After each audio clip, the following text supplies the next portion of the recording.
Others traverse the world of advanced martial arts enduring hardships and training sneakily. But I strike with heavy punches and speed through advanced martial arts. The campus beauty and childhood friend said I couldn't beat her boyfriend and advised me to forfeit. Yet, like a dragon, my spear thrust through the vital parts, causing him to lose control of his bladder and bowels, crying for his mom. The senior told me to always keep a low profile. But I boldly declared, I'll take on all of you 1 by 1 inch or all at once. Because I'm bound with a 10,000-fold amplification, even a slight sneeze destroys everything in front of me. At this moment I looked dazed at the ceiling, wondering where I was. Suddenly a sweet sensation in my throat, a thick clot of blood spat out of his mouth. Ah! Blood! I was instantly stunned. Then a girl's voice called from a distance, Su-Chen, how did you wake up? Never mind, since you're awake. She frowned and commanded, Su-Chen, don't go to the resource battle this time, just forfeit. Let my male best friend's brother have the cultivation resources. Chuckling, is it possible that your so-called best friend's brother wants all of my resources? I said, wiping the blood from my mouth. All the resources? She was shocked to see the blood around my mouth. Su-Chen, why are you spitting blood? Perfect. Just then Lu Ru smiled and said, you're injured. Then quickly forfeit and give your resources to Xiao Long. Fantastic. I can't understand how you've survived until today. You curse me? Lu Ru looked at me incredulously, as if seeing a ghost. You dare to curse me? Are you insane? Seeing her self-righteous demeanor, I frowned slightly, clenched my fist. What? You want to hit me? Lu Ru looked aggrieved. Su-Chen, I never thought you were this kind of person. Whoosh! A shadow flashed, and with one punch Lu Ru was smashed into the wall ruins. With a satisfied expression I spat on the ground. From the ruins Lu Ru emerged like a vengeful ghost from the debris. You dare hit me? Holding up her phone, she glared menacingly. I'm telling you. You're done for, brother. You has already sent someone to deal with you. Chuckling, keep glaring at me like that and I'll stuff your head into the sewer, I said with a smile. Not far away, about a dozen people were rushing towards me with great momentum, quickly arriving at the ruins. Su-Chen, stop hiding, come out. What are you playing at, coward? Led by the blonde Liang Yuhao. What rubbish are you that I need to hide from you? Hearing this, Liang Yuhao's temples bulged instantly. Very good, very good. Even more defiant than before, he stepped forward and charged at me crazily. I looked at him coldly, thinking, system activate the 10,000-fold amplification. As soon as the words fell, I felt the energy and blood in my body expand wildly. In the blink of an eye, my cultivation broke through several levels, reaching the first tier of a grandmaster. With one punch, I blasted Liang Yuhao's body away, sending him flying. For a moment, the world went silent. The remaining people were shocked, wondering what had happened. The boys in front had never seen such a spectacle. They were terrified, quickly kneeling on the ground, begging for mercy. Su-Chen, we were wrong. We really know our mistake. I showed a chilling smile. I'm not some devil. Off you go. All right. Thank you, senior. Thank you, senior Su. Then several people fled in a panic. Meanwhile, on the other side, the resource competition on the sports field was in full swing, with almost every seat filled. Just then a loud noise came from the stage, and the victor of the battle was Li Chunfeng, a third-year sword student from the Martial Science University. For a moment the entire audience erupted. Oh! Senior Li, I want to have your babies. The young man with the long sword on the stage gave a slight smile to the people below, then smiled and walked off the stage, heading to the resting room. Just then a voice of complaint not far away reached Li Chunfeng's ears. Hey, is there something wrong with your rules? Can't see someone I want to meet? Log in? Make an appointment? Bring an ID? Even an identity badge doesn't work. Just then the sound of complaints reached Li Chunfeng's ears from not too far away. I'll say it again, I want to see someone now. The black-haired young man's expression gradually darkened. I'm sorry, sir, I really don't have the authority to do that, the receptionist replied, shaking her head in embarrassment. It was her first time dealing with such a difficult student. Aren't all college students supposed to be naive and foolish? Moreover, I don't know where student Chengyu is, the receptionist added. TSK, the black-haired young man looked annoyed after hearing this. Damn, it's troublesome without psychic power. To find someone you need to be a spirit master. You must be a martial artist, young man. Li Chunfeng stepped forward, smiling at the black-haired, dark-eyed youth. Upon seeing the young man's face, Li Chunfeng was momentarily surprised. He had thought his own appearance was quite outstanding within the entire school, but this person's looks were even superior to his own. Such a handsome individual could be no other than Su Chen, who had just found the competition arena. "My name is Li Chunfeng, do you need any help, Junior?" Li Chunfeng asked politely. The receptionist, as if clutching at a lifeline, scurried to stand behind Li Chunfeng. "Young Master Li, thank you. You can go and rest," Li Chunfeng said with a laugh. As he looked back at the young man, Su Chen frowned and asked, "Are you the person in charge here?" "Not the person in charge, but I can offer some help. I just heard from the receptionist that you are looking for someone named Chung, presumably." "Chung Yu? Oh, but I wonder what the nature of your inquiry is," Li Chunfeng asked with a smile. "What nature?" Su Chen pondered for a moment and then said, "The nature of a duel." Li Chunfeng was somewhat surprised but said nothing. "Since it's a duel, that's very easy to handle. You just need to initiate a resource competition challenge against him. In the entire martial arts university campus, anyone is eligible to participate in the resource competition and challenge anyone else. If your strength is weaker than his, you set the rules. If you're stronger, you need his agreement to compete, but you'll likely get a response quickly. How does that sound? Are you satisfied with this way of finding someone?" Su Chen nodded slightly, hearing about the rules of the resource competition for the first time with no memory of such in his original identity. "So, would you like me to help you register?" "I have special access to the resource competition, no need to queue." Su Chen nodded and handed his identity card to Li Chunfeng, who took out his phone and started to make arrangements seriously. After a moment, "Your name is Su Chen, your strength is at the 6th level of martial artist, and you want to challenge Chung Yu, who is at the 8th level of grandmaster, correct?" Li Chunfeng looked somewhat bewildered and confirmed several times before he spoke. He then saw that Su Chen had a record of a scheduled fight, but it was later in the evening and the opponent was Chang Yu's younger brother, Chang Xiaolong. Li Chunfeng realized, "Junior, did you perhaps get the name wrong? Actually, you are to compete with Chang Xiaolong. Are you joking?" Su Chen replied indifferently, looking at Li Chunfeng's puzzled expression. He asked, "Why can't I challenge him?" In communicating with Su Chen, somehow Li Chunfeng felt as if he was conversing with his own elder brother, who was in the realm of martial king. The confidence was just too strong. How could such a young child be so confident? Li Chunfeng shook his head helplessly, having a rough idea of Su Chen's situation but choosing not to point it out. "You can challenge," Li Chunfeng stated indifferently, "even if there has been a significant change in your strength in a short period of time. As long as it's been updated within 6 months, there should be no problem. So let's get it done quickly." Su Chen responded, "Okay." Li Chunfeng nodded gently, then asked, "What level of liability waiver do you want for the match? Is there a life and death clause? If it's just to teach someone a lesson, there's no need to waste so much time," Su Chen inquired. Li Chunfeng was momentarily stunned but replied, "Yes, I'll get it ready for you right away." Moments later, a synthesized female voice rang out, "Ding, your challenge has been set up. The system will soon send out the resources and the battle time to both parties. Please wait. Ding, your challenge letter has been issued.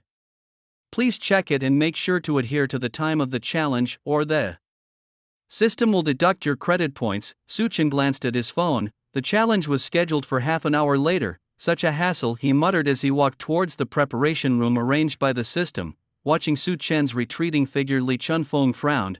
"What an odd person," he murmured, shaking his head before leaving. His father had once told him, "Don't meddle in affairs that aren't your concern," and with only half an hour time would soon pass.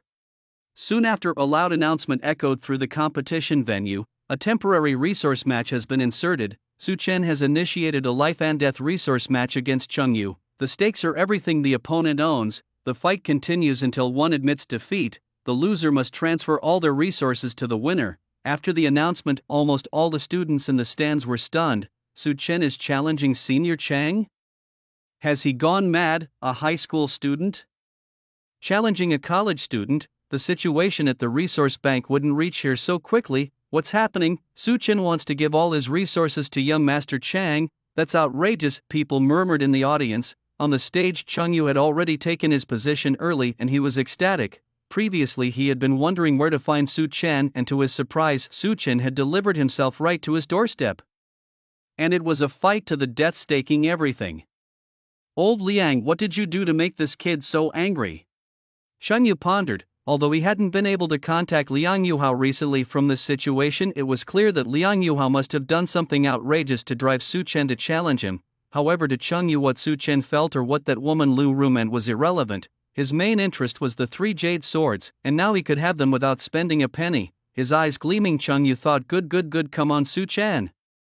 I can't wait to kill you. The poison didn't kill you a few days ago, but today I won't make the same mistake.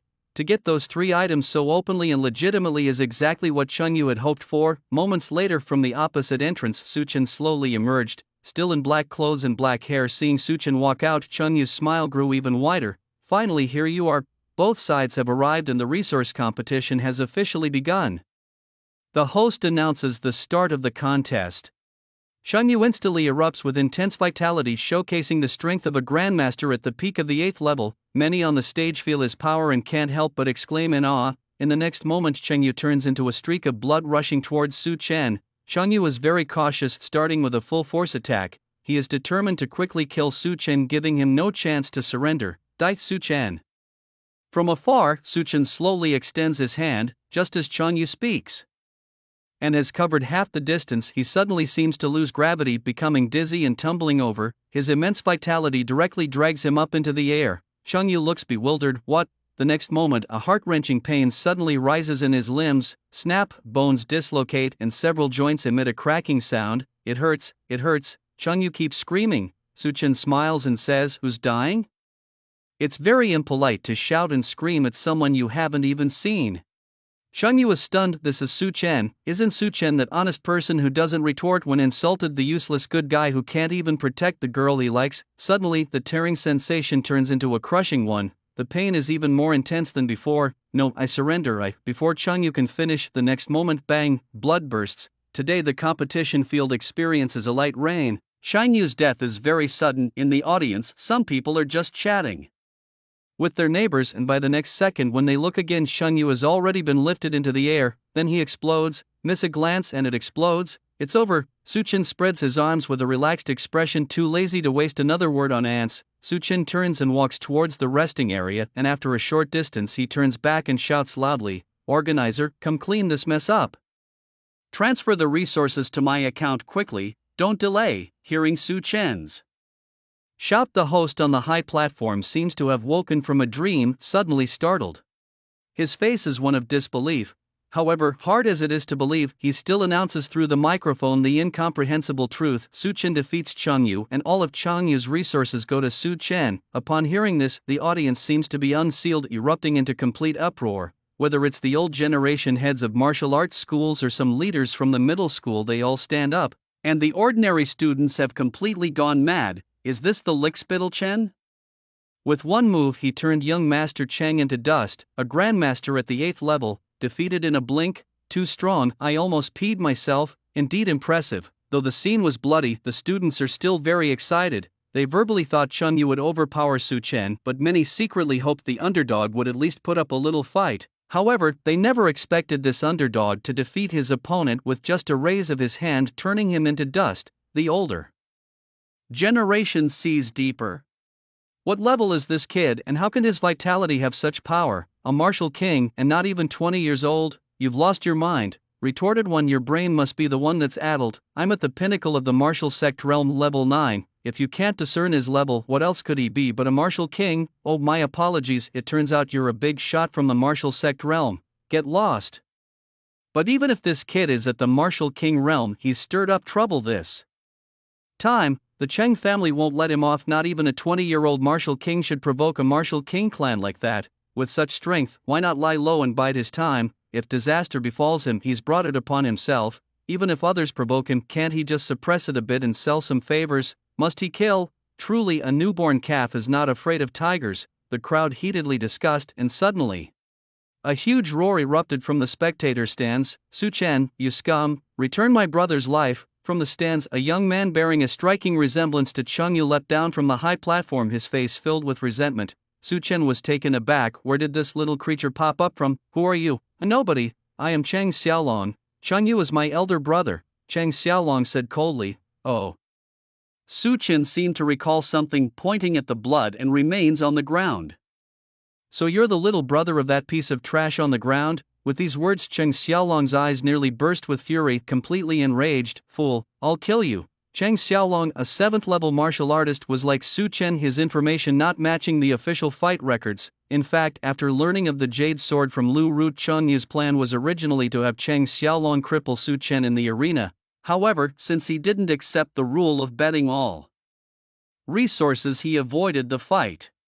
Not wanting to delay further, Chengyu thought to poison his original body. Chang Xiaolong, knife in hand, furiously charged at Su Chen, causing many in the stands to wonder, isn't rushing into the arena without a scheduled fight against the rules? Of course it's against the rules, and he even brought a weapon. If it were anyone else, someone would have intervened by now. But Chang Xiaolong isn't just anyone, he's the youngest and most favored son of the Chang family. Surely this young man would be given some leniency by the Chang family. Certainly one wouldn't simply kill a junior, it's wise to show mercy where it's due. Several martial arts masters discussed this, but in the arena Su Chen remained expressionless as he raised his hand. Like Chengyu, Chang Xiaolong was also suspended in midair. The students in the stands looked bewildered, and the martial arts masters were outright stunned. This kid, he's so audacious. Does he no longer wish to survive in this city? Does he have no concerns for the future? On the arena, Su Chen's lips curled into a smile. He had no worries at all at this moment. He even felt he was being quite gentle. Although he could easily kill this insignificant ant, he chose to let him see the world a little longer. Truly too gentle. You rude fellow, be more careful in your next life. Just as Su Chen was about to make his move stop, from afar 12 figures approached rapidly. The space trembled continuously with their arrival, and those with keen senses could feel it. The fluctuations of the Martial King realm. Unexpectedly, a full 12 Martial King level experts had flown in. Suddenly, the entire sky buzzed like fighter jets swooping by. The students in the audience couldn't help but cover their mouths in shock. Martial King realm. In their school, only professors, and notably famous ones from the martial arts university, could reach the Martial King realm. Among these professors, 9 out of 10 were monsters who had retired from the battlefield. And now there were 12 of them. What kind of huge mess had Su Chen gotten himself into? Whoosh! The howling stopped for a moment, and 12 figures wielding various weapons floated in the air, looking down coldly at Su Chen. Among these figures were both men and women, most of them appearing to be over 50 years old. Is this the Su Chen? Was it he who just now was reported by student Lu for beating up his own? Yes, it's him, I remember him. He's one of the top 100 students in the high school division I'm in charge of. How did he suddenly reach the Martial King realm? How exaggerated. But does this kid have a problem in his brain, killing a member of the Chang family in front of so many people? Has he gone mad, seeking his own death? What means did he use to achieve the Martial King realm? Drop that member of the Chang family now. Su Chen, stop killing! The professors shouted in unison, having rushed over non-stop upon receiving the news of Chang Yu's death. After all, the Chang family was a Martial King lineage backed by a super powerful family. They couldn't just stand by. But honestly, they were also baffled. How could a mere 6th-level martial artist suddenly become a martial king? It was utterly absurd. Even if it were some rare fortune, it shouldn't be like this. The professors were buzzing with confusion. Su Chen remained calm. You fool. The professors are telling you to let me go, didn't you hear? Our duel isn't supposed to be now. If you dare kill me, it's a crime. Chang Xiaolong gritted his teeth and said fiercely, convinced that Su Chen wouldn't dare to kill him. After all, he was a once-in-a-century genius of the Chang family, awakened with an S-class talent. Such value, anyone who encountered it would have to weigh their own worth carefully. But hearing him speak, Su Chen's fingers clenched, a greater force squeezed from all around towards Chang Xiaolong. The intense pain made Chang Xiaolong howl in disbelief. He couldn't believe that Su Chen really dared to make a move. Su Chen, you're insane. If you kill me. Before Chang Xiaolong could finish, his body exploded into a mist of blood. Talk less in your next life, Su Chen said coldly, his eyes icy as if he had just swatted a fly. At that very moment, in a dark room somewhere in the city, a man needing something white suddenly stood up, his eyes splitting with fury. Xiaolong. The man rushed out immediately. The door to the dark room burst open, and the guard outside was momentarily stunned. Family head, you're so quick today, didn't you steal over 30? Hearing the word quick, the man paused for a moment, then boom. The guard at the door exploded into flesh and blood. The next moment, the man charged out, clearly heading towards the Martial Arts University of the city. Martial Arts University of the city? Has Su Chen gone mad, daring to kill a member of the Chang family right in front of the professors? Doesn't he know that the Chang family are shareholders of the Martial Arts University? He's truly insane, even if he really is a 20-year-old martial king realm genius. Such recklessness, who can protect him now? In the audience, whether it was teachers or heads of various martial arts halls, everyone wore a look of incomprehension. They really couldn't understand why he couldn't just forgive and spare people when possible. Even if the other party really provoked him, did something excessive to him, why not just endure it, give a favor, and exchange it for resources? Such an act of maximizing benefits, why not do it? Why insist on fighting over pride? What they didn't know was that Suchen didn't think so much about things like resources, social etiquette, or the future. At that moment his mind was clear and he felt comfortable. Suchen appeared quite content, then he headed towards the resting room. His reason for killing was always simple: if you harbor killing intent towards me, I will kill you. It's just tit for tat, nothing more, just as Suchen was about to leave. An old professor with a fiery red face and his beard bristling pointed directly at Suchen with both fingers, shouting, "Don't you dare leave! You beast, Suchen, you blatantly disregard the school rules and murder in public. What do you take us for? What do you take the rules for?" The other professors had similar expressions, all looking quite troubled. They had just explicitly forbidden Suchen from killing anyone, especially not in public, yet he had killed someone right in front of them, clearly showing no regard for them. "Block me, what are you?" Suchen turned and asked. Hearing this, the old man with the red face turned even purpler. "Thing? You dare call me a thing? Hey, young man full of vigor sometimes speaks without a filter. Oldly, don't take it too hard." Just then an old man with a white beard, stepping on a long spear, began to smooth things over with a smile. This man Suchen knew Wang Haruan, the principal of the Martial Science High School, which was Suchen's high school. He too had come forward. "I know you," Suchen said flatly. "Haha, that's good, that's good." Wang Haruan chuckled and nodded, then pointed towards the red-faced old man and introduced him. "This is Professor Li Bowen from the Sword Faculty." Professor Li was just too anxious. "Don't take it too seriously." Suchen didn't respond, merely nodding slightly. Wang Haruan continued, "This time, the 12 of us also came after receiving the news. Truth be told, Xiao Chen, what you did today was a bit too much. Killing someone in front of so many people is not good. We should not be so absolute in our actions." "So?" Suchen asked coldly. Wang Haruan paused, feeling a bit nervous. "Isn't this boy, why does he seem different? Although he used to speak little before, why does he seem so aggressive now? He wasn't this bold before." Suchen was one of the top students in his grade. Wang Haruan recognized him, but in his memory Suchen was quite ordinary, only interested in women. Wang Haruan hesitated for a moment before speaking again. "So can we discuss this properly? You come with us to the board of directors. I believe the board will definitely give you a fair punishment." "Punishment?" Before Wang Haruan could finish speaking, Suchen coldly laughed. "Punish what? Punish whom? Who is guilty? Of course you're guilty. How could it be us who are guilty?" Li Bowen shouted loudly. Wang Haruan gave Li Bowen a glare, clearly annoyed that he had disrupted the balance. He had always hoped to address the situation with a calm demeanor, guiding Suchen to where he needed to go for trial, not in such a place, shouting like it's a street fight, tarnishing the school's image. "It's not about being guilty or not," Wang Haruan said softly. "That's still uncertain. Just come with us, Suchen, and the board will judge whether your actions were right or wrong." "Huh?" Hearing this, Suchen burst into laughter, startling the 12 Martial King professors. The atmosphere suddenly turned weird. "Suchen, why are you laughing?" Wang Haruan asked, puzzled. "Has Suchen replied, regaining his calm.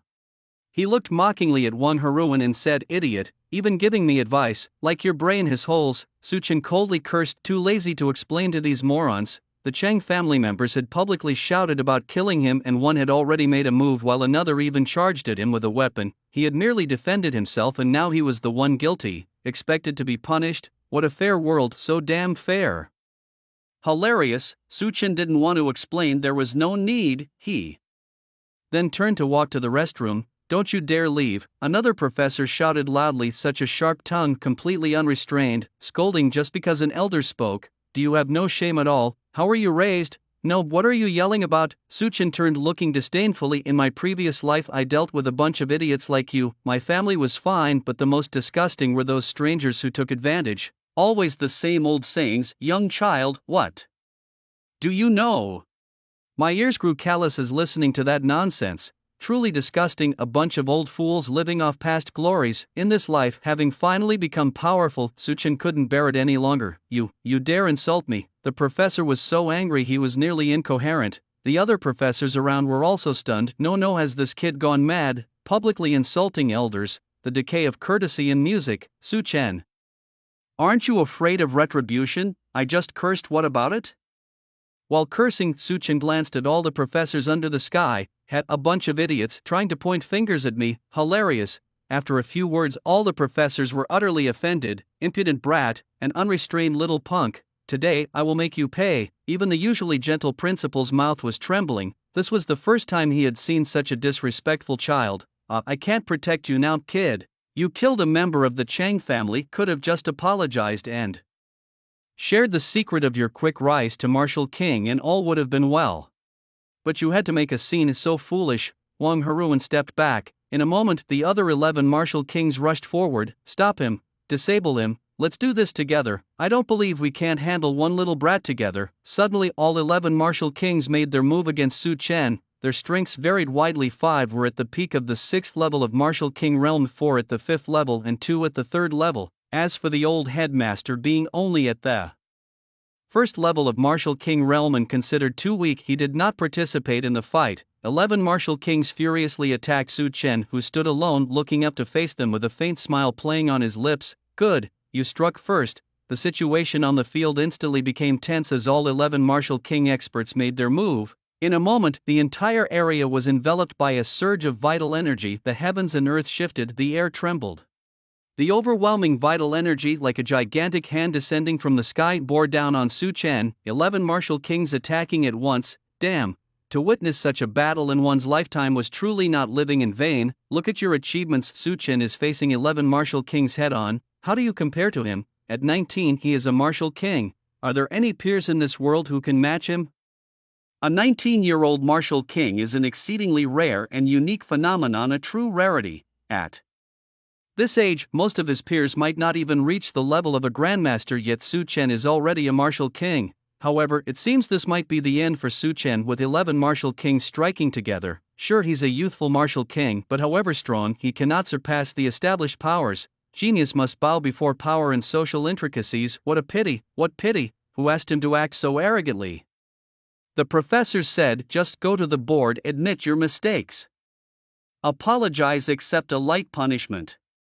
But what did he do? He had to show off. Well, I can only say he had it coming. In this era, no matter how talented, if one lacks emotional intelligence, they will not go far. He's finished. In the spectator stands, the curators and students were abuzz with discussion. Many older curators, clearly reminiscing about their own youthful days when they were as defiant and unrestrained as Su Chen, spoke openly, fearless of heaven and earth. But ultimately, as their talents slowly became apparent, and they faced societal oppression and suppression, upon recognizing their own limitations, they faded into the crowd. Thus, there was a sense of regret for Su Chen among them. Why not help him? Help my ass, the opponent is a professor from the Martial Science University. Helping him would be suicide. We'll just watch quietly, and if he loses, we'll find a nice auspicious place to bury the kid. Funny, these people are eyeing his adventures that made him strong, thinking you could get to his corpse.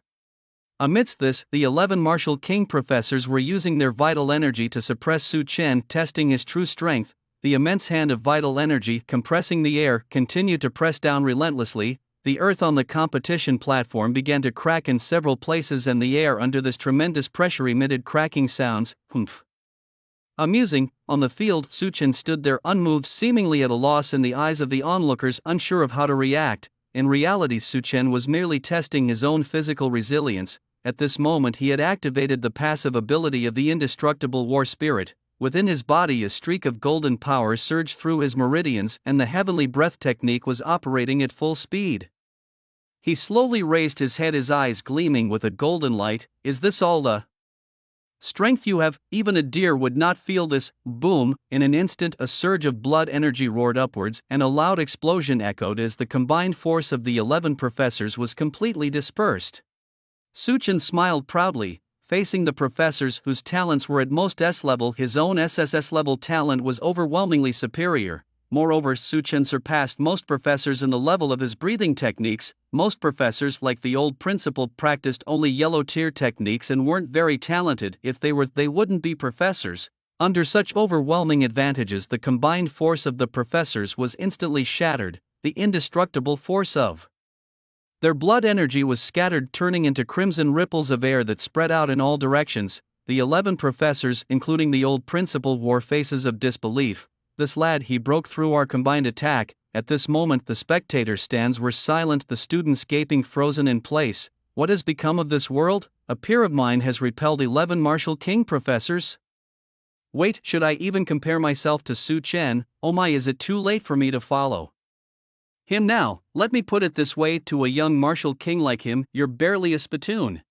This kid repelled 11 martial kings, a monster, truly a monster. If I'm not mistaken, there was a golden light in his eyes just now. His talent is extraordinary, and that's not all. His breathing technique seemed very profound, likely a mystery tier technique. Damn impressive. But let's not celebrate too soon. If the 11 martial kings really put forth their full strength, what can high talent do?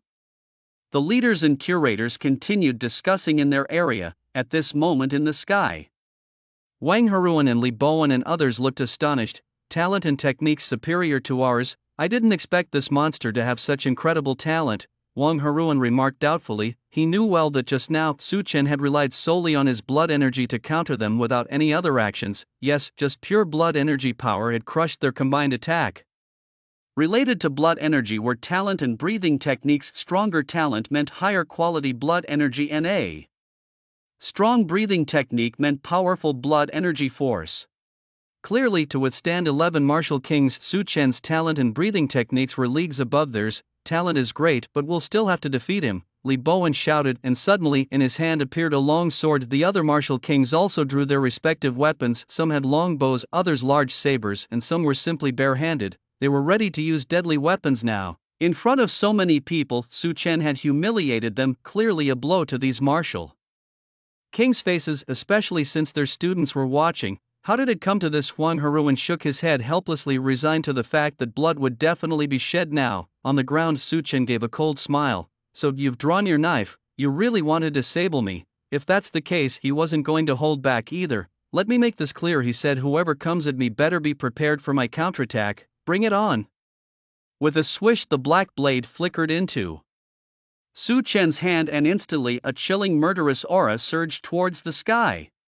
His innate talent as a war weapon activated at that moment, with countless knife techniques flooding his mind. Bang! Su Chen fiercely swung his knife backwards, the sweeping blade winds splitting the earth beneath. A sharp gleam flashed in Su Chen's eyes. I've come to understand everything now. The black knife was unsheathed, and in a flash, dark energy filled the air, a majestic black and gold aura shimmering on the blade. This knife, which Su Chen had previously bonded with through a blood drop ceremony, was no ordinary weapon. It had transformed into a supreme imperial grade weapon after being amplified 1,000-fold. Weapons above the king level required bonding, let alone an imperial one. Now the black knife was in perfect sync with Su Chen's intentions. Empowered by his talent with war weapons, holding the black blade made him feel omnipotent, as if he could traverse heaven and earth without bounds. Bang!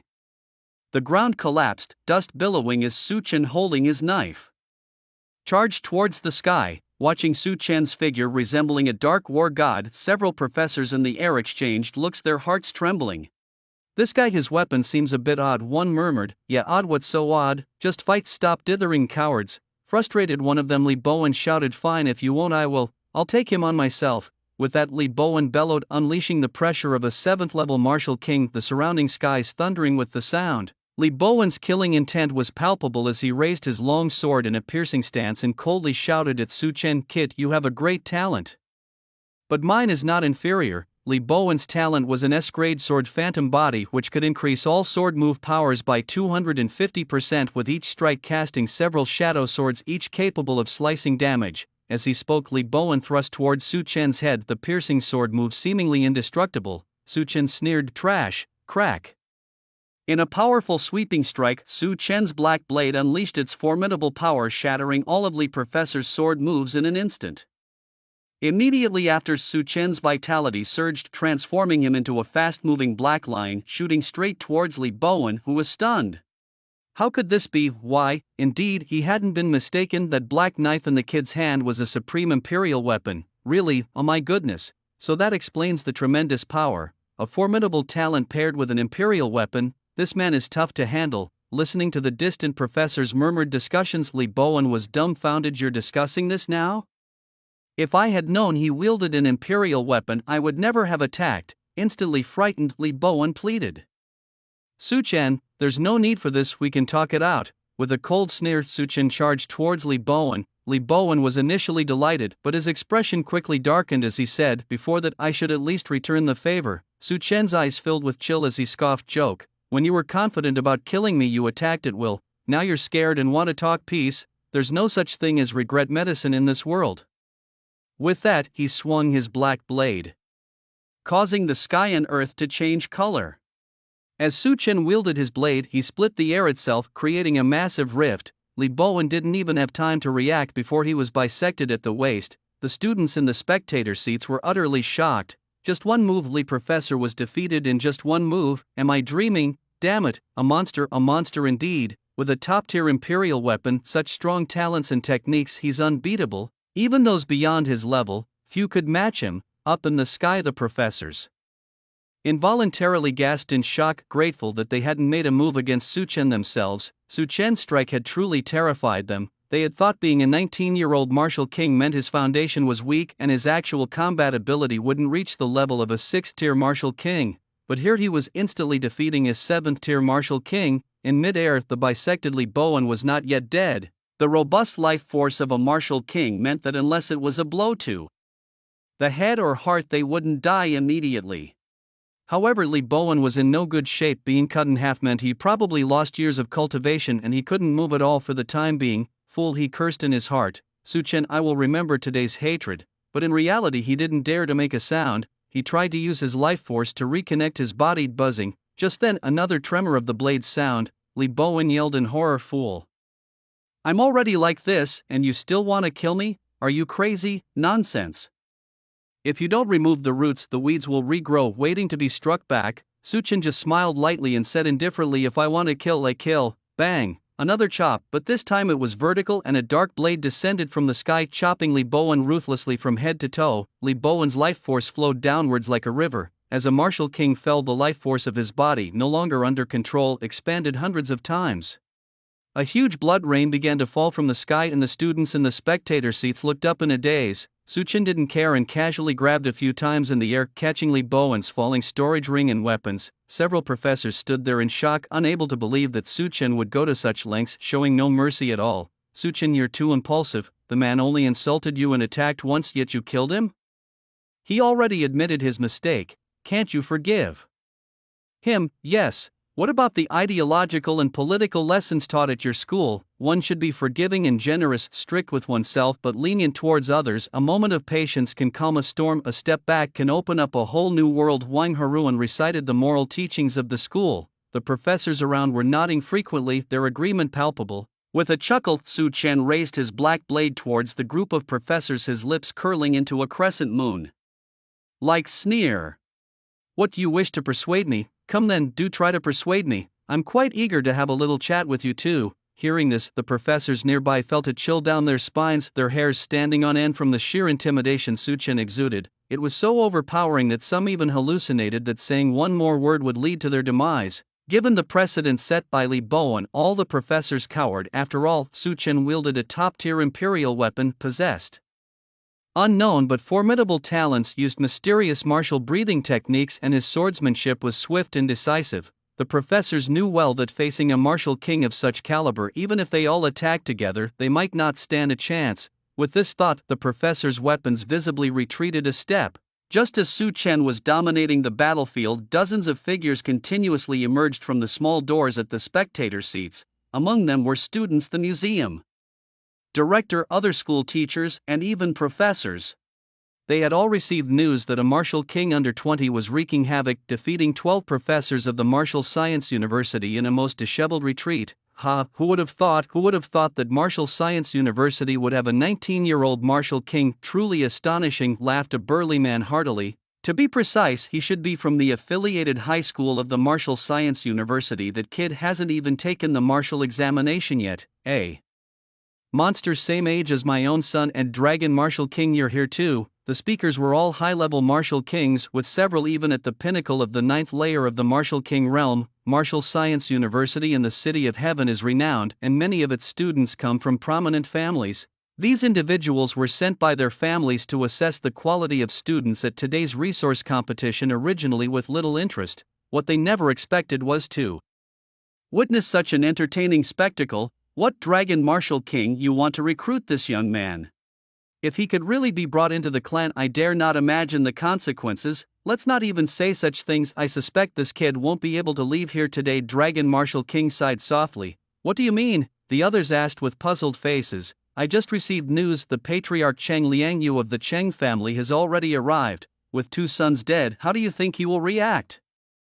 At this, the martial kings all inhaled sharply, knowing full well that Cheng Liangyu was a highly seasoned pinnacle martial king whose actions had always been extremely ruthless and uncompromising. Moreover, it was said that Cheng Liangyu cared immensely for his progeny, often abducting women to bear his children, though sadly it seemed there was an issue with his body, having only 3 sons. Now with 2 of them dead, one could only imagine his rage. Alas, this young martial king hasn't really done anything wrong. Those Cheng family members were the ones who provoked him first. Blaming others for their own provocation is utterly unreasonable, but alas, they have powerful backing. The group of martial kings sighed repeatedly. Meanwhile, among the many martial kings, a woman listened with great interest to their conversation. 19-year-old King Wu. Interesting, he might just be the person the teacher is looking for. In the air, Su Chen stabilized his form using his chi and blood, smiling as he looked at the several professors who appeared refined and scholarly. He enjoyed seeing these cultured folks at a loss for words. Why aren't you moving? Didn't you just say you were going to suppress me? Come on, make a move, Su Chen taunted with a cold laugh. The original body was a simple man bullied by a group of women, but he was not. The air was completely still and the professors' faces turned ashen. Truth be told, they really wanted to retreat, but leaving in such a dismal state would ruin their reputations at this school, being intimidated by a 19-year-old to the point of fleeing without even throwing a punch, but they truly dared not make a move. On the ground, the body of Li Bowen, split into 4 parts, was still not cold, so it turned out that the professors just stood there foolishly in the sky, neither moving nor leaving. Being a professor is tough, Su Chen realized as he noticed the professors were too intimidated to act. He then waved his hand dismissively, no longer provoking them. Still, Su Chen wasn't a bloodthirsty man. On the contrary, he was quite refined. He just really disliked being on the losing end, so if someone struck him, he was bound to strike back. Controlling his chi and blood, Su Chen prepared to descend to the ground. He didn't know any wind riding techniques, so his flight powered by chi and blood was extremely slow. Boom! Just then, a sound of breaking wind came from afar, followed by a thunderous shout. Su Chen, you've committed murder in public. What should your punishment be? All eyes turned toward the source. There, a disheveled, burly, middle-aged man wielding a long spear was rapidly approaching the resource competition arena.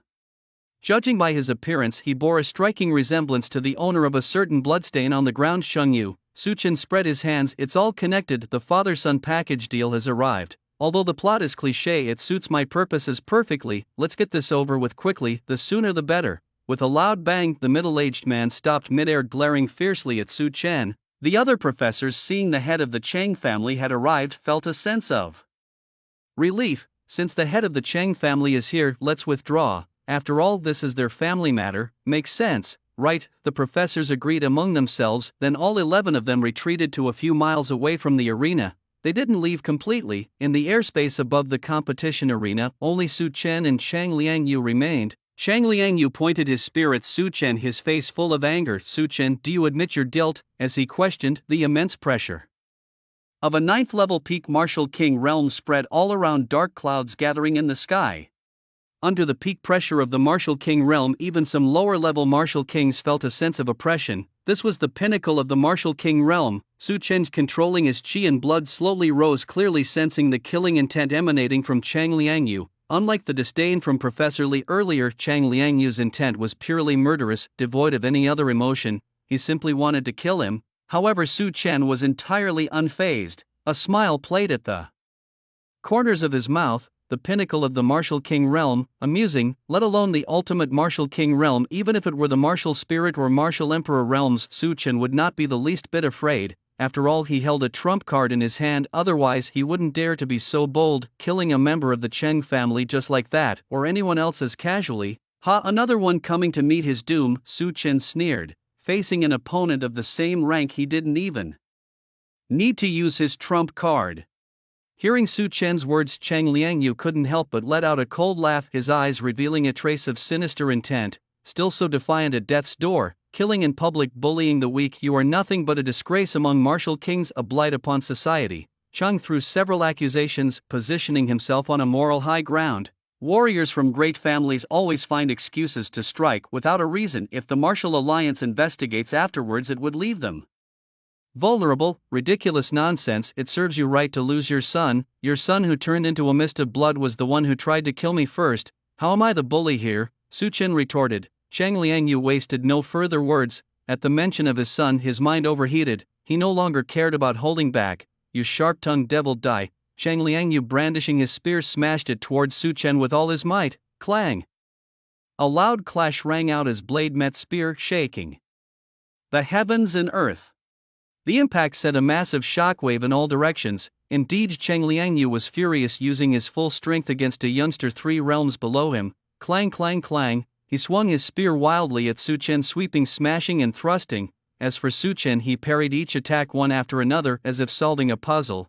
Throughout the battle, as time extended, his strength grew, and he also honed the proficiency of his techniques through combat with Chang Liangyu. His innate abilities triggered. With continuous battle, Su Chen grew stronger and more accustomed to the new swordplay and breathing techniques he had recently learned. After rough practice before, he had reached a basic level of proficiency, meaning he was just about able to wield them. In other words, Su Chen was like a novice who could barely handle a weapon. Although capable of killing, his use was still clumsy. The best way to refine his skills was through combat. Previous battles, although the opponents were not much different in strength, were merely a rabble after all, hardly a warm-up.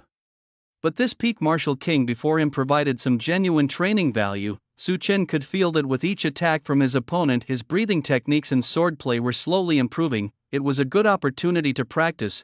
With this thought in his mind, he closed in. Chang Liangyu, spear in hand and a stern face, his eyes still full of murderous intent, was far from calming down. Chung family spear technique, first form, second form, third form, the dim spear tip like twinkling cold stars continuously stabbed towards Su Chen. Mixed within the stabbing technique were sweeps and downward smashes. It could be said that Chang Liangyu's spear techniques were almost invariably fierce and tricky, each move exuding an unmatched aura of slaughter. Chang Liangyu truly wanted to kill Su Chen. Unfortunately, what he didn't realize was that his efforts only served to strengthen his enemy. Clang, clang, clang. The sound of metal clashing, carrying the force of the air, caused ripples in the air. The ground of the martial arts platform had long been disfigured by the force, not with deep pits, then with completely cracked floor tiles. And in the spectator stands, if it weren't for the martial king sitting in the front row, the people here might have been shaken to death by the aftershocks of the battle. However, despite the danger of this place, many students still continuously rushed over, even crowding at the entrance. This was normal. Battles between martial kings were rare, and moreover, the fight between Su Chen and Chang Liangyu looked quite spectacular. Although every move was deadly, it was precisely because of this that it created such an incredibly thrilling fight. Below the stage, many martial kings widened their eyes, almost wanting to imprint this battle in their minds. Impressive to be able to exchange blows evenly with the peak of martial kings. Strong indeed. It was worth coming. Little did they think that one day they would be racking their brains to remember the combat scenes of a mere 19-year-old youth. Hey, Long Huan, Long Lang. You two also watch carefully and learn. I will test you on this battle between the two senior martial kings when we get back. Martial King Long glared, his eyes clear behind two university students. Hearing the head of the family's words, the two students suddenly shivered and quickly focused intently on the scene before them. The other martial kings, hearing this, did not want to miss out either, some reminding their juniors to watch, others even started recording the fight. Moments later, the scene fell into a deathly still silence, everyone staring fixedly at the platform and the sky, listening to the continuous clashing of metal in the wind. Clang, another loud crash. At this moment, Su Chen and Chang Liangyu leaped into the air again, the impact causing them to be separated by a long distance. Su Chen squinted his eyes. This man's spear is a king-level weapon, a rank lower than mine, and both his breathing method and spear technique are of the lower tier of the mystery stage. Currently, it seems his talent level isn't very high either. Su Chen could feel that Chang Liangyu's strength seemed to be increasing as the battle progressed. However, compared to the rate of Su Chen's increase in combat strength, it was somewhat weaker. This advantage, alongside Chang Liangyu's proficiency in spear and breathing techniques over Su Chen, for a time neither could do much about the other. However, this level of challenge was somewhat weak for training purposes. Su Chen was well aware that only during passive defense would the rate of improvement truly accelerate. Su Chen gave a slight smile, looking ahead. Hey, how about we just call it quits, go home and have a few more kids with your wife? This isn't leading to much. You can't kill me and I can't kill you, shut up. With a furious roar, Chang Liangyu's eyes almost burst with rage. He raised his spear towards Su Chen, his indifference from the recent loss of his son now completely ignited by anger. Su Chen, today I must kill you. Although his son was reckless, often misbehaving, abducting village girls, bullying classmates, and even poisoning peers from rival clans, he had indeed caused much trouble. Chang Liangyu had been deeply disappointed in him more than once, but only today did he realize that, in the end, they were just trying to catch his eye, to draw his attention through their misdeeds. Oh my son, it is my fault, I will avenge you immediately, Chang Liangyu declared, raising his finger and forming a strange hand gesture. In the next moment his vital energy surged wildly, his aura astonishingly approaching the realm of martial spirit, a significant leap from his current martial king realm. The martial kings below were stunned. This guy has used a secret technique, he's been pushed to this extent, Chang Liangyu bellowed as he charged towards Su Chen. Clang! A massive sound trembled the horizon, causing people below to cover their ears. Su Chen looked surprised, feeling a numbness in his hands. Wow, die die die! Chang Liangyu roared, his spear creating numerous crimson afterimages in the air. His tremendous power even seemed to sweep away clouds in the distance. Su Chen was pleased, his previously slow progressing breathing and sword techniques suddenly loosening. He was advancing faster than before. With every attack from Chang Liangyu that he parried and neutralized, Su Chen could feel his breathing and sword skills improving significantly. Sparks flew in the sky as their battle continued. After an unknown amount of time, Su Chen's face broke into a smile as he succeeded. Ding! Congratulations, your heavenly origin breathing technique and sword technique have advanced from beginner to minor achievement level. Normally, for someone of weak talent, advancing a mysterious grade technique from beginner to minor achievement would take months. Su Chen, however, had the highest standard of talent and through battle had forced his body to shorten this time to just a few hours. Upon reaching the minor achievement level of the heavenly origin breathing technique, Su Chen's vital energy surged, becoming several times stronger than before. With every breath he could now hear the faint sound of thunder among the natural winds and clouds. Each step forward in a mysterious grade technique marked a vast difference between heaven and earth. Whoosh! Su Chen struck again with his sword. The black blade trembled, the power it now harbored incomparable to before. Excellent, excellent. Su Chen's eyes shone brightly. He loved this powerful feeling and hadn't anticipated such an extraordinary effect from advancing his mysterious grade techniques to minor achievement. Now, if he fully operated his breathing and sword techniques, he felt he could even split his former self like kindling. This is not an exaggeration but a fact. Panting heavily, Chang Liangyu paused from the prolonged battle to recover his stamina and naturally noticed the changes in Su Chen. At that moment his eyes widened in realization. Damn it, are you treating me as your sparring partner, improving your technique in the midst of battle, saying it wasn't intentional? Nobody would believe that. In such a perilous fight you restrained your power to fully grasp the essence of your technique. Isn't that an underestimation? For Chang Liangyu, he had been fighting with over 120% of his strength, aiming every move at Su Chen's neck. Yet, the opponent hadn't been serious. In a flash he felt like a joke. Su Chen, Chang Liangyu was utterly defeated, not because he was used, but because his past anger was completely mocked by his opponent. Below, the martial king who had lived nearly a century stood dumbfounded. How could it be that Chang Liangyu was losing and this 19-year-old martial king would make history today? In any battle, losing one's cool is a taboo. That's why, no matter how Su Chen verbally provoked, no one lost their composure to retort. It was all to maintain calmness. But now Chang Liangyu had lost his cool. With a loud bang, in midair, Chang Liangyu, driven by sheer rage, charged at Su Chen without considering the recovery of his internal energy. Kill! His spear flailed wildly, creating powerful shockwaves that even slammed into the ground. For a moment, many bystanders were blown away by the residual forces. Hey!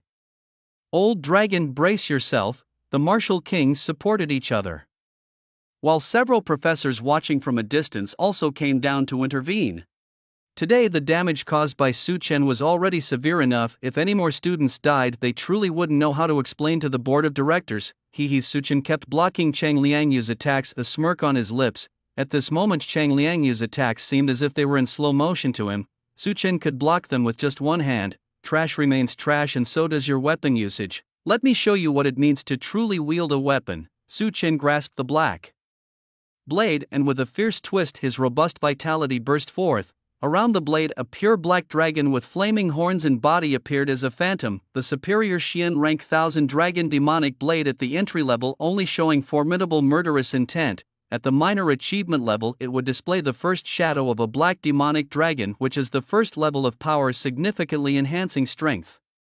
At major achievement there would be 10 dragons and at the perfect achievement there would be 1000.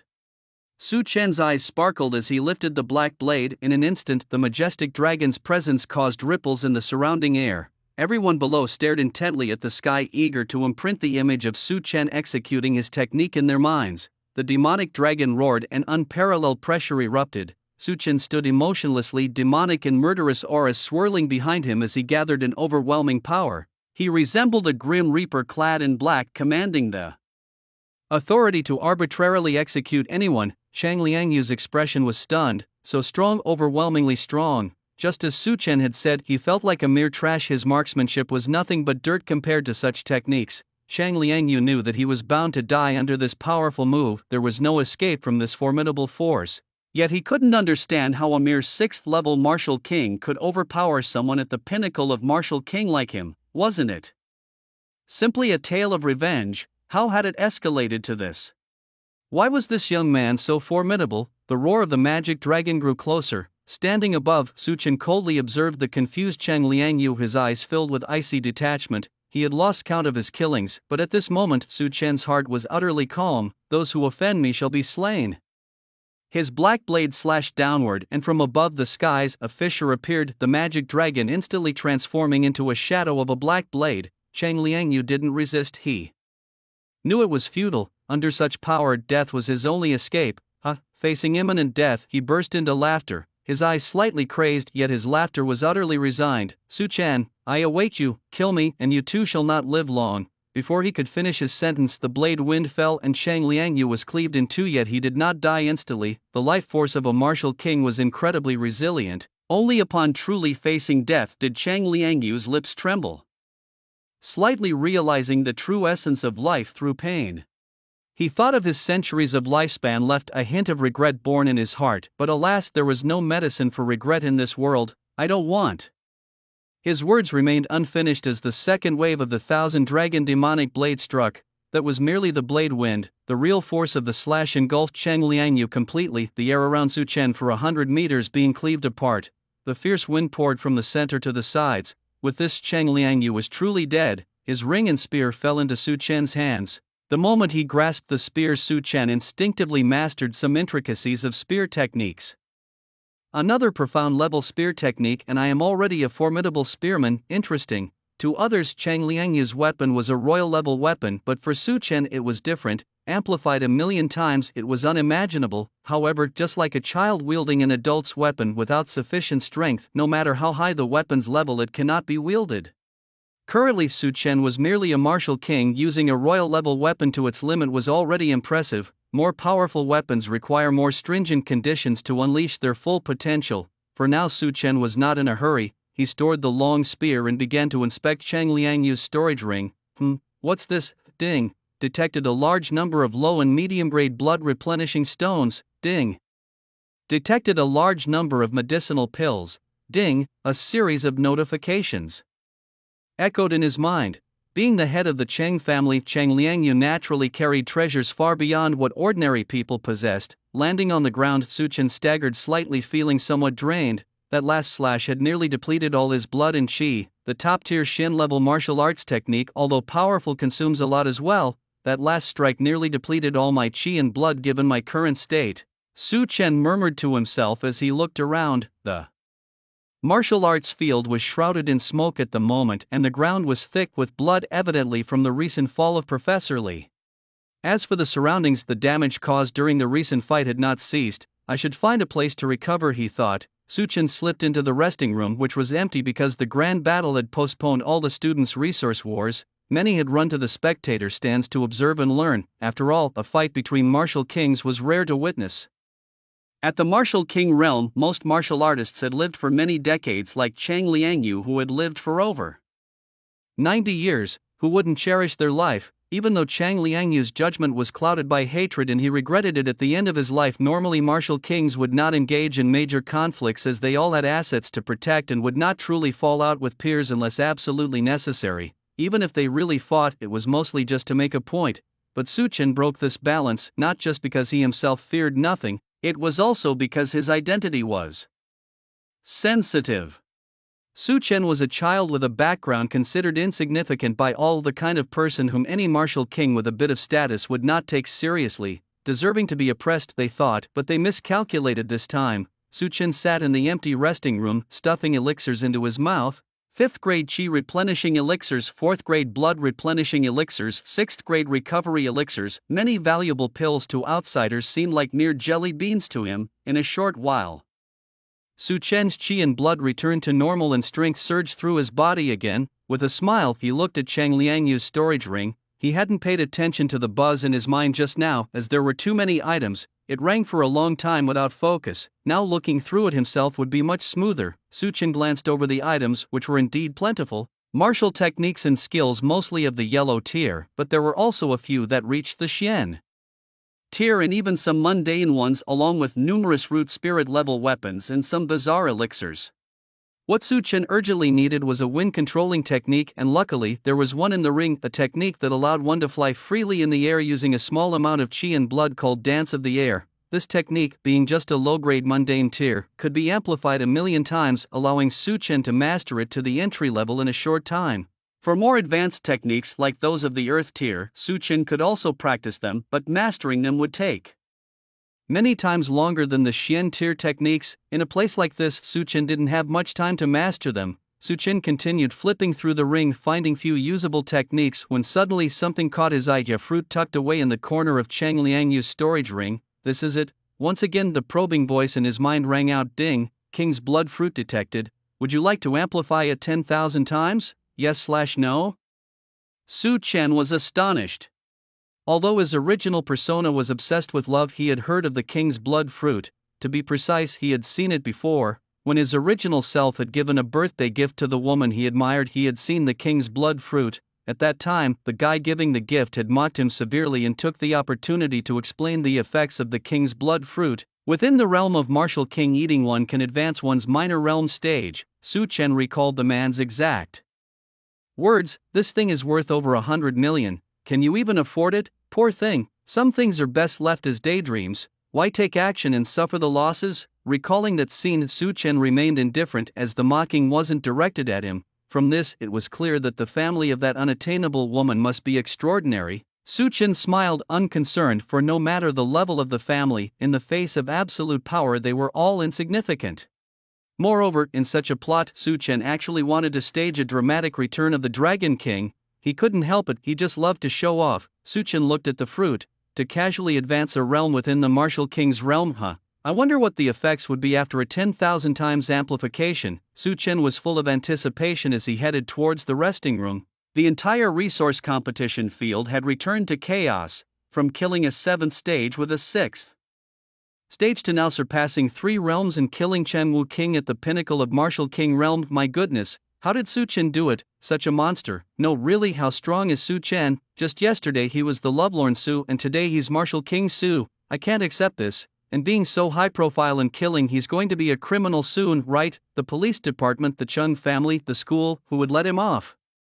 You think too much, don't you? What if the police really come later? Are you going to organize something? Today Su Chen should have made a name for himself with such luxurious battle achievements that nobody could forget him. It's funny, you, a mere martial realm warrior, worrying about someone who's surpassed martial king. The opinions from the student seats varied. Even those who disparaged him felt their hearts shaken countless times. After all, what Su Chen did was like something out of a movie that people would criticize as unrealistic. However, the most shocked were the professors who had almost clashed with Su Chen. After witnessing this battle, they were deeply unsettled. They had briefly sparred with Su Chen and understood his strength more vividly now. Terrifying. Old Wang, my palms are sweating now. Your student is too strong, one professor admitted apprehensively. Old Li's death was not unjust. You flatter me. Am I even worthy to be his teacher? One Haruan frowned his emotions the most. Complex among them, he now regretted not paying attention to Su Chun earlier and feared that he had actually tried to discipline such a killing god. This could also be considered a brush with the Grim Reaper's scythe. If there had been no conflict today, one person remarked, but quickly stopped himself. Everyone knew that if was merely hypothetical. Expressions of regret appeared on the faces of several professors. Unfortunately, there are no ifs in reality. By now, the powerful warriors of the martial king realm had already separated, sitting down together with their younger charges. Unlike the academy's professors and students, they saw deeper into the situation, and almost simultaneously they all mentioned something to their juniors. No matter what happens in the future, Su Chun, you should only associate with the righteous. If you must choose a side, remain neutral when justice isn't on your side. As the discussions continued, suddenly numerous black figures were seen rapidly approaching the academy in the distance. They wore black uniforms with badges and black stars on their shoulders. It didn't take long for the spectators to realize that these were members of the Police Affairs Department. Unexpectedly, they were the first to arrive. Birds of a feather flock together. Don't they understand this simple principle? Who do you think cleaned up the messes made by the Chang family in the past? Within the territory of the Great Xia, ordinary cities are equipped with police forces to monitor and protect the urban areas known as the Police Affairs Department. Unlike the military, the Police Affairs Department operates under a distinct system with a strict hierarchy ranging from city inspector, legal inspector to punishment inspector, and further down to regional inspectors, all manned by experts of the martial emperor and martial spirit realms. In most medium-sized cities, those of the martial emperor realm are considered the pinnacle of combat power, making the Police Affairs Department one of the strongest forces there. And then there's Tian City Martial Science University, the top university in Tian City, naturally also one of the strongest forces in the city, known affectionately as Tian University Gang. The university's board of directors are all of the martial spirit realm, and its two chairmen, who are the university's president and vice president, are of the martial emperor realm. These two powerful entities residing in the same city naturally have some connections, such as providing fresh recruits and organizing competitions, which serve as the links between them, including the so-called Cheng family. Two of the three chief inspectors are relatives of the Cheng family. In a sense, the Cheng family's gain is the Police Affairs Department's gain. It is for this reason that the Martial Science University turns a blind eye to the various deeds of Chunyu. Typically, such an alliance is unlikely to encounter problems. If issues arise, they simply pass the buck back and forth, putting on a show of conflict which naturally dissipates the common people's anger. Even if people begin to suspect something, both forces boast martial emperor realm power, leaving ordinary people powerless under such a combination. Even if there were martial emperor realm individuals to support them, ordinary martial artists wouldn't rebel. After all, not every martial artist suffers from injustice, and most adopt an indifferent attitude. Even if they empathize, their support is usually only verbal and seldom substantial. The collapse of a building is never instantaneous. It is usually due to significant issues in the building's foundational structure or internal problems, gradually leading to decay. The straw that breaks the camel's back is never just the last one added. Instead, it's typically a gradual buildup of worsening conditions until a sudden eruption occurs. Unexpectedly, a major buff appears, embodied by a figure who seems utterly fearless, repeatedly shattering everyone's understanding. This individual, truly fearless, takes lives without as much as blinking an eye. The atmosphere in the resource competition arena is eerily quiet, with dust still lingering in the air above the stage. In the sky, members of the police service in black uniforms, their boots polished to a shiny black, walk on air. Each of these individuals has 4 stars on their shoulders, a symbol of their rank as district inspectors. And this time all present are of district inspector rank, indicating that they are all at the level of martial spirit realm, a notable gathering since typically for a minor incident, not even one district inspector would bother to appear, let alone several. However, this incident involved the murder of the Cheng family head Sheng Liangyu, killed brazenly in public. Given the severity of this situation, the response was substantial. Suddenly, an elderly man with a stooped posture leaped up into the clouds. This man, the old butler of the Cheng family and the one who summoned the police, was elderly Chang. Officers, you've finally arrived. You have no idea how tragically the family head met his end. That boy Su Chen used his power to kill without hesitation a real demon in human form. Even after our young master apologized, he still committed murder. Officers, you must seek justice for us, old Cheng pleaded tearfully, his emotions spilling over as he spoke. The district inspectors exchanged looks, then the most robust inspector, a middle-aged man with a strong and stern face, stepped forward. "Old Chang, no more words are needed. We will ensure justice for your family and seek retribution." With those words the man scanned the crowd below and bellowed, "I am the chief inspector of the North District. Su Chen, come forth and face your punishment." The inspectors had already been briefed about Su Chen en route thanks to old Chang. However, they needed to maintain a semblance of serving the people, and at this moment the Chang family represented the people. "You scoundrel, come out, own up to your actions," shouted an older inspector, slightly friendlier than the robust man. "In my life I have always despised those who bully others. If you are brave, face me." He glared fiercely, his powerful aura of the martial spirit realm spreading across the field, causing the metal barriers around the arena to creak under the pressure. The intensity in the resource competition arena skyrocketed, a clear testament to the formidable power of the martial spirit realm, far surpassing that of the martial king realm. Even without the methods of harnessing the wind, they could move freely through the sky. In the audience, several professors exchanged glances. Unexpectedly, the authorities from the police department had shown up, and it seemed that the young man was in serious trouble this time. He was likely to meet a grisly end, as the police department was known for their policy of retaliation. Meanwhile, there hadn't been a peep from our board of directors. Who knows what those scoundrels were up to, probably cavorting with some academy beauty. Just yesterday old Master Bai had me running around buying dozens of condoms. At the same time, the students in their seats were visibly shocked. They had never seen so many high-profile figures before. "Su Chen is definitely doomed," a few students whispered among themselves. "Humph." The senior inspector snorted, "Not coming out, huh? I'll turn this place upside down right now." Just as the senior inspector was about to take action, a young voice rang out from the crowd. "Excuse me, honorable inspectors, what is the reason for this arrest by the police department?" The speaker was an extremely young martial king. The inspectors floating in the sky were taken aback.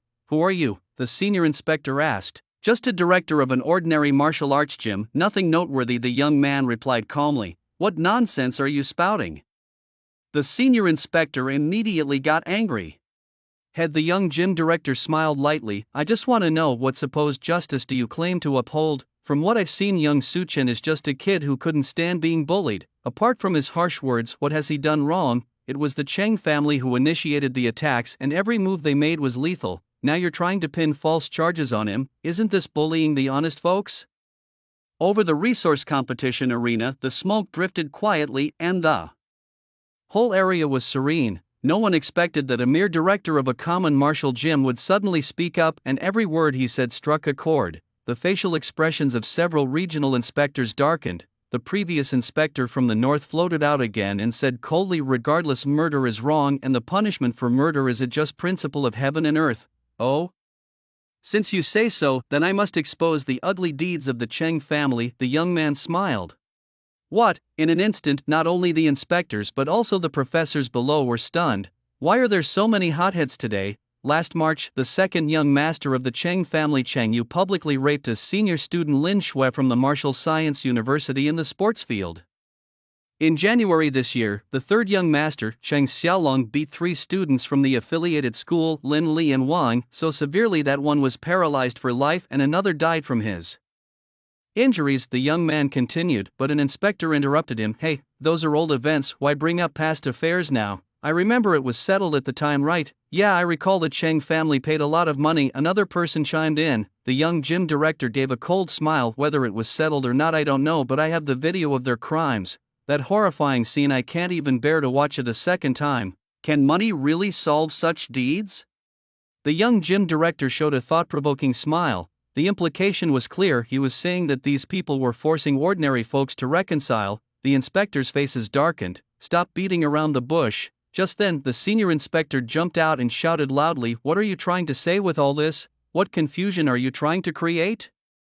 "Don't worry, we will investigate those people's matters thoroughly later on, but today we are here for the matter concerning Su Chen, right? Why bring up these old irrelevant issues? What are you trying to prove? What do you want to express?" Several district inspectors echoed in agreement. The young man simply smiled lightly in response. "Today I Sumo only ask for one thing, fairness."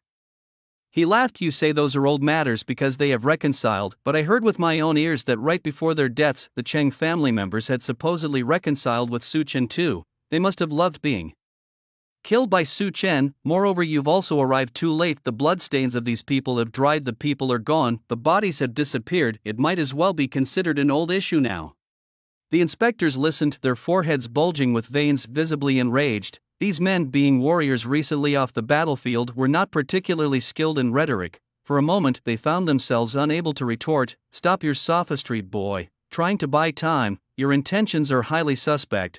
The old inspector suddenly shouted, suspecting the young man of having an improper relationship with Su Chen. Tell us. Is this incident related to you? Did you orchestrate an attack? True to his role, the old inspector skillfully accused him, leaving Su Song no choice but to shake his head and then burst into laughter. Wonderful, oh wonderful. So this is how you frame people. What a sinister intention. The inspectors felt a murderous intent brewing within them. Such arguments were touching their limits, and if word got out, the consequences would be unimaginable. The lower forces may not be strong, but if a slightly more powerful saintly mother were agitated by this nonsense, I would end you today and give the Chang family justice. The old inspector shouted. Just as he was about to make a move, at that moment, all the spectators in the gallery stood up. In an instant, the oppressive aura of a dozen martial kings surged, mixed even with a few martial spirits. Nonsense! What are you trying to do? Rebellion! The old inspector roared. From the crowd, a martial spirit powerhouse stepped forward and bowed slightly. No offense, but we aren't overturning anything. Just like this brother here, we are also seeking fairness. Yes. Fairness, that's all we want. Fairness. Supported by several martial kings and martial spirits, even the students in the gallery began to make a ruckus. The overwhelming momentum darkened the inspectors' faces. They hadn't expected things to turn out this way. The group was unexpectedly united. From deep within the spectators' seats, where the young martial king had stepped out, a woman sat smiling broadly, watching the unfolding drama. Now let's see what you will do, she mused. Quiet.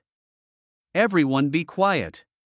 The North District Inspector shouted, but by then the shouting from the gallery had completely overwhelmed his voice. The professors exchanged puzzled looks. What on earth was happening today? Why had someone suddenly spoken out?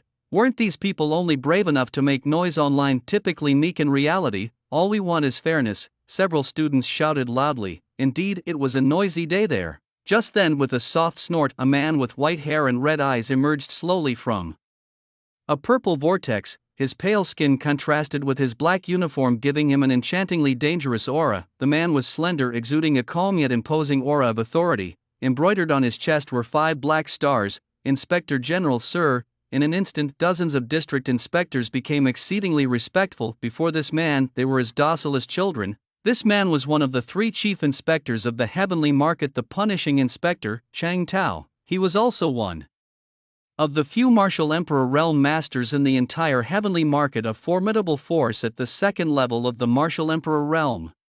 As he arrived, the atmosphere at the competition site seemed to slow down. I asked you to capture a kid in the martial king realm. How come it's not done yet? Are you all just loafing around? Chang Tao coldly addressed his subordinates. Do you want to die? A chilling aura emanated from him, his immense oppressive force sweeping across the competition site. Everyone who had just stood up to speak promptly sat down. The oppressive force of the martial emperor realm was overpoweringly strong.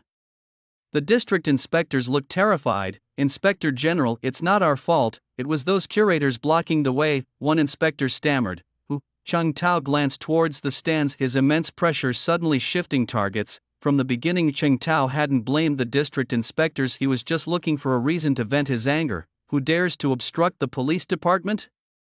The oppressive force of the martial emperor realm nearly crushed the curators in the stands, silencing them completely. Who dares to speak a word? I'll kill them. It's me. Just then a tremendous force rose to meet Chang Tao's, also from the realm of martial emperor. From the crowd, a beautiful woman in high heels smiled slightly as she pulled out a badge, National Investigator, plus a member of the Hu Martial Alliance, Su Haitang. Sorry, the person who spoke up is one of mine. Any problem with that? Chang Tao's pupils shrank. How had the investigative bureau gotten involved? However, there's an old saying that even a powerful dragon shouldn't oppress the local snake, and naturally Chang Tao didn't dismiss her lightly. People from Yanjing come here to heavenly market to throw their weight around, extending their hands quite far, aren't they? Chang Tao's tone was icy. What, am I not allowed to intervene? Su Haitang said with a light smile, pulling out another purple badge as she spoke. This badge, clearly engraved with the characters for inspection, was of a very special type, meaning no authorization needed, capable of monitoring All inspectors across thousands of markets. Clearly Su Haitang was not someone easy to handle. This time, although she was out for personal matters, it was nothing for her to use her power to intervene, considering it as doing a good deed. Cheng Tao's face darkened, and he coldly added, "Every place has its own characteristics and special circumstances. An officer meddling too much could likely lead to disaster." Disaster? What disaster? "I'd like to hear what disaster," Su Haitang retorted. Cheng Tao, with a grim expression, said. "Regardless of what the Cheng family has done, Su Chen killing someone in front of so many people is definitely wrong. Even if the Cheng family did something wrong, it's not up to him, an ordinary person, to punish them. Such actions by Su Chen mark him as a brutal and extremely unstable individual, posing a great threat to society. Such a man must be dealt with. It's absurd not to." "Officer, you must open your eyes wide. Do not bend the law for Su Chen, a despicable criminal, a bully." Cheng Tao spoke very seriously, emphasizing each word heavily. "Who's the idiot cursing me now?" At that moment a cold snort sounded from the ground. It was none other than Su Wu Wang, Su Chen, who had just stepped out of the resting room. The police officer had come out to address everyone, and it hadn't really been long, just about 10 to 15 minutes. But in that short time, Su Chen had accomplished a lot. He had first amplified his wind riding technique, what was originally a yellow tier. Ordinary technique became a earth tier skill. It must be said, earth tier skills are indeed difficult to master. Although Su Chen hadn't mastered it to an entry level, he had managed to use it, which wasn't difficult. With the remaining time, he amplified a king blood fruit by 1,000 times. The originally 3rd grade king blood fruit had now become a 7th grade one. Its effect had changed from merely advancing a minor realm to allowing any martial king to directly advance to the pinnacle of the 9th level of the martial king realm. For anyone, this was an incredibly terrifying effect, even considered defying the heavens. Such fruits couldn't be naturally produced in reality. Anyone who encountered such a fruit was truly kissed by fortune, a real child of destiny. But for Su Chen, who was used to thrilling experiences, it was truly a stroke of luck. Just now he was so excited because he thought he had found some kind of decoder. He thought, if one fruit could increase by 1 realm, what about 1,000 times? Wouldn't that be a leap of 1,000 realms? That would be a direct soar. He was already preparing for a galaxy-wide party, but then he realized that the basic effect of the king blood fruit hadn't changed. After 1,000-fold amplification, eating a bit would only advance someone directly to the perfect completion of the martial king realm. Eating 2 or 3 bites wouldn't change anything, you would still only reach the perfect completion of the martial king realm. It was somewhat underwhelming. Moreover, this fruit could only be effective at the king level, and a person could only eat one in their lifetime. Su Chen felt helpless. After trying so hard, he still couldn't become invincible. Could he still not achieve it? After that, he started hearing the increasing cursing from outside. The voices calling his name weren't very loud at first, but the latter ones were practically shouting. Above the sky, Cheng Tao looked at Su Chen, who had been deliberately lured out by his shout, a wildly joyful smile playing on his lips. Truly, he had feared that this youngster wouldn't show up, or had already fled. "Su Chen, why do you keep mentioning your father's name? Do you miss him that much?" With a strange woman present, Su Chen subconsciously became more refined in his speech. After all, Su Chen was once considered a little flower reared by 9 years of compulsory education. Being polite at first meeting is never a mistake. However, Su Chen was taken aback by the sudden appearance of a woman at the martial emperor level. Her features could almost be compared to his first love, or rather his unrequited love, as such undefined relationships are generally termed. She was of the same level, albeit more mature and adult-like, with a profound depth in certain aspects. Hearing Su Chen's cursing, Cheng Tao instantly became furious. "Boy, you dare curse at me? Oh, why do you keep repeating those few sentences? My ears are almost calloused." Su Chen, looking at Cheng Tao, coldly retorted while tugging at his ear. "You're shocked, huh? I just cursed. You mention your father and I can't curse you." Cheng Tao couldn't help but laugh out of irritation. He glanced anxiously at the woman standing nearby with her hands on her hips, his fingers almost piercing into his palm. Truly, if it weren't for this woman being in the way, he would have dealt with this scourge long ago. Still, he just needed some reason, any reason. "Su Chen. Very well, shark-tongued thing, showing no respect for your elders. You publicly slaughter the Cheng family father and son and bully the weak. You even cruelly killed Cheng Xiaolong, who was only at the martial realm. Such a person like you, if left unchecked, would definitely pose a threat to society. You harm the loyal and good. Today I shall act on heaven's behalf and eliminate you, this scourge." Cheng Tao seemed to stand on the side of justice, stacking several accusations against Su Chen, who sneered in response, "Obstinate fool." Just as Cheng Tao was about to make a move, Su Haitang stepped forward. The immense pressure emanating from her was even denser, and it wasn't caused by mere physical strength. Su Chen frowned and asked, "What's this? We're just fighting, why are you joining the fray?" At this moment he had already grabbed one of the 3 jade swords. As for those above the martial emperor level, at such ranks, they are bound by strict official documents, especially in cities where these experts are not allowed to act without permission, for their actions could devastate a large part of the city. Theoretically, Su Chen in the city was invincible. This was precisely why Su Chen was so arrogant. Su Haitang paused for a moment, her eyes flickering almost imperceptibly. The next moment, a voice entered Su Chen's mind. "Shush, calm down, young man. I am a psychic, the woman standing not far from you. My ability is to cut to the chase, no more nonsense." Su Chen was obviously aware of the abilities of a psychic, he had read enough about them in online novels. After a brief silence, Su Haitang's mental voice resumed, this time in a more amicable tone. "Young man, I am on your side. I am with the government, trust me, and besides I am here for a reason, the state, anti-corruption. Well, just think of it like that, so don't worry with me here, you won't be in trouble, say whatever you want to say." Holding 2 IDs, Su Haitang is inevitably tied to the state, and she often uses the state's power. Thus, she chooses the most convincing explanation for Su Chen to believe, hoping to resolve the matter quickly.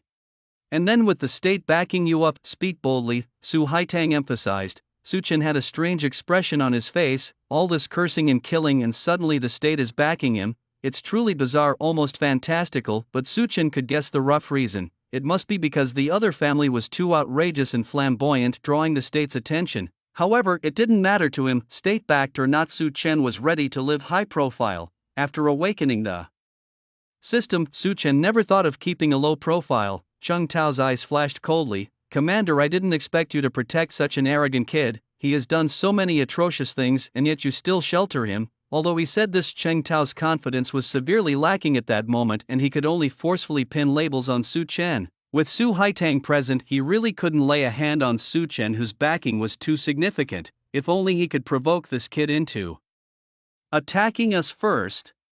That way, as soon as he strikes, I'll have a solid reason to take him down. Cheng Tao thought to himself. Atrocious deeds. Had you not mentioned it, I wouldn't have known I was so capable. Tell me, what atrocious things have I done? Su Chen replied coldly. Cheng Tao's face darkened. At that moment, a thunderbolt flashed beside him, heralding the energy fluctuations of a teleportation array. Someone else has arrived. Amidst the whirlwind, a cold snort sounded. A criminal of the martial King realm. Being so audacious, out of the vortex a shiny leather shoe stepped forth, and a man in a black uniform emerged with a smile. Like Cheng Tao, this man was also a martial emperor level. From afar, Su Haitang's face changed suddenly. "He's here too, the chief inspector of the justice and law enforcement. Good afternoon." The chief inspector Wang Zizai greeted the district inspectors around him, who responded eagerly. The scene suddenly seemed to shift from defense to offense. Wang Zizai exchanged glances with Cheng Tao. As the chief inspector, he naturally knew what Cheng Tao was planning, but now that he was here, there was no need for any baiting. He had a better method. Su Chen must die, and the prestige of their police martial bureau must not be undermined. Otherwise, how would they continue to make money, gather resources, or exploit ordinary martial artists in the future? A single spark can start a prairie fire, so they must extinguish all potential new powers, and everything must be fair and just. Wang Zizai looked at Su Chen. "Su Chen, do you admit your guilt?" "Am I guilty again?" Su Chen frowned slightly, clearly annoyed. From earlier until now, these people had been inexplicably trying to pin false accusations on him. He just couldn't understand how a simple one-on-one duel could lead to so much trouble. Su Chen stared coldly at Wang Zizai and demanded, "You better explain everything clearly to me. What crime have I committed?" Wang Zizai scoffed and then pointed at Su Chen. "Explain clearly. You really are an arrogant young man, aren't you? But it is precisely because of your lawless nature and attitude that you provoked the Cheng family and others. Just on the point of your attitude alone, I can charge you with instigating trouble. Add to that your rude words, and it's almost certain that you started the whole incident. In summary, Su Chen, I deem you a serious threat to public security.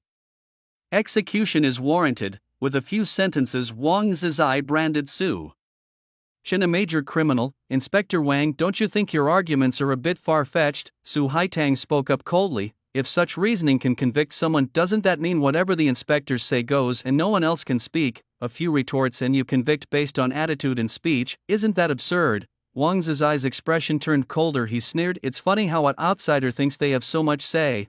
I've made it very clear, starting trouble with rude speech is a crime. No more words from you. In Tian City, I am the chief inspector of political and legal affairs. I am the rule. With two martial emperors backing him, Wang Zizai was not afraid of Su Haitang at all. He then looked at Su Chen. Su Chen, just confess and accept your punishment. Are you planning to hide behind a woman, become a coward? This was a provocation and Su Haitang frowned, immediately sending a message to Su Chen, don't fall for his bait, kid. He's deliberately provoking you. They have two martial emperors. If it comes to a fight, we'd be at a disadvantage. I can't help you right now, they'll surely kill you. Just endure for now, avoid the spearhead, I'll find a way to handle this. Step aside for them. Ha! Su Chen smirked, letting out a cold laugh. Ridiculous, how is that even possible? He stepped forward, positioning Su Haitang behind him. You say my words are rude and provoke them? Is there a chance that they're just mentally unstable and any word from me is a provocation? Su Chen sneered, suggesting that every time he insulted someone it was because they started the trouble, even threatening to kill him, and yet he was the one blamed. Alright then, since the other party likes to twist logic, I'll play along. With a smirk, Su Chen saw Wang Zizai's face change, unsure of what Su Chen was planning, but he still scoffed. The thought processes of a criminal are indeed obscure. I don't understand what you're trying to say. Wang Zizai hadn't finished speaking when Su Chen, with a cold laugh, cut in. I'm just decoding. Your fair lady exploded. Su Chen's voice was loud, audible to almost everyone in the area, leaving everyone dumbfounded. Wang Zizai would bet that this was the filthiest string of insults he had ever heard in his life, so vile that in an instant the faces of many ancestors on his family shrine spirit tablets flashed through his mind. Moreover, he was being scolded in public, in front of his subordinates and the commoners he always looked down upon. His blood rushed to his head before he even heard half of it. Su Chen, what are you rushing for? Su Chen remained calm. I didn't say you, I just said some random words and you're already agitated. Are you as abnormal as the Cheng father and son to hold an office like that? Look at the others. This lady next to me didn't react at all. Su Chen pointed to the surrounding audience seats and then to Su Haitang beside him. Why do you react? Is it because you're mentally unstable, or do you perhaps have tendencies that could harm society? Wang Zizai's fingers trembled with anger. This was the first time he had been so humiliated in public. Su Chen, all right. Wang Zizai barked furiously, but he still had to find a reason. Setting aside the coarse language for now, you can't defend yourself against murder. Killing someone in front of so many people, you can't just deny it. Don't you dare pull the self-defense card on me. Killing is wrong, killing in front of so many people is even more wrong. How you get to say everything? So if someone puts a knife on Su Chen's neck, he shouldn't even fight back? Su Haitang asked coldly. What fight back? I'm talking about the result. The result is that Su Chen killed Cheng Liangyu, the head of the Cheng family, in front of everyone. Murder is punishable by death, it's only right. Wang Zizai shouted, glaring fiercely at Su Chen. He never expected that he would be the first to break down, but it didn't matter anymore. Just a martial king realm, catch him first. Whatever you have to say it in the police affairs tribunal. Take action, Wang Zizai roared. This time, he not only wanted to kill Su Chen to avenge the Cheng family, but he also wanted to torment him severely. Su Haitang felt as if a formidable enemy was approaching. She didn't expect the other party to disregard all reason and arrest someone on such twisted logic. Su Chen, run! Su Haitang shouted loudly. She would never allow such injustice to occur. Why would I run? At that moment, a cold laugh echoed nearby. Cheng Tao and Wang Zizai were both stunned. They didn't expect that even at this time, Su Chen would still be so arrogant. Still some backbone there, not hiding behind a woman. That's commendable. I can give you a whole corpse, Wang Zizai said with a cold laugh. Su Haitang stood behind, holding Su Chen's arm, her eyes full of concern. Hey, kid.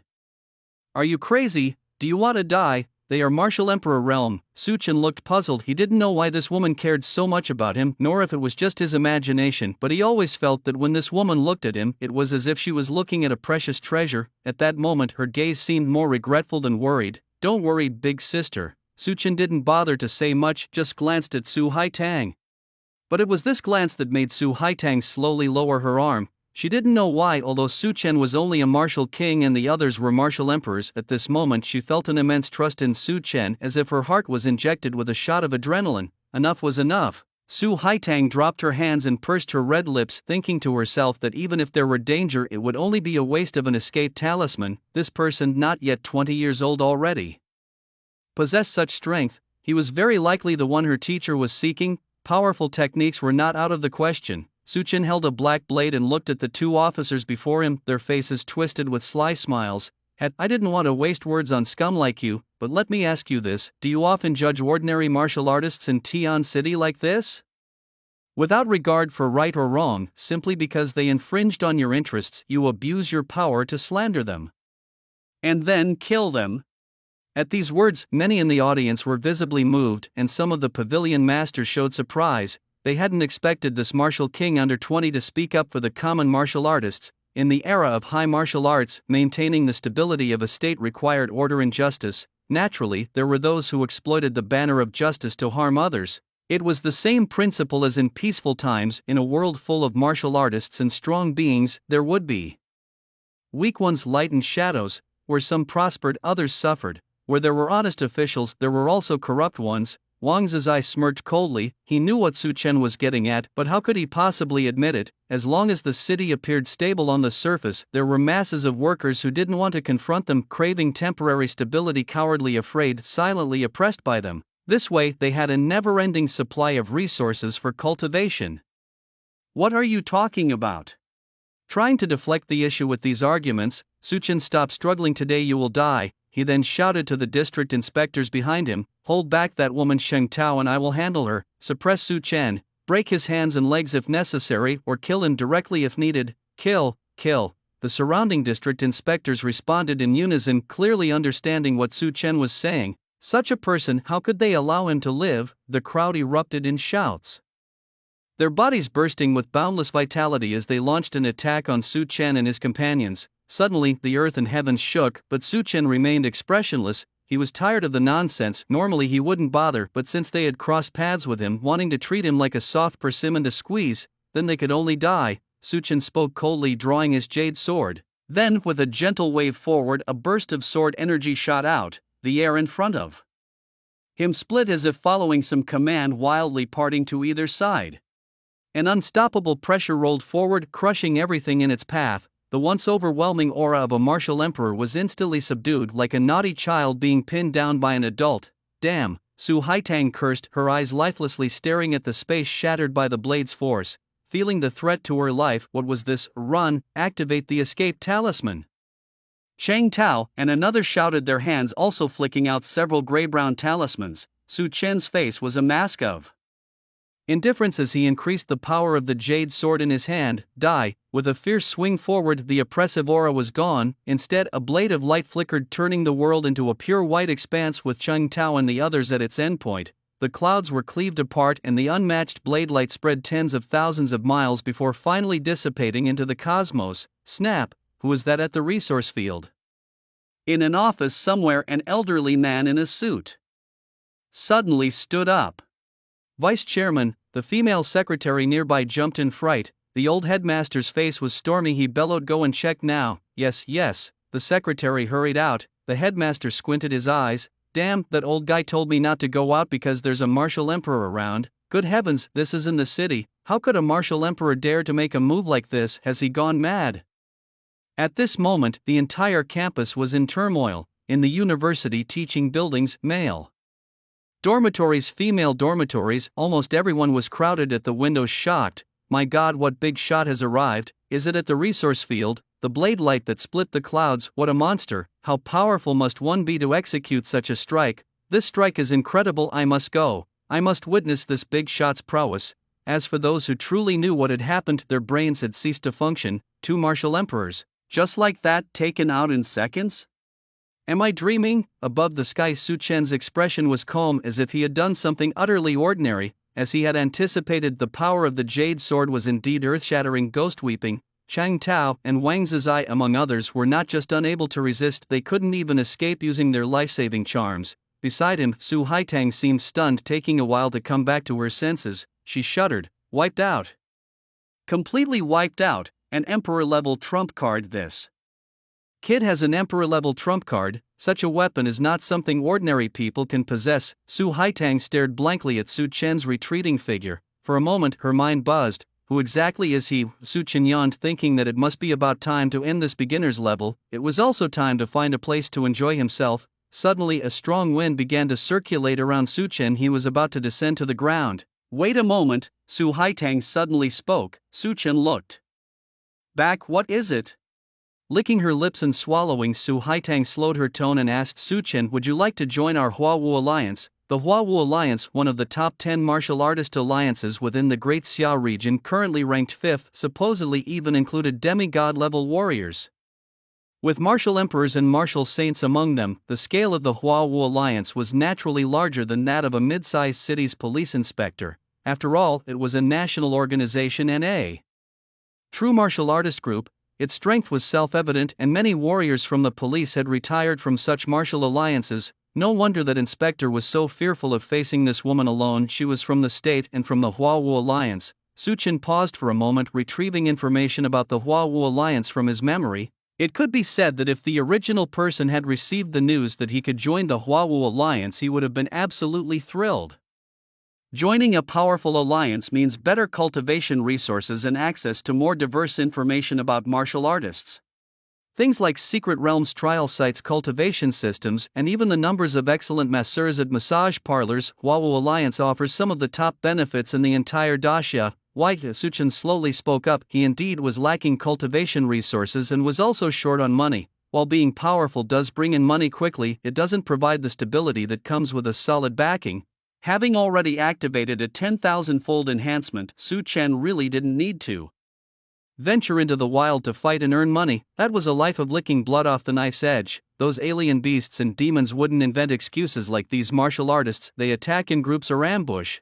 But what's the reason? Su Chen asked indifferently. For a reason to join. Su Chen disliked being passive, and Su Haitang wiped a bead of sweat from her forehead. If anyone asked why a grand martial emperor feared a mere martial king, she would curse out loud. Just a minute ago, this martial king had, using some unknown technique, instantly killed 2 martial emperors and a bunch of martial spirits right in front of her.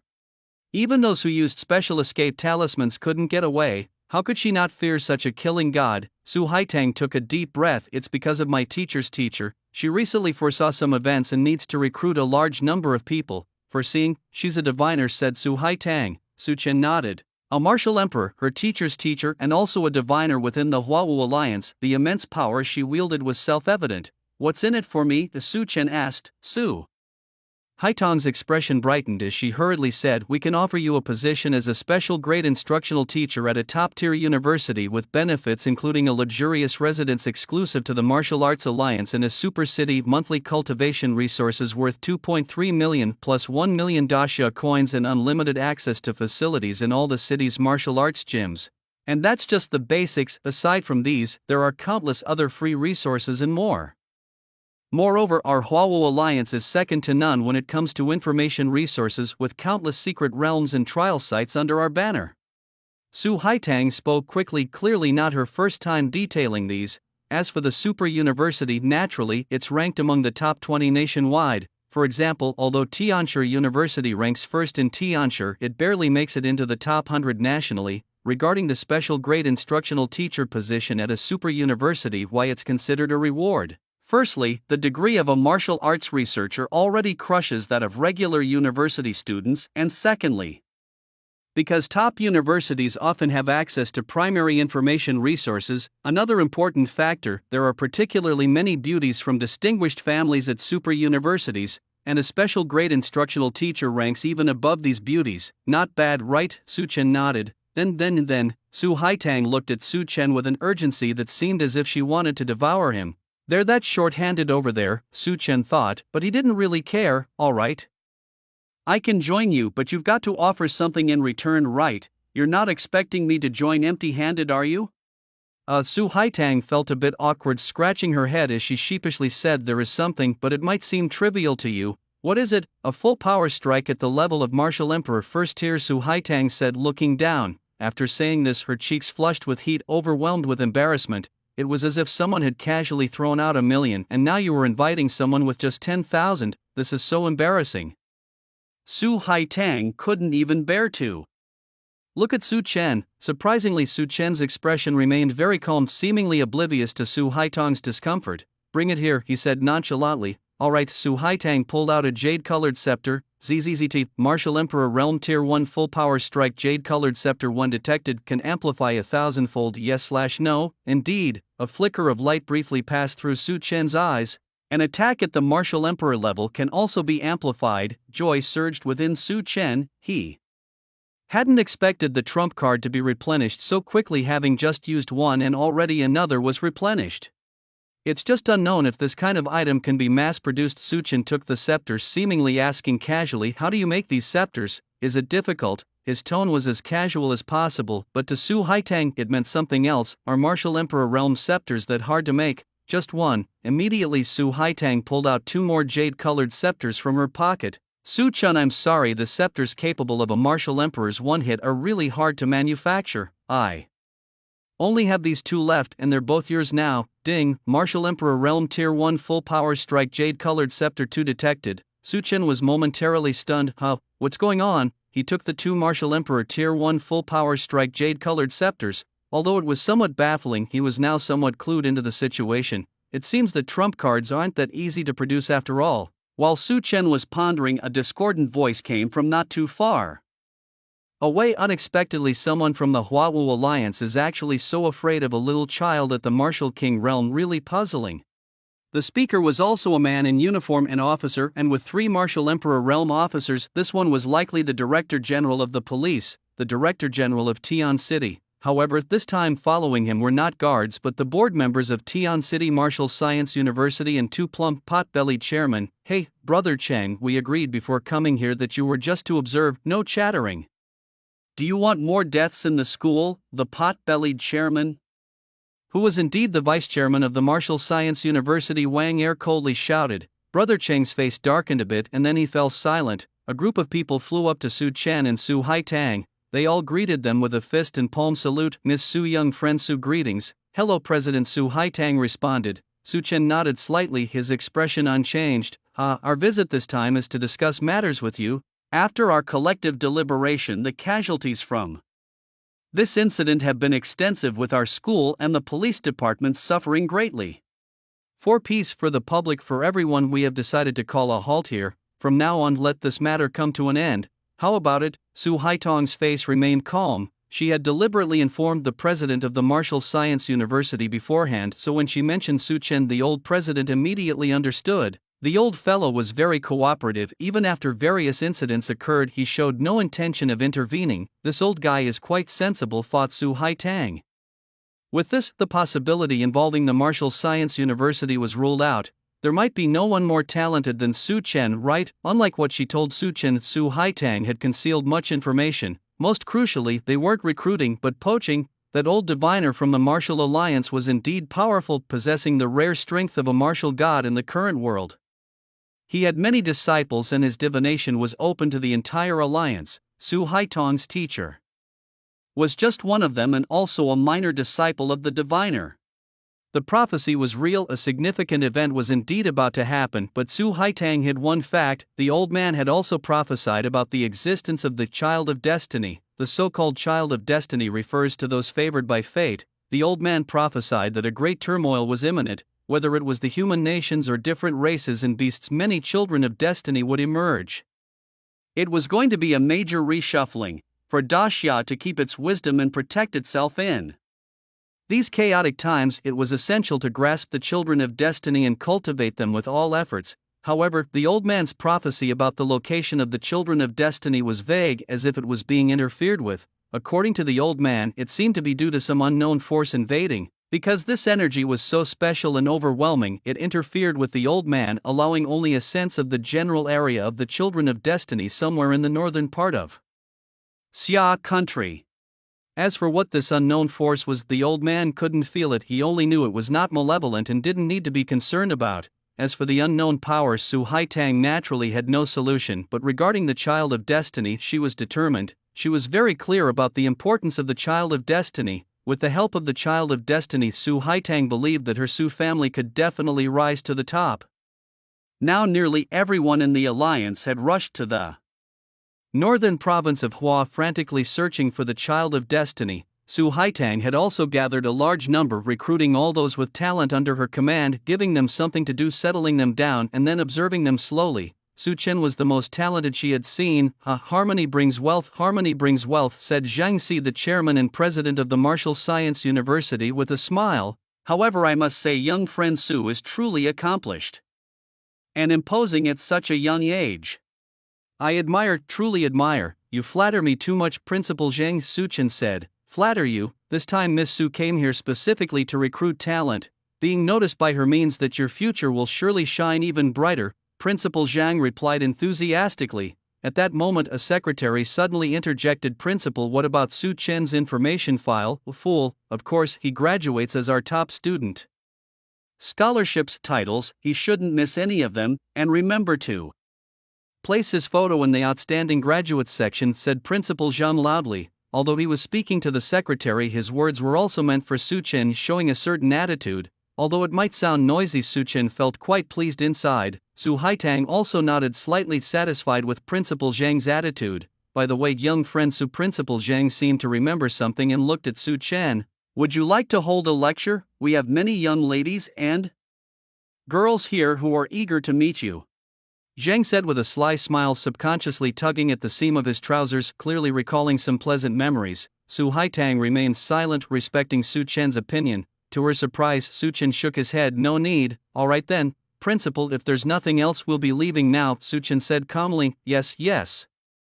The scholarship has already been transferred to your account and your information will be updated this afternoon along with your ID. You might want to check it online if you're interested, Principal Zhang quickly added. Don't worry, I've got it, Su Chen responded. Afterwards, Principal Zhang handed over the remaining resources at the school to Su Chen and the two of them floated away. Watching their figures disappear, Principal Zhang stayed in place for a long time before Vice Principal Wang Er spoke up. Hey old Zhang, do we really need to suck up to him like this? He's just a martial king realm fighter who relies on trump cards to kill. Without that trump card he's nothing.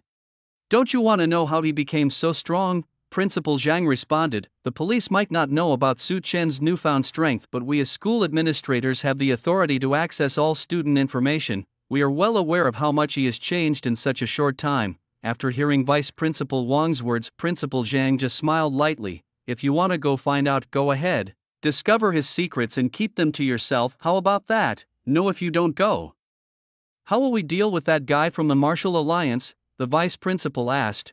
Come with me, we'll share the secrets. How about that? Seeing the Vice Principal's foolish look, Principal Zhang felt a headache coming on. You think a martial emperor's trump card can be used so casually? You really think he is only one? What if there are two? Then our lives would be over. Are you so keen on risking your life? Are you out of your mind? Zhang's words left Vice Principal Wang speechless. I'm telling you, anyone who dares to provoke that kid now is a complete fool. Principal Zhang was still speaking when suddenly a member of the board of directors quietly said, Principal, the level has disappeared. Everyone froze at that moment. Here comes the big fool from afar. Chengdu was hastily fleeing through the air, followed by figures in uniforms and several other powerful figures from different factions. Among them were warriors of the martial spirit realm and the martial king realm. There were even two experts from the martial emperor realm. One of them had come from another city to drink with Chengdu. To bring these two over, Chengdu arrived quite late to the scene, and just now upon hearing that Su Chen had some secret, Chengdu's determination to act was further solidified. I don't believe that guy has two martial emperor realm trump cards. Don't listen to that old man scaremongering. A guy who's been sitting in an office for decades is already rusty in the head. I guarantee that kid is just bluffing. Once we kill this kid, all the good stuff on him is yours. Alright, kill him. Suddenly, the sound of whooshing filled the sky. Far away, Su Chen and Su Haitang were flying slowly. According to Su Haitang, before going to report, she needed to register her martial king certificate, just going through the motions. Afterwards, Su Haitang had other matters to attend to, so she wouldn't be accompanying Su Chen anymore. Just as they were about to part ways, Su Haitang suddenly frowned, clearly sensing something. She looked at Su Chen, who just coldly smiled. How much more blood must flow in this city? Why are there so many who seek death? Su Haitang's face darkened. She could feel several breaking winds rushing towards them. These people really are persistent. With a flick of her delicate hand, her psychic power instantly spread around, stirring the surrounding wind and clouds into chaos. just as they had flown near the entrance of the Marshall Science University. It attracted the attention of many students and passers-by. Flying without touching the ground? What realm is this? Above Marshall ancestor all can fly. It was an eye-opener even for a water delivery man like me to witness such a scene today. In the sky, just as Su Haitang was about to shout a stop, she saw Su Chen gesturing her to hold back. Su Chen, at just a few dead men, no need to waste our time, Su Chen said indifferently. You go your way. Oh. Su Haitang couldn't help but swallow her saliva, realizing she hadn't misjudged. Su Chen indeed had more than one ace up his sleeve. The breaking winds continued incessantly from afar, and soon Chengdu arrived with a squad of police inspectors and several martial hallmasters in front of Su Chen and Su Haitang. Ah, Su Chen, you killed my two brothers. Today you must die. I give you two choices now. Either hand over the secret of your rapid promotion and we might consider leaving your whole corpse, or wait to be torn to pieces. Chengdu roared, clearly showing his deep resentment towards Su Chen. Below, some civilians and high school students who had just returned to campus were buzzing in their heads. Isn't that Chengdu, the chief inspector of the police? His brothers were killed by that kid. What's going on? I don't understand. This kid looks about my age. How is he at odds with our city's chief inspector? The onlookers were somewhat baffled, while Su Chen just smiled lightly. Good, this time there's no sugar coating. I like your straightforwardness. Since that's the case, I won't curse you. At this point, Su Chen pulled out his jade sword, and a tide of murderous intent and sword aura filled the air. Almost instantly, everyone behind Chengdu woke up, and Chengdu himself widened his eyes in disbelief. He still has run. This man has an imperial-level treasure. Damn it, Chengdu, you've doomed us all. In a flash, several figures streaked across the sky, speeding away into the distance, while the civilians and high school students below were completely dumbfounded. Why would the inspector general run from a child? No idea. But in the next moment everyone understood. Su Chen, holding the jade sword, swung it fiercely against the sky once more. The raging sword wind spread wildly in all directions, and the jade sword turned into points of light that dissipated in Su Chen's hand. Simultaneously, the entire sky was once again split open by a massive crack, with clouds and air frantically dispersing to either side of the sword wind. As for those who had fled in Chengdu, who faced Su Chen with a resentful expression, they were all obliterated within this tremendous sword wind. After the sword wind disappeared, the world seemed to have returned to complete calm. The ordinary people and high school students below were stunned. They knew why this seemingly young man could stand up to the inspector general, because he was truly formidable and fierce. In the distance, after realizing that Chengdu had left, the school principals, vice principals, and school board members all stayed put to await the outcome. When they saw the sword wind split the sky, the vice principal's body visibly trembled. At that moment he felt a chill in his limbs, thinking that if he had insisted on going over just now, he might have been the one split by that sword wind. Another imperial-level attack. Wow, just who is this Su Chen? Which imperial master is so indulgent towards him, providing him with so many powerful treasures? Normally a martial artist, without harming their foundation, can only infuse one such powerful strike in several months. Outrageous. Cut it out. What's so outrageous? If my son were a martial king, I'd drain myself dry to support him. However, it's worth mentioning that Principal Zhang's suggestion was indeed very apt. Without his explanation, I would have lost my cool just now. One of the school board members spoke up, and everyone's focus shifted to Zhang Si. Yes, Principal Zhang's decision was truly wise. Whether it was Miss Su's approach of non-action or his accurate prediction just now, not everyone could have done that. Impressive. Amidst the repeated praises, Zhang Si merely smiled and waved his hand. Just lucky. He pondered for a moment and looked at his secretary. Right, how did you handle the matter I asked you about earlier? The secretary bowed. That woman and those who had conflicts with Su Chen have all been dealt with. I've also cleared out those from the Cheng family at the academy. Good. Decisive cuts must be made. From today onwards, our Martial Science University has no association with the police department. Yes, Principal, my admiration for you is like the endless flow of a river, relentless and overwhelming like the flooding of the Yellow River. Me too. In the distance, Su Chen and Su Haitang finally parted ways. In Su Haitang's eyes, there was nothing but awe for Su Chen as they said their goodbyes. This kid, how many more trump cards is he hiding? He's utterly inscrutable. Su Haitang watched Su Chen from a distance. At this moment, Su Chen appeared as if shrouded in a mysterious veil.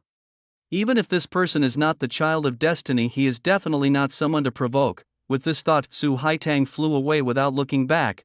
As for Su Chen nearby, he was approaching the temporary base of the Martial Alliance. On his way there, Su Chen kept raising his altitude until he reached a height where the ground was no longer visible, and only then did he stop. He took out the king blood fruit, thinking that since he was going to test his strength, it was a good time for a breakthrough and also a chance to earn some extra money. With that thought, Su Chen immediately consumed the king blood fruit, and as a searing energy entered his body, his aura began to climb rapidly. Martial King Realm 7th layer, 8th layer, 9th layer, peak of the 9th layer. In just a moment, Su Chen's cultivation had reached its maximum, breaking through to the peak of the Martial King Realm. Suddenly, a powerful aura spread all around, stirring the clouds. Is this the peak of the Martial King Realm? A smile appeared on Su Chen's lips. The feeling of continuously rising power was indeed thrilling. Then Su Chen took out the jade scepters given to him by Su Haitang, which were of the first layer of the Martial Emperor realm. What height Su Chen could reach in the future would depend on how much these scepters could amplify his power. A gleam flashed in Su Chen's eyes as he thought, system amplify all 3 scepters by 10,000 times. Ding! 10,000 times amplification begins. Please wait. Ding! Congratulations, you have obtained 3 scepters capable of a full strength strike at the Half-Saint Realm 1st layer. The Half-Saint Realm is a transitional realm between the Martial Emperor realm and the Martial Saint realm, a crucial node for martial artists transitioning from the Emperor realm to the Saint realm. Those who reach this realm are naturally of extremely high talent, and it is said that there are many requirements for physique, talent, and bloodline. Those who reach this realm are at least 70 or 80 years old, and some are even 100 or 200 years old. The lifespan of a saint realm is at least 5,000 years. Su Chen's face was ecstatic. A powerhouse of the half-saint realm could already be considered a high-level combat force at the provincial level. This was truly a rapid progression. Su Chen whispered excitedly. He was truly looking forward to soon standing at the pinnacle of the world, a real experience far more thrilling than any game. Then he moved towards the distant Martial Alliance branch. If that's the case, this king will first go and take the Martial King Realm certification, deal with these trivial matters in the Martial Alliance, and then make further plans. The certificates from the Martial Alliance are interchangeable. Theoretically, any certificate obtained from any alliance can be used in any country, and you can also collect subsidies for martial artists from any country's bank. With your certificate, this involves a martial law. As long as a martial artist is not breaking the law, they can travel to any country and, provided they stay for at least a week, can collect the weekly martial artist subsidy from any country, as law-abiding martial artists are considered a protective force for any city. So, as long as a martial artist is strong enough, they can afford to do nothing and still live comfortably without worrying about food or clothing. The permanent branch of the Martial Alliance in Tian City is the Tianyi Alliance, which ranks even higher than the Huawu Alliance that Su Chen is about to join, currently positioned as the second highest in the Daxia Kingdom's Martial Alliance. Situated at the very heart of Tian City, the Tianyi Alliance building is a unique rectangular structure, soaring up to 500 or 600 meters in height with a footprint as large as 2 football fields. From a distance, it appears as a massive, elongated and bulky edifice.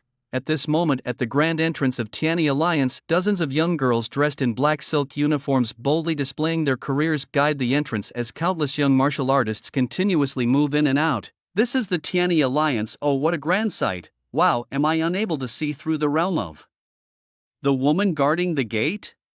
Impressive! Don't underestimate the gatekeeper. She's at a level you could never reach in your lifetime. How about it? Do you feel confident about breaking through to the Grandmaster realm today? Of course, I've been training for 2.5 years. Today being the weekend, naturally, many martial artists come here to measure their vitality or test their combat strength, and quite a few confident ones attempt to obtain their martial artist licenses, though the chances of passing are slim. Obtaining a license could mean a significant income increase for many ordinary people. Hence, despite the hefty fee of 1,000 xia coins, many still come to take the test. Boom! Suddenly a thunderclap streaks across the sky, causing almost everyone to glance upwards. Is it going to rain? Wasn't it clear just a moment ago? Whoosh! Suddenly another gust of wind sweeps through. Someone looks shocked as they see a black dot in the sky rapidly enlarging. It's a martial artist, an incredibly powerful one. People quickly scatter, and the next moment, bang! The ground collapses as a young man with black hair and black eyes lands on the ground, hands in his pockets and legs slightly apart. Many onlookers are shocked by the sight, and in the next instant a fierce wind sweeps around, throwing some of the weaker martial artists into the air. this is the power of a strong martial artist. Weaker ones can't even think of confronting him, let alone stand steadily in his presence. The young man is naturally Su Chen, his gaze is cold as he looks forward. So this is the Tianyi Alliance branch. Su Chen glances around, finding it a bit noisy. Young Marshal King, welcome to the Tianyi Alliance branch. Employee C513 Louis Weishi at your service. At that moment an exceptionally beautiful young girl kneels on one knee before Su Chen, her devotion clear. She wears a special headset which is notified of the arrival of VIPs so she won't underestimate someone's realm. Thankfully, when Su Chen landed, he had used a bit of his vitality, which made it hard to discern his level unless someone was deliberately trying to with a higher realm. The expressions of the surrounding ordinary martial artists are stirred. Seeing a Marshal King realm powerhouse is not an everyday occurrence. Su Chen nods slightly, his tone cold. You have some insight, lead the way. I am here to get my certificate. Yes, Lu Yueshi was thrilled. Having the opportunity to guide such a young Marshal King was a blessing indeed. Could it be that today she too would be able to grasp her own future? The other female guards nearby looked gloomy, their movements not as quick as Lu Yueshi's, clearly missing out on the chance to serve under someone. Welcome back, Lord Marshal King, the female guard said through gritted teeth. The next moment Lu Yueshi broke into a light jog, swaying her snow-white attire, and ran up to Su Chen to lead the way. This way, please. May I ask, Lord Marshal King, what business do you wish to conduct? Inside the hall, Lu Yueshi asked quietly, pinching her voice to ensure it was pleasant while remaining very clear. A certification, the Unified Level Martial Certification, Su Chen replied indifferently, referring to the most common and widely used certificate level, having received the exam slip from Su Haitang earlier. As he responded, Su Chen also looked around. The first floor of the Tianyi Alliance was so vast and high it felt limitless. Looking up at the ceiling, Su Chen even felt as if he was gazing at the sky, the great lights of the first floor seeming incredibly distant from the ground, tiny. Humans in the Grand Hall appeared utterly insignificant. So this is the world of martial forces, huh? Truly lavish, Su Chen thought to himself, realizing that even the most luxurious buildings of his previous world, Blue Star, paled in comparison. Unfortunately, all the exam venues are currently closed, Lu Yueshi said regretfully after scanning her tablet, but in an instant she looked up at Su Chen and smiled gently. However, as Lord Marshal King, you have special privileges. I'll arrange for you to jump the queue. Was all Su Chen replied. A moment later Lu Yueshi's tablet vibrated and she shook her snow-white attire a bit. There, that was quick. It's room 2134, I'll take you there. Okay, Su Chen replied succinctly. In room 2134 candidates were neatly lining up one by one to test their precise strength levels. Wu Zhengfeng, 22 years old, peak of the 9th level of the martial realm. Wu Yong, 29 years old, 1st level of the master realm. Tali, 25 years old, 7th level of the martial realm. On stage, professional testers observed each candidate's vital energy strength one by one. Many warriors knew their own strength in advance, so most were here simply to log it officially, although many had other reasons as well. Line up one by one, come forward. Today is the best moment to see if you've been diligent or not, a middle-aged teacher with glasses shouted beside a row of students in school uniforms. At the Martial Alliance, the volume of university and high school students was the highest, with university students purely for academic credits, while the Martial Alliance could further subdivide realms into levels of vital energy and combat power. As for high school students, it was purely for testing vital energy realms. Most high school students tested their realms weekly, as the differences in vital energy in the martial realm were too slight, requiring stronger individuals and better equipment for accurate detection. Many high schools lack such facilities. Thus many high schools choose this place. Just watch everyone, I'm already at the 7th level of martial mastery, watch me show off in a moment, a rather burly teenager sneered as he spoke, glancing over at a slightly frail boy at the back of the line. Tang Yan, what level are you at? Why ask him, Brother Wang? The once young prodigy is practically dead now. A young prodigy? Brother Wang is the real young prodigy now, a few followers sneered. I reckon Brother Wang is already among the top 50 in the martial Science High School. Brother Wang is awesome. The group clustered around the person known as Brother Wang, cheering him on. The teenager known as Tang Yan coldly scanned the crowd around him. Brother Yan, let's ignore these people, a girl with twin ponytails by his side snorted. Just wait until Brother Yan's level is revealed, it'll scare them to death. Tang Yan simply nodded without uttering a word. Just a few days ago, Tang Yan had broken through to the 2nd level of the Grandmaster realm. For a 19-year-old, this was a truly terrifying level. Though my strength has just begun to rise, it's definitely not something these ordinary people can compare with, Tang Yen thought. To himself, in the future I will stand at the pinnacle of this continent, but first I need to get my certificate and head to the Martial Science High School to access sufficient resources. Boom! At that moment the doors of examination room 2134 swung open, startling everyone. During the examination period, the doors were not supposed to be opened. A very young and indifferent youth entered the room. It was Su Chen. His deep black eyes were as cold and detached as ever. Su Chen walked on the path of entry as if transcending everything. Lu Jueshi was jogging ahead of Su Chen to lead the way, a cold sweat breaking across her forehead. She had already tried all her tricks. Her low-cut dress had nearly turned into an exposure dress, yet he hadn't even glanced at her properly. Sir, please slow down. Sir? Who is this barging into the examination room like this? I don't know. Looks like a distinguished young master. Neither the martial artist who just spoke nor the earlier brother Wang uttered another word. The oppressive aura of Su Chen was too strong. Who exactly was he? Tang Yen also frowned deeply. The examiner on stage was clearly stunned for a moment. Immediately stepping down from the stage and approaching the two, looking at Lu Yueshi, he asked, "Who is this?" "Lord Su, the martial king, is here to get his certificate." Lu Yueshi bowed her head and said, "Lord Su has urgent matters, so I took the liberty of bringing him here to cut in line." "I'm sorry, Lord Zhong." Zhong Chang waved his hand dismissively. "No matter, our alliance always respects the strong, and those above the martial king realm can cut in line as they please." He then bowed slightly to Su Chen. "Martial king lord.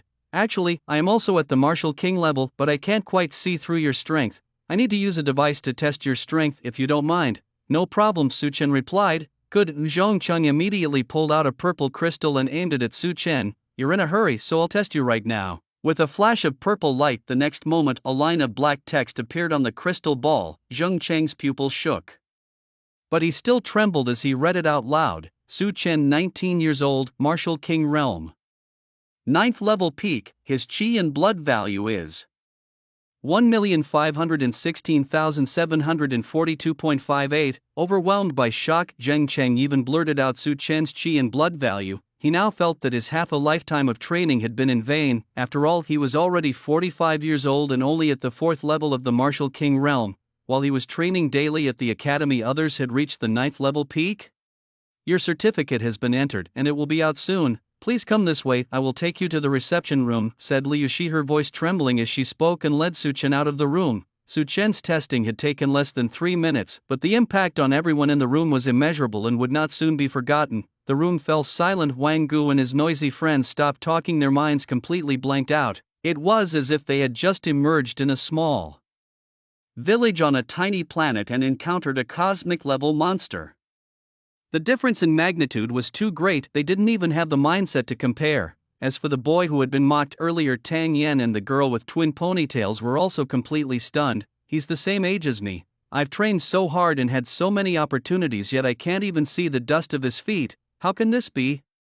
They thought, lost in the reception room. At this moment, Su Chen was slightly sipping his tea while Lu Yushi placed a plate of pastries in front of him. "It won't be long before your realm level is entered into your citizen profile, and you will also receive the martial realm designation from the World Martial Federation. May I know your account number?" she asked. This account would serve as the conduit for the Human Alliance's financial input to him. Su Chen placed a silver card on the table, which Liu Shi carefully held in her hands. "I have received your silver card and will process it immediately." "Wait a moment." Just then Su Chen spoke indifferently. "Do you have any other requests?" Liu Shi paused, then asked, looking into Su Chen's deep eyes and instinctively lowering her gaze as she dared not look directly at the formidable figure. "Do you have a free training area here?" Su Chen's voice resonated. "The Tianyi Alliance building has 100 floors and the training room is located on the 77th.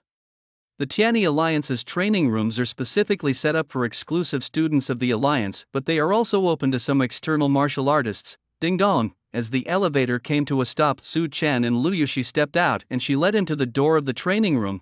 After a slight bow, she said, "Senior Su, your room has been prepared for you. The materials inside are made of top-grade renewable materials.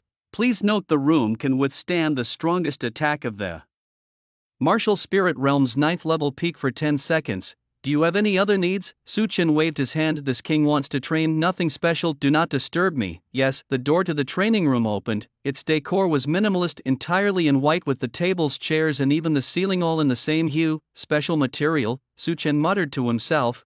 He could feel it. This special material seemed to be covered with a layer of a unique formation.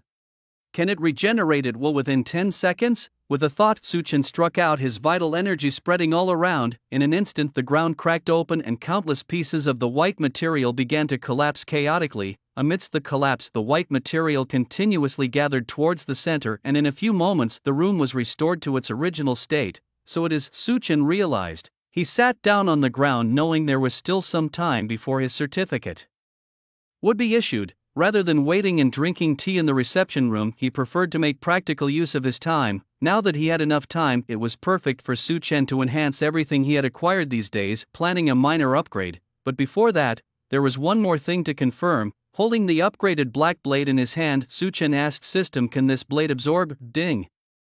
The system's response came quickly, warning, this item is a product enhanced by the system and cannot be absorbed. As expected, there weren't many loopholes to exploit. Su Chen shook his head helplessly, not expecting the system to be so well developed, not leaving any loopholes. Well, never mind. With a wave of his hand, he began to explore the system. Soon Su Chen threw a large pile of mundane and spiritual weapons into the system, along with some useless high-level pills.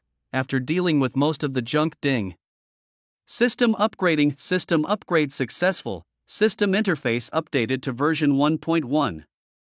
Adding a new inspection entry, please check it yourself. Su Chen was startled. That was quick, that's bizarrely fast, and after swallowing so much, only 1.1, system, are you fooling me? Could you actually be upgraded further? Hiding and hoarding on purpose? Su Chen asked. TSK. The system fell silent again without a keyword. It was no different from a dead person. Su Chen realized that getting emotional with something akin to a dead person was pointless, so he calmed himself and asked again, system, why, after absorbing so much, did it only upgrade by 0.1 version? Ding, the energy this time was too little, and it's all processed energy, only capable of a 0.1 version upgrade. Only purer energy can allow for more upgrades. Su Chen nodded slightly, understanding that it meant he needed higher quality stuff. It really wasn't easy to upgrade such a cheat level system. He just didn't know what he could gain after the upgrade. Su Chen glanced at his personal page. Name, Su Chen. Age, 19. Talent, SSS grade, indestructible battle spirit. Constitution, low-level vital blood body. A new constitution column was added. His current constitution was vital blood body. What the hell? Su Chen was baffled. In the 19 years of his previous life's academic journey, he had never heard this term. Oh, he almost forgot his original persona was almost utterly poor in academics, skipping classes in childhood to chase after his goddess, relying on physical strength and following the shadows of his goddess. He managed to get into high school, and then his mind was filled with nothing but Lu Ru. Su Chen flipped through his phone again, surprised to find that the term Chi blood physique yielded no results online, no external websites, no forum threads. It appeared to be some sort of secret information. He wondered what benefits would amplifying this bring him. In a moment of thought, Su Chen commanded system amplify the ordinary Chi blood physique by 10,000 times. Ding, low-level Chi blood physique beginning 10,000-fold amplification. Please wait momentarily. Ding, low-level Chi blood physique 10,000-fold amplification successful. You have acquired a new physique, Song blood physique. Ding, Song blood physique. The highest order of the Chi blood physique, surpassing even the Super Chi blood physique, and a comprehensive upgrade of the Super Chi blood physique in terms of physical strength and other aspects. It greatly enhances your understanding of Chi blood techniques and possesses a powerful self-healing ability. It also significantly increases sensitivity to the power of Chi blood, far surpassing that of the Super Chi blood physique. Holders of the Tsung blood physique have a Chi blood strength much greater than ordinary people and can train in the Chi blood system at a rate several times faster than normal.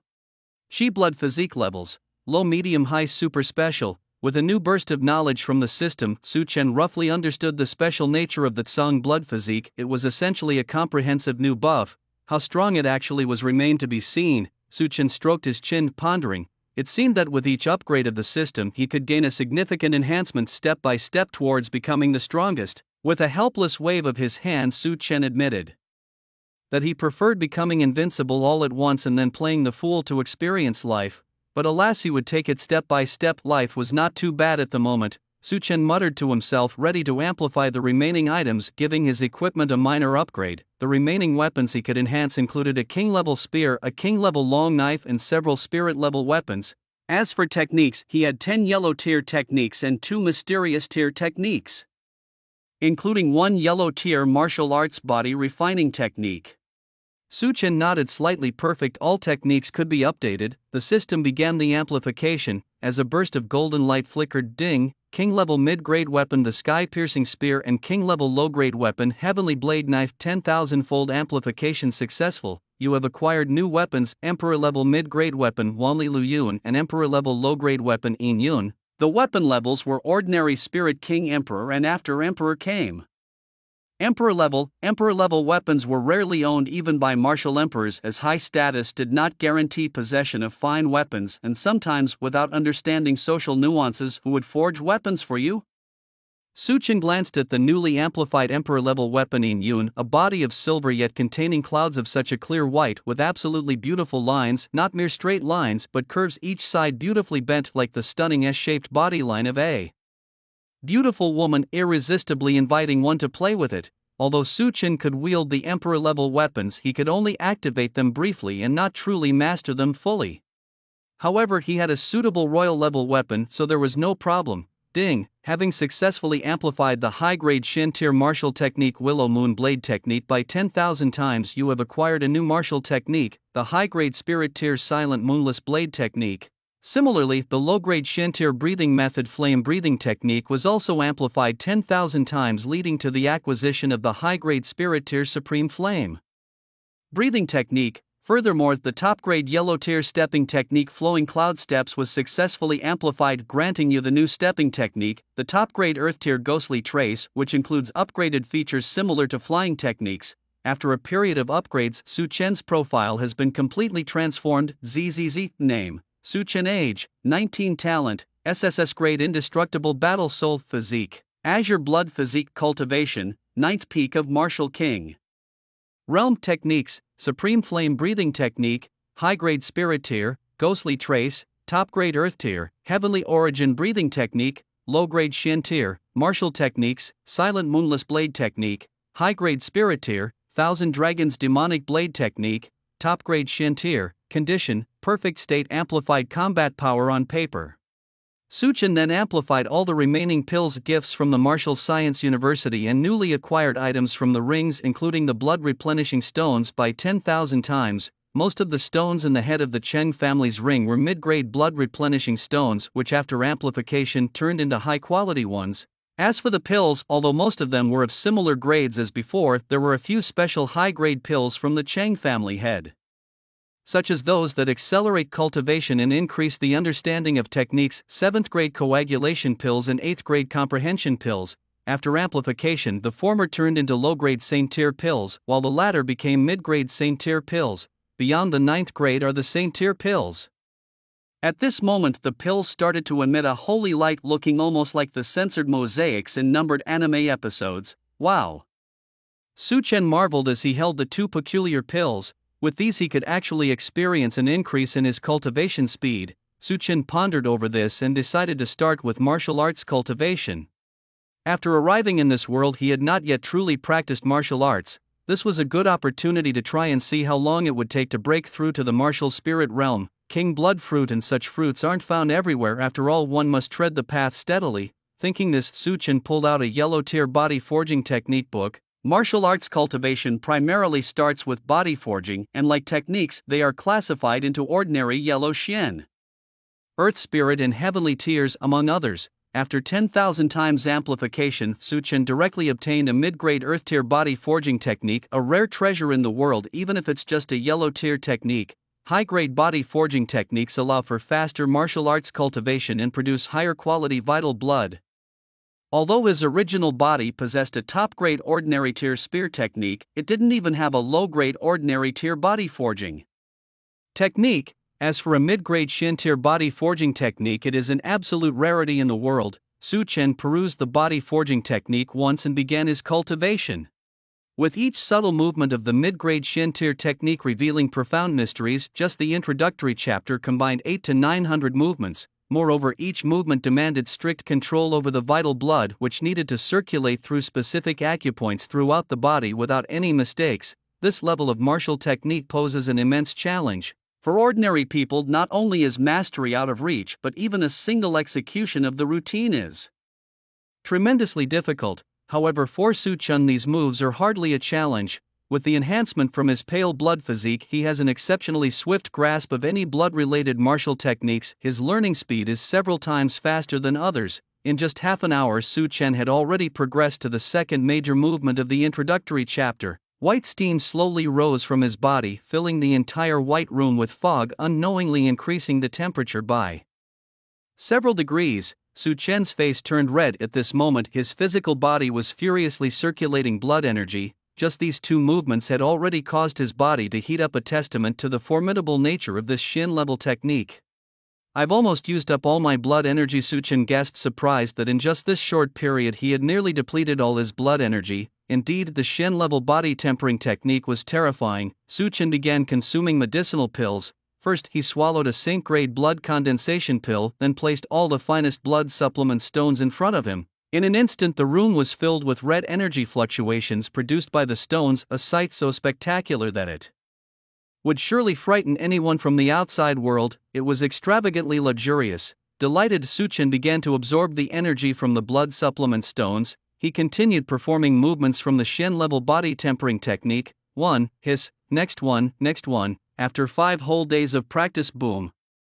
Suddenly, a mighty force of blood energy burst forth from Su-Chun's body, now with specks of golden light within it. Each strand of blood energy was now many times denser than before. Su-Chun closed his eyes tightly, his blood energy swirling around him amid the shattered white fragments in the room.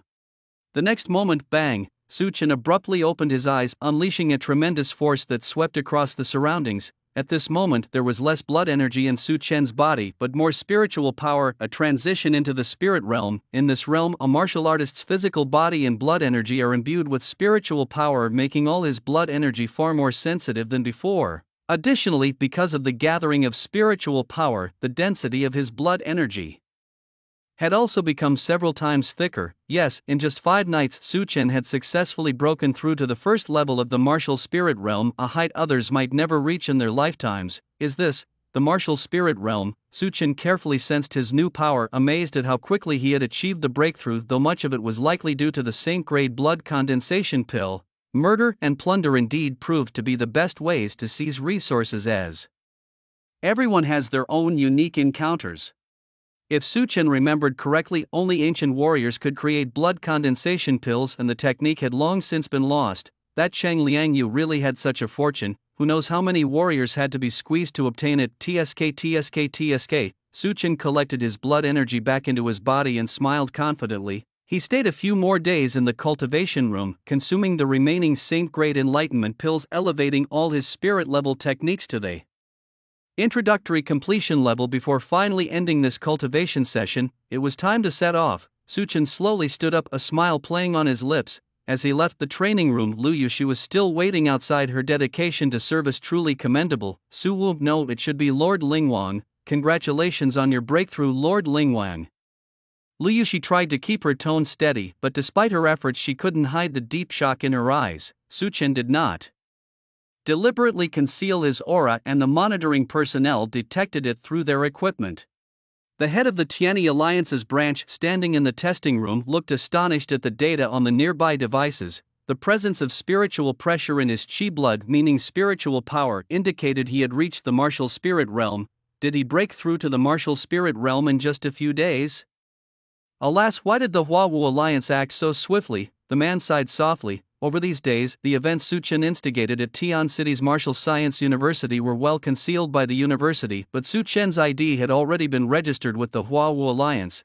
Thus, the Tianyi Alliance could easily find it. Such a pity, such a pity. The branch head couldn't help but howl in frustration. The martial spirit realm was not rare, but to achieve it at 19 was remarkable. At the entrance of the training room, looking down at Lu Yushi kneeling on the ground, Su-Chun nodded, slightly satisfied.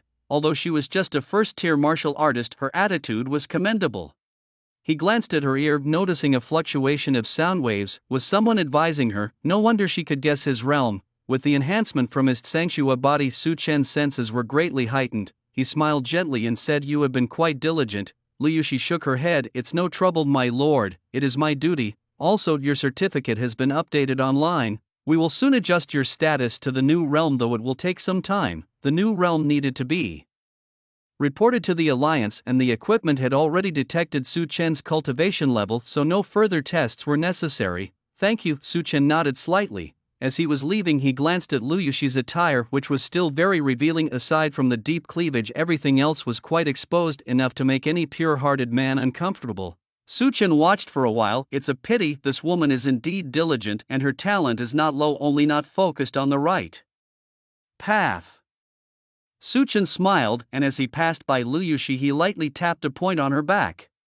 Liu Yushi was momentarily stunned. She could feel that the circulation of qi blood in her body seemed smoother than before. When she turned around, Su Chen had already disappeared, leaving only a low voice echoing by her ear. "Practice well, do not waste your talent." Liu Yushi shuddered, covering her chest in shame. She looked down at the gaps between the bricks on the ground, murmuring to herself, "What am I really doing here?" Having handled his affairs, Su Chen left Tian City without delay. To Liu Yushi, it was just a sudden thought that crossed his mind. His heart was still kind. Boarding a train, Su Chen headed towards the south of the Great Xia to Guanghai City, where Su Haitang had arranged for him an introduction to a top-tier university. It's called Xinchi University. Taking the hover train from Tian City to Guanghai City takes a day and a half, spanning nearly half of Daxia. Guanghai City, located at the southernmost edge of Daxia by the sea, is an international metropolis bustling with diverse crowds.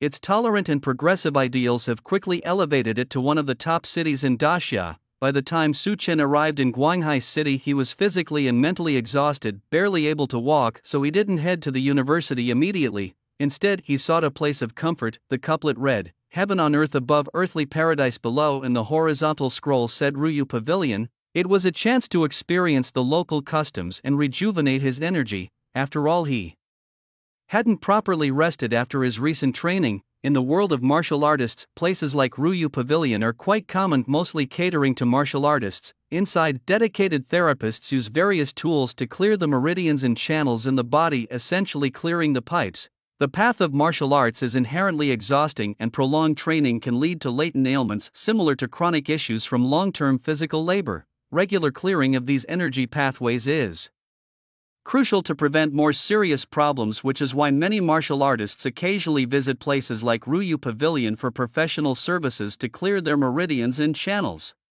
The saying goes, enjoy the music in the brothel, rest and recuperate. Good rest is equally important amidst laborious training. As Su Chen stepped through the entrance, a sharp call rang out, "Martial artist, sir, you've arrived." A fragrant breeze hit him, and a heavily made-up woman with bare shoulders approached him with a sway. "Hello, martial artist, sir, what services do you need tonight?"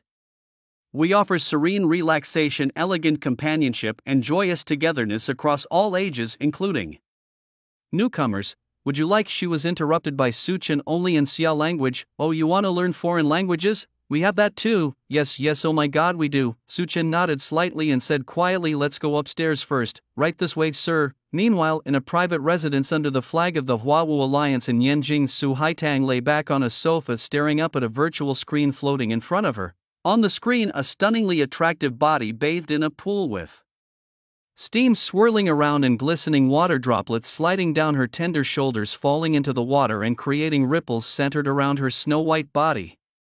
"Ah, teacher, do you need me to report on work while you bathe? It's exhausting, and I still have to go to the office later."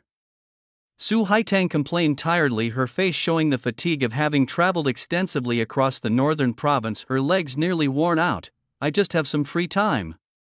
Just one thing that Su Chen you reported earlier, is it true? 19 years old at the 6th level of the Martial King realm. The beauty on the screen didn't blame Su Haitang. Instead, she asked gently, indicating a strong relationship between them. "Really, I saw it with my own eyes. It was impressive," Su Haitang said excitedly. Whenever Su Chen was mentioned, she became thrilled. In a way, she considered Su Chen as her protege, and she would praise him whether he was outstanding or not, but indeed, he was truly exceptional. If that's true, he really is remarkable, but I wonder about his talents and physique. These things we will have to observe over time, teacher.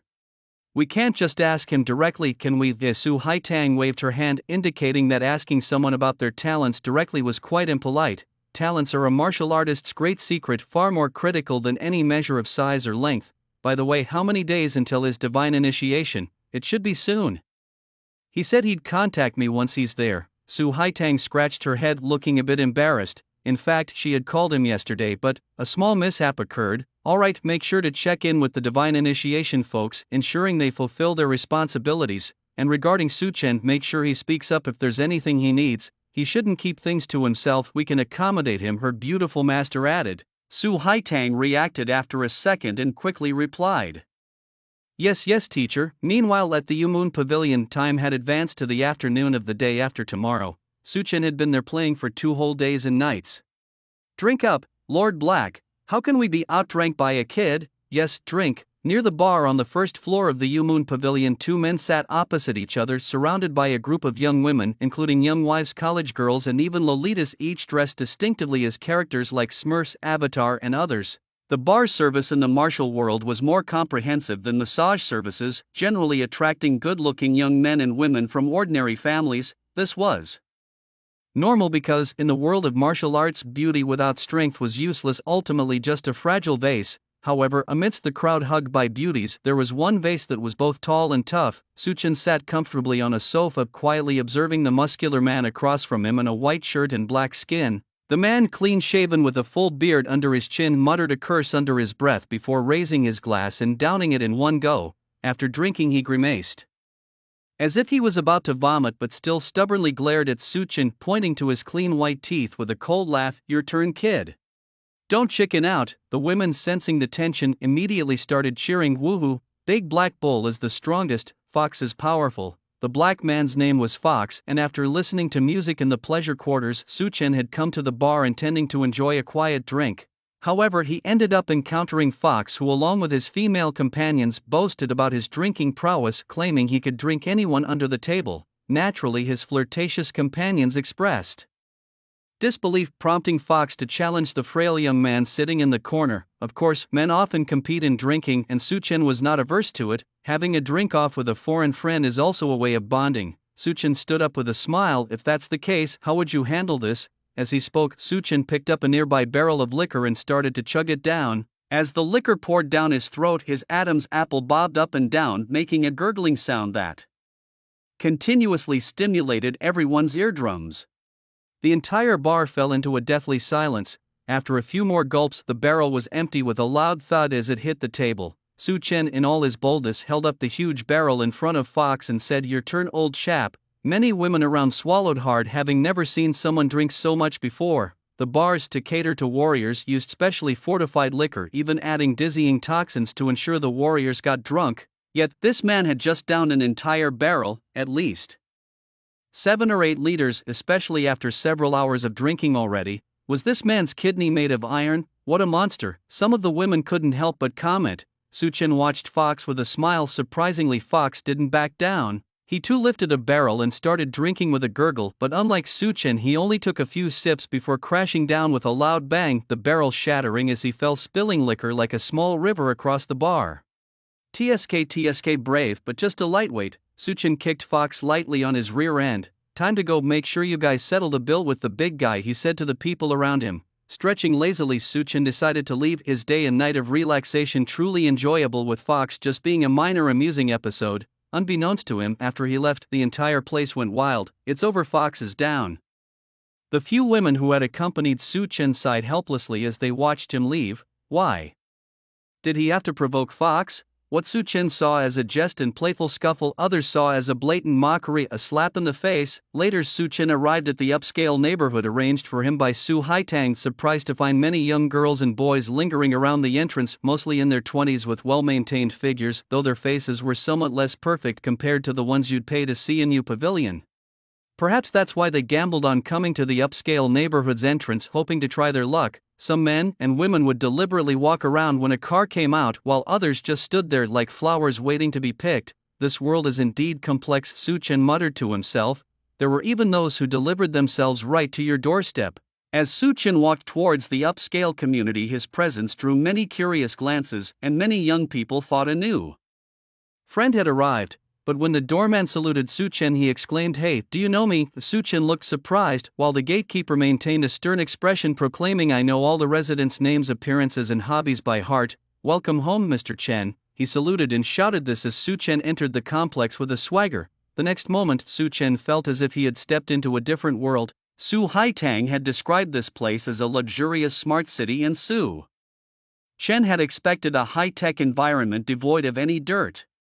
However, to his surprise, the greening of the area was excellently done. Near every white pathway tall green plants were planted, and upon closer inspection Su Chen realized these plants contained a mild medicinal quality beneficial for cultivation and recovery. The area was filled with them, making Su Chen astonished. This was indeed the epitome of luxury in the literal sense. Just as Su Chen walked further into the complex, a white figure floated towards him. It was a robot glowing with blue light. "Welcome home, Mr. Su Chen. As this is your first visit, allow me to guide you to your residence," the robot said in a creaking voice before slowly floating ahead, waiting for Su Chen to follow. This world is indeed advanced, Su Chen mused as he followed the robot to his new home. The residence was a 5-story villa with a total area of 600 square meters, adorned with luxurious decorations. It contained 6 large rooms, including spaces for cultivation, reading, water therapy, bedrooms, technological gaming and storage, along with various entertainment options. There was even a machine for testing vital energies at home. "This is too luxurious," Su Chen couldn't help but praise aloud. He walked onto the balcony and gazed into the distance. The villas were spaced generously apart, offering great privacy. From the balcony, all he could see was a verdant new world. Feeling relaxed and a sense of belonging deep inside, Su Chen realized that this was truly the first home he had acquired in this world. "Perhaps now I have truly found a foothold in this world," he murmured to himself. A gentle breeze tickled his nose, reminding him that while it was important to become stronger, taking a moment to enjoy the scenery was also a delight. "I'll get a good night's sleep today. Tomorrow, I'll go to the university, and once everything is settled, I'll find time to meet my newfound cheap father in this world." Su Chen contemplated. Although the martial king realm was already behind him, why his family concealed their strength was still a mystery. Moreover, he was curious to meet the original's pure goddess and see just how pure she really was. Xinchi University, located at the northernmost part of Guanghai City, spanned an area of 20,801 square kilometers, equipped with comprehensive facilities serving both ordinary university students and martial arts researchers recruited from among the most outstanding societal warriors and students. Martial research students were considered a level higher than regular university students, and Su Haitang had introduced Su Chen as an instructor at Xinchi University's Martial Research Institute, a coveted, prestigious, and highly convenient position. Of course, although it was presented as an introduction, it was essentially a foregone conclusion. Su Haitang's beautiful teacher was the major shareholder of the school, owning 90% of its shares. She seldom involved herself in the daily affairs, but her words carried as much weight as the school's regulations themselves. Yet, despite this, there were those who defied her. Why has my son's mentorship been revoked? You must give me an explanation." In the principal's office of Xinchi University, 2 dark-skinned men in suits looked grim. "Wang Defa, you must explain this to us, or do you believe I won't complain to the Martial Alliance about your discrimination against foreigners?" the man with the white beard demanded coldly. "Yes, we will file a complaint. You claim your Daxia is tolerant and friendly, but now I see it's all false, all just a facade," the bald dark-skinned man chimed in, somewhat hesitantly. "And no offense, but you two look quite similar. May I ask which of you is Professor Floss?" Behind the desk, Wang Defa, the current director and principal of Xinchi University, sighed and asked. "I am." The bearded man then pointed to the black man beside him. "This is the man you dismissed, my son Fox." Floss. Floss was visibly angry. However, as soon as he spoke, Wang Defa was momentarily taken aback. "Wait, when did it become a dismissal? That position has always been vacant. You were merely eligible to apply for it. I never said it belonged to your son." Wang Defa thought they were just venting their frustration over a lack of competitive opportunity, but lo and behold, they had assumed the position was theirs by default. "It always has been," Professor Floss shouted. "We have traveled thousands of miles to get here. Isn't it only right that you make concessions for us? That position should be my son's." Wang Defa was almost amused by the outrage. This wasn't the first time Floss had caused a commotion. Previously, over the issue of introducing foreign friends, he had created many disturbances, and Wang Defa repeatedly said he didn't have the authority and needed to consult higher-ups, which only led to more disturbances. Every so often, there were threats to take the matter to the Martial Alliance, claiming that the people of Dacia disrespected and discriminated against them. Out of desperation, Wang Defa had to seek the major shareholder overnight. He waited a whole day at the door before one of the shareholder's female students told him to decide for himself. Upon returning, Wang Defa agreed to some of the plans to introduce foreign friends, but he could never have anticipated that this was just the beginning. Once the door to greed opened, it never closed. A whole host of foreign friends entered Shinchi University. Even those with only the first or second level of martial arts skills were brought over by Floss to be university students. Not only that, but in the middle of it all, Wang Defa was asked to build a special building for these foreign friends. By the end, even a large black dog from their home was brought over seeking a position. Damn it, Wang Defa could no longer tolerate it. This time, the position was personally arranged by the major shareholder student, and he was confident. Principal Wang, today you must give that position to my son. Floss continued, firmly grasping the identity of a small nation's vulnerable minority, and whenever opposed, he readily slapped the label of discrimination. This tactic had never failed him. He pointed at Principal Wang and shouted, "I'm telling you, if you don't resolve this issue for me today, I'm out of here." Wang Defa bellowed, "I'm telling you, nothing you say today will make a difference. Get out now, out." With a loud bang, the office door slammed shut and the Fox father and son were driven out. "This damn capitalist, always bullying us, the vulnerable groups." Fox was visibly annoyed. "Oh Dad, just drop it. You better hurry up and find that guy named Su Chun for me. He really messed me up yesterday. I need to get back at him." Fox, however, seemed indifferent, still fixated on getting revenge on Su Chan. Clearly Fox was the drunkard who got thrashed yesterday at Uega. That incident was utterly humiliating, especially in front of his female companion. "Fine, we'll talk about the teacher later. First, let's deal with that guy. How can we let the people of Dacia bully us?" Fox agreed. Meanwhile, at the entrance of Shinchi University, Suchin stood there utterly baffled. What the heck is going on? Is this still our country? Inside the gates, people of all colors were everywhere, black, purple, even red, though most were black, and there were few of Suchan's own skin color.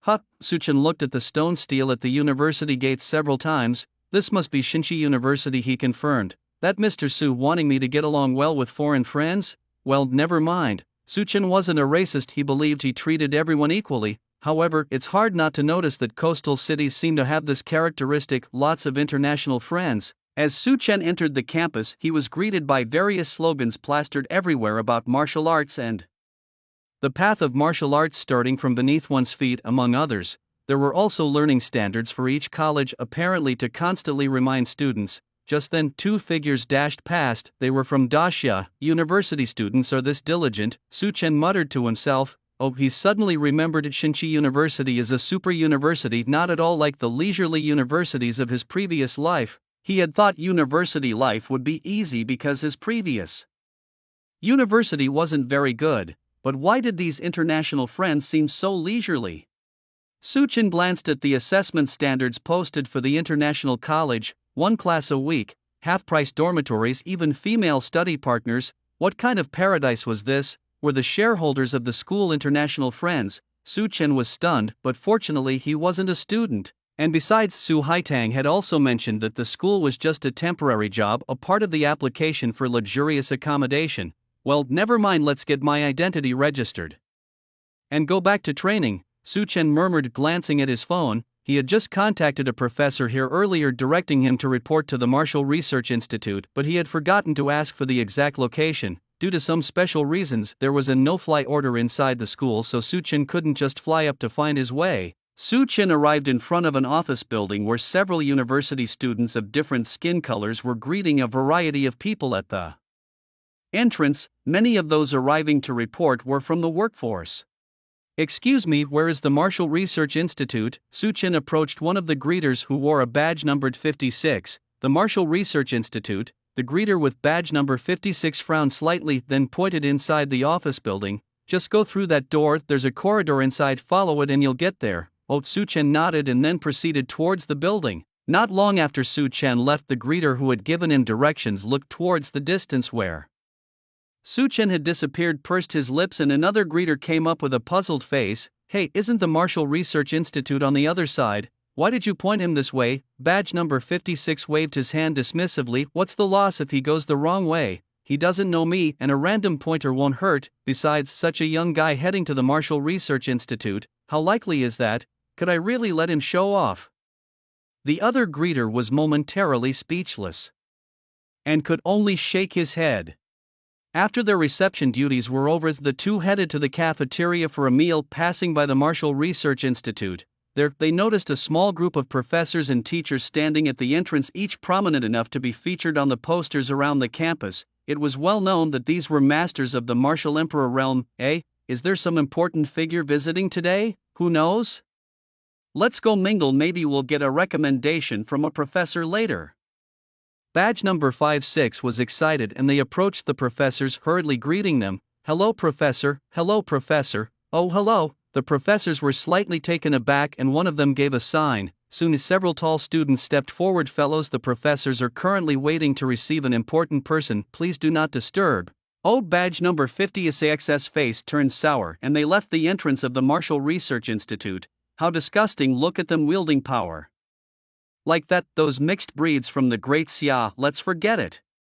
After we eat, let's go watch those Great Xia folks who are trying out for our school fall flat on their faces. Badge number 56 grumbled. Perfect to watch that show-off kid mess up. The other greeter nodded, looking back at the entrance of the Marshall Research Institute, feeling an uneasy premonition. At the entrance of the institute, the professors were continuously checking their phones, unable to get through. This isn't right, they should have arrived by now, it's exactly the right time. Could they have gone the wrong way? Well, that would be okay, one professor muttered resentfully. They were there in person to welcome, not just because they were worried about a new teacher being late, but because they feared conflicts with the person arranged by the big shareholder's disciple. Our students are prideful and there are also some rude foreigners, plus the person is arranged by the Marshall Alliance, a young Marshall King realm practitioner. If offended, whom do we side with? Obviously, the Marshall Alliance, silly. A shareholder exclaimed, and why can't we get through on the phone? Damn, hopefully he has just gone the wrong way or is just late, another professor prayed. Passing through a long tunnel inside an office building, a large notice was posted on the wall. No cheating, mobile phones are not allowed inside the examination hall. Suchin looked puzzled. What examination? Wasn't he supposed to be directly appointed to a position? Why was there a test now? At this moment Su Chun found himself standing in a pure white space. Around him, there were many other young people who looked about his age, appearing to be college students. He hadn't thought much about it initially and had just followed the crowd. Was that person deceiving me? Why? Suchin looked bewildered. He remembered being very restrained today and hadn't provoked anyone. Are they playing a trick on me? Never mind, let's leave first. I can't keep the person waiting for me waiting too long. With this thought, Suchin slowly began to walk backwards. Just then a loud announcement echoed from behind. The Marshall Research Student Examination now begins. Please stand still, students. You are currently in a very special dimensional node. I am the examiner for this test. Hey, how can the examiner just walk out? At that moment Suchin, who was on the ground, suddenly shouted, having heard the examiner's voice. The other candidates were stunned. What's up with this guy? Why is he asking such a question? The examiner, taken aback from outside, laughed. Haha kid, you must be crazy about becoming a Marshall Research student. Want to come out? It's simple, I'll give you this chance. Just shatter this stone block I present and you can come out directly. As soon as the examiner's voice fell, a huge white cube appeared in the sky. The students below immediately boiled with excitement. What a chance, shatter this block and advance directly. No need for the Marshall Research Student Examination. Are you kidding? Where do such good opportunities come from?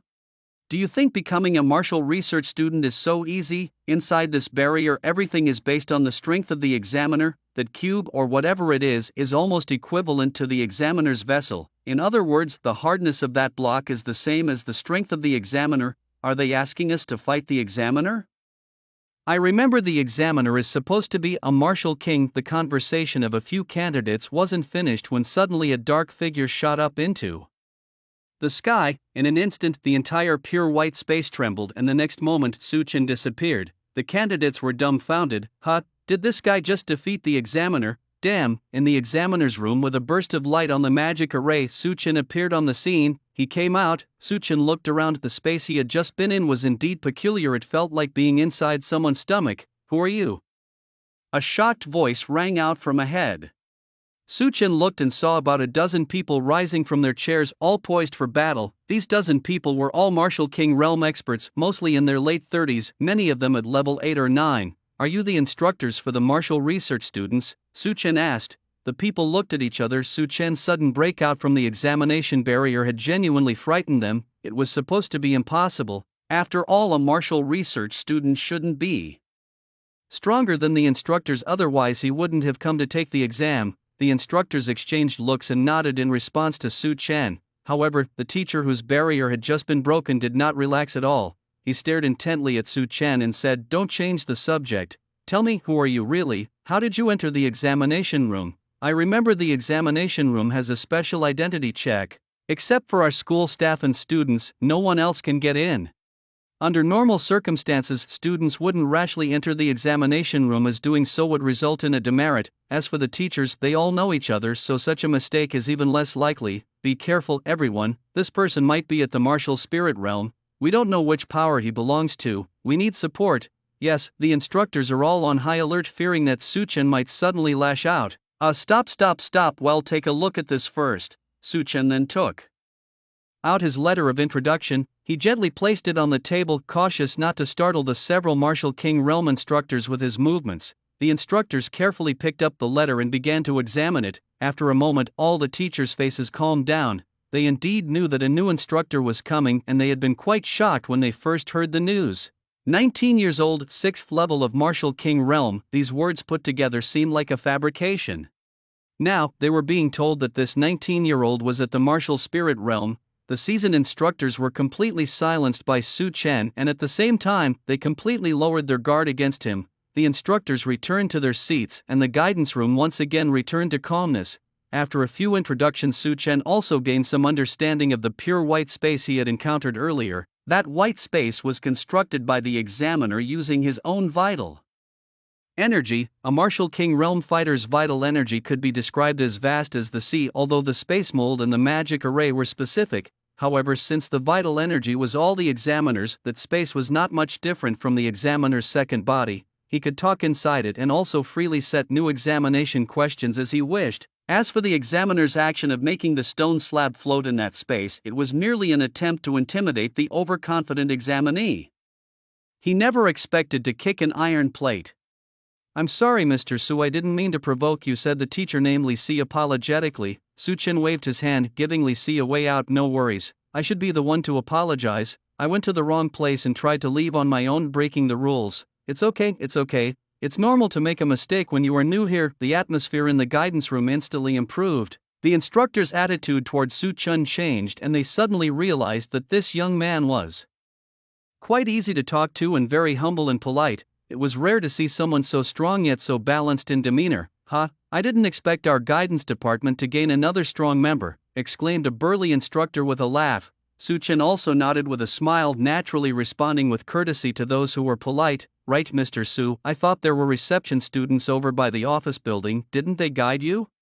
one teacher asked. Reaching this point in the conversation, Su Chen's expression visibly darkened as he replied with a hint of annoyance, "They did guide me. I asked very specifically, but they only pointed towards the office building." "What?" Several mentor teachers sensed the blame in Su Chen's tone, and suddenly, the burly teacher slammed his hand on the table and bellowed, "Those idiots! They must have judged Mr. Su by his young age and maliciously misled him.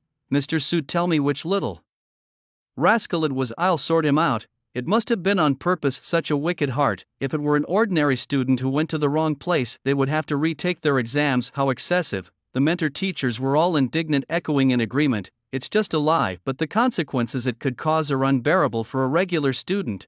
What if someone got expelled or lost a job over this? That would ruin half a lifetime's worth of efforts." "Mr. Su, do you know the reception student's number? I'll call him over right away to apologize to you," the burly mentor teacher asked. "It seems to be number 56. Su Chen thought for a moment. "Oh, from the international college?" The mentor teacher pondered for a moment. "I remember that the first 500 numbers are from the international college. Is that so?" "I thought he was from the Great Xia people," Su Chen said with surprise, recalling that the receptionist's skin color was almost the same as his own. "Might be an exchange student from Neon Country or Stick Country. Wait a moment, I'll go check right away." After saying this, the mentor teacher immediately stood up and left.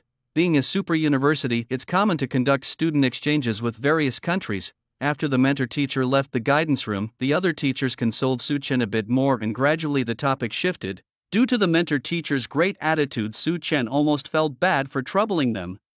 Afterwards, they watched the candidates on the special screen taking their exams while chatting casually. Their topics varied, soon touching upon the work Su Chen was responsible for. According to Li Si, each mentor teacher here was responsible for different projects, such as Li Si and his team who handled the preliminary tests for external students, screening and confirming them for the entire school. There were also mentor teachers for the retests and final match teachers for the ultimate tests. The martial realm is quite diverse and our school's martial research students have very strict requirements, so the staff arrangements are also complex and very exhaustingly seaside. Yes, sitting all day and constantly using vital energy to maintain the exam environment, it's really torturous. At this point the teachers frowned. It seemed that even in a world of advanced martial arts, there was still hardship. That can't be right, Su Chen doubted. I remember Su Haitang telling me that this position was quite relaxing. That must be false. The mentor teachers looked at each other and Li Si sneaked a smile. Could it be that Su Haitang was deceiving you there? Yes, I feel the same way. How could a mentor teacher's job possibly be easy? Brace yourself, young man, the teachers kept saying. Few knew Su Haitang and Su Chen furrowed his brow. At that moment one teacher inquired, by the way Mr. Su, what is your position? The person who introduced you to the job must have told you, right? Another teacher asked, and hearing this, several others also showed interest, turning their attention to Su Chen. Position? I think it's the management teacher for the Koro region, Su Chen said. The air fell silent for a moment. Isn't the Koro region just a wasteland? Why would they need? A mentor began, then stopped abruptly. He suddenly realized that this new mentor in front of him, younger and more powerful, seemed to be well connected. Damned, several teachers were stunned. Li Si felt utterly awkward. Just moments ago he was lecturing others about the harsh realities of work and the dangers of society. Well, it turns out Su Chen himself epitomized the dangers of society. However, to be fair, although the teachers were envious, they were not jealous, and they even found it rather normal. After all, with his capabilities evident, a 19-year-old at the martial spirit realm deserved to be idle. Such a prodigy simply standing there was both a trend and a topic. Unfortunately, Su Chen was a teacher. Was he just going to handle student affairs? Why are you meddling so much? Don't you have enough work to do? As Su Chen and others chatted, a noisy disturbance came from the entrance. A burly teacher spoke righteously. Mr. Neon, please do not change the subject. If you've done something wrong, admit it. Do your people from Neon never admit their mistakes? He chuckled. What are you talking about? I don't understand. I only know you're seriously disrupting my normal routine with my students. Mr. Neon retorted with a cold laugh, pointing at the burly teacher's nose. You must give me a reasonable explanation or else I'm going straight to the school's international board to accuse you of provoking trouble and discriminating against us Neon people.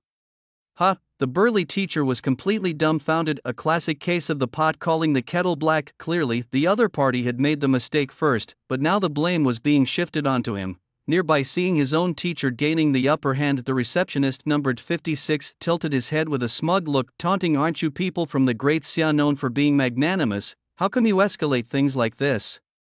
Where is your great national demeanor now? You, what did you say? The burly teacher was furious. What's going on? The office's mentors noticed the commotion outside and gradually walked out of the office. The voice of the burly teacher was so loud that it made the office's glass windows creak. Su Chen followed behind the crowd. What happened, Mr. Zhuang? What's the situation? Li Si asked. The burly teacher took a few breaths, angry. These two troublemakers. I asked them to apologize to Mr. Su and they accused me of discriminating against and bullying them Neon people. Isn't that stirring up trouble? Huh? What do you mean? For a moment the mentors all looked stern, coldly glaring at the Neon teacher and the number 56 receptionist. Li Si stepped forward and asked coldly, why are you doing this? Doing what? I don't even know what you're talking about. Teacher Neon appeared completely innocent. Damn it, did you just accuse me of discriminating against you? And then you say that our great Xia lacks the demeanor of a great nation. Teacher Zhuang lost his temper completely, storming forward. Several instructors had to hold him back tightly, otherwise he would have charged forward and started a fight. In such situations, the one who initiates the violence is definitely at a disadvantage. Oh, you want to hit me? That's really lacking in decorum. Just a few words and you resort to violence. Are you a brute? Teacher Neon continued, scoundrel. Teacher Zhuang's eyes nearly bulged out of his sockets. Su Chen watched helplessly from behind. Thinking to himself, no wonder with all that muscle his temper is short, he can't take any provocation. Sometimes it really is better to stay calm. Hey, it's this guy, they came looking for me because of him. Number 56, the reception student suddenly spoke up, hopping in front of Su Chen as if to show him off, pointing him out to Teacher Neon. However, upon seeing Su Chen, Teacher Neon frowned. Number 56 didn't notice his teacher's expression and, full of pride, thought that these teachers wouldn't dare touch him. He turned to Su Chen and chuckled, hey, you're the one who has a problem with me, huh? What's up now? How about it? How's it going? Suddenly, there was a loud bang and number 56 flew out, hitting the wall and going silent. Everyone was stunned. Had a fight broken out? But when they looked at Su Chen, they saw him looking around innocently, puzzled. Huh? What happened? Why did that guy suddenly fly? I have no idea, scoundrel. Now it was Teacher Neon's turn to be furious. His student had been hit right in front of him, and moreover in front of a group of people who were mocking them.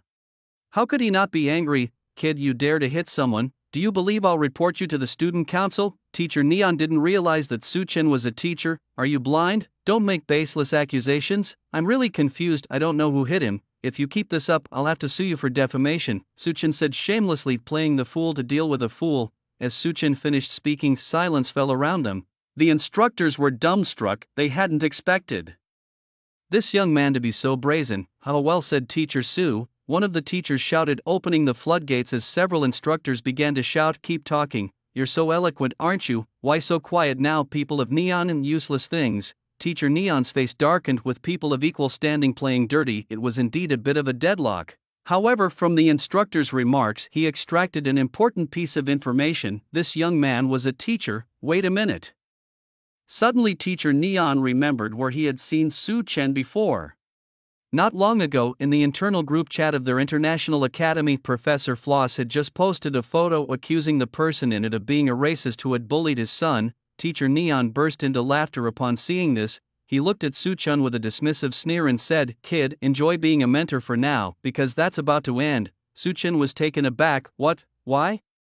Neon, still chuckling, responded, oh, look at you all clueless. You've got yourself into a real mess now. You've crossed our esteemed Professor Floss. Su Chen, puzzled, asked, Floss, why would he want to fire me? Teacher Neon shook his head, clearly reluctant to explain further. You hit an international student and now you've angered our great Professor Floss. Some people, despite their young age and mediocre abilities, sure know how to stir trouble, he said with a cold laugh. He then picked up the student assigned to him, number 56, and walked out while loudly speaking into his phone. Deliberately raising his voice several decibels, Professor Floss, I found the person in your photo. He's in the Xingji building, room 203. The other mentors here seem to know him too. I suspect this whole group are racists. Neon's voice faded as he walked away. Su Chen was still confused. Suddenly Li Si approached him and said earnestly, Mr. Su, you better leave. That Professor Floss is really vile. But just lay low for a few days and it'll blow over. Lay low, Su Chen echoed. He's like a mad dog. Once he gets a hold, he won't stop biting. Think about it, if a mad dog bites you, what can you do other than bite back? The other mentors agreed. Even the recently quiet teacher Zhuang chimed in, a mad dog should be put down. What? The teachers were startled by Su Chen's matter-of-fact tone. Such mad dogs are just spoiling the batch. Why not eliminate them? Why keep them around to cause harm? He repeated. Su Chen's words were rough but made sense, silencing the mentors for a moment. However, soon after, a teacher from a more rational standpoint advised Mr. Su, don't act rashly out of impulse. Exactly, some believe Su Chen was just posturing to save face, especially since at 19 he was not much older than many of the students they were mentoring. Young man, don't be too hot-headed. Isn't being hot-headed what being young is all about? Su Chen retorted with a smile, waving his hand dismissively. All right, I know you mean well, let's drop it. The older mentors could only shake their heads, muttering, youth doesn't listen to the wisdom of the old and suffers for it. They then stepped back. Shortly after, heavy footsteps approached rapidly. They're here already. Are we going? Haven't left yet. You think it's okay to just go? Let's face it together. The mentors resigned themselves. Moments later, 4 or 5 dark-skinned men stood before the teachers, all of Martial King realm, and from the crowd emerged a dark-skinned fellow. When he saw Su Chen, his face lit up with joy. You little rascal, I've finally found you. Bald Fox shouted. Su Chen frowned. Is it you? He remembered this man's identity. He was the foreigner who had challenged him to a drinking contest at the bar and lost. "Little rascal, I'm going to settle the score with you today," Fox declared with a vicious smile. At this moment, Su-Chen seemed like a lamb on the chopping block ready for Fox to slaughter. The instructors were shocked. They knew each other before. Su-Chen was also surprised. This guy holds grudges over such trivial matters?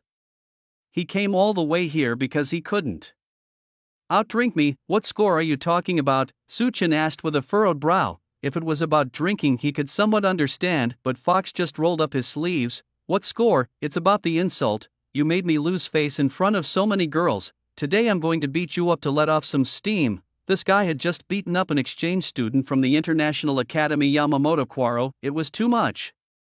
"We should directly cripple his meridians so that he can never bully the weak again," a foreigner suggested. "Letting him live is too kind. Such people should not exist. They only bully our weaker races." Disgusting racist. Yes, several people chimed in. Even the usually conservative instructors were furious. "Hey, aren't you being too oppressive? It was that neon person who tricked Teacher Sue first."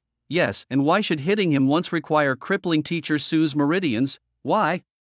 "Because he bullies us foreigners, that's why," a foreigner sneered. The instructors were dumbfounded. Is there no fairness in this world anymore? Damn it, what should we the people of Dacia do when we are bullied? "Aren't you bullying us Dacia people right now?" Lisi shouted, breaking down. Since coming to this school he had been exploited by superiors, treated like a beast of burden because of his lack of wealth, disliked by women, and now even bullied by foreigners.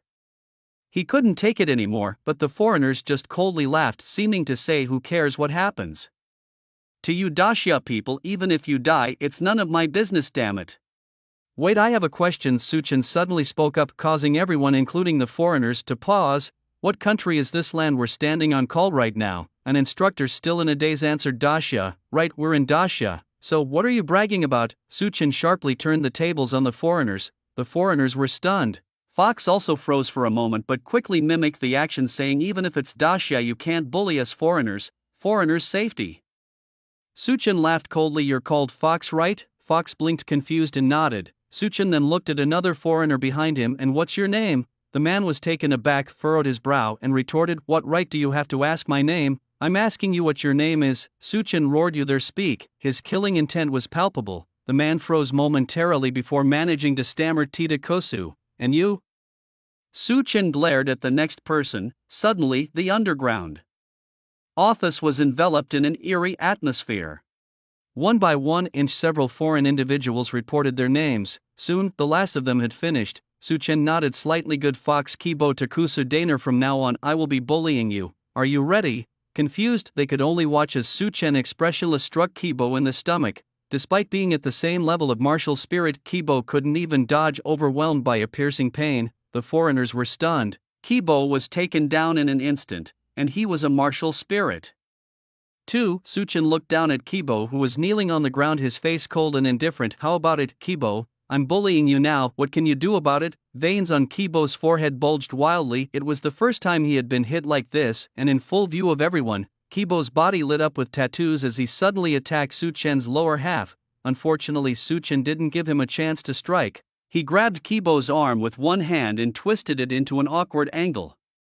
With immense force, Kibo grimaced in pain. Knowing he was no match, he yelled, "Guys, help me kill this man." The kneeling Kibo roared. The others snapped to their senses, and soon tattoos lit up on everyone, their murderous intent palpable. They were seriously considering killing. Seeing them ready to fight, the instructors also started to muster their vital energy. "Damn it, what do we do? If they all attack, Brother Su surely can't handle it alone." "We can't handle it either. Are you scared if we don't step in now? Are we even worthy of being from the great Xia?" "Right." Out of necessity, several ordinary family instructors had to intervene. They might not win, but they had to try to stop it. However, Su-Chen didn't give them a chance. He chuckled, his lips curling up slightly, revealing his murderous intent. "Great, Fox Kibo Takusu Daner, you want to kill me and I'll kill you in return. No hard feelings, right, gentlemen?" Bang.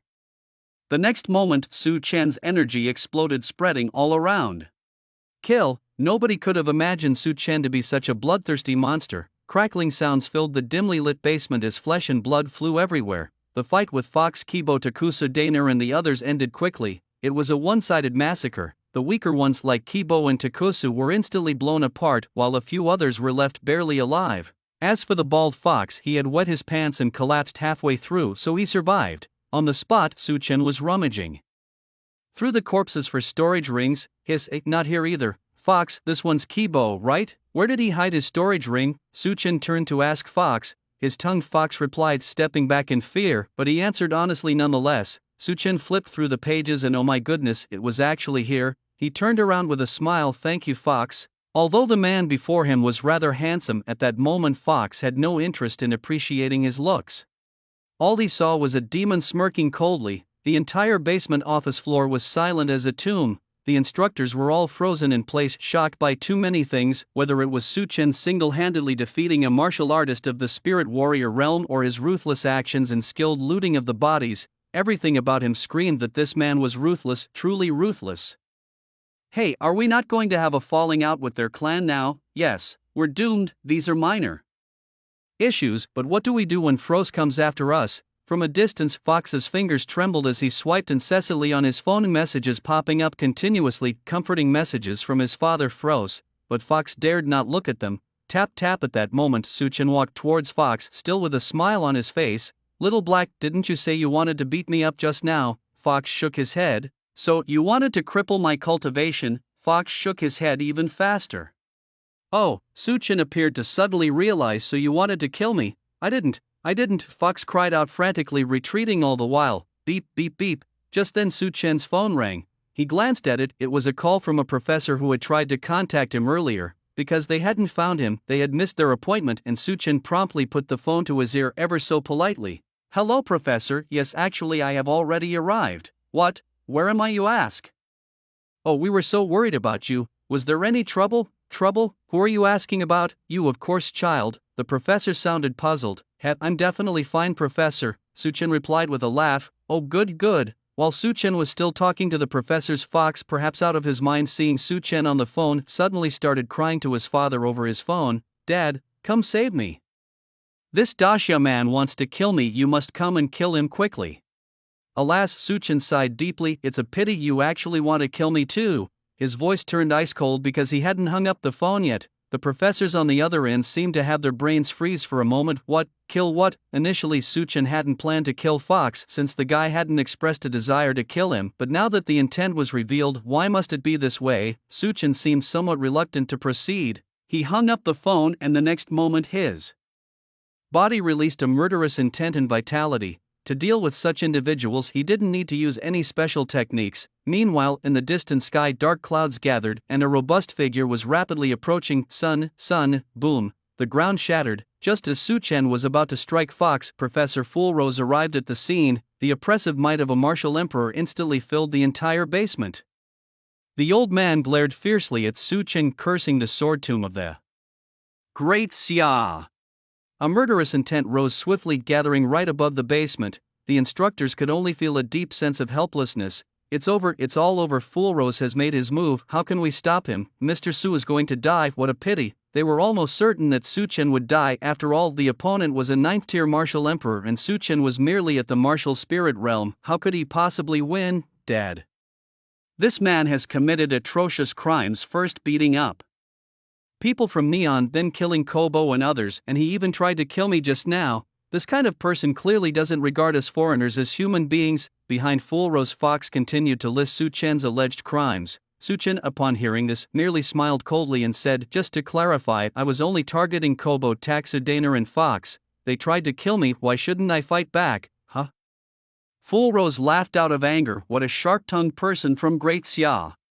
No matter what, you've hurt so many of my people today, and you even dared to attack my son. I must eliminate you today to cleanse Great Xia of this filth. Su-Chen's eyes were filled with murderous intent. Good, it seems I have to add an old foreigner to the meal. Huh? Foolrose laughed loudly. Are you out of your mind thinking you can kill me? Foolrose roared, and in that moment all the tattoos on his body lit up. A tremendous wave of power caused the ground to creak and groan. Under such power, those in the martial king realm could do nothing but tremble. From afar, several professors rushing towards the basement changed their expressions drastically. It was Foolrose's aura. He was about to strike Su-Chen. It's done for. This old fool, how could he attack a child? Has he no shame? Stop shouting, just rush over. Yes, hurry. Several old-timers, ignoring the Academy's no-fly rule, burst forth with all their might towards the basement. Ha, what a joke, such a big show for so little rain. I wouldn't even need half a minute to kill the likes of you, said Suchin calmly. Ha, have my aura scared you mad? Fulrose laughed loudly. Suchin spoke no more, his jade sword instantly appearing in his hand. Die, that was all he said. The next moment sword chi soared into the sky, a force several times more powerful than Fulrose's aura burst from the ground. The cracks in the ground widened as several professors who had just arrived at the scene trembled in fear. The sky was split once again, but this time it wasn't the heavens that shattered, but the protective shield of Shinchi University. As for Fulrose, under this devastating attack he was reduced to mud and vanished on the horizon. All the instructors were stunned. Fulrose was dead. How could this be? How did he do it? Meanwhile, in the distant Chancellor's office, Chancellor Wang, who had been smoking a cigar, paused for a moment, then suddenly felt the sound of his own protective shield shattering.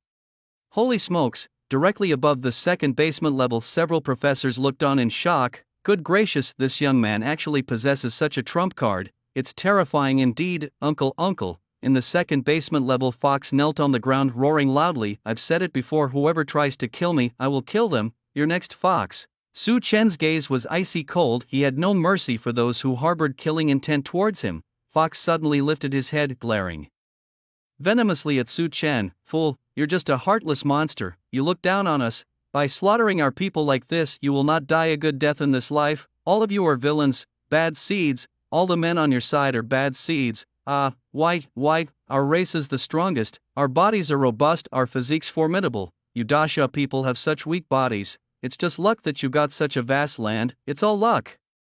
Fox had completely lost his mind, even resorting to indiscriminately blaming everyone. On the ground level, due to the recent commotion, a crowd had gathered, and everyone, both Caucasians and Native Americans, frowned. Has this man gone mad? When the Dasha people were strong, they were picking cotton somewhere. He's really lost it. Yes, and without Dasha's support policies, how could they have achieved what they have today, just bringing a little benefit to the Academy, and he goes this mad? Some people just can't be treated too kindly, they deserve the whip. The crowd continued discussing, and even the previously arrogant neon people had lost their swagger. It can't be helped, what else can they do? We don't have any advantages, everything's just standard. Before, we could rely on studying to strengthen our nation, but with the rise of martial arts and the rapid changes in the world, neither studying nor stealing can keep up. Neon and Stick Country, having nothing original of their own, could only rely on studying and copying, leading to their gradual decline. They can only survive by attaching themselves to others.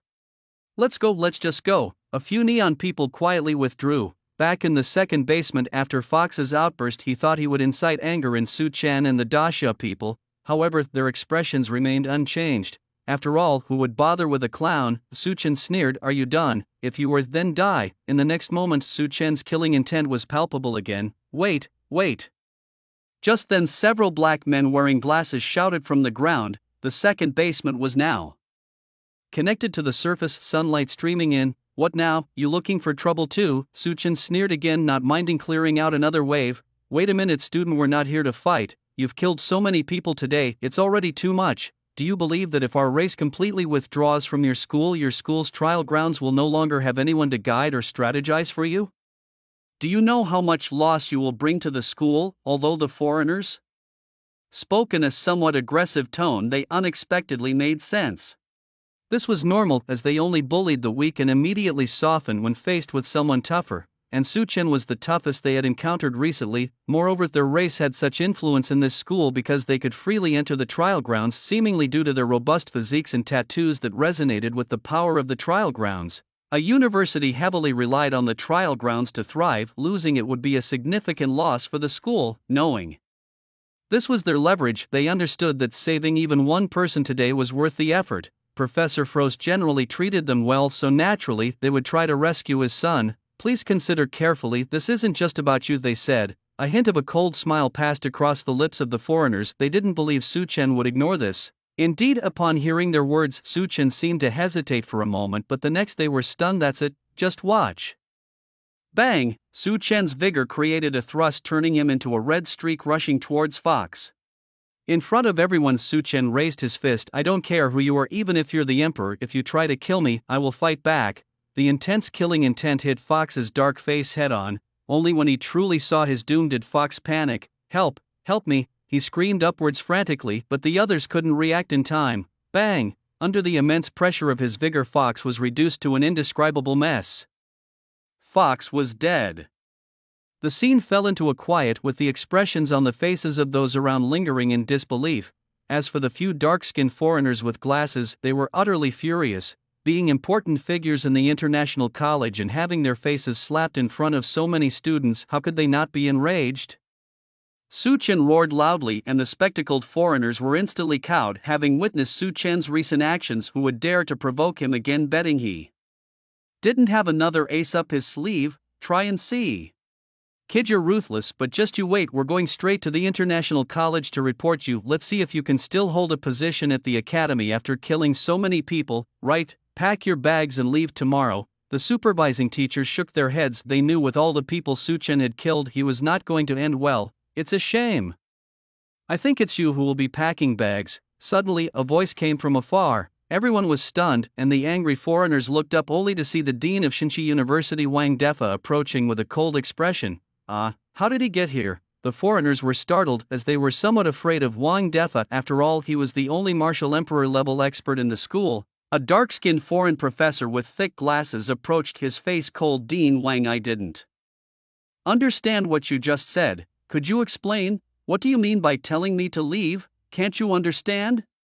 Wang Defa said coldly. Principal Wang, have you lost your mind? He's the murderer. Why should we leave? Shouldn't they be the ones to be punished? One of the foreigners shouted loudly. Hope why? Even if I clear out all the foreigners, I wouldn't let the people of Daxia leave. Can't you talk some sense? Talk sense? What are you to demand I talk sense? Wang Defa looked at the group of foreigners as if they were garbage. Why would I protect you, a bunch of foreign trash, over shareholders who own more than 90% of my company? You think I'm a fool? Of course, Wang Defa would never voice his real thoughts. The smart choice, definitely, was to first cozy up to the young master and help him vent his anger. While thinking this, he also glared at several professors. Such idiots, causing problems even in receiving people. They shouldn't expect any performance bonus this month.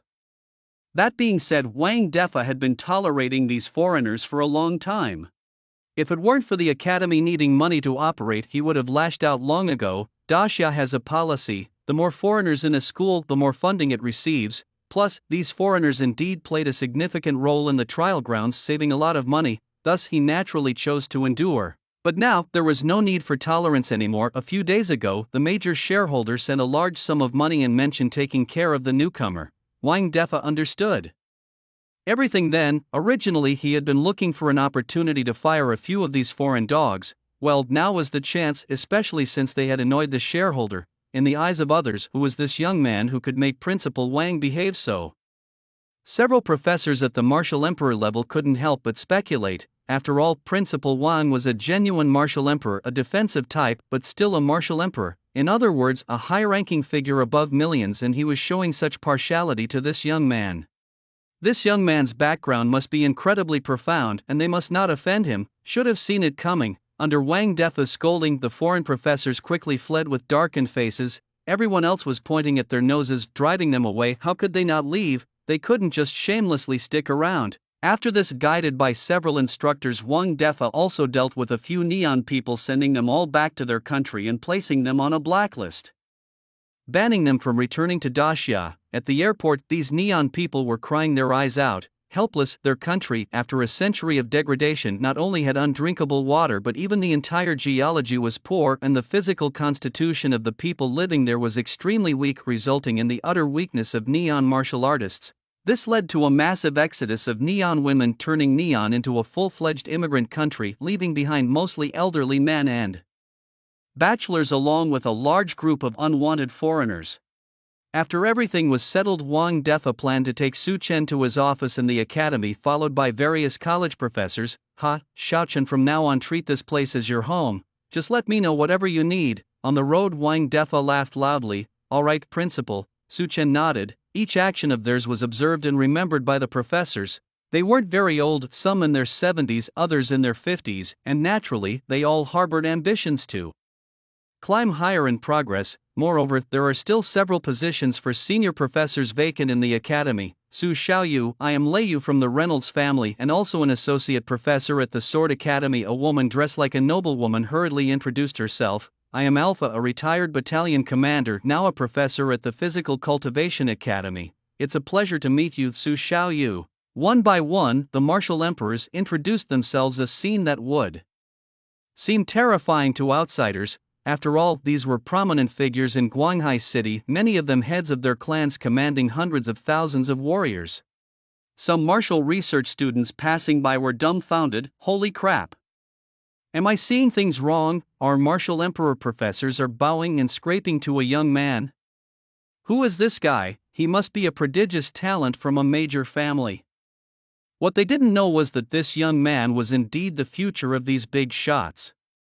Halfway through, Suchen suddenly remembered something and asked Principal Wang, I wanted to ask about the trial grounds mentioned by those foreigners just now. This was only the second time he had heard the term previously mentioned in passing by Su Haitang, but he thought it was some unimportant place and didn't inquire further. However, what he had just heard from those foreigners seemed to suggest it was not an insignificant location. It had to be said the original host's knowledge was indeed shallow. Unaware of how many terms Su Chen was completely blind to, Wang Defa nodded, pausing for a moment. The trial grounds are a general term describing places with unique energies.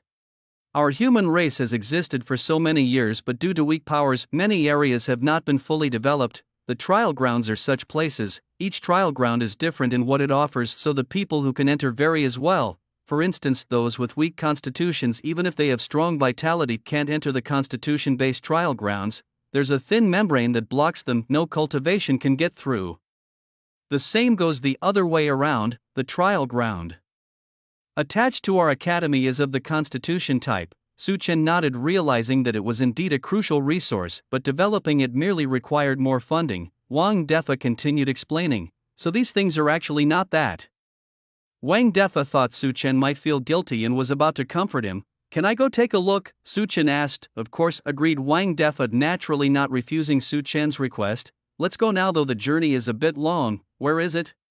Right at the edge of our university. Thus, Su Chen and the group headed towards the farthest corner of Xinchi University. The university covered a vast area and, coupled with the no-fly zone, Wang Defa didn't want to break the rules too often, so they all traveled by car. Soon, the group arrived at the trial ground, Constitution, where they saw a huge stone stele reaching up to the sky in the distance. From the stone stele to the entrance of Xinchi University was an expanse of desolate land that stretched beyond sight. Su Chen narrowed his eyes, sensing a mysterious force surrounding the towering stone stele in the distance. It seemed as though the air around it was compressed, sinking slightly. Wang Defa pointed to the protruding huge stele. This is the trial ground of our school, or more precisely this particular area. The reason our Xinchi University bans flying is precisely to prevent anyone from accidentally entering the trial ground. If someone with a weak constitution were to stray into it while flying, the pressure of the trial ground would directly crush them to death. Su Chen suddenly realized, lightly touching the thin white membrane in front of the barren land with his hand. My dear nephew, if you wish to try, I can arrange for someone to accompany you. You can share the burden. Wang Defa was speaking when he suddenly noticed that Su Chen had already stepped into the white membrane. Hey, dear nephew, Wang Defa shouted loudly, causing all the professors to tense up.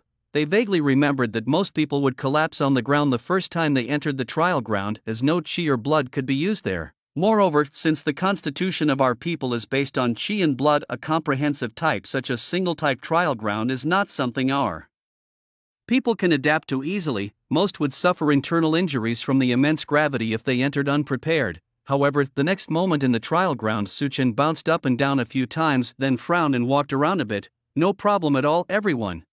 Su Chen looked back and saw a group of people, all with stunned expressions. Su Xiaoyu, who exactly are you? How can you enter so easily under the restriction of qi and blood? Must be some special constitution. Terrifying indeed, the professors exclaimed in shock, and even Wang Defa was internally shaken, feeling more convinced that flattering Su Chen was the right move. Such a young hero indeed deserved such treatment.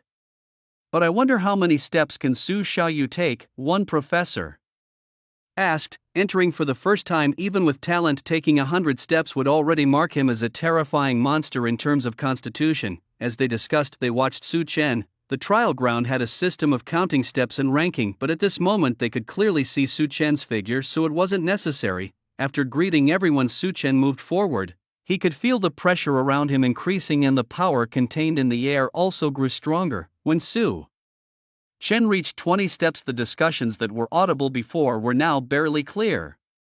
In fact, at this moment, Su Chen's voice could no longer be heard from outside, and even in the professor's eyes, Su Chen's figure was starting to blur. The greater the pressure, the more it disrupted the air and even the sunlight, among other things. 50 steps now, the professor's expression showed a slight change. Su Chen's physical strength had already exceeded most people's expectations. We haven't had a Daxia student who exceeded 50 steps on their first entry before. No, the area around the professor became completely quiet, with nearly everyone holding their breath and staring intently at the path under Su Chen's feet. Inside the trial site, Su Chen looked puzzled. Only now did he start to feel some pressure, and the sanguine body he had acquired, magnified 10,000 times, proved to be extraordinarily powerful. As he continued walking forward, Su Chen also felt the qi and blood in his body gradually increasing, albeit at a very slight rate. This must be the benefit of the trial site that the principal had mentioned.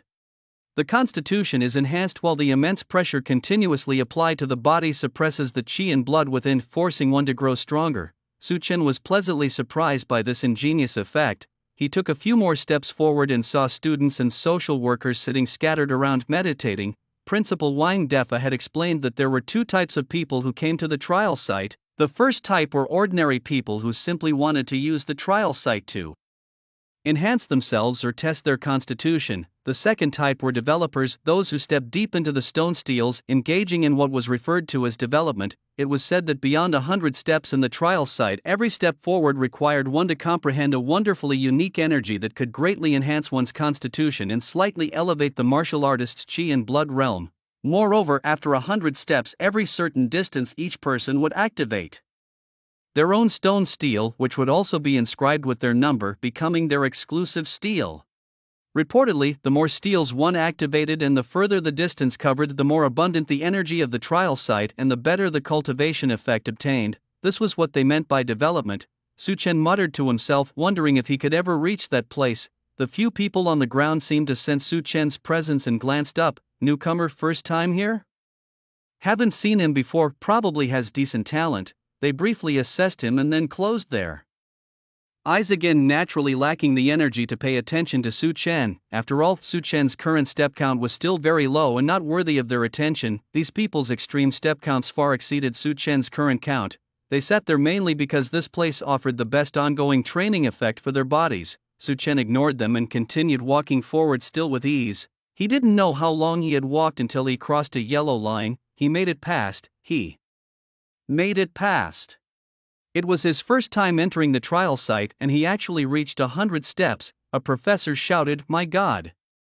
Several professors couldn't help but cover their mouths, feeling truly astonished since no one from Xia had ever achieved this before. What they took for granted had been broken by Su Chen. Maybe Su Chen can fill the gap left by Fulos? One professor suddenly suggested. They all laughed lightly, including the professor who had spoken, knowing his comment about filling Fulos's gap was a bit exaggerated. After all, Fulos's race was born for their physical strength, and he was also a martial emperor of the 9th level.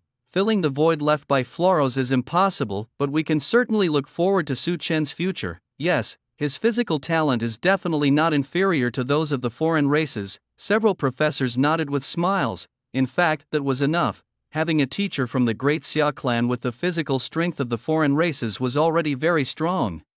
This would be a fantastic advantage in future competitions where fresh talent is sought, like starting a game with a divine lake. A teacher over 19-inch at the martial spirit realm, surpassing the physicality of foreigners while also possessing the vital energy strength of the nationals. Add these titles and the popularity is maxed out.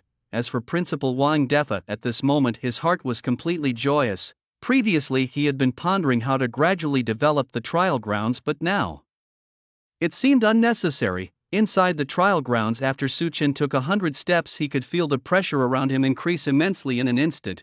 Moreover, there was a mysterious force preventing him from moving forward. Su Chen sat down on the ground. Was it time to adapt to the power here? Where was the 100 steps steel? As Su-Chen pondered, he closed his eyes and entered a meditative state. The next moment, he suddenly found himself in a pure white world facing a nearly 100-meter-tall stele. Was this a different stele for each person? Su-Chen was shocked. He hadn't expected the stele to be within the inner world of a cultivator. How peculiar! This power had no connection to the martial arts he had been practicing. It might even be the legacy of some great figure, Su-Chen thought wildly. He had read many novels with such plots before. As he calmed his mind, he began to examine the strange characters on the stele. Curiously, although he couldn't understand the characters, he could sense their general meaning. According to the steps and paths on the stele, he was to compress his body and every cell to perceive the power of a genetic breakthrough, thereby unlocking the genetic code locks within the human body. Currently, it was the first layer of the first genetic chain lock, the most basic genetic code lock, containing thousands of special cell codings. It seemed like a cultivation technique from another civilization. Su-Chen was baffled. In his original life from childhood to adulthood, he had never encountered anything like these genetic code locks. Well, might as well absorb it first. With that thought, Su-Chen began to deliberately compress every cell in his body according to the paths on the stele. It was difficult, giving him a sense of solving a maze. It took him a long time to unlock just a tiny bit. The next moment, a colorless energy formed within Su-Chen's body, then spread through his limbs and bones. Suddenly, Su-Chen shivered intensely, slowly savoring the sensation before opening his eyes. This feeling, if you ask Su-Chen about his most direct experience, it was exhilarating. He felt every cell in his body trembling. Cool, not bad at all, though a bit slow, Su-Chen said regretfully, just before a familiar voice sounded in his mind. Ding! Su-Chen detected that he had acquired a new power, cell development, which could be amplified 10,000 times, yes/no. While he was meditating on the spot far away around him, there were actually quite a few cultivators who, through their extremely blurry vision, sensed Su-Chen's presence.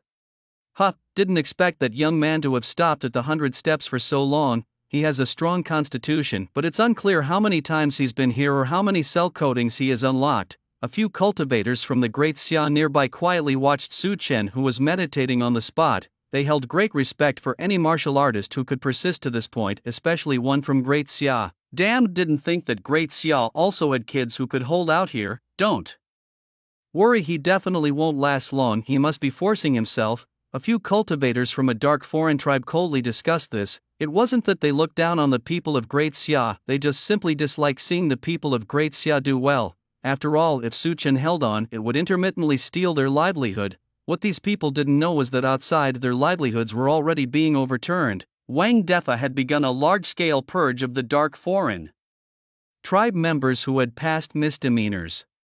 In the past, with Fulos backing them and due to tied interests, Wang Defa couldn't touch them, but this time with Fulos dead, it was the end for this group. All those who had indulged in $0 purchases, promoted homosexuality, bullied ordinary people, engaged in petty thefts, or did not properly work or study, all of them were to roll out, every single one. And with good timing, many accounts could also be settled through this event, achieving multiple objectives in one stroke. Near the 100 steps in the trial site, Su-Chen was still in the pure white space, where he was compressing his physical body and comprehending the wonderful transformative power to break through the limits of his own cells. 1 day later, he broke through to the 2nd level, and 3 days later to the 3rd level. Finally, he completed all the breakthrough routes on the first stone stele. When he woke up, Su-Chen clenched his fists, his face filled with joy as his blood and qi had also increased significantly.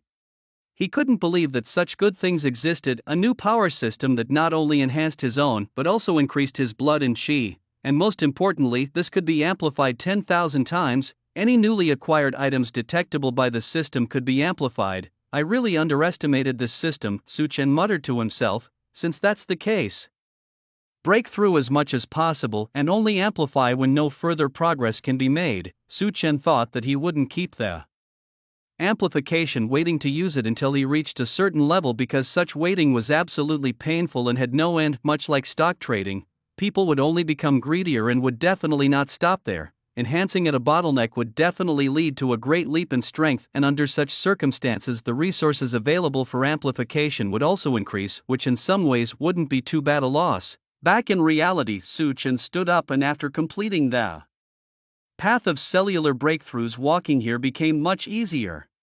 If asked how he felt, it was exhilarating with a sense of evolution. Su Chen with a smile on his face eagerly walked deeper inside, moving towards the deeper parts with very relaxed steps. What? Impossible, he actually completed the route on the steel so quickly, how could this be, how is this possible?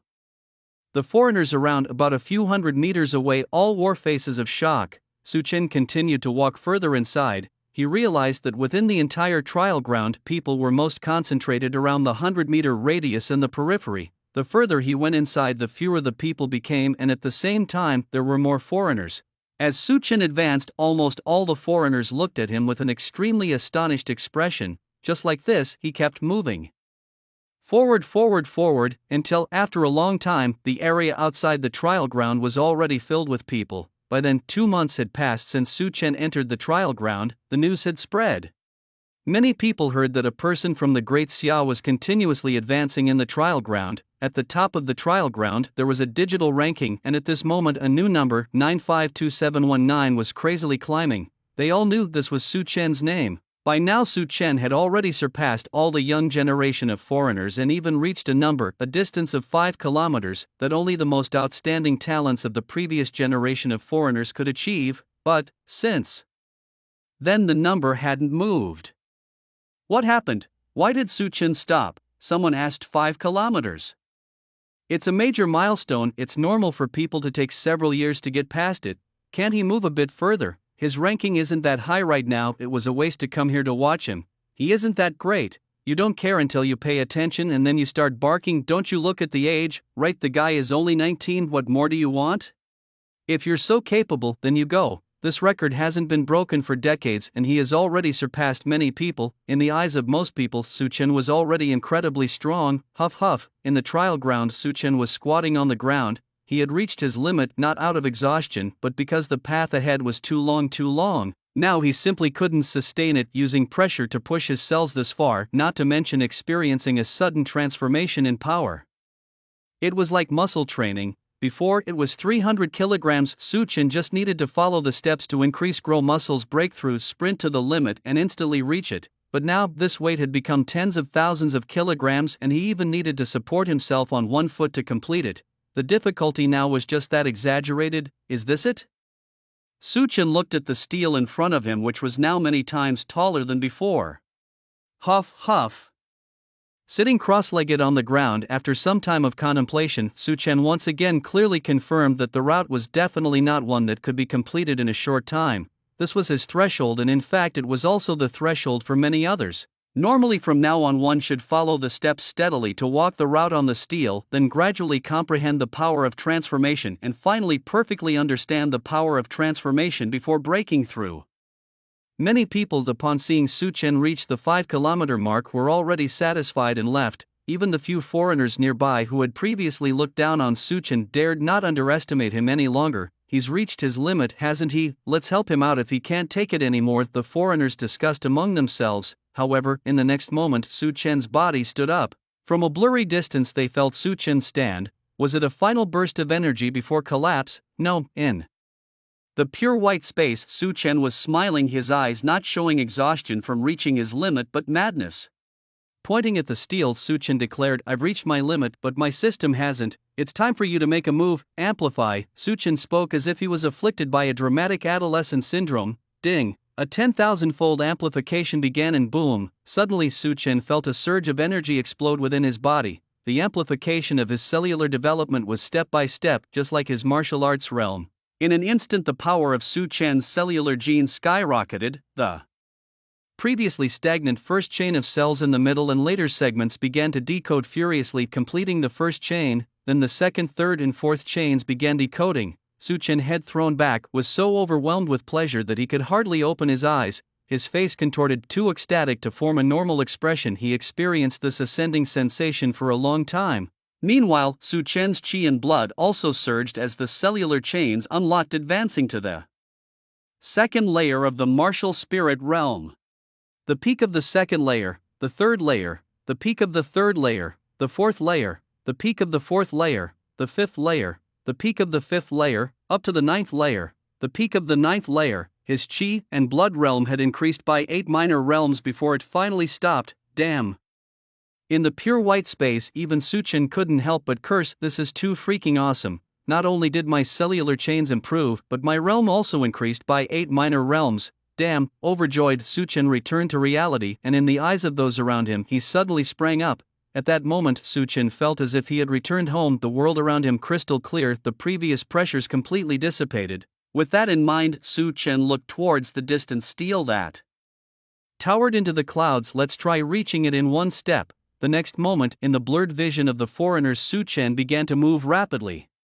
Boom, boom, Suchen leaped forward madly, feeling not the slightest pressure, and the distant steel grew larger in his eyes. Outside the trial site, people were still leaving the scene, many thinking that Suchen reaching 5 kilometers was already his limit and there was nothing more to see, so they left. Suddenly a loud shout rang out from the crowd. Come and see, Suchen's ranking has gone up again. What? How is that possible? No way. Some people turned back only to see Suchen's ranking jump from 2341 to 2100 inch, then from 2100 to 1500. He's already at 7 kilometers. How is he so fast? What is this? Everyone was astounded. The professors and Wang Defa were completely silent. Suchen had shattered their understanding time and again, trampling their knowledge underfoot, stepping on it and even spitting afterwards. He was still climbing the ranks. Holy cow, in the blink of an eye, Suchen jumped from the 1500th to the 200th to 100th to the 10th, 9th, 8th, and then the first. Suchen surpassed the record previously set by Furos, and yet even so the mileage number behind Suchen's name didn't stop increasing. 8 kilometers, 9 kilometers, 10 kilometers, 11 kilometers, 12, 13, 14, outside the entire testing ground it was so quiet you could hear a pin drop. No one dared to speak. Those who had doubted Suchen earlier were now completely stunned, unable to utter a single word. Everyone was holding their breath, staring fixedly at the rankings above, not daring to move an inch because Suchen's mileage was still crazily changing. At this moment every single increment he achieved could be recorded in history. Today was destined to be an unforgettable day. Although this was a minor event that most people in the Great Xia dynasty didn't care about, since the physical trials of the Xian dynasty alone could make it one of the 3 strongest nations in the world through the profound study of qi and blood, but who wouldn't want their country and their people to be more perfect and invincible? The mileage broke through 20 kilometers, far exceeding the second-place Furos by nearly 3 times the distance. Hot, a desolate place, all around was a thick fog that you couldn't see through. This scene became more pronounced the closer you got to that huge monument. Have I reached my limit? Suchen pondered. By now he could no longer move forward, the immense pressure made it difficult for him to take even a step. Suchen sat down cross-legged, and when he opened his eyes again, the pure white world had completely changed. Now, the surroundings were filled with various runes and patterns. The whole world was gray, and the patterns floated in midair, shimmering with dazzling brilliance. Suchen didn't know when the colors had started to change. He looked towards the huge monument, which by then was so tall that he couldn't see the top. At this point, Suchen believed that the energy needed for the cell chain to upgrade was absolutely a terrifying number. It seems I can only go this far for now, Suchen muttered to himself, still at some distance from the monument. Just as Suchen was about to get up and leave, a sudden chill wind blew past. Suchen felt his spine instantly cool down. What's happening? Suchen suddenly curled up. This strange space, it was his first time encountering this sensation. Indeed, this peculiar space was odd. How could there suddenly be a wind? Suchen felt his skin crawl. After all, he knew too little about this world. He prepared to leave. Suddenly a light breezy voice sounded at the edge of his ear. April Wind God Mountain, April Wind God Mountain, there are people. Suchen suddenly turned back to look around, but to his astonishment, no matter how he searched, he could not see a single person. This sensation of hearing a voice but seeing no one sent chills down his spine. Hallucination? Suchen slightly furrowed his brow. No, was it something like an inheritance? I just heard the name Fengshan Mountain. Suchen narrowed his eyes. He was familiar with Fengshan Mountain, a tiny city-state barely the size of a sesame seed located between Xia country and the neighboring country Liangguo called Tiandi City. Tiandi City was renowned for its beautiful women and high-tech talents and was also a famous tourist city that required no visa to visit. Moreover, many celebrities and singers came from there, and many people from Tiandi City would promote their hometown when they came to Xia country. So even with his original self being utterly love-struck and naive, he had heard a bit about Fengshan Mountain and Tiandi City. April, was it asking me to go in April? That is, next April, while it is currently September. The real Suchen opened his eyes. Just as he was about to move, suddenly, that strange voice blew by his ear again. Rewards: the surrounding fog was so thick that you couldn't see your hand in front of your face.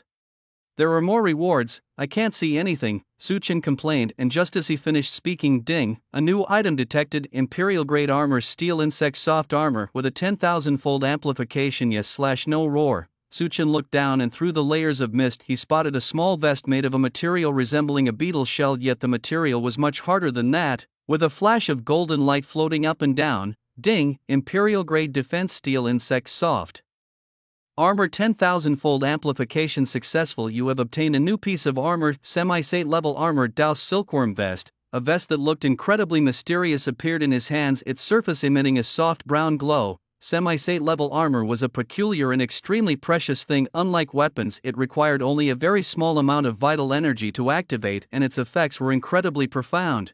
Semi-sate level armor could completely withstand attacks from semi-sate level power, and like renewable materials, the armor could sustainably absorb energy. Thus, as long as it wasn't subjected to relentless attacks in a short period, no semi-sate level monster could pose any threat to Suchin.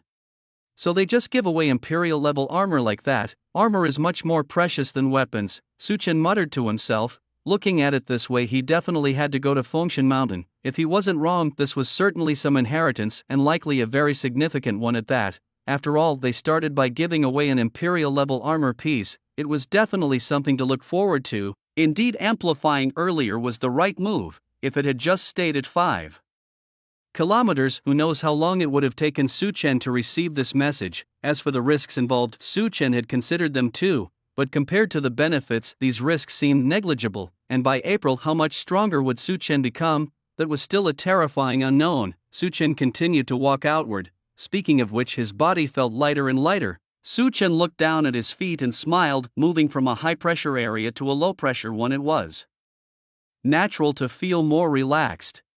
Suchin was unaware that outside, the atmosphere had completely erupted into excitement. His mileage had been stagnant at 20 kilometers for a long time, but the emotions of the people surrounding the trial grounds were skyrocketing as if riding a rocket. 20 kilometers, incredible, wow, amazing.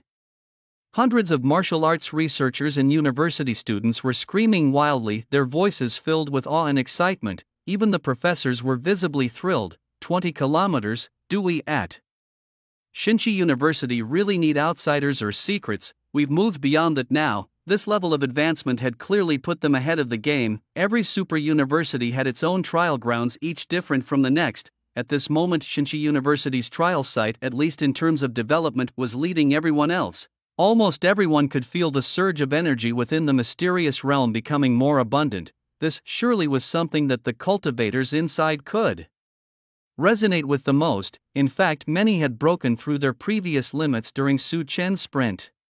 My goodness, has my luck improved again? Wang Defa said joyfully, his face beaming. The major shareholder is being unusually generous this time, giving money and sending people, no, not people, treasures, huge treasures. Wang Defa chuckled.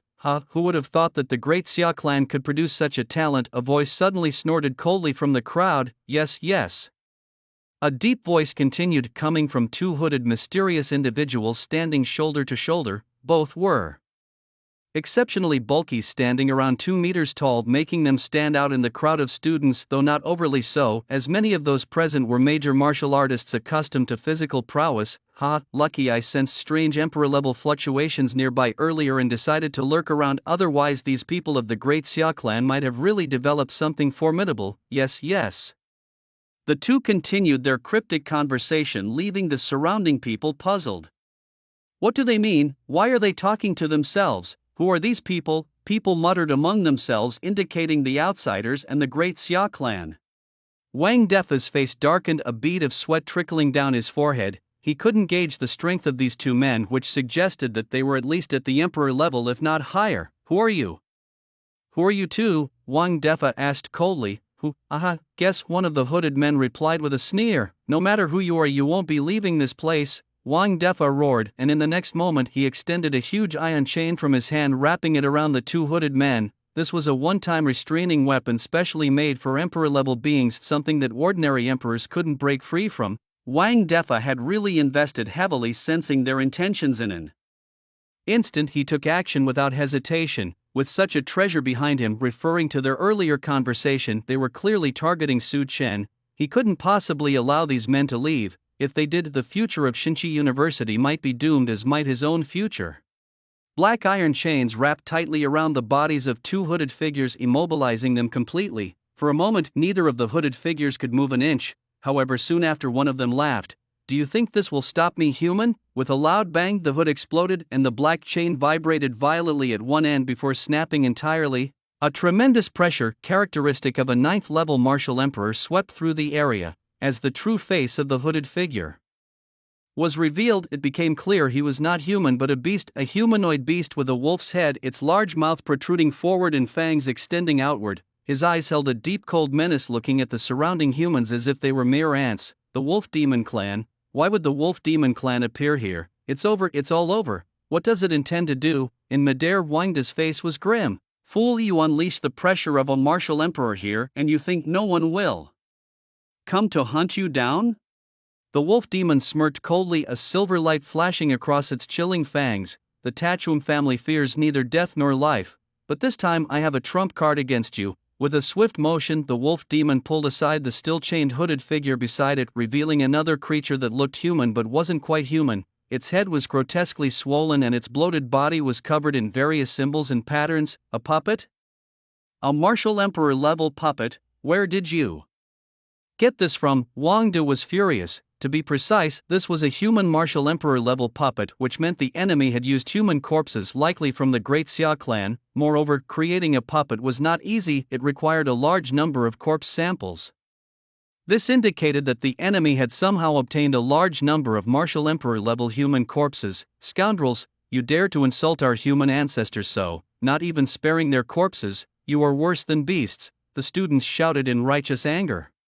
The wolf demon, however, appeared unconcerned. "If it destroys you humans, any method is fair. And let me tell you secretly, your Great Xia bloodline is the best, most suitable for making puppets, especially talented children." Saying this, the wolf demon suddenly shifted its gaze towards the testing ground. Wang De froze for a moment before yelling no. He madly rushed toward the wolf demon, but how could the wolf demon care about him? The wolf demon crouched on the ground and instantly turned into a purple shadow, darting into the testing ground. "Ah!" Wang De screamed, rushing towards the testing area, but before he could get far, 7 or 8 professors grabbed him tightly. "Principal Wang, please calm down. If you go, what will we do?" Indeed, the martial emperor level puppet was frantically struggling against the black iron chains, and soon the chains began to crack. The immense pressure of the martial emperor level swept through the area, knocking countless students to the ground. Some were even knocked unconscious. If Wang De left now, once the puppet broke free from the chains, it would truly begin a massacre. In an instant, half of the students at Shinchi University were facing death. "Damn it, are you just going to let me watch Su Chen get killed by that demonic wolf?" Wang Defa bellowed. "You lot, contribute some resources and your family's trump cards. If not now, when?" His words struck a chord with the professors. How could they possibly use those talismans? Those were items crucial for their families' futures. Using them now might uplift the academy, but what about their families later on? The professors exchanged glances, knowing full well that without taking drastic measures today they couldn't stop Wang Defa from intervening. In the next moment, led by several professors, more than half of them knelt down. "President Wang, we all ask Teacher Su to face death." "President Wang, it pains me too, but now we can only sacrifice the future of the academy." One professor lifted his head helplessly and suddenly knelt down. "I am willing to offer significant compensation to Su Chen's family and the school." I will also compensate, but today you must save our school's numerous students. Plus, if we all die, a great part of the families in Guanghai City will be destroyed." With so many people involved, the so-called compensation was just lip service. These old schemers, whether from our own kind or from other races, when they join forces, even the most talented are doomed. Wang Defa had no choice, it was a moral hijacking. A crowd of students watched. Su Chen might bring them a future, but if he didn't stay, there would be no future for him. These despicable creatures, playing such a clever game, to hide their own strengths, they are actually willing to sacrifice the future of the academy. Such short-sighted fools. Resigned, Wang Defa sighed deeply, and in the end, he chose the students and the professors. The chains broke and humanoid puppets rushed out to fight. Wang Defa met them head-on. Meanwhile, under the professor's instructions, other students and university Attendees orderly evacuated. As they left, almost everyone's gaze lingered on the trial grounds behind. The students understood better than the professors. If possible, they would trade their lives for Su Chen, but that was impossible at this moment. Their lives were worth less than ants. Many clenched their fists, lamenting, why must it be this way? Teacher Su, I am a sinner. Damn it, curse those demonic wolves. Don't let me get up, or I will slaughter every last one of your wolf cubs. In the crowd, many foreigners were also breaking down, moved by Su Chen's desperate efforts. Some from the beautiful country felt it was a pity, knowing that such talent would be highly praised in their own lands. Meanwhile, some foreign fugitives secretly rejoiced, for the death of a genius in Daxia was a boon for them, though they would certainly not show it at such a time. As the evacuation continued, several professors coldly observed the distant trial grounds, not wanting it to be this way, but indeed they had no choice. A genius no longer bears the title once they've passed away, but let me apologize in advance, sorry indeed. It's a pity yet unavoidable. This lad truly was arrogant. A bit of humility would have rendered these words unnecessary now. Everyone thought Su Chen would die, and even if stronger forces were contacted, who knew how long they would take? Even if a strong figure did arrive at the scene, by then Su Chen's body would have long been cold. In the distance, the wolf demon sprinting through the secret realm thought the same. This was a surprise attack, so there was a good chance he could escape unscathed. Squinting his wolf eyes and muttering, the wolf demon said, the great conflict is about to begin. The chosen ones of destiny are emerging, each vital to their respective races. According to the prophecy of the wolf ancestor, I came to the vast sea city of the Xia people and killed several young men with the surnames Lin Wang and Han. Now, by killing this man named Su Chen, I believe the fortunes of the great Xia will be greatly weakened. A smile crept across the wolf demon's face. The Xia people are among the strongest of the human races. Eliminating their vital forces would greatly benefit the entire wolf demon race. Sparks flew from the wolf demon's eyes as he roared, Su Chen, clean yourself up and wait for me to slaughter you. Known for their trash talking, the wolf demons enjoyed verbally humiliating their prey. Before the kill, deriving pleasure from it, the wolf demon's voice echoed all around. Nearby humans, still training, watched in terror as the wolf demon streaked past them. Is this a wolf demon? Such formidable pressure. How did he get here, and what are the outsiders doing? Su Chen, he's going after someone named Su Chen. Thank goodness it's not me. Far off, the wolf demon's speed continued to increase. For the first 5 kilometers, it was as if he was walking on flat ground. Moments later, the wolf demon crossed a yellow line and paused briefly in a pure white world, surprised by a steel that appeared before him, the steel of ultimate strength. So this place was for training one's ultimate physical strength. Earlier outside, no one mentioned that this trial ground was for training ultimate strength. The students and professors talked up a storm, comparing this Su Chen to others, but no useful information was provided. The wolf demon licked his fangs. Each trial ground different. Their wolf demon race also had a steel of ultimate strength, but it was located in a pond completely different from this one. But no matter, this pressure won't stop me, Su Chen, you just wait. With a bang, the wolf demon accelerated again, passing the barren land around him one after another, quickly breaking through 5.5 kilometers, 6 kilometers, with more and more humans around him, most of them powerful experts at the 9th level of Martial Emperor. At this stage, without strong cultivation in physique, one couldn't possibly endure. The crowd was astonished to see a beast radiating energy fluctuations of a Martial Emperor level. How could such a creature appear here? A Martial Emperor beast? This is deadly. The wolf demon paused here, scanning the seated crowd for Su Chen's figure. Could he be further away? He didn't know how far he had traveled, the fog and pressure confusing his senses and judgment. Hey, wolf demon roared, have any of you seen a young man? I advise you to answer me honestly, or I won't mind killing. A few more people, several foreign cultivators, were so frightened that sweat dripped from their foreheads. A young man? Are you talking about that incredibly fast young man? Yes, I know. The foreigners seemed to have found a lifeline, pointing in the direction Su Chen had gone. That way. Wolf demon's mouth curved into a smile. Thank you very much. How rare of the human race, to betray your own kind like this, bootlickers. Several Daxia martial artists shouted loudly.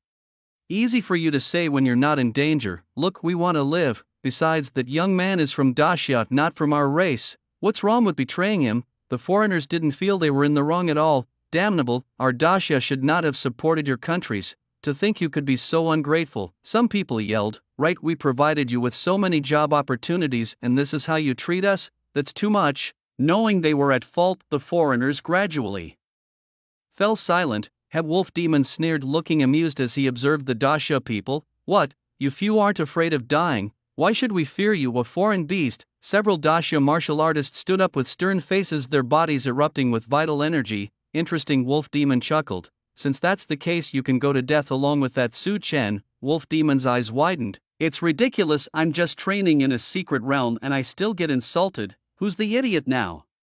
Just then a cold voice arose from the mist. From the fog a tall and handsome figure emerged. Wolf Demon's eyes sparkled with excitement. You finally arrived, Su Chen. In an instant he transformed into a purple shadow rushing towards Su Chen. The Dasha people widened their eyes, shouting frantically, "Run, kid, run!" Huh? Su Chen hadn't reacted yet when he saw Wolf Demon charging at him, murderous intent evident.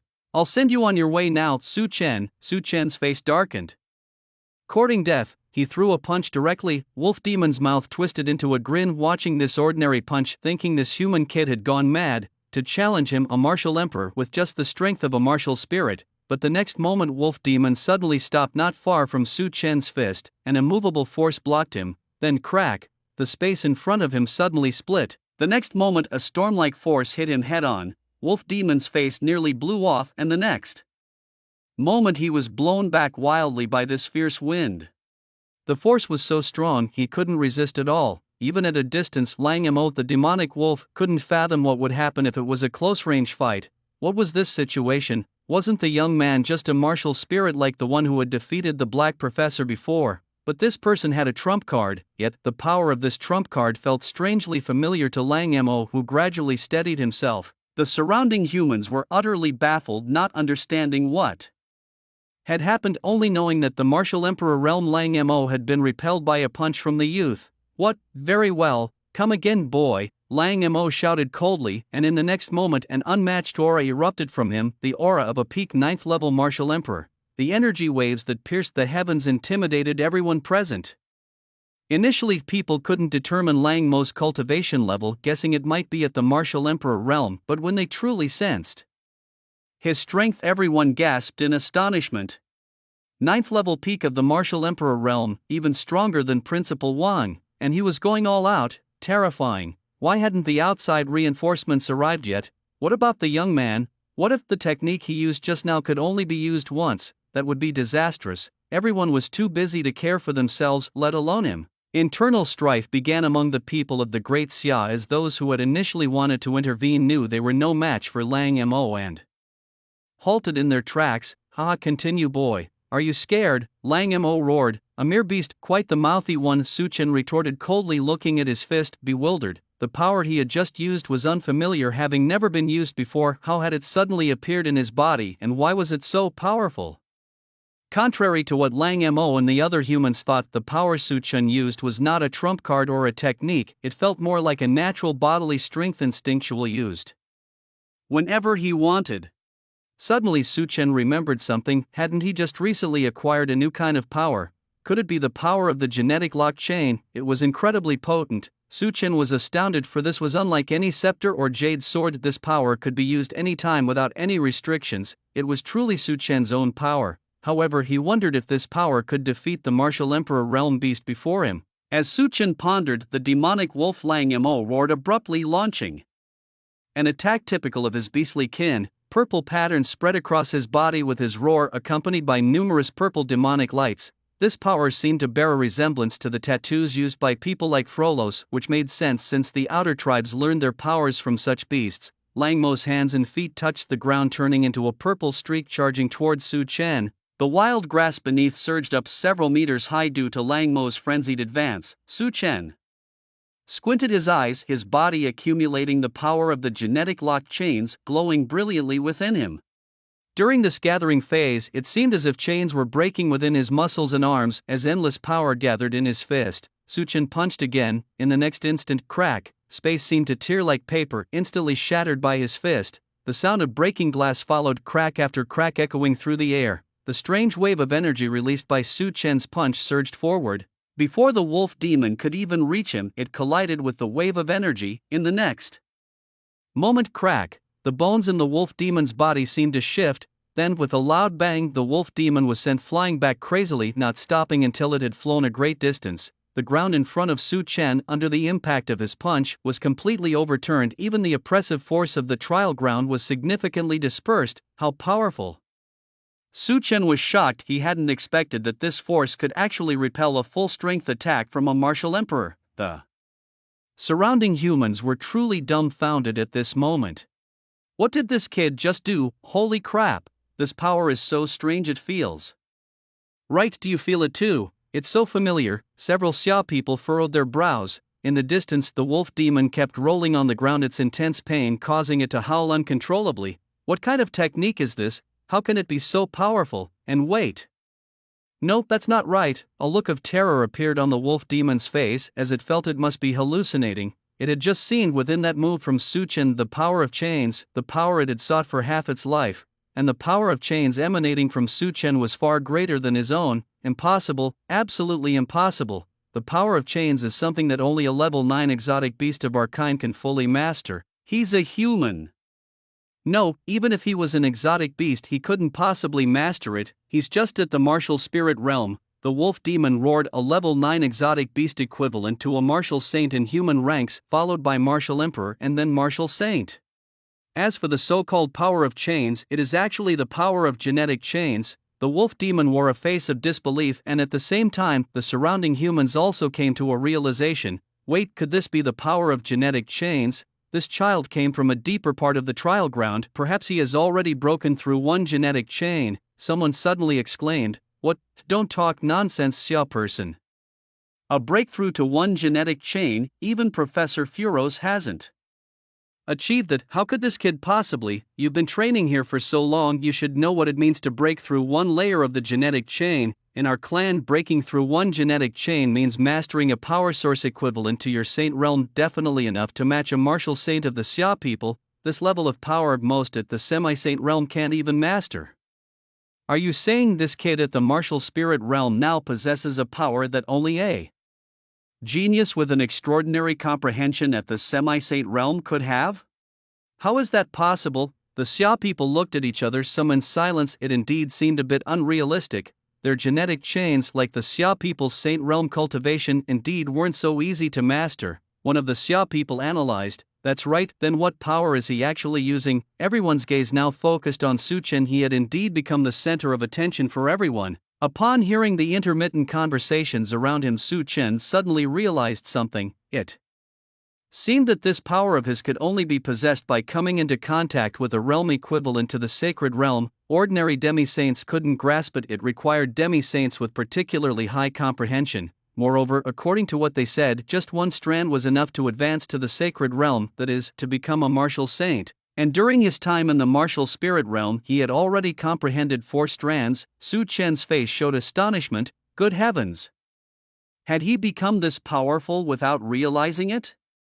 Martial spirit, martial emperor, martial sovereign, demi-saint, martial saint, he had spanned 3 major realms. Now that he possessed the power of a high-level saint, his combat strength should be ahead of the demi-saints. As for the martial saint realm, it might be more challenging. After all, others had truly broken through to the sacred realm, and their use of higher order power was definitely stronger. A single chain could possibly match his 4 chains, and moreover, they were 3 realms higher than him. With the same source of power, others also had the power of higher realms and a higher integration of higher order power.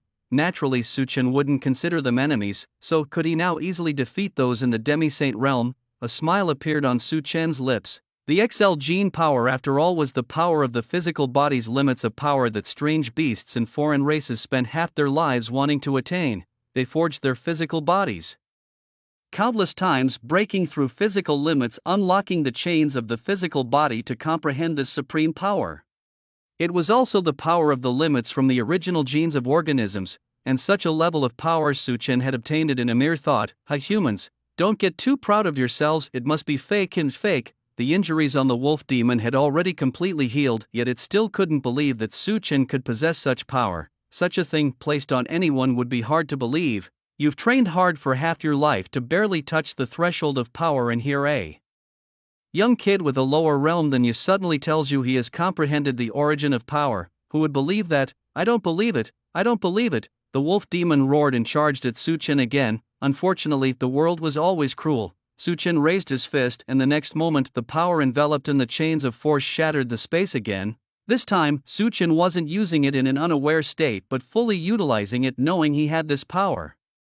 So, bang! The tremendous force like a truck slammed into the wolf demon. The space in front of Su Chen completely collapsed, and as for the wolf demon, at the moment the collapsing force reached it, it turned into a mush of blood and flesh. The wolf demon could not rise again. This scene was deeply etched in the minds of all the watching humans. If before people still doubted whether Su Chen had the power of the genetic chains, now they had to believe it.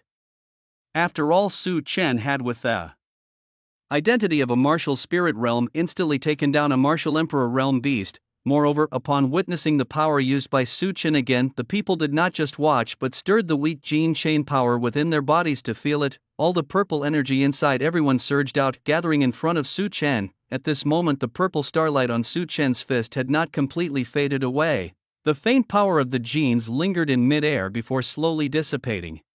People could feel the power within their bodies trembling in fear of Su Chen. When power itself fears, it can only mean one thing: they are not even close to being on the same level. Senior Su, with your martial spirit realm strength you are comparable to the Saint realm. I Mu Chen am thoroughly impressed. Please accept my deepest respect. Saying this, Mu Chen immediately knelt down. In the world of martial artists, strength is always revered, especially when faced with a true genius, a genius beyond their understanding. I am Mou Tian Mufan Wan Yulin. At this moment, all the humans from the Great Xia clan bowed respectfully towards Su Chen. As for the foreign races, they lay prostrate on the ground. This was their racial custom of showing utmost respect, reserved only for the truly powerful. Now, Su Chen had reached the pinnacle of strength recognized by their tribes or races. The power of genetic chains was the power their tribes sought. Interesting. Su Chen smiled lightly.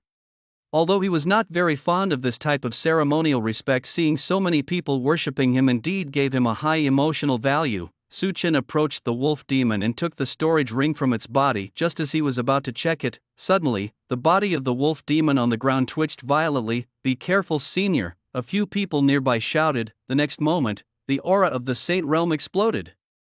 It's over, this exotic beast still has a Saint realm trump card. Oh no, boom. The power of the Saint realm was devastating, and the temperature of the entire trial ground even rose by several degrees at that moment. The surrounding martial artists were all blown away, only stopping when they stabbed their weapons into the ground to prevent being carried away by the fierce winds. Once a few of them stabilized their stances, they stared ahead at the hundreds of meters of black smoke. Senior. Has Senior died, just as they thought Su Chen had perished? Insignificant trick. A cold voice came from the smoke, and Su Chen slowly walked out. He even his Saint-level armor. How does this human have so many treasures? At the same time, a thin voice emerged from the smoke, completely different from the wolf demon's voice before, a much finer voice. In the next instant, from the other end of the smoke, a purple streak shot off into the distance. It was indeed the wolf demon, but its aura had completely changed. Wait, wasn't that wolf demon dead? Its aura had clearly disappeared just now. It must have been possessed by something. Probably the wolf demon had bound some kind of soul or something, like those old grandpas in rings from stories that pop up every few years. The martial artists discussed amongst themselves. It didn't really escape, did it? Usually a possessed soul would be somewhat stronger, but the people looked at Su Chen. If it was Su Chen at this moment, he might actually have a chance to catch up.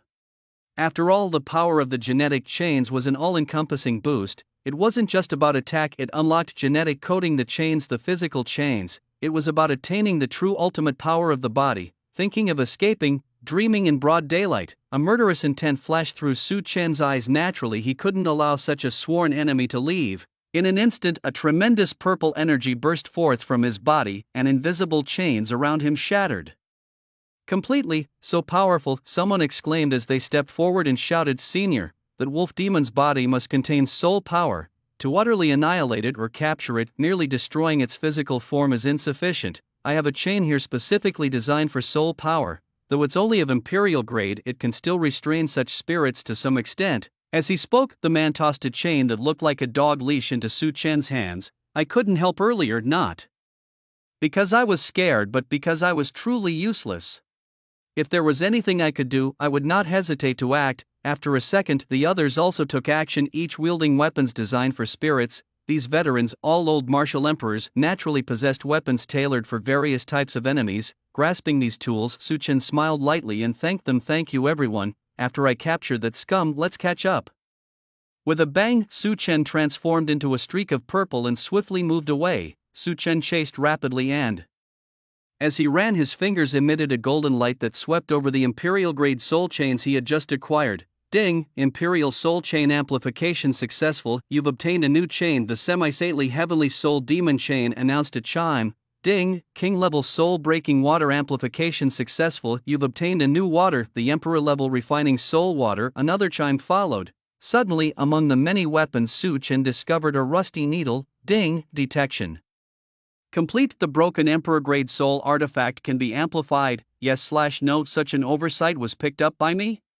Wondering how much the broken Emperor-grade weapon could be amplified, Su Chen pondered and then tried to use his power on the needle. The next moment, ding! Detection of breakage. Repairing in progress. Repair complete. Beginning amplification. And another chime sounded. Ding! Broken Emperor-grade soul-piercing needle amplification successful. You've obtained a new needle, the Saintly 10-Direction Soul Extinguisher. Holy crap!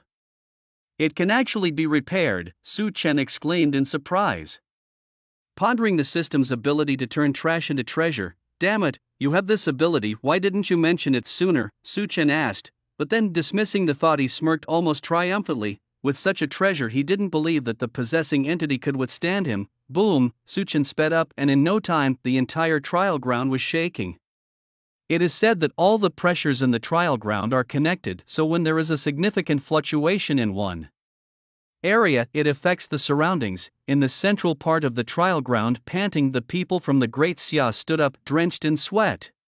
Despite their constant chatter, their bodies were enduring significant pressure. At this 6-kilometer spot within the trial ground, each step forward meant facing an immense increase in pressure. Let's go, maybe we can be of some help. Indeed, that was better than just standing around, and perhaps they could even seek some advice from Senior Su. Yes.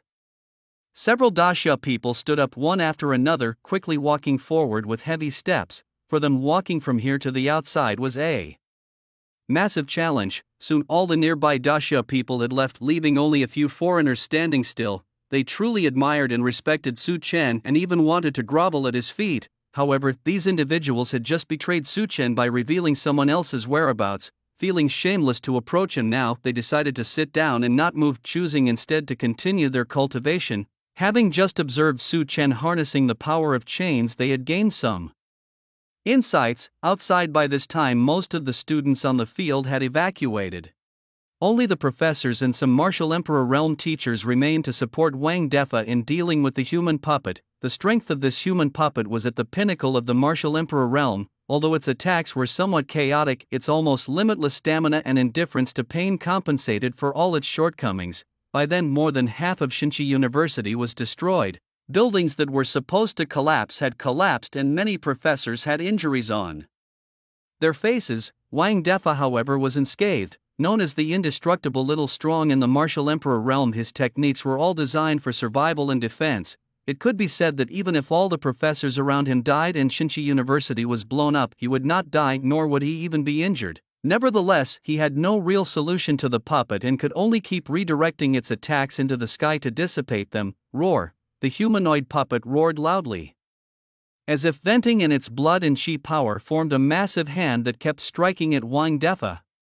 Wang Defa was also furious, his chi blood transforming into a shield hundreds of meters in size to block the attacks, and then he furiously slammed the huge shield into the puppet. Damn you, it's all because of you. Wang Defa was seething with the intent to kill. He rarely showed such intent, but today Wang Defa was truly overwhelmed. Several professors on the side kept harassing the puppet with small attacks, shaking their heads. President Wang is really confused. At this point, the corpses must be completely cold. What is he still thinking about? He's just too sentimental. I must say, for a new teacher, it really isn't worth it. Dead is dead, and no matter how talented, it's useless. But to be fair, the death was indeed deserved. Too ostentatious. If he had been more humble and hidden, it wouldn't have come to this. Isn't that the truth? Like us, unassuming and not showing off. Who would think of us? Kill us, right? Exactly right. The professors agreed.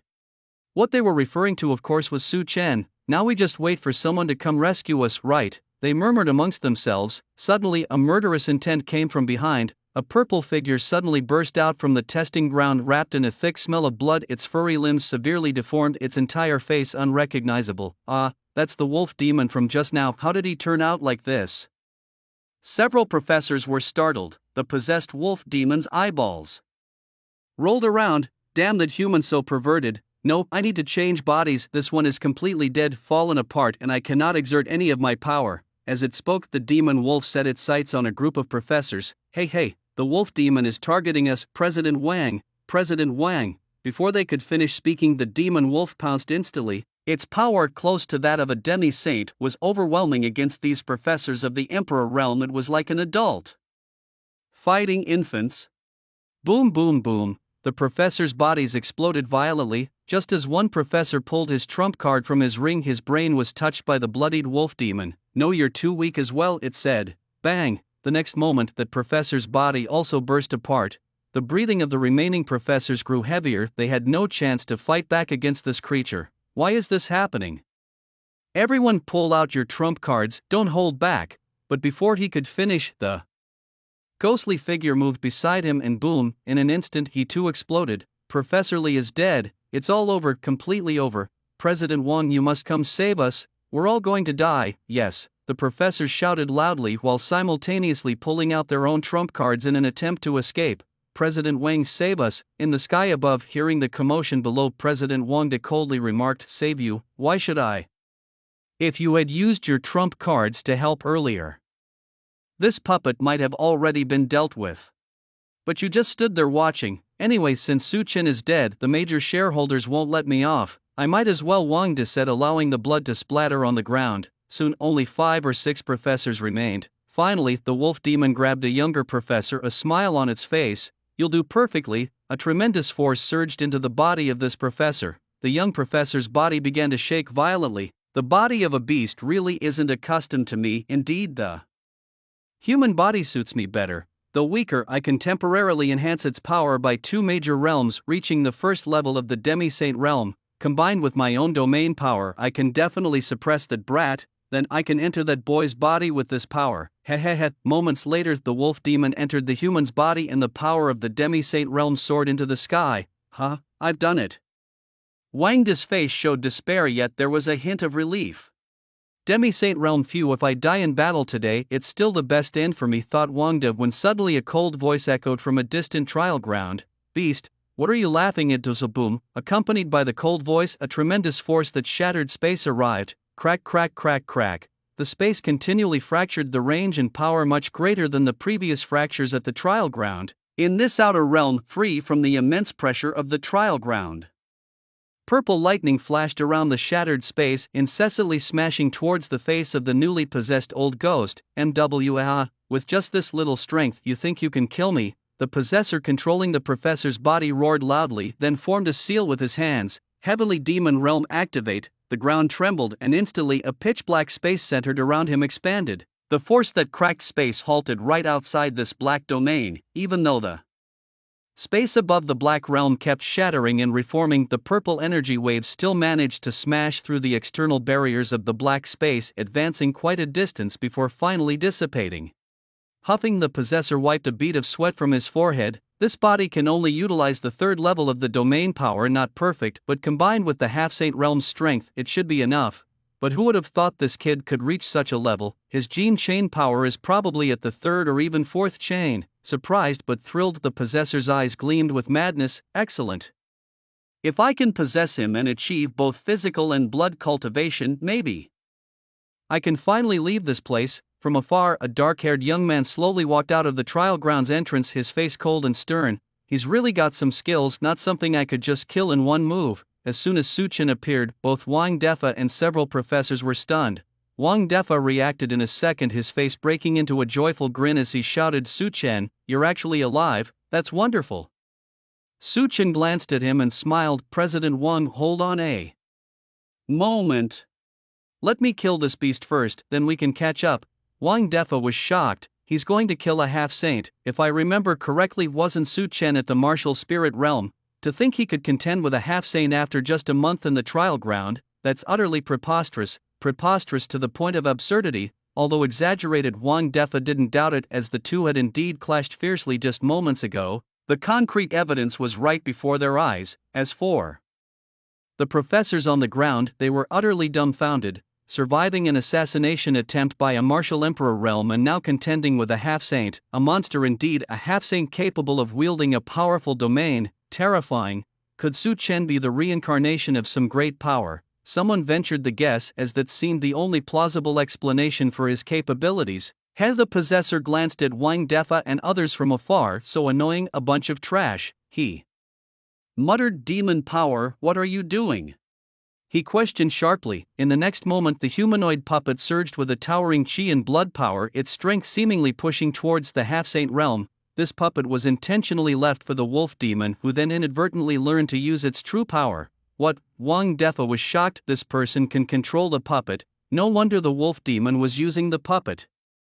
It's highly unusual for a beast to use a puppet, given that beasts and foreign races have simple and brute sources of power and cultivation systems, although they both fall under martial arts where chi and blood focus on main meridians and flesh and gene chain power focuses on cells and muscles. Fundamentally there is no difference. However, chi and blood power encompasses more, not weaker, than the beast's power and strength, more skillful in technique, and it can also communicate with elements and even store them, among other things. The calamity of the puppet is just one of its aspects, capable of using domains and also a puppeteer. I cannot comprehend why you of all people would betray our great Daxia nation to collude with a mere beast.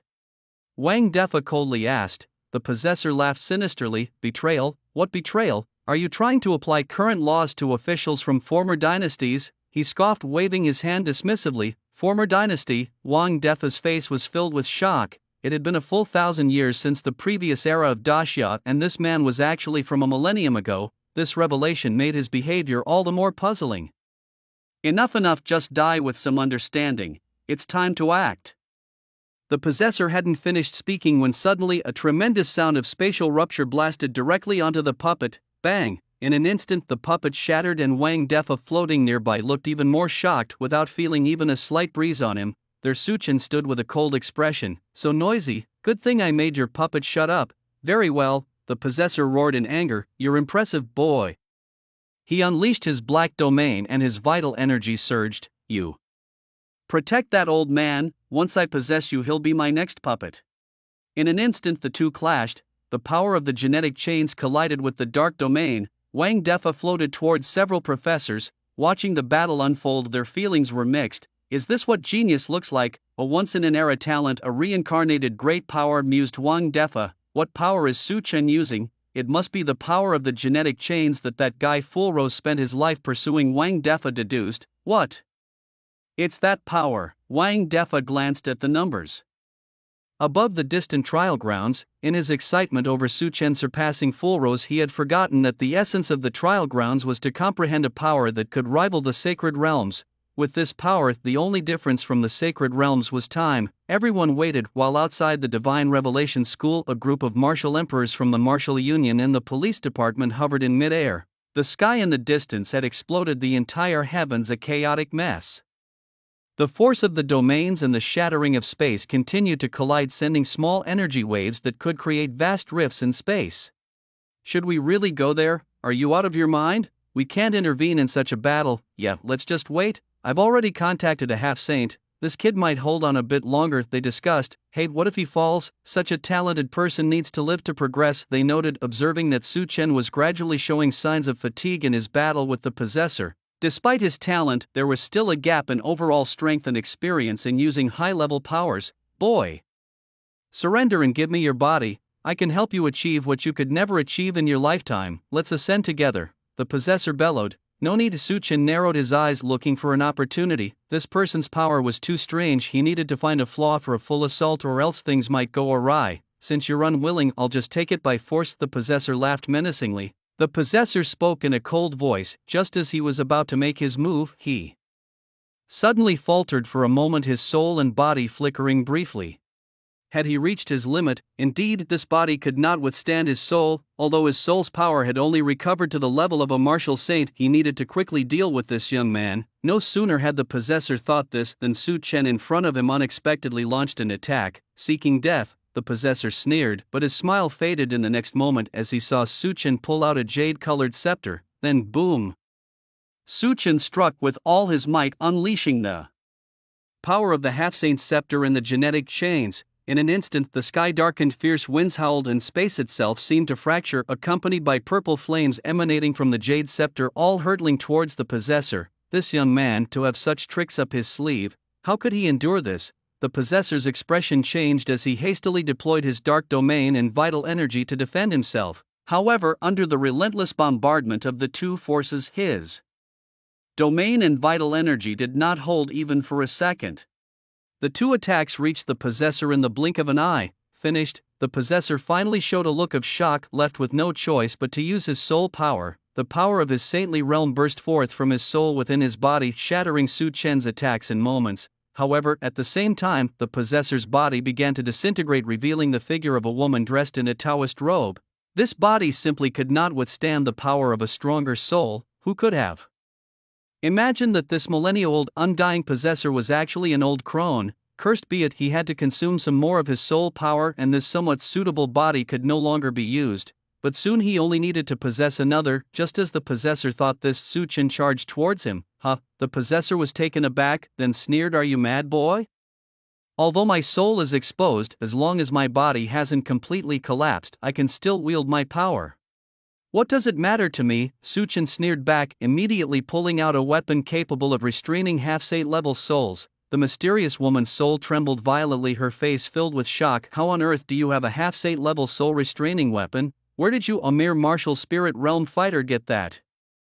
Guess Su Chen smiled, swiftly looping the chain around her, a soul-class weapon restraining the soul and also the power of the soul. This was the moment Su Chen had been waiting for. If he had used it from the start, before it could reach her soul, it would surely have been destroyed by the power wielded by her body. But now, with her body collapsing, the timing was perfect. "No, I cannot afford to lose more soul power, or I will surely fall into a deep slumber." Although it was only a half-saint chain, its restraint on the soul was far beyond that level. The possessor formed a seal with her hands, preparing to flee at high speed. At such a perilous moment, even if it meant sacrificing some of her permanent soul essence, it was justified. The possessor's body completely collapsed, revealing the figure of an exquisitely beautiful woman in a Taoist robe. Even in her soul state, her figure was strikingly curvaceous, like a stunningly beautiful paper doll. "Su Chen, we shall meet again. It's just a pity you don't have a divine warrior realm soul weapon, otherwise you might have been able to keep me here." The mysterious woman smiled faintly, her eyes filled with coldness. "Next time I will make you pay." As if declaring victory, the mysterious woman spoke. "Can you really leave?" Su Chen asked indifferently. Without waiting for the woman to react, he launched a sewing needle. The mysterious woman was stunned for a moment, truly taken aback when she sensed the aura of the sewing needle. "You actually have a divine warrior realm soul weapon? Is your family incredibly wealthy? You, a mere spirit warrior, handling a divine warrior soul weapon?" Damn it, she didn't even get to finish her curse when the needle instantly pierced through her body, engulfing her with a powerful suction force. The forbidding power of the divine warrior's soul weapon was ruthless. Swish, the needle returned to Su Chen's hand. This weapon, already bloodbound to him, was like a mini prison for souls to Su Chen. Peering inside, he saw the mysterious woman now bound by numerous black chains within a cage. Inside the cage, the woman cursed loudly. "You fool, let me go. I am a demigod. You can't treat me like this." A demigod who can't handle a mere spirit warrior realm. "Who are you trying to fool?" Su Chen's voice entered the cage. The woman's face darkened instantly. "You." She wanted to retort, but she couldn't deny the truth. Everything about this man was beyond her comprehension. A spirit warrior with a divine warrior's soul weapon? Honestly, she could understand a divine warrior's weapon or armor, even a full-strength strike from a divine warrior, but a perfectly restraining soul weapon? And one that completely subdued her. What kind of matching mechanism was this? "This is how you play by yourself then? I'll come back to play with you later." Su Chen scoffed, then his consciousness returned to reality, leaving the so-called demigod woman screaming and shouting inside the needle. Outside, all was quiet at the Shinchi Academy. Su Chen gently landed on the ground. "Su Senior Su, congratulations," Wang Defa reacted, quickly changing his form of address. The opponent was now capable of defeating a half-divine realm entity, certainly enough to call him a senior. Su Chen toyed with the ring taken from the body the mysterious woman had tried to possess and the demon wolf's ring. "Here, don't worry, I'll handle things here. You're free to go wherever you want." Su Chen nodded slightly, just about to leave. "Senior, you also have Professor Wang's ring." Bang. A young divine emperor realm teacher was suddenly struck on the back of the head, wincing in pain. Su Chen glanced over, and the professor who hit the teacher immediately bowed his head. Senior, it was Professor Hao who was rude. Please don't hold the small people accountable. All these professors' belongings are unclaimed. If you want them, take them. No one will have any complaints. Good items in the right hands truly come into their full use. Head, you do have a way with words, Su Chen said with a light smile. With a casual wave of his hand, all the storage rings from the professors on the ground flew back to him. With it, I'll be taking my leave. Contact me if needed. With those words, Su Chen's figure abruptly stood up, transforming into a streak of purple light that soared toward the distance. The recent battle had honed his mastery over the power of the genetic lock chain even further. Whoosh, a roaring sound filled the sky below. Wang Di and another person stared up, unable to regain their composure for a long time. How many days had it been? Merely 2 months, just 60 days, and their junior had advanced to a level they couldn't even hope to reach?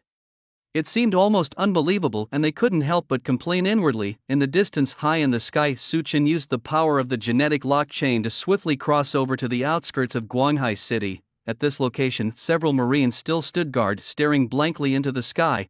At such speed, what level of power did one possess? They had no idea. Above the expanse of the sky wrapped in purple energy, the figure quickly crossed the sea boundary, flying towards the boundless ocean. The boundless sea under the sunlight created a halo of light on the horizon. From the mainland of Xia country, it was already tens of thousands of miles away. Boom! An unknown island trembled as the purple figure landed and gradually retracted its energy, revealing a young face. Click click, several invisible chains on his body closed at once and his aura instantly retracted. Naturally, the young man was Su Chen. After some time flying, he had found this island. Hopefully, I won't have so many troubles breaking through here, Su Chen murmured to himself, recalling how last time any trial location he chose would attract the attention of demon wolves. Deciding to play it safe, not because he feared trouble but simply because he didn't want to be disturbed, was critical. Being disrupted mid-training was never pleasant. Moreover, Su Chen had other reasons for choosing this location. This place was beyond the human territories. In official terms, it was beyond the frontier, a wild and barbaric land, sparse in population. The beings one encountered here were mostly ferocious beasts or viciously cruel people. In this place, one could freely slay anyone. It might be good to use these beasts for some experiments, Su Chen whispered. Having seen that the system could turn waste into treasure, he realized that the system's capabilities might be far greater than he had initially thought. It just needed some development. Upon finding a mountain range on the island, Su Chen unlocked the power of his chains and, using his hand as a drill, directly burrowed into the mountain.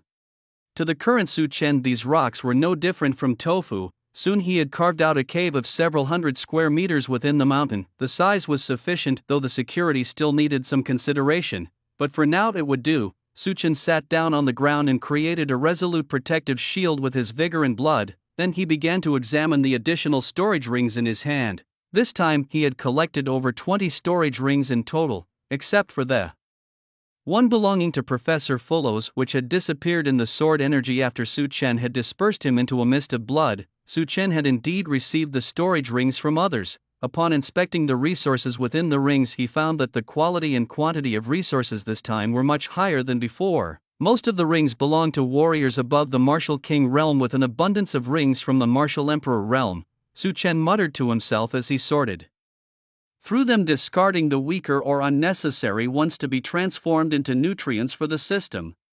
Weapons below the imperial level were no longer of interest to Su Chen. In the hierarchy of ordinary spiritual king, emperor, and half-sane weapons, king-level weapons could be amplified 10,000 times to reach emperor level, which only those in the martial emperor realm could fully utilize. Frankly, Su Chen couldn't unleash their full potential at his current level, nor did he need to. The same went for imperial level weapons. Once amplified, they reached half-sane level, which were also beyond his current needs. Thus, Su Chen only kept a few handy weapons, handing over the rest for the system to process. Ding! A large amount of energy detected for absorption. Approximate absorption time: 1 day. All system functions will be paused during absorption. Proceed? No. Does it really take that long? It seems there's indeed a lot more energy this time, Su Chen murmured. Deciding against waiting, he said, "No, I'll amplify other things first," and proceeded to empty all contents of the storage rings. There was a lot to absorb and even more to amplify. The ground was littered with a vast array of weapons, martial techniques, rune formations, talismans, and other exotic items. These items, coming from professors of the martial emperor realm from various clans, were incredibly diverse. Starting with the weapons, Su Chen set aside over a dozen, including 2 damaged emperor-level weapons. The rest were all imperial level. Ding, damage detected, repairing. Repair complete, beginning 10,000-fold amplification. Ding, 10,000-fold amplification of the damaged emperor weapon Cavani's spear successful. You have obtained a new weapon, a mid-tier Saint-grade Saint Tianyu. 10,000-fold amplification of the damaged emperor weapon Wanxin successful. You have obtained a new weapon, a high-tier Saint-grade Saint Wanxin. The 2 weapons, once dusty and rust-stained, now shone with new brilliance and even emitted a sacred aura signifying their entrance into the Saint realm. Weapons of the Saint realm were specifically crafted for the half-saint and saint realms, just as weapons of the martial king and martial spirit realms corresponded to their respective sources of power. Holding the long blade that radiated holy light, Su Chen felt as though the shadows around him brightened significantly, giving off a demonic dispelling sensation. Absurd, but no matter how nice they look or how powerful they are, I can't use them now. Su Chen stored the weapons and began to amplify other items. Among them were the blood replenishment stones. This time, he acquired several 100,000 high-grade stones and 100 top-grade stones. After 10,000-fold amplification, the high-grade stones turned into low-level blood essence while the top-grade stones transformed into mid-level blood essence. Su Chen examined these newly formed items, their blood-red color and uneven surfaces resembling blood-red seaweed balls. Though they were not prickly to the touch, it's indeed peculiar, something I've never heard of before, Su Chen exclaimed. The essence within the blood not only contained a more profound energy than the commonly known blood-replenishing stones, but it was also purer, nearly devoid of any impurities. As for pills and rare fruits, there wasn't much improvement this time, just some more saint-tier pills like before. This time there were a few high-grade and top-grade saint-tier pills added. Regarding the cultivation techniques, Su Chen only kept 1 book. Ding! The Earth-tier top-grade soul-breaking finger has been successfully amplified 1,000-fold, granting you a new technique, the Sky-tier top-grade prison sky finger. Have I reached the level of Sky-tier techniques now? Although there are other Earth-tier techniques to enhance, greed does not chew well. I haven't even mastered my current techniques and 1 Sky-tier offensive technique is enough. Su Chen smiled, then enhanced the remaining scattered runes and formations again. Ding! 1,000-fold enhancement successful, granting you the Emperor-level defensive formation, concealing breath formation, and the top-grade strengthening rune, enhancement rune. These fragmented items were not of high level, showing that the martial Emperor realm teachers were not very proficient in these methods. At most they could only serve as some tactics. There were also some cauldrons, alchemy-related and Emperor-level full-strength attack techniques, but since they barely enhanced Su Chen's combat power, some were left for the system to devour, and most of the enhanced items were directly retracted into the storage ring. Now items like half-saint level, emperor level treasures and magical instruments could no longer catch Su Chen's eye until finally he turned his attention to the storage ring on the wolf demon. The next moment, what's this? Su Chen's face showed surprise. A human-sized object was lying quietly inside the deep purple ring, a still, lifeless puppet. There was still such a thing left. Ding! Detected a 9th layer martial emperor realm humanoid puppet that can be enhanced 10,000 times, yes/no. Su Chen took out the puppet, and unlike the previous ugly ones, this puppet's vessel was a woman, and a very beautiful one at that.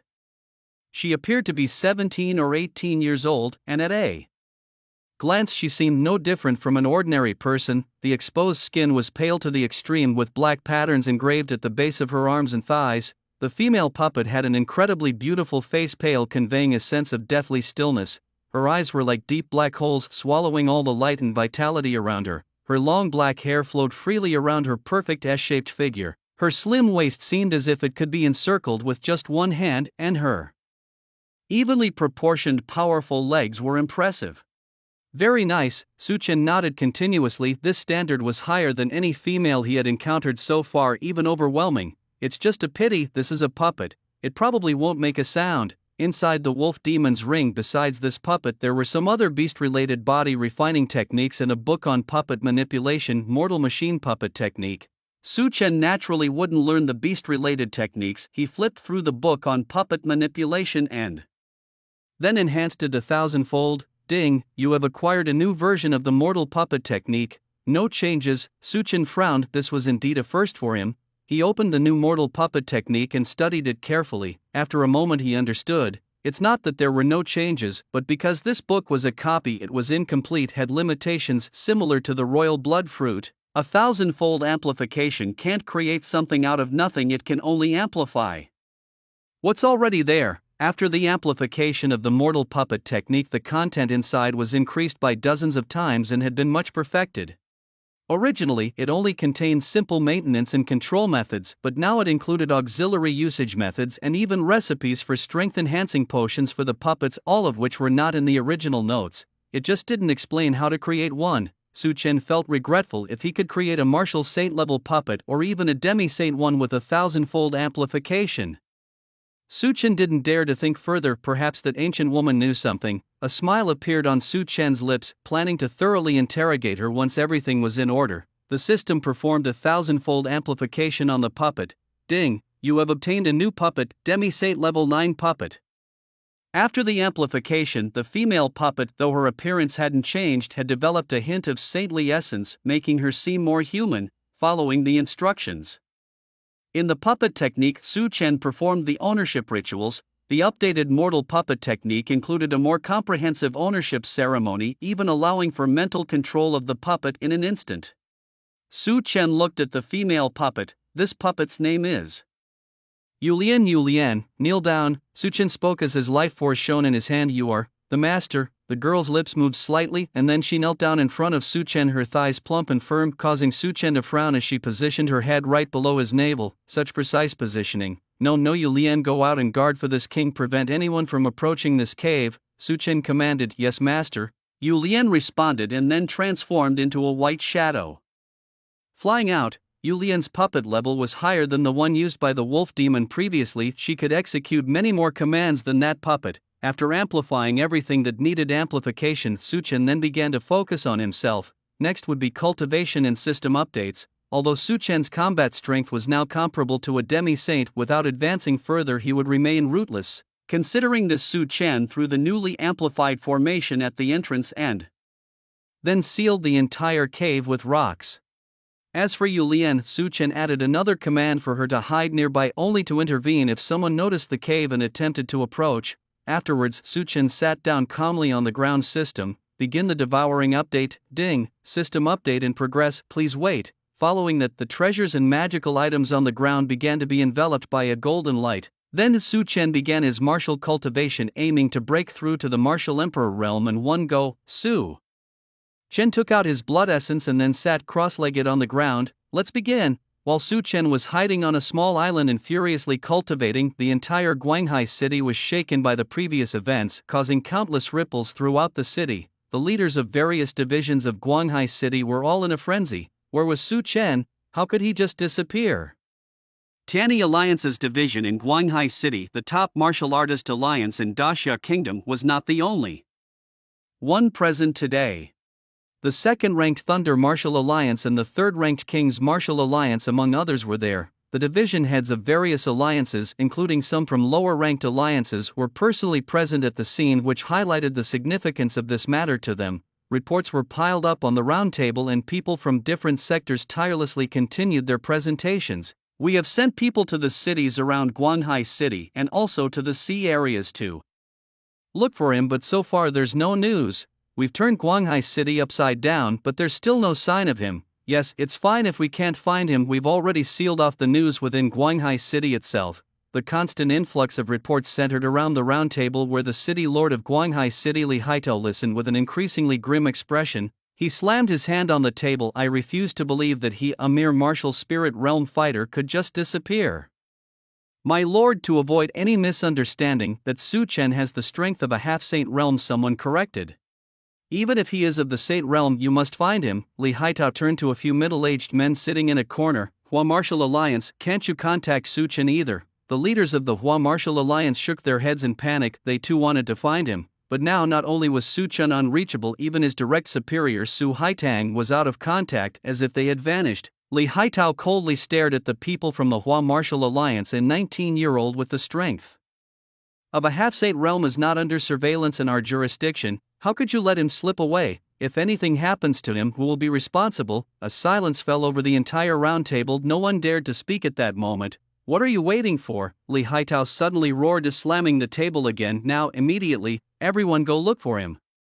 At this command, all the division heads sprang into action, and the message Li Haitao announced was also being spread around. In this way, Guanghai City plunged into a frantic search. At the same time, both openly and secretly, some forces were moving stealthily. After the division meeting ended, irrelevant personnel returned to their respective homes, each going their own way. At the steps of the Tianyi Alliance's gate, a dense crowd of people leaving discussed continuously. Among them, many stepped into a small alley and quickly disappeared, while others whispered conspiracies. Two foreigners walked side by side. This is insane, sending so many people to look for a kid. Isn't that a bit excessive? One questioned.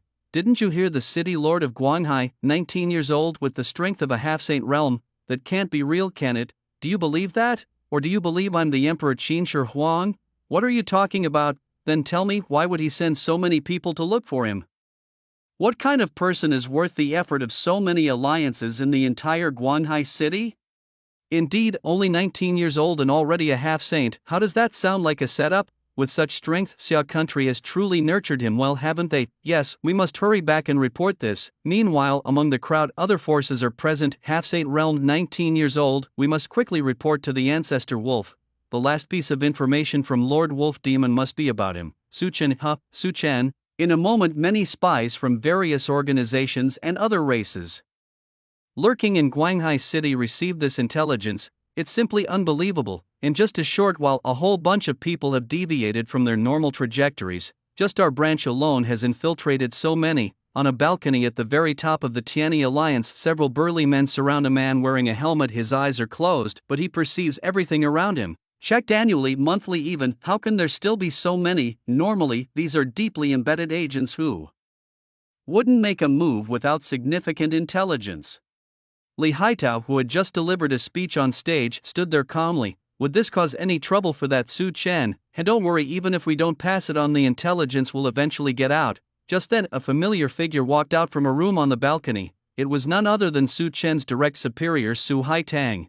Being someone from an official family, there's only one reason she wouldn't answer her phone: she doesn't want to. Miss Su, that was a masterful play. With this, Guanghai City can enjoy some peace for a while, Li Haitao remarked with a smile. Su Chen is a known entity. His killing of the wolf demon was bound to be discovered by those people eventually, so it's better to release some false information beforehand and conduct a major purge. You also played your part well, but still be cautious, the traitors are everywhere. That's true. Speaking of which, I can't get through to Su Chen's phone now. Do you know where he has gone?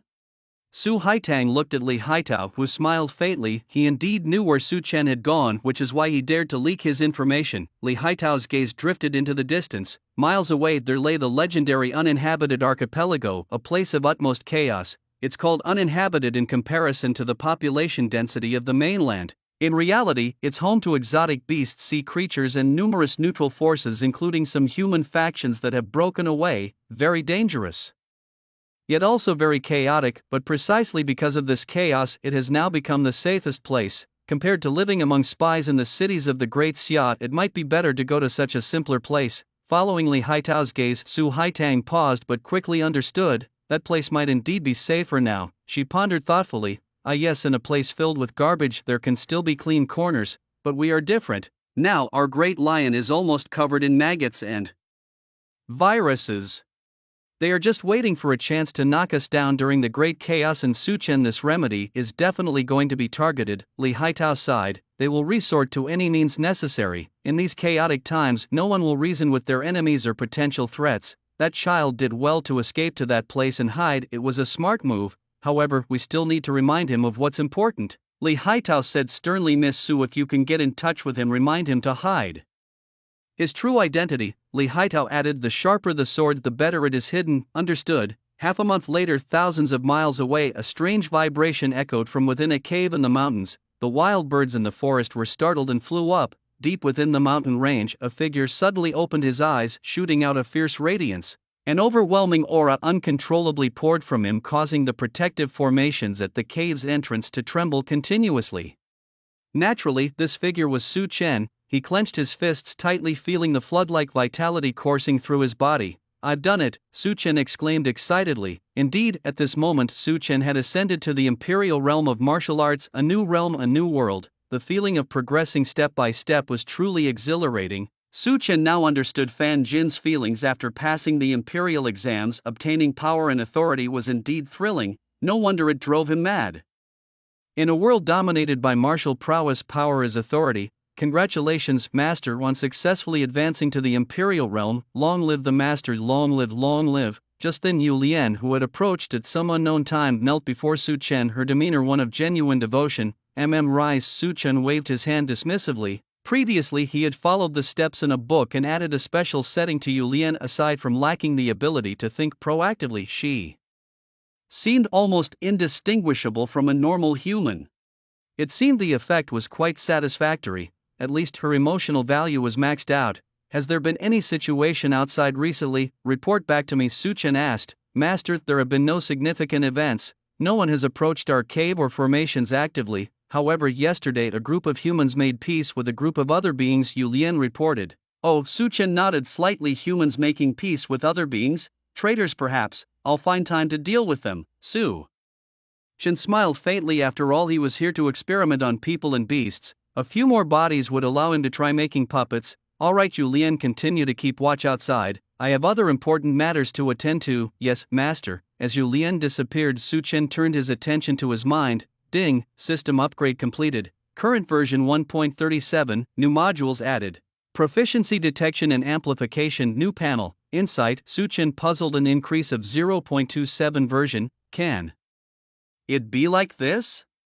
Su Chen had always thought it would increase by 0.1 increments. It seemed the system really upgraded based on the amount of energy. What is this proficiency detection? He wondered, opening the panel. Name, Su Chen. Age, 19. Talent, SSS level, indestructible war spirit. Insight, mediocre physique, somber blood body. Advanced power, 4th genetic lock. Cultivation, 1st level of the imperial realm. Techniques, prison skyfinger, extreme heavenly grade. Uninitiated, great flame breathing method, high spirit grade. Uninitiated, ghost shadow trace, extreme earth grade. Uninitiated, celestial breathing method, lower mystery grade. Minor achievement, martial arts, oblivion moon blade technique, high spirit grade. Uninitiated, thousand dragon demonic blade technique, extreme mystery grade. Minor achievement, status, perfect condition. So this proficiency refers to this, he realized. Su Chen suddenly had a realization. Could it be that all my techniques, including the breathing methods and proficiency, could be maximized? It seemed that's what it meant. Su Chen furrowed his brows slightly. System increased the proficiency of the Tianyuan breathing method by 10,000 times. Ding, the Tianyuan breathing method's proficiency has successfully increased 10,000-fold, and it has reached perfection. It was truly possible even proficiency could be increased by such a magnitude. My goodness, could the path of cultivation really become easier as one progresses? That's against the heavens. Su Chen sat cross-legged on the ground and tried to execute the Tianyuan breathing method. In an instant, it was as if his muscle memory kicked in. Countless days and months of technique usage seemed to be welded into Su Chen's brain, feeling instinctual, almost like a physiological response. In a moment, Su Chen executed it perfectly, and with each breath his proficiency was vastly superior to the minor achievement stage. As he moved upward from the Shen level techniques, each increase in proficiency meant an exponential improvement. Impressive. The process of entry was incredibly natural, just like the early years when I studied new knowledge with my girlfriend. The videos I watched before, the movements and postures I remembered, all came together seamlessly in an instant. This is a true gift. Having such perceptiveness really makes a difference. Su Chen greatly amplified the Taiyan breathing technique, and this time even faster. In less than a second, this superior spiritual level technique was perfected by him. Such speed is truly unimaginable. Next, Su Chen's task was quite straightforward. He practiced all the techniques he knew once through, and after mastering the basics he amplified them.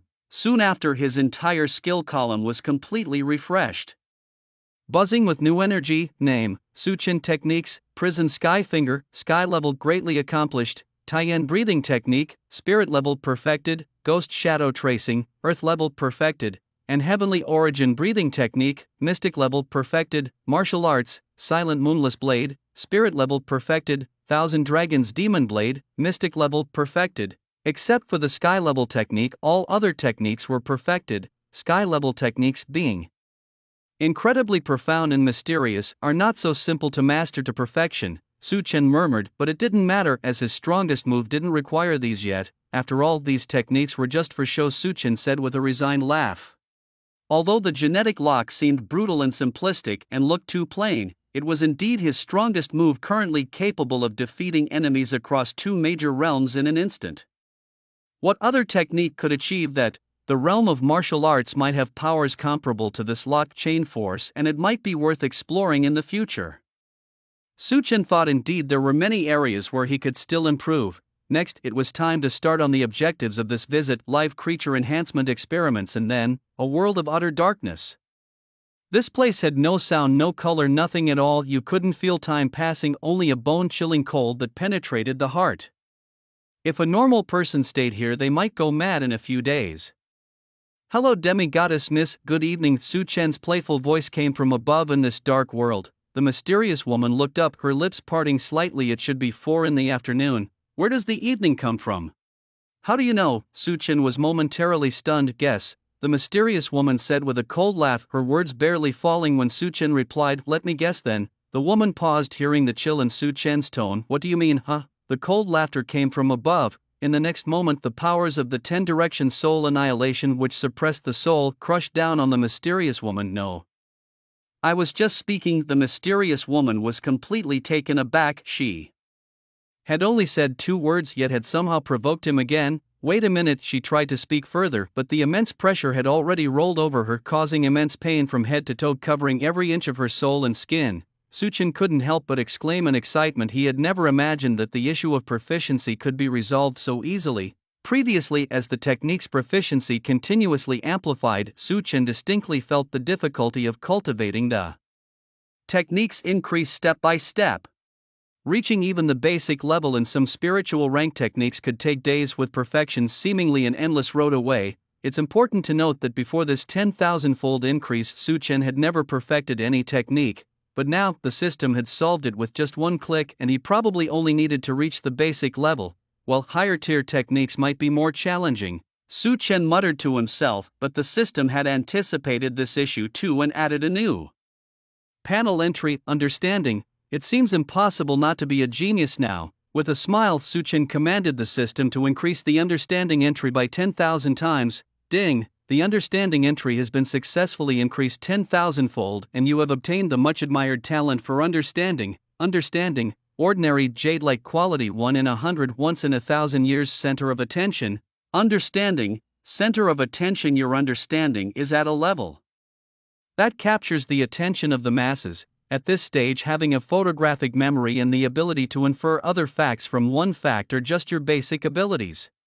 Most techniques will seem as simple as 1 + 1 to you, and your speed of cultivating techniques will reach a terrifying pace. Su Chen's smile widened as he randomly picked a technique: upper spiritual rank Taiyang breathing method. He immediately started practicing from the first level. The so-called Taiyang involves accelerating the circulation of qi and blood, then pausing at specific points to generate intense heat. As it operates, the user's attack power significantly increases, and so does their speed with the rise in temperature. Su Chen recited the first layer's mantra and then ran it again. What a profound technique, using high-temperature qi and blood to operate the physical body, thereby improving both speed and attack power. Indeed, the power of martial arts qi and blood is much more profound than the genetic locks of strange beasts. Su Chen murmured to himself, and then, suddenly he froze. He realized he had already mastered the Taiyang breathing method. The process of entry was incredibly natural, just like the early years when I studied new knowledge with my girlfriend. The videos I watched before, the movements and postures I remembered, all came together seamlessly in an instant. This is a true gift. Having such perceptiveness really makes a difference. Su Chen greatly amplified the Taiyang breathing technique, and this time even faster. In less than a second, this superior spiritual level technique was perfected by him. Such speed is truly unimaginable. Next, Su Chen's task was quite straightforward. He practiced all the techniques he knew once through, and after mastering the basics, he amplified them. Soon after, his entire skill column was completely refreshed, buzzing with new energy. Name: Su Chen techniques, Prison Skyfinger, Sky level greatly accomplished. Tien breathing technique, spirit level perfected, ghost shadow tracing, earth level perfected, and heavenly origin breathing technique, mystic level perfected, martial arts, silent moonless blade, spirit level perfected, thousand dragons demon blade, mystic level perfected. Except for the sky level technique, all other techniques were perfected. Sky level techniques, being incredibly profound and mysterious, are not so simple to master to perfection, Su Chen murmured, but it didn't matter as his strongest move didn't require these yet. After all, these techniques were just for show, Su Chen said with a resigned laugh. Although the genetic lock seemed brutal and simplistic and looked too plain, it was indeed his strongest move, currently capable of defeating enemies across 2 major realms in an instant. What other technique could achieve that? The realm of martial arts might have powers comparable to this locked chain force, and it might be worth exploring in the future. Su Chen thought indeed there were many areas where he could still improve. Next, it was time to start on the objectives of this visit: live creature enhancement experiments, and then a world of utter darkness. This place had no sound, no color, nothing at all. You couldn't feel time passing, only a bone-chilling cold that penetrated the heart. If a normal person stayed here, they might go mad in a few days. Hello, demi-goddess Miss, good evening. Su Chen's playful voice came from above. In this dark world, the mysterious woman looked up, her lips parting slightly. It should be 4 in the afternoon. Where does the evening come from? How do you know? Su Chen was momentarily stunned. Guess, the mysterious woman said with a cold laugh, her words barely falling when Su Chen replied, let me guess then. The woman paused, hearing the chill in Su Chen's tone. What do you mean, huh? The cold laughter came from above. In the next moment, the powers of the 10 direction soul annihilation, which suppressed the soul, crushed down on the mysterious woman. No, I was just speaking. The mysterious woman was completely taken aback. She had only said 2 words, yet had somehow provoked him again. Wait a minute, she tried to speak further, but the immense pressure had already rolled over her, causing immense pain from head to toe, covering every inch of her soul and skin. The crushing of the soul is a pain so excruciating that no physical torment can compare. Physical pain can be endured, adapted to, but the agony of the soul is ceaselessly unbearable. The mysterious woman writhed in torment, her face contorted in pain. Ah, I'll talk, you jerk, you little punk. I was counting each and every one. She was counting each and every one, counting each one. Su Chen frowned, slightly puzzled. Literally 1, 2, 3, 4, 5, 6, counting like this. Not daring to delay further, the mysterious woman hastily replied, then added, it's a habit I've developed since my soul regained consciousness. Counting numbers helps me forget the time, forget everything. Forget the time? But aren't you remembering it quite clearly? It's mainly about the process of counting, the woman explained. Su Chen was silent for a moment, and the soul pressure on the mysterious woman gradually dissipated. Introduce yourself, Su Chen said indifferently. You Dan Hang, the mysterious woman replied. Is that all? Born in 3323, head of the Yu family, highest realm is demigod, height 173 centimeters, weight 61 kilograms, measurements are. A demigod ancestor, being so honest, actually answering questions so truthfully, Su Chen remarked with a playful tone. Yu Danhan's face darkened, but inwardly she cursed, damn it, can I not answer? Your torment forces me. However, outwardly she dared not retort and could only force a smile. He is that acceptable, young man? I've honestly answered your questions. We can talk terms, let's not do these pointless things. With your intelligence, you should understand how much a demigod soul can help you. The dark space fell silent for a while. You misunderstand something, woman. Just then Su Chen's voice suddenly rang out, chillingly cold. Do you think you're in a position to negotiate with me? At my single thought your soul could be obliterated. Yu Danhang scoffed coldly. Well then, kill me now. Destroy me. Yu Danhang couldn't believe that after all the trouble Su Chen went through to capture her, he would just kill her on a whim. You said it. Su Chen glared, and the next moment immense soul pressure was unleashed towards Yu Danhang, the murderous intent filling the entire space. Seriously, wait. Yu Danhang yelled, panicking as she felt the murderous intent, unable to imagine that this person would be so decisive. Too late. All the soul pressure crushed down on Yu Danhang, and in the space where souls are extinguished, black chains shook uncontrollably, the already cold space turning even colder. Stop. What do you want? Ask me anything, I can give it to you. Don't kill me, please, Yu Danhang pleaded, completely frantic. After a millennium of waiting just for rebirth, if she were indeed killed today, wouldn't her thousands of years of suffering be a joke, a layout of thousands of years too? Be ended by a martial spirit realm youngster in a fit of pique. He, Suchin coldly chuckled, waving his hand dismissively. Wasn't it just as simple from the beginning? He never cared about the girl's life or death, whether she had secrets or not. At the end of the day, she was just an invisible resource to him. Take what you can get, and if you can't get it, kill her. It's that simple. What do you want? Yu Danqing asked again. The method to craft puppets and the art of soul enslavement, Su Chen replied indifferently. Yu Danqing lowered his head and pursed his lips, saying, I possess the method to craft puppets, but I do not have the art of soul enslavement. However, if you simply want me to obey you unconditionally, I can give you my soul core. If I harbor any thoughts of resistance, you would detect it instantly and decide my fate. That's quite thorough, give it to me, Su Chen said. Yu Danqing nodded, then closed his eyes, and soon a soul imprint floated into the air. Su Chen took out an embroidery needle and grabbed the soul imprint. Ding, detection. Puppet crafting soul memory can be amplified 10,000 times. Yes/no. Ding, detection. Unknown soul core can be amplified 10,000 times. Yes/no. Even this can be amplified, Su Chen wondered skeptically. After amplifying the puppet crafting soul memory 10,000 times, he directly merged it into his brain. A 10,000 times enhanced version of all puppet crafting methods became his memory instantly, the kind he would never forget. As for the fusion of the soul core, it happened in the blink of an eye, as simple as clenching something in his palm. Yu Danqing's voice echoed in Su Chen's mind. Master, I can feel my core being controlled by you. Now you can communicate directly with me. You've performed well. Fine time and I might grant you a body, Su Chen responded lightly. Yes, Master, Yu Danqing replied flatly, showing no excitement. After all, she originally had a body, only to have it destroyed by the person now controlling her life and death. By the way, Master, there's a body in the storage ring of the Wolf Demon clan. If you wish to use it, please do so, but make sure she isn't harmed too badly. Why? Su Chen asked. It's my sister's body and also what has kept me going all these years, Yu Danqing confessed honestly. Curious, Su Chen listened as Yu Danqing told him her story and that of her sister. The plot was simple and cliched, a tale of a rebellious younger sister and a foolish elder sister, both in love with the same man.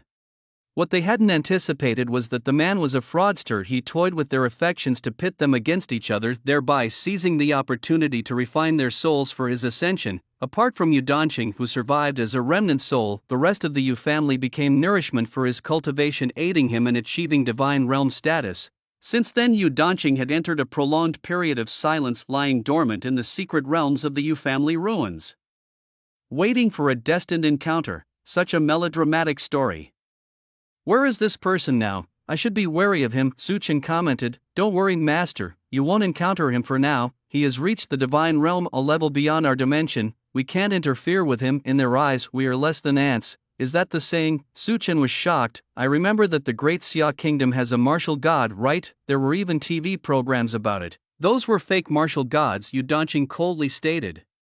A true martial god you and I, let alone meet, can't even see. Upon hearing this, Su Chen felt a chill down his spine. False realm. Had he been seeing fake martial gods all this time? Yu Danqing continued to explain. One of the paths to ascend to the realm of gods demands a perfect physical body, and to achieve that, the most crucial aspects are the power of vital energy and blood and the strength of genetic chains cultivated together. When both are cultivated in tandem, the ascension leads to the true divine realm. However, I don't know why there are almost no perfect cultivation paths nowadays. Almost no perfect cultivation paths, Su Chen frowned. What do you mean? Yu Danqing paused before explaining. To achieve the divine realm, there are generally two paths, entering through the physical body or through the soul. When I was attached to that wolf demon, I discovered that whether it was the human race or the beast race, all practiced only half a method. Either they cultivated only vital energy and blood, or only the physical body, genetic strength. Even the powerful figures in families practice this way, which is quite strange. You should understand, right? Yu Danqing said. Understand what? From what you're saying, the path I practiced is also only half a path, Su Chen replied indifferently. What? Yu Danqing was shocked. You've also practiced only half a path, then how can you use the power of the genetic chains? So you always thought that I was practicing what you call the perfect path? Su Chen asked. Yes. That's why I initially wanted to take over your body. Suddenly both fell silent and the situation turned eerie. According to Yu Danqing, doesn't it mean that it's impossible for anyone in this world to become a true god, and even if they did, it would be a false divine realm? Su Chen's face became stern. let me ask you, are you sure this is the world you lived in 1,000 years ago? Sure the relics of my past family are still on this continent? And the surrounding mountains and rivers have barely changed, Yu Danqing honestly said. At this point, Su Chen's expression grew more solemn. Breaking the limit, or rather, creating false cultivation paths, seems to trap the creatures of this world in an incorrect way of cultivation. Doesn't it resemble a cage, rearing humans, keeping them confined to this land, unable to leave? Or is it for something else? Su Chen pondered and then asked, do you currently possess the perfect pathway of cultivation on you? No, I have lost many memories, including that part, Yu Danqing replied. In a deep voice, her soul core very stable, showing no signs of fluctuation, indicating she wasn't lying. A dead end. Su Chen slightly furrowed his brow, unsure if it was an illusion, but he always felt as if something was blinding him, just like when searching for something he had an impression but couldn't recall where it was. Su Chen took a deep breath. Since it was so, only one thing needed to be confirmed for now. With a thought, Yu Danqing suddenly saw the outside through the embroidery. Needle.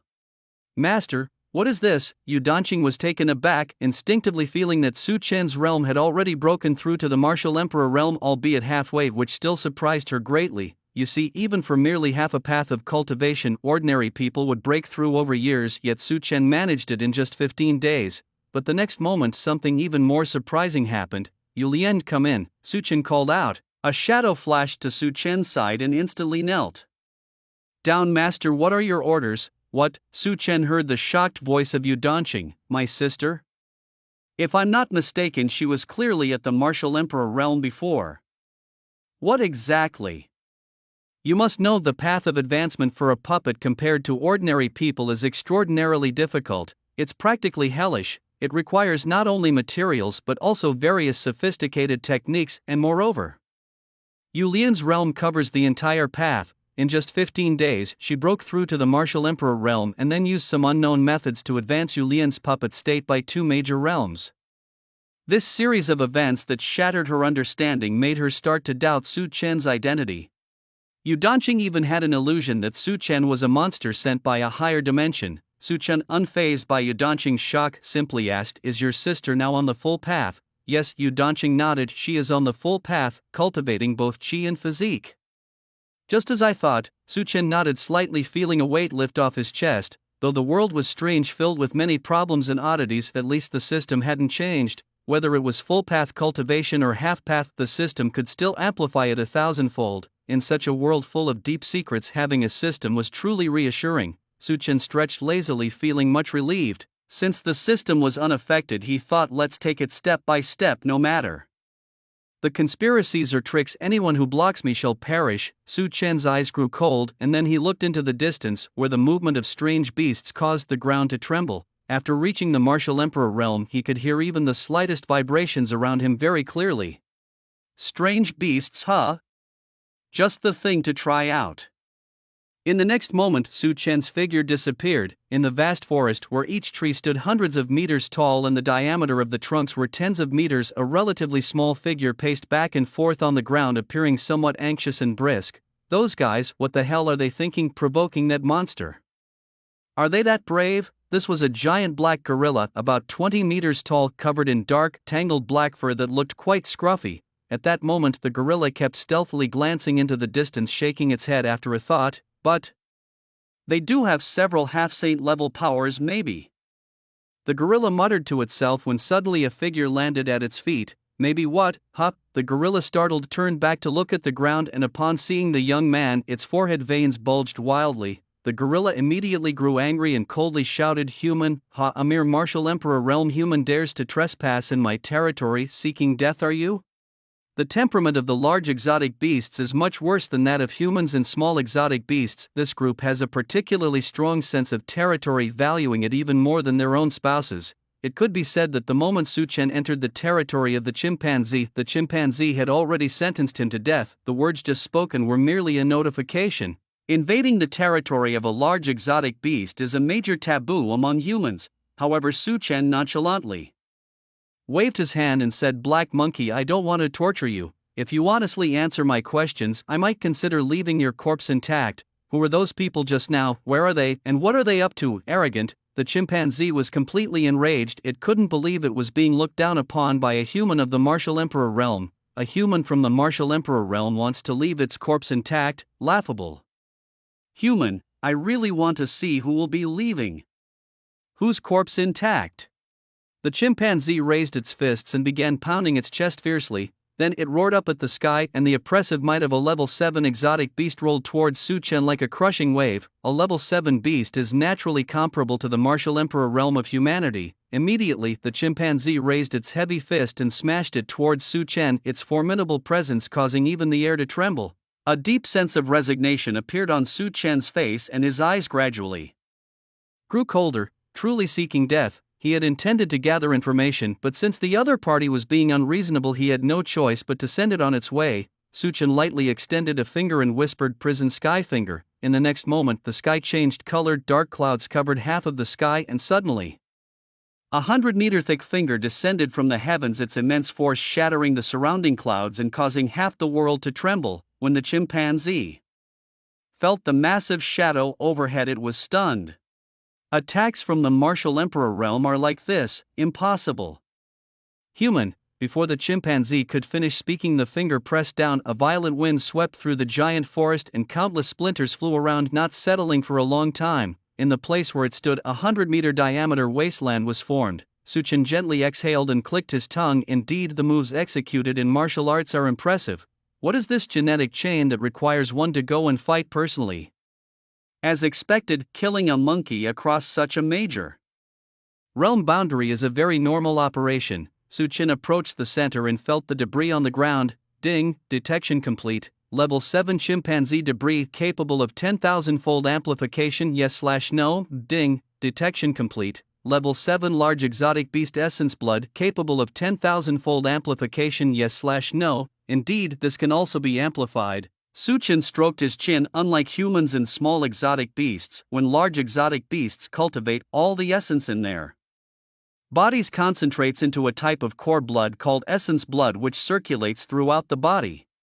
This blood, when pushed to its limits, is the most precious thing in a large exotic beast. Su Chen used his blood energy to extract a few drops of essence blood from the shattered body of the ape. The system amplified this essence blood. Ding, level 7 large exotic beast essence blood 10,000-fold amplification successful. You have obtained level 9 large exotic beast essence blood. At that moment, the few drops of crimson blood in the air immediately emitted a purple halo, a special glow that exotic beasts emit when they unlock their genetic chains at level 9. The few drops of essence blood floated into Su Chen's hand, and in an instant Su Chen felt it contained a wildly violent and ultimate energy. Level 9 exotic beasts are equivalent to the sacred realm, containing potent forces from their genetic chains. These forces can either be ingested to comprehend their power or used as a profound energy source for puppetry. Su Chen appeared eager to try, planning first to devour the essence blood. After all, one's own strength is fundamental.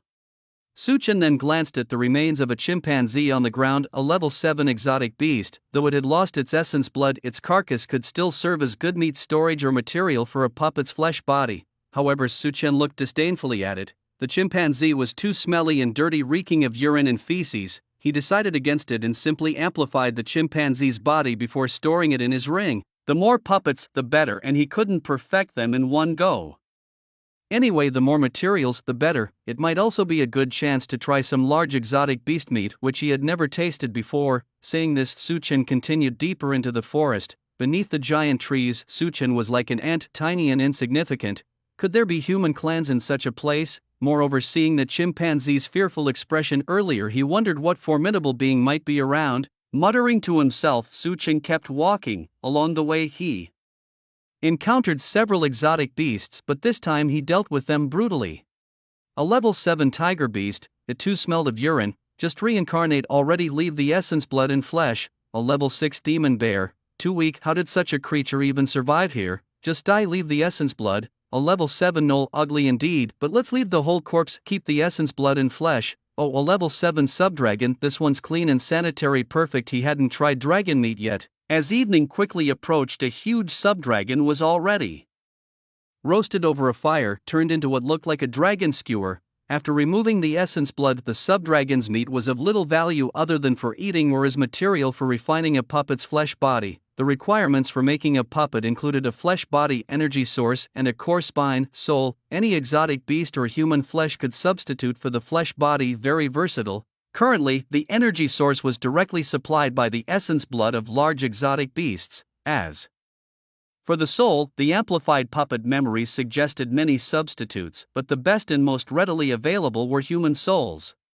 Humans, being the spirit of all things, had the best souls for refining. Suchin would see if there was a suitable one among the group. While gnawing on dragon meat, Suchin planned his next steps. After a satisfying meal, he sat cross-legged on a branch of the giant tree, dividing the day's collected essence blood into two portions, one for his own absorption and digestion and the other for creating puppets. Let's give it a try. In an instant, Suchun swallowed all the amplified essence blood.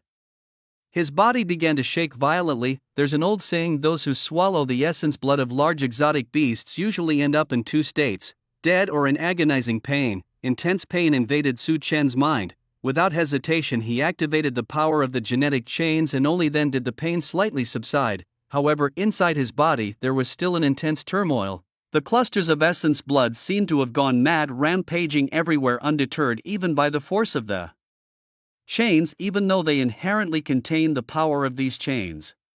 The collision of the chain forces continued for an indeterminate time, and during this clash, Su Chen fully exerted himself to comprehend the power within the essence blood. Su Chen had been sitting there all this time, for a total of 4 days. On the morning of the 4th day, Su Chen opened his eyes, but his complexion looked somewhat unsightly. Having completely integrated those essence bloods, he had only managed to increase a layer of chain force with no advancement in his realm. Although the essence blood contained a lot of chain force, it was too profound and indeed not easy to assimilate. Su Chen sighed lightly, but this time was not without gains. During the previous internal collision of the essence blood, the chain force and the blood chi accidentally merged together, forming a new, albeit minuscule force, so tiny that Su Chen could barely utilize it. He could only feel that a fusion had occurred. The blood chi could merge with the chain force, suggesting a possible connection between the two. However, the chain force inside me is a high-level energy, making it extremely difficult to merge with the blood chi. This fusion was entirely accidental. Su Chen muttered to himself, wondering if this newly merged energy could. Just as Su Chen focused his attention on this energy within him, the next moment, ding, a new energy form detected, Hunyuan force, capable of a 10,000-fold increase, yes/no. Su Chen was ecstatic. It really was possible. What could this 10,000-fold increase yield? Hunyuan force, another superior energy. Su Chen didn't hesitate and immediately chose yes. Ding, 10,000-fold increase initiated. Please wait, system enhancing process underway. Su Chen could feel the energy inside him rapidly expanding, just enhancing the size of this energy that seemed trivial. Su Chen had barely finished speaking when the next moment his blood chi cultivation began to soar rapidly. Martial Emperor, first tier peak, second tier peak, third tier peak. Could Hunyuan force really be linked with blood chi cultivation? Su Chen was dumbfounded. His cultivation rise didn't stop, and simultaneously the recently advanced 4th strand of chain force also began to slowly loosen. Boom, boom, boom. Su Chen's cultivation continued to climb. Martial Emperor 7th tier peak, 8th tier peak, Martial Emperor 9th tier peak. This surge of advancement finally halted at the 9th tier peak, and simultaneously Su Chen's genetic chain force also rapidly escalated. The 5th chain unlocked, the 6th, the 7th, the 8th, crack. Suddenly Su Chen felt a lightness throughout his body, an unusual sense of buoyancy pervaded him. Opening the panel, name, Su Chen, age, 19, talent, SSS level, indestructible war soul, physique, Sung blood body, physical strength, perfect genetic chains, cultivation, Martial Emperor 9th tier peak, perfect genetic chains, 9th order, saintly realm, chain force fully mastered. Su Chen was utterly shocked. What did this mean? A perfect genetic lock chain, the power of the holy realm, damn. Is it that outrageous? After boosting his vitality, then enhancing the power of the lock chain, Su Chen, holding his face, still found it hard to believe. Yudanqing, the cool voice of the woman immediately sounded. Su Chen thought for a moment and confirmed, let me ask just in case, do you know what the power of the mixed yuan is? I don't know, Yudanqing answered honestly. Su Chen is stroking his chin, thought indeed the fusion of the power of vitality and the lock chain is quite rare. Normally, the cultivation pathway involves the fusion of vitality and physical strength, reaching the holy realm and then obtaining the combined powers of the domain and the lock chain. He asked again, so what realm must one reach to possess the power of a perfect genetic lock chain? You should know this, he added. In the dark space, Yu Danqing's voice fell silent for a while. Yu Danqing, converted to a halfway measure, it's the pinnacle of the 11th stage, not yet the 12th stage, that is the pinnacle of the Saint Emperor realm, not yet the extreme holy realm. Yu Danqing thought and said, holy realm, Saint King realm, Saint Emperor realm, extreme holy realm, half honor realm. Saint Emperor realm?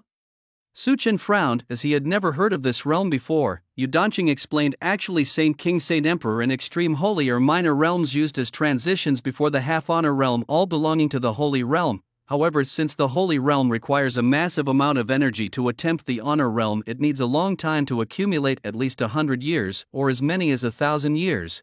The Saint King and Saint Emperor realms are actually determined by the years of cultivation and the amount of energy accumulated. Yu Danqing paused, then added, the division of physical strength isn't so detailed. The Saint King realm is the 10th stage and the Saint Emperor realm is the 11th stage. Su Chen nodded slightly, understanding. Got it. The next moment he cut off the contact. Yu Danqing was about to say more but stopped. Now in the dark space, she no longer had the confusion of the black lock chains, but she still looked up, her eyes full of shock.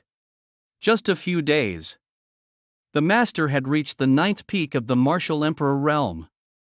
And he had just inquired about the perfect level lock chain power. Likely his lock chain power had also reached the perfect level. Yu Danqing didn't know how to express her shock anymore. Previously it took her decades to enhance these two powers, the latter even took thousands of years.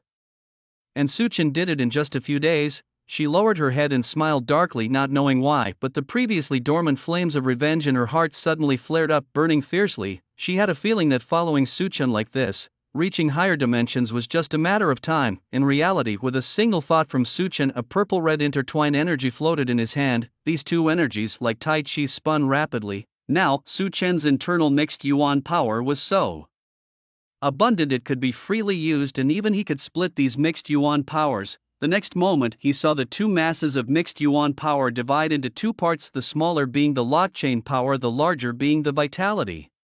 Seeing these two energies, Su Chen suddenly realized that those that could fuse were the deepest concentrations of lock chain power and vitality. No wonder after a 10,000-fold increase it could grow so much. Having grasped the principle, Su Chen stood up. His cultivation session was over. It was time to meet those humans and see how many were suitable for his puppets. Whoosh! In the next moment, Su Chen's figure vanished atop the tree canopy, his speed now far surpassing that of the past. Deep within the giant tree forest, there was a spot not obscured by the giant trees, around tens of thousands of kilometers away from where Su Chen was. Wisps of smoke drifted into the air, and nearby in a small village, several children dressed in tattered clothes and faces smeared with mud squatted on the ground, happily playing. Around them were simple thatched huts and mud-packed houses. Play, play, play. That's all you know. A little girl with pigtails, hands on her hips, walked over.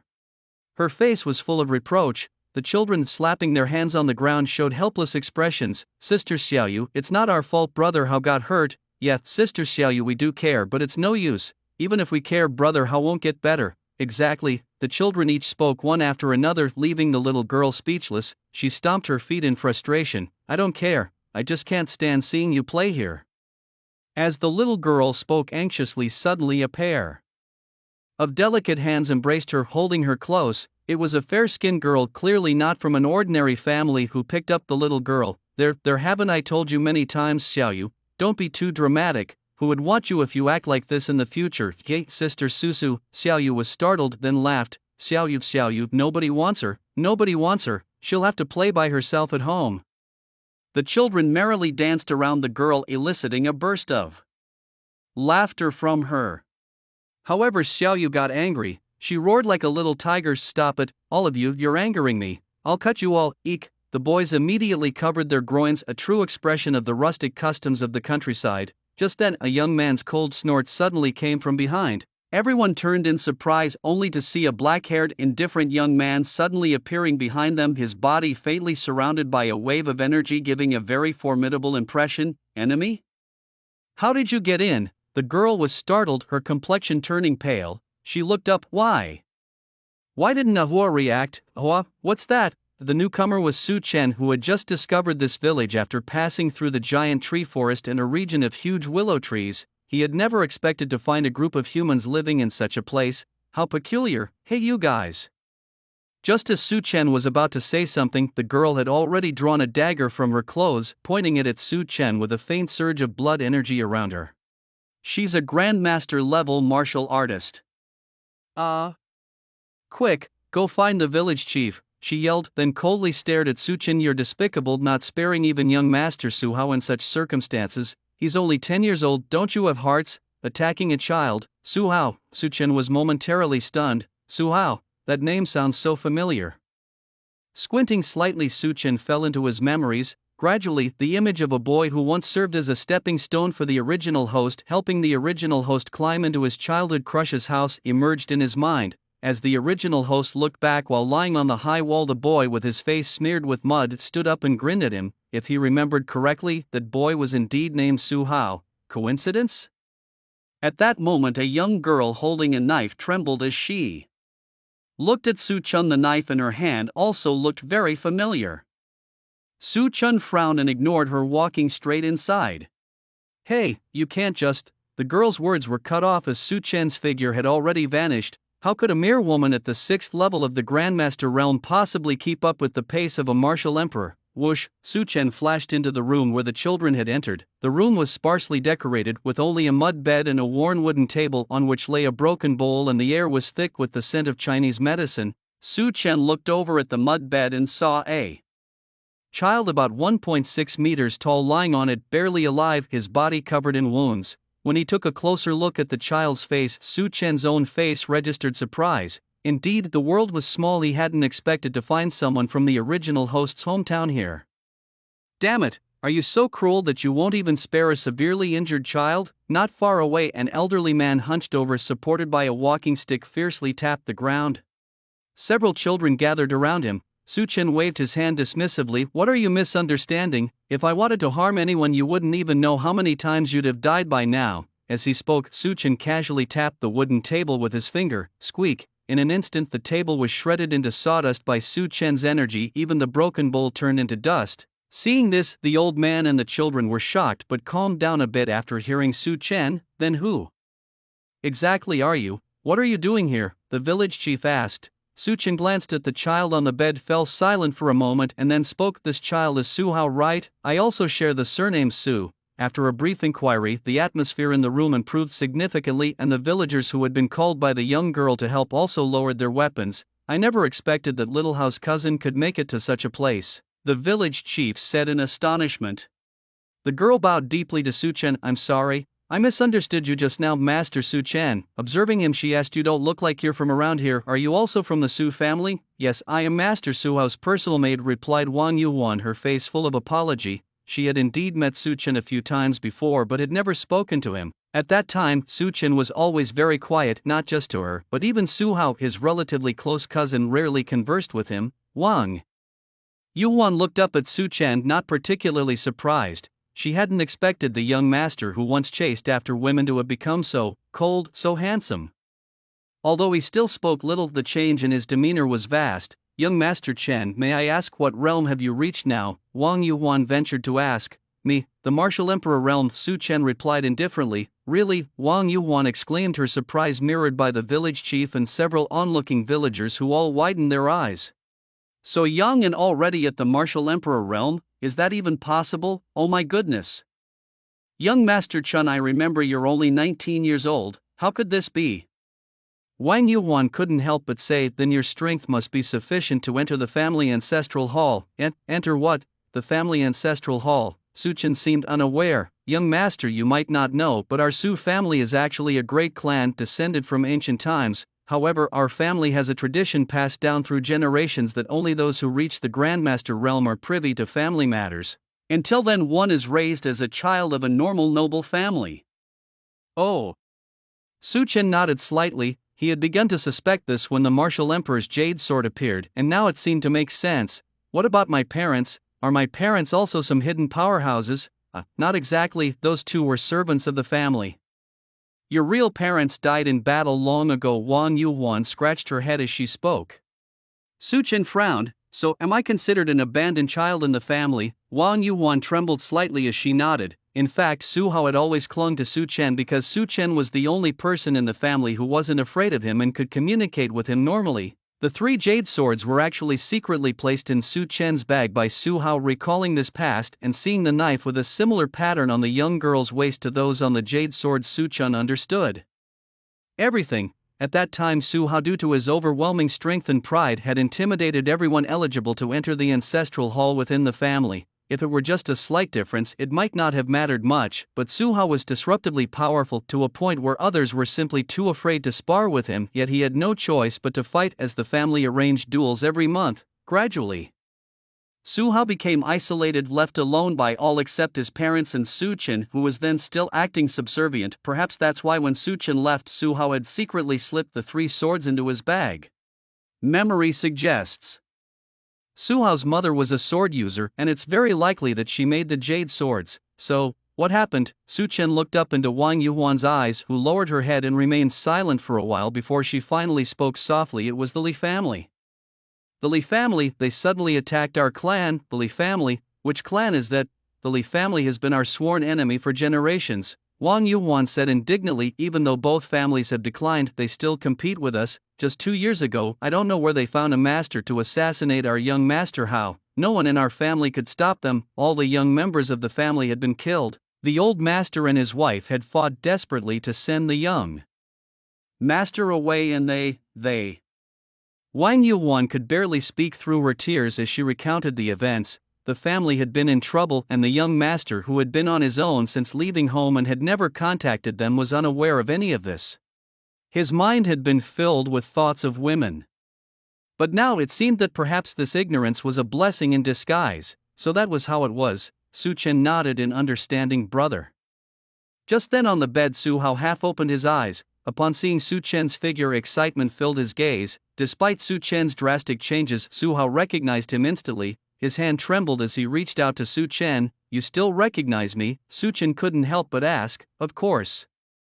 Su Hao cracked a painful smile. How could I ever forget you, brother? On the mud bed, Su Hao tried to sit up, his arms and fingers shaking visibly. Young master, you should rest. You're too injured, Wang Yuhuan immediately admonished, but Su Hao insisted he was fine. He looked at Su Chen, then tightly grasped Su Chen's hand. However, after holding it, he remained silent for a long time.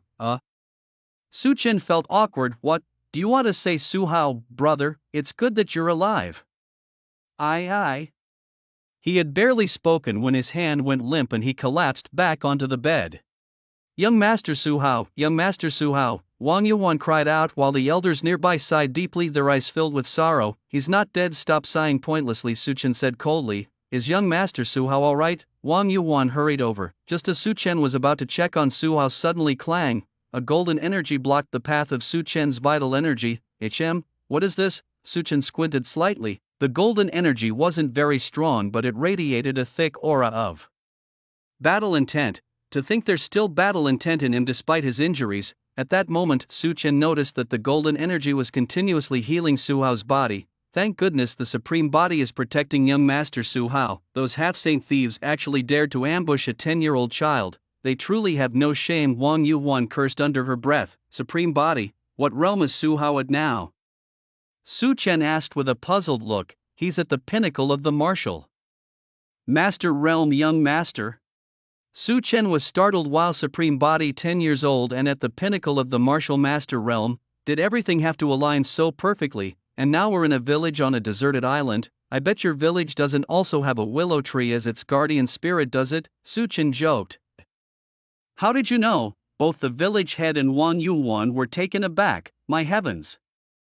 Young Master Su Chen, do you have the ability to foresee the future? How did you know about Ahua? Following the villagers, Su Chen soon arrived in front of an immensely large willow tree. A sense of broken vitality spread around it. Many branches of the willow tree were broken and its trunk bore several marks of knife wounds and fist impressions. Is this Ahua?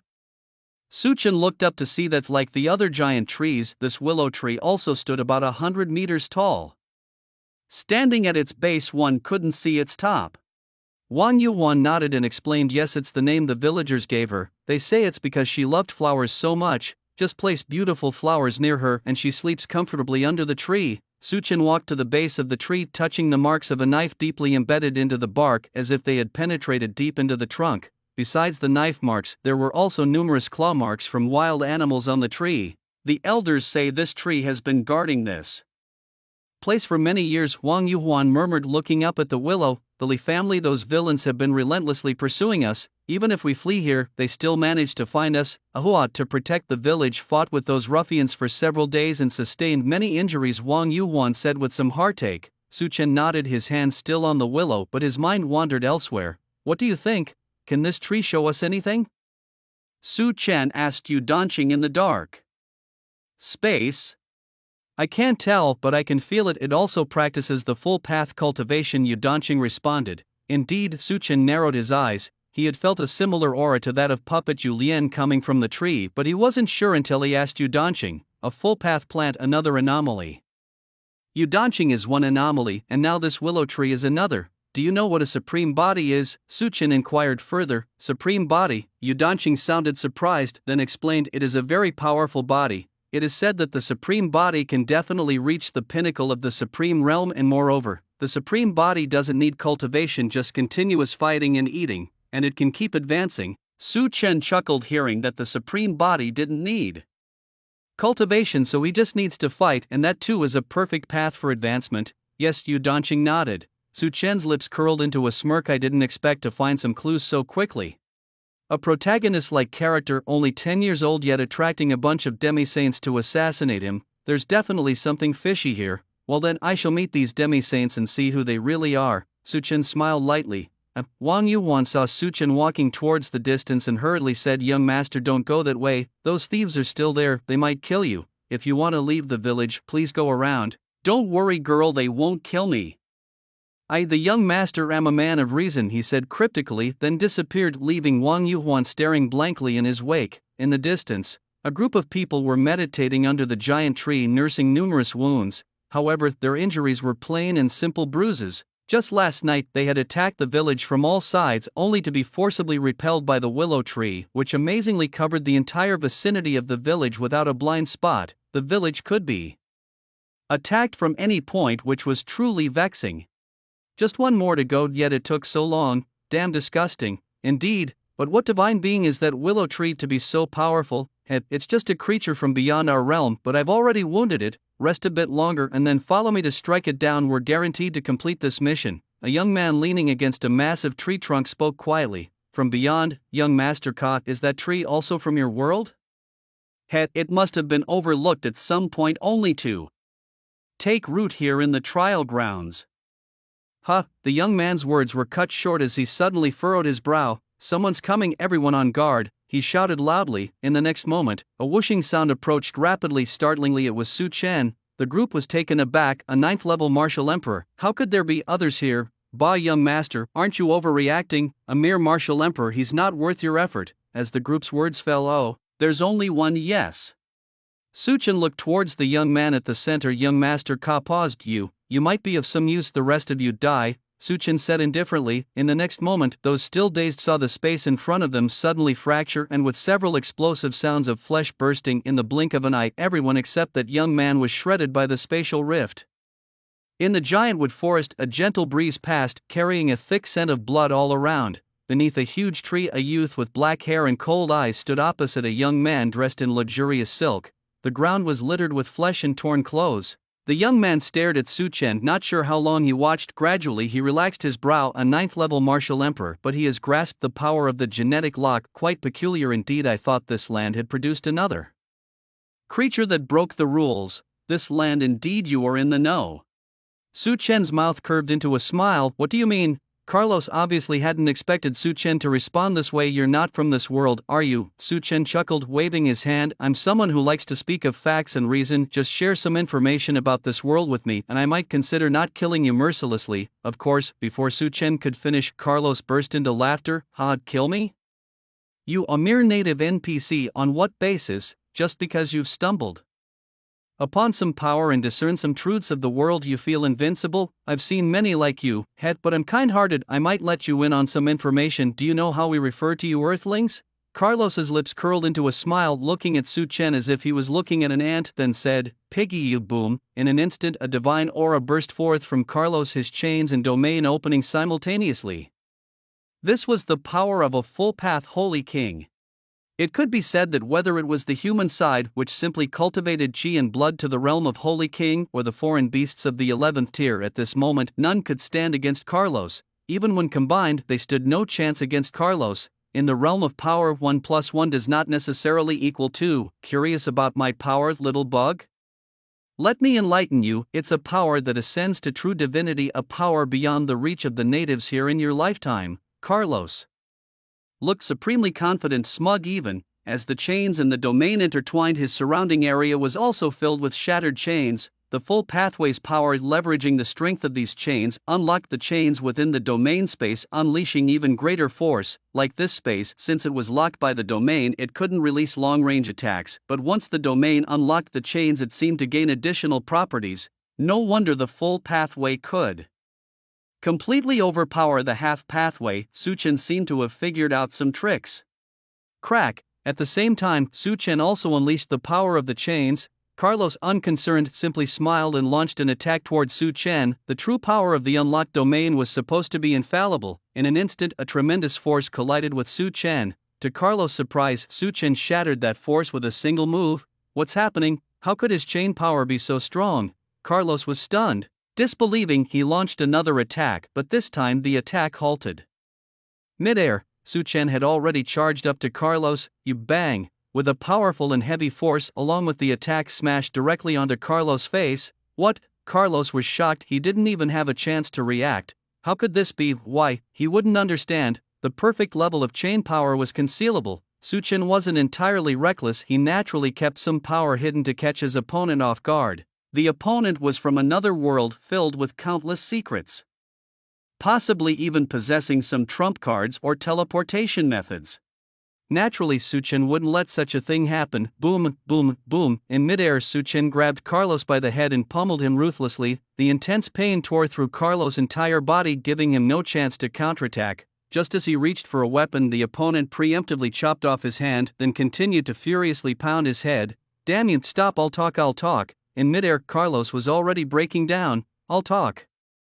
I'll talk. By then, Carlos' face was swollen, his mouth torn, teeth knocked out, but these wounds were healing at a visible rate. At his level of strength, as long as it wasn't too extreme, he generally wouldn't die. I'll tell you everything. I'll tell you everything. Carlos roared, disbelieving that Su Chen didn't want to know the truth. Who knew? Su Chen only paused for a moment. The truth? Too late, I gave you your chance just now, so you're going to be tortured to death by me, huh?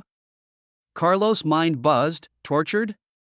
What torture? We've just met for the first time. What are you doing? Why are you treating me this way? This time, Su Chen did not respond. He simply struck with ferocity. 1 hit, 2 hits, 3 hits, unleashing a torrent of attacks on Carlos. Su Chen was not a man who enjoyed cruelty. He was inherently kind-hearted. His treatment of Carlos was solely based on the suggestion of Yudanqing. Just moments ago he had consulted Yudanqing on how to minimize a person's threat level to extract the best interrogation methods. Yudanqing advised crippling his cultivation first and then stripping his soul, which is why Su Chen's approach was to torture both flesh and spirit until collapse. Completely incapacitating his body would naturally simplify the extraction of his soul. Bang, bang, bang, snap, snap. In an instant, Carlos was reduced to nothing more than a stick figure, only then realizing that Su Chen's chain power had reached the perfect level, a dimensional strike. Against lower forces, the chain power required mastery of 12 chains, and even after completing these, one would need to immerse in the power for 100 or even 1,000 years to reach perfection. Carlos, being at the level of a Saint King with just 12 chains, was millennia behind Su Chen, a gap that perfection could not bridge. What are you trying to do? Gasped Carlos, barely alive. Tell me everything you know. I'll say it all. Yes, the realm is almost down to half saint. Almost enough, muttered Su Chen. What? The next moment Su Chen launched a weapon, drawing an intense suction force upon Carlos' head. Damn you! In the next instant, Carlos' soul was sucked into the weapon. After physical death, the soul would float in the air for a long time. Suchen took out other soul containers and absorbed all the souls floating in the air. Now his puppet-making plan was complete. Body soul source, nothing was missing. Perhaps due to his habitual thriftiness, Suchen gathered all the flesh scraps and clothes from the ground into his ring. Gruesome as they might look, they were genuinely valuable, especially for puppets. Meanwhile, Suchen also collected the storage rings of these people.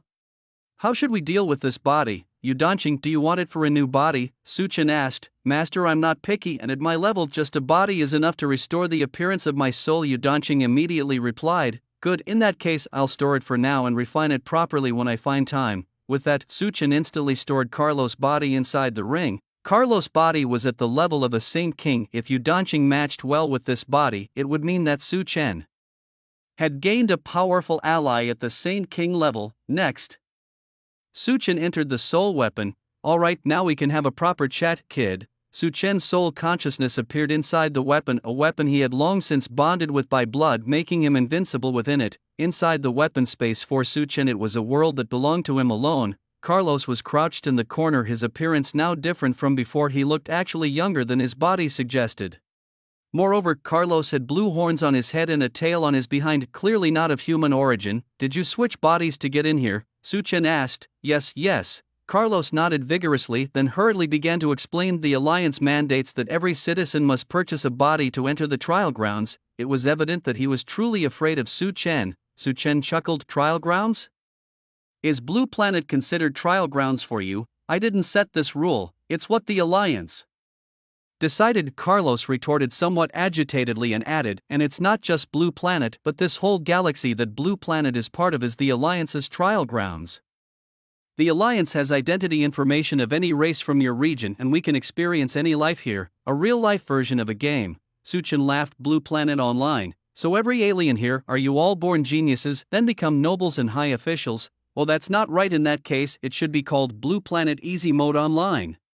Suchen grinned ominously as he spoke while Carlos hung his head, not daring to make a sound. Why are you silent now? Suchen frowned. No.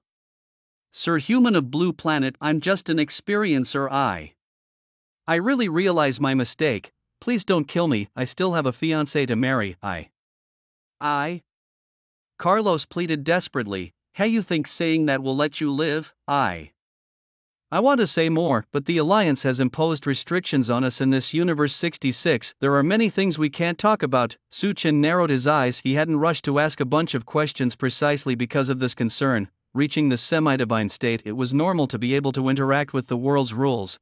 At that moment, Yudanching replied, having been listening since Suchen entered the weapon space. Her gaze was filled with complexity. She hadn't expected the world to have gotten into such grave trouble in just a few thousand years since she turned into a remnant soul. So think about what you can say and say it all, Suchen said with a smile. Perhaps I'll consider it. Alright. Carlos quickly agreed. We experiencers, we use a jade pendant to communicate when we return. A jade pendant? Suchen frowned. Soon back in reality, Suchen found the jade pendant inside Carlos's storage ring. He hadn't noticed it before, which was understandable. Aside from this jade pendant, the rest in Carlos's storage ring were all trivial items like Shen-level or King-level weapons, which Suchen wouldn't even glance at now. This is a teleportation jade pendant. It can directly connect with a formation thousands of miles away for teleportation, Yudanching explained, but then added, however. However what? Suchen inquired. This jade pendant carries the aura of a band from the demigod realm. I suspect this fellow is setting a trap for you. Still has the energy to do such things after being beaten like this? Suchen was somewhat puzzled, but it didn't really matter to him. He never intended to let this person go. Afterwards, he returned to the space. With a cold smirk, Suchen said, you had such a powerful item and you chose not to use it. Now you don't wish to leave. Carlos fell silent, then honestly admitted, I didn't react in time. But now you can use this jade pendant to teleport out. It will take you to the central area of the Alliance. Oh, is that so? Suchen continued to play along. As someone from another world, if I use this jade pendant to appear there, won't I get caught? Not at all. Carlos shook his head. Many people return to that place every day. No one will notice you. Oh. Suchen seemed to be deep in thought. What do you think? Do you want to go to a new world, learn new cultivation methods? I can help you, as long as you let me go. With your talent you can definitely achieve the divine realm. Even if you don't want to go to a higher dimension, you can achieve the true demigod realm. Then, whether it's creating minor worlds or whatever else, you can live any life you desire. Carlos excitedly tried to tempt Su Chen, who lowered his head as if pondering. Just as Carlos's eyes grew more fervent, Su Chen suddenly looked up with a smile and said, "All right." As he raised his hand, Carlos, initially thrilled, paused in confusion. "What are you doing? Erasing your soul memory?" "I still need to use your soul to create a puppet," Su Chen said with a smile. "Why, didn't you just say you were going to let me go?" Carlos roared. "When did I ever say I would let you go?" Su Chen replied with a cold sneer as countless spiritual pressures crushed down. Hey, you fool, you can't kill me. If you kill me, the demigods from the Alliance will know immediately, they will come for you." Carlos broke down screaming. If a demigod could enter this world, he would have come long ago. Su Chen laughed. Previously, Yu Danqing had already informed Su Chen about many matters concerning the demigod realm. How could you? Carlos was stunned, now realizing that the person before him seemed to have been playing him all along. "Fool you." The next moment, the spiritual pressure crushed down, completely dissipating Carlos's consciousness, just as his soul was utterly erased by Su Chen in a distant star domain, whose distance was unknown. A figure seemed to sense something, his expression suddenly turning grim. "Someone has died. It seems that piece of land has gained something interesting." Meanwhile, in the giant wood forest, Su Chen was sitting cross-legged on the ground discussing this matter with Yu Danqing. From Carlos's words, Yu Danqing deduced many things. A created world? Su Chen looked surprised. "Are you saying that our world was specifically created by someone?" "That's one possibility. Those who enter the divine realm possess the power to create worlds. There's another possibility, that the divine realm has created rules for this world, causing the human race here to be unable to cultivate into the true divine realm." Yu Danqing explained, "Master, although your body contains high-level power, the power of genetic lock chains, it does not possess any physical strength, not even a trace." Su Chen's expression darkened, as he had not noticed this before. Now, upon closer inspection, it was indeed the case. Currently, there were only 3 types of energy within Su Chen's body: the power of qi and blood, the power of genetic lock chains, and the power of Han Yuan. According to my knowledge, having the power of lock chains should naturally give rise to physical strength even without deliberate cultivation. This means, Yu Danqing continued after a pause, his tone growing heavier, under normal circumstances, even if you do not actively cultivate the techniques of the beast clan, you should gradually ascend to the 11th realm of the beast children. However, there isn't a hint of physical strength in your body. Your physical realm is empty, like a sky garden standing aloof in the air. It's as if a skyscraper is floating in the sky without any foundation, which is incredibly astonishing. Su Chen understood Yu Danqing's words and his face grew increasingly grim. If it were as Yu Danqing described, then they were like livestock being raised, vulnerable to slaughter by external races at any moment. What Su Chen couldn't understand was why the other party would do this. What benefit could there possibly be for them? Yu Danqing also fell into deep thought. In fact, there were many mysteries in this matter, the most crucial being that Yu Danqing had only been in that place for a millennium. 1,000 years ago, this continent was thriving, advancing to divine realms as expected, without much trouble, and even maintaining peaceful relations with different tribes. At most, there were only minor skirmishes between individuals and beasts. But now, not only was the path to divinity sealed, but the entire human race had also completely broken off relations with the beasts. How could things change so drastically in just a few thousand years? Both were puzzled beyond measure. In the end, unable to figure it out, Su Chen could only start looking for solutions. He directly asked, "Is there really no solution?" Su Chen certainly did not want to be a subordinate caged and slaughtered at will. Yu Danqing frowned slightly. Her memory was quite vague and she could not think of many solutions. "There are 2 methods that most people can think of," she said. "They are simple but brutal and quite difficult to achieve. Most people can think of them, yet they are hard to achieve." Su Chen was puzzled. "Tell me." "The first is for me to cultivate to the divine realm. I could then directly change the rules of this world." Su Chen grimaced. "That indeed sounds simple and brutal, but also extremely difficult to achieve." "And the second?" "The second would involve starting with you," Yu Danqing continued. "If we start with you, we would need to elevate your aptitude to a divine grade, which not even the divine realm can interfere with." "Divine grade aptitude?" Su Chen was puzzled. "Yes," Yu Danqing explained. "Aptitude is generally classified into several levels: low, middle, high, supreme, earth, heaven, and divine grades. The divine physique is indeed the pinnacle among all constitutions. It seeks a singular path, and in this world only rare and exotic elixirs can alter one's constitution. As Suchen squinted his eyes, he hadn't anticipated that changing one's constitution could even resist the laws of this realm. The supreme body and the pale blood body, do you know what these constitutions are? Suchen inquired. Supreme body, pale blood body. Yu Danqing's tone rose sharply. What's the matter? Is there a problem? Suchen asked. No. It's just that I didn't expect that you master would know of the divine physique. The supreme body is exactly the divine physique I just mentioned. No need for cultivation, just continual battle is required to steadily ascend to the divine realm. Indeed, Suchen nodded slightly. He wasn't surprised, having guessed this possibility when he first learned about the supreme body. The pale blood body, though inferior to the supreme body, is still quite commendable. In our era, advancing to the divine realm with a pale blood body was sufficient. Yu Danqing explained. However, this world is bound by special rules, so. I see, Suchen understood. Given this, his next goal was straightforward: to find an elixir that could enhance his constitution. The higher the better. When the time comes, he would use it at a 10,000-fold amplification. Suchen didn't believe he couldn't reach a divine constitution.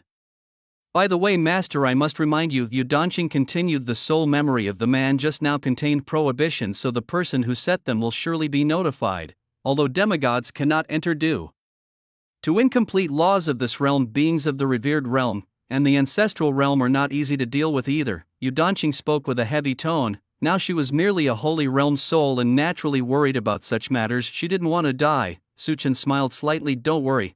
Let me show you something first to steady our spirits.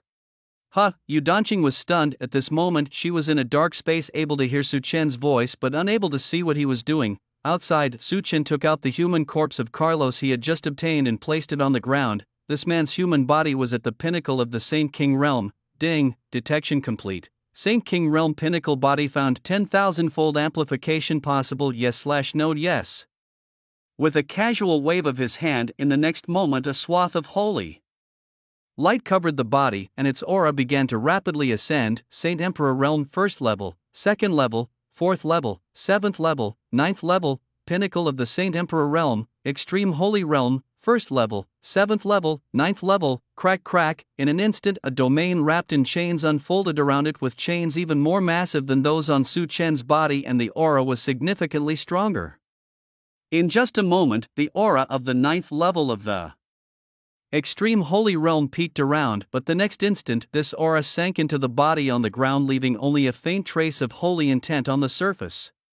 Carlos's body had not been severely damaged and was still functioning, although it had lost its soul. Even as you approached this body, you could still hear his breathing and the sound of his heart beating. Suchen smiled and then showed Yu Danqing the scene. Her mind buzzed wildly as she finally saw the body on the ground, a body of the utmost sacred realm. Holy smokes, you! How did you obtain this? Yu Danqing had no idea what Carlos's original body looked like. To her, it was as though someone she knew, who only had a few $100, suddenly whipped out millions. Even more exaggerated than that. After all, she couldn't possibly imagine, even if she racked her brain, that Suchen would possess a system that could amplify everything. Suchen did not explain but simply smiled lightly and said, just use it. Why ask about its origin? Suchen's tone was too casual, as if he was discussing something utterly trivial. Seeing that Yu Danqing did not react, Suchen inquired again. Aren't you going to try it out? Yu Danqing looked somewhat dazed, and for some reason she felt as if Suchen was merely gifting her a cheap piece of clothing. Can I really? Master. Is this?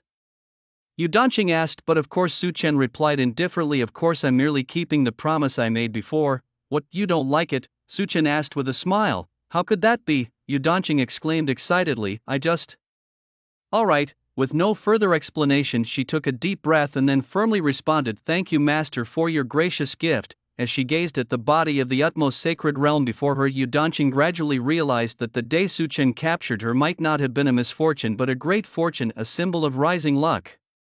Goodness, it had only been a few days, and she had obtained a brand new body, and not just any body but one of the utmost sacred realm. She thought about the time she was possessed in the body of a wolf demon. She wouldn't dare to imagine achieving this even if it took hundreds of years, especially since she was merely a remnant soul of the sacred realm back then. Planning to acquire a body of the utmost sacred realm was far more challenging than cultivating to that level by 100-fold, let alone that this was a body capable of traversing the full path. From today onwards, Yu Danqing was willing to bow and scrape for her master until her death. With a loud shout, she followed the direction Su Chen pointed and entered that body. Su Chen could feel the loyalty emanating from the core of Yu Danqing's soul. He smiled lightly, and the next moment the body on the ground began to be enveloped by a purple tide shrinking crazily in height and width. In the blink of an eye it transformed into an extremely curvaceous figure amidst the purple glow, giving Su Chen a sense of déjà vu akin to a magical girl transformation. The soul merging with the body did not take long, primarily because Yu Danqing needed to use her soul's power to remodel the shell, so it took a bit longer. Moments later a strand of black hair fell and a stunningly beautiful woman in a white tight-fitting outfit knelt before Su Chen. The woman's beauty was indescribable, and having been in this world for so long, this was the first time Su Chen had seen such a beautiful woman. Also, her figure was the most voluptuous he had seen since arriving in this world, with her assets larger than even Su Chen's head. "Master," Yu Danqing's cool voice rang out, and though it sounded slightly indifferent, Su Chen could distinctly feel an indescribable excitement within that indifference. "Master, your great kindness, oh okay. Su Chen chuckled as he helped Yu Danqing up. "What are you saying? Calling me master for so many days, haven't you figured it out yet? You're with me, you're my man, and of course I won't treat you poorly. And you only need to do one thing, and that is to give your all in serving me." "Yes," Yu Danqing nodded vigorously. "Very good." Su Chen nodded slightly, and since that's the case, Su Chen turned his gaze toward the distant little mountain village. Having greeted the rough outsiders, it was time to wrap things up. Su Chen wore a smile. At this moment outside the small mountain village, Huang Yuhuan and the village chief, among others, were pacing back and forth, their faces filled with anxiety. "Oh my, Yuhuan, you're really confused. Why did you let brother Su Chen go out? What if he encounters those villains?" "Yes, although brother Su Chen is a promising youth, those people are all at the semi-saint level. How could he possibly be a match for them?" The village chief and villagers repeatedly blamed Huang Yuhuan, who knew she was in the wrong and could only lower her head. As they stood outside the village looking into the distance, suddenly a villager could no longer wait. "No, this brother Su Chen is Hao's cousin. We absolutely cannot let anything happen to him." "Right, have all of you precious ones got everything ready? Even if we have to use up all our treasures, we must bring brother Su Chen back." Saying this, they were about to head off when suddenly a young man's voice rang out, startling everyone. They turned to see Su Chen already standing before them, accompanied by an incredibly beautiful woman. "Young Master Su Chen, you're all right?" Huang Yuhuan exclaimed joyfully. "How could I possibly be in trouble?" Su Chen asked with a puzzled face. He looked at the strange items in their hands. What are these things you're holding?" "Oh, these are the things given to us by Ahua." Huang Yuhuan held up a branch imbued with a faint power of the Saint King realm. Su Chen nodded slightly, and several villagers gathered around him with concern. "Chenhua, did you encounter those bad people?" "Oh little Chen, don't run around recklessly next time, it's so dangerous." The elders were full of concern, saying that although the place was a bit poor, the villagers born and raised here were very kind-hearted. Feeling the warmth in the elders' hearts, Su Chen also smiled lightly. "Don't worry everyone. What bad people? I've toured around this area thoroughly. Were there any bad people?" Su Chen asked with a smile. "Perhaps you're fooling me?" Huang Yuhuan and several elders were stunned. "Did those people leave? This morning those people were still threatening." The villagers spoke intermittently, but seeing Su Chen truly unharmed, they didn't know what to say. After all, Su Chen had indeed come from the direction of those semi-saints. Could it be that those people really withdrew, a change of heart, or perhaps they fell asleep? The villagers pondered wildly. Back in the village, Yu Danqing, now with a physical body, immediately arranged for treatment for Su Hao, showing that Yu Danqing truly deserved the title of the Yu family head, mastering many techniques beyond just healing. Even the supreme body relaxation technique could be used. In front of the earthen bed, several green vines emerged from Yu Danqing's body and coiled around Su Hao. The energy of the supreme body, originally defensive against external forces, seemed to become obedient at this moment, cooperating with Yu Danqing's energy to heal Su Hao. In just half an hour, Su Hao opened his eyes. His complexion and injuries improved significantly, though still quite severe. Yu Danqing retracted the green vines, using such high-level techniques only as an aid, with full recovery requiring a few days. Su Chen asked, 3 to 4 days should be the fastest. Yu Danqing paused a moment before replying, "As fast as possible, yes, I'll do my best." Yu Danqing nodded. On the bed, the newly awakened Su Hao was still slightly dazed. His brain hadn't fully cleared yet, but he could roughly understand the conversation between the two. 3 to 4 days to heal, even faster. Honestly, in his understanding, his injuries wouldn't heal in less than half a year, and that was only because previously the willow tree Ahua had helped him. But here with his cousin it would only take 3 to 4 days. Brother, there's no need to strain yourself for this, senior. Normal healing will do, Suhao hurriedly said. 3 to 5 days, that's too unbelievable. My meridians were completely stripped and then reinserted. These kinds of injuries. Wang Yuhuan, who had been standing by, sighed upon hearing Suhao's words. Indeed, Suhao's injuries were not just from beatings but also from the stripping of his physique, a pain that was truly unbearable. In fact, the Li family had no external help originally. Their sole purpose was to strip the supreme body from Suhao and swap it with their clan's son. At that time, they had turned many of the Su family's ancestral hall staff against them, diverting most of the family's power, including Suhao's parents. Among these, Suhao's uncles had become the main culprits. Afterward, it was clear Suhao was captured and his supreme body was about to be stripped, but fortunately Suhao's parents arrived in time to save him. Soon after they intervened, the Li family summoned even stronger monsters, tipping the scales once again. However, fortunately by then Suhao had already escaped to this area where his family lineage had once lived. With the protection of the willow tree Ahua, he survived until today. Hearing Suhao's words, Su Chen and Yu Danqing exchanged a smile.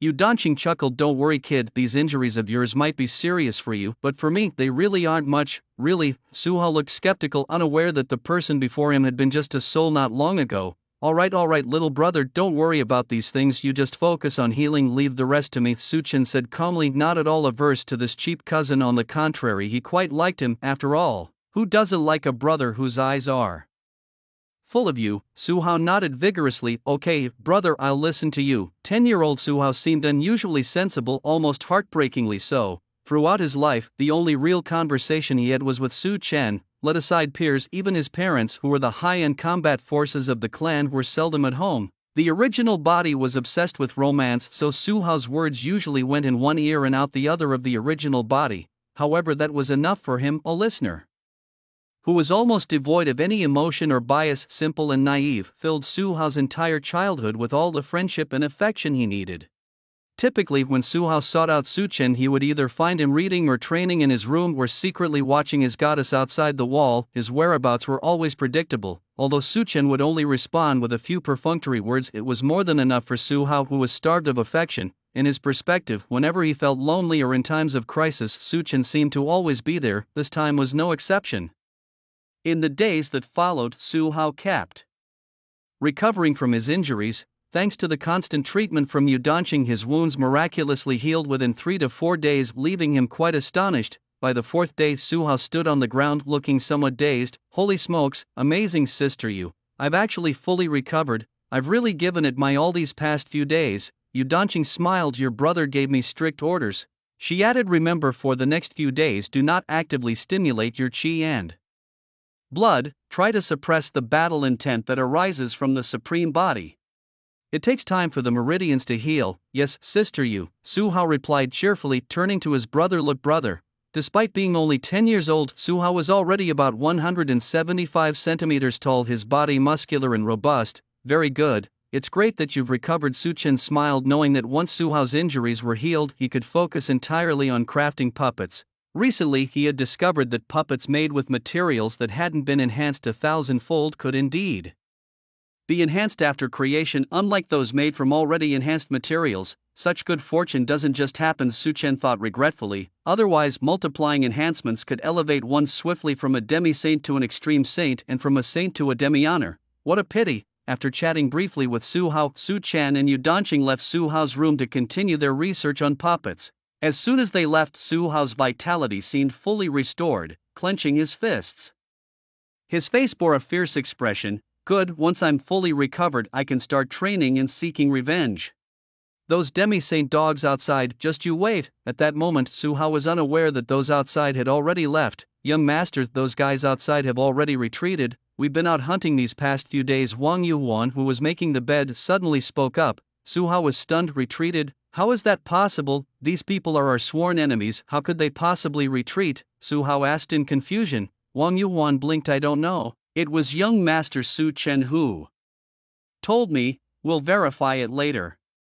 Upon hearing Su Chen's name, Suhao paused for a moment before he understood. Oh.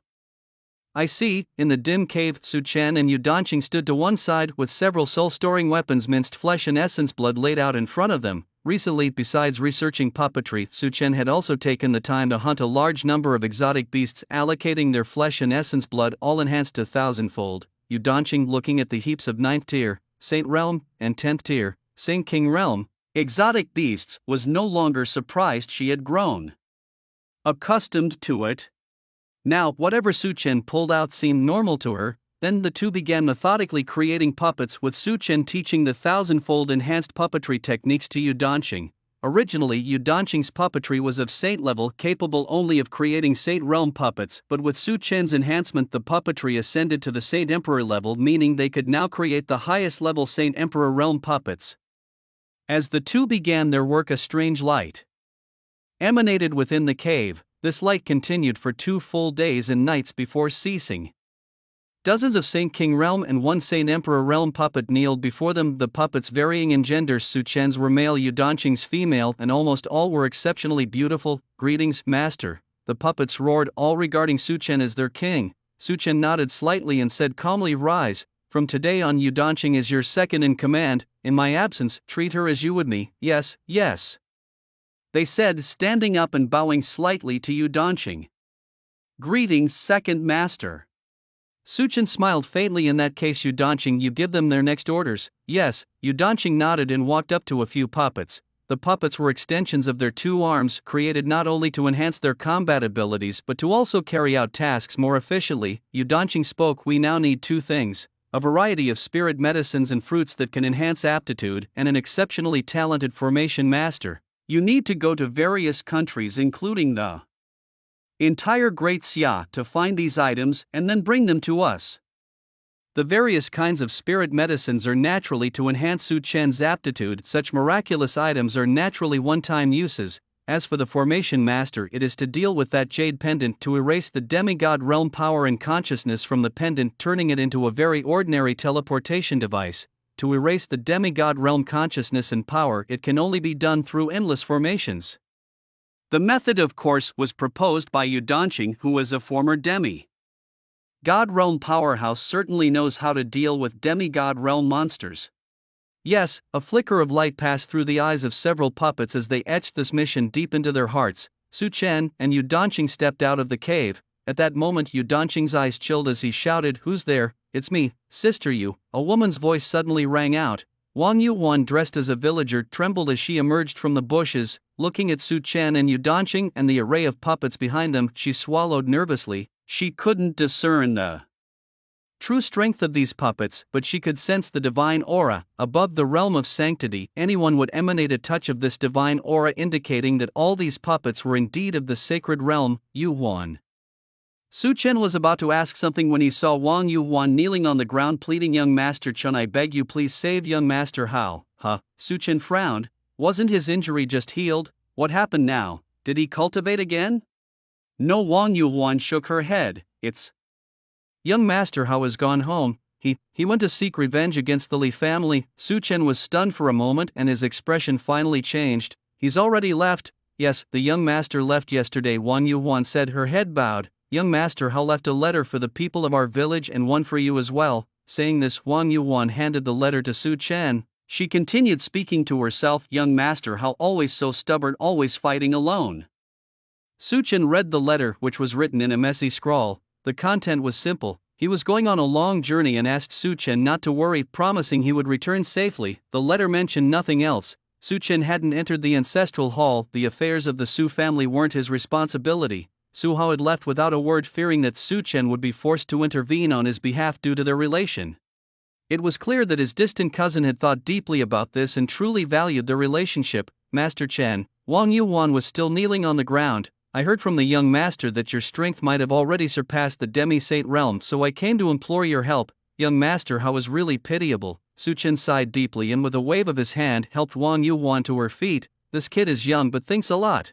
He's always been like this, too lonely in his childhood, always overthinking, Wang Yuan said through tears. Su Chen gently exhaled and nodded. All right, it's a pity I'm currently tied up with other matters. Wang Yuan's face fell, despair setting in. Without Su Chen's help, Su Hao was facing certain doom. But then Danqing, you're not busy right now, are you? Su Chen smiled. Wang Yuan's emotions roller-coastered. She hurriedly looked at Danqing. Really or really, sister, you? Alright, don't get too excited. I can go, but without someone to lead the way it won't work, right?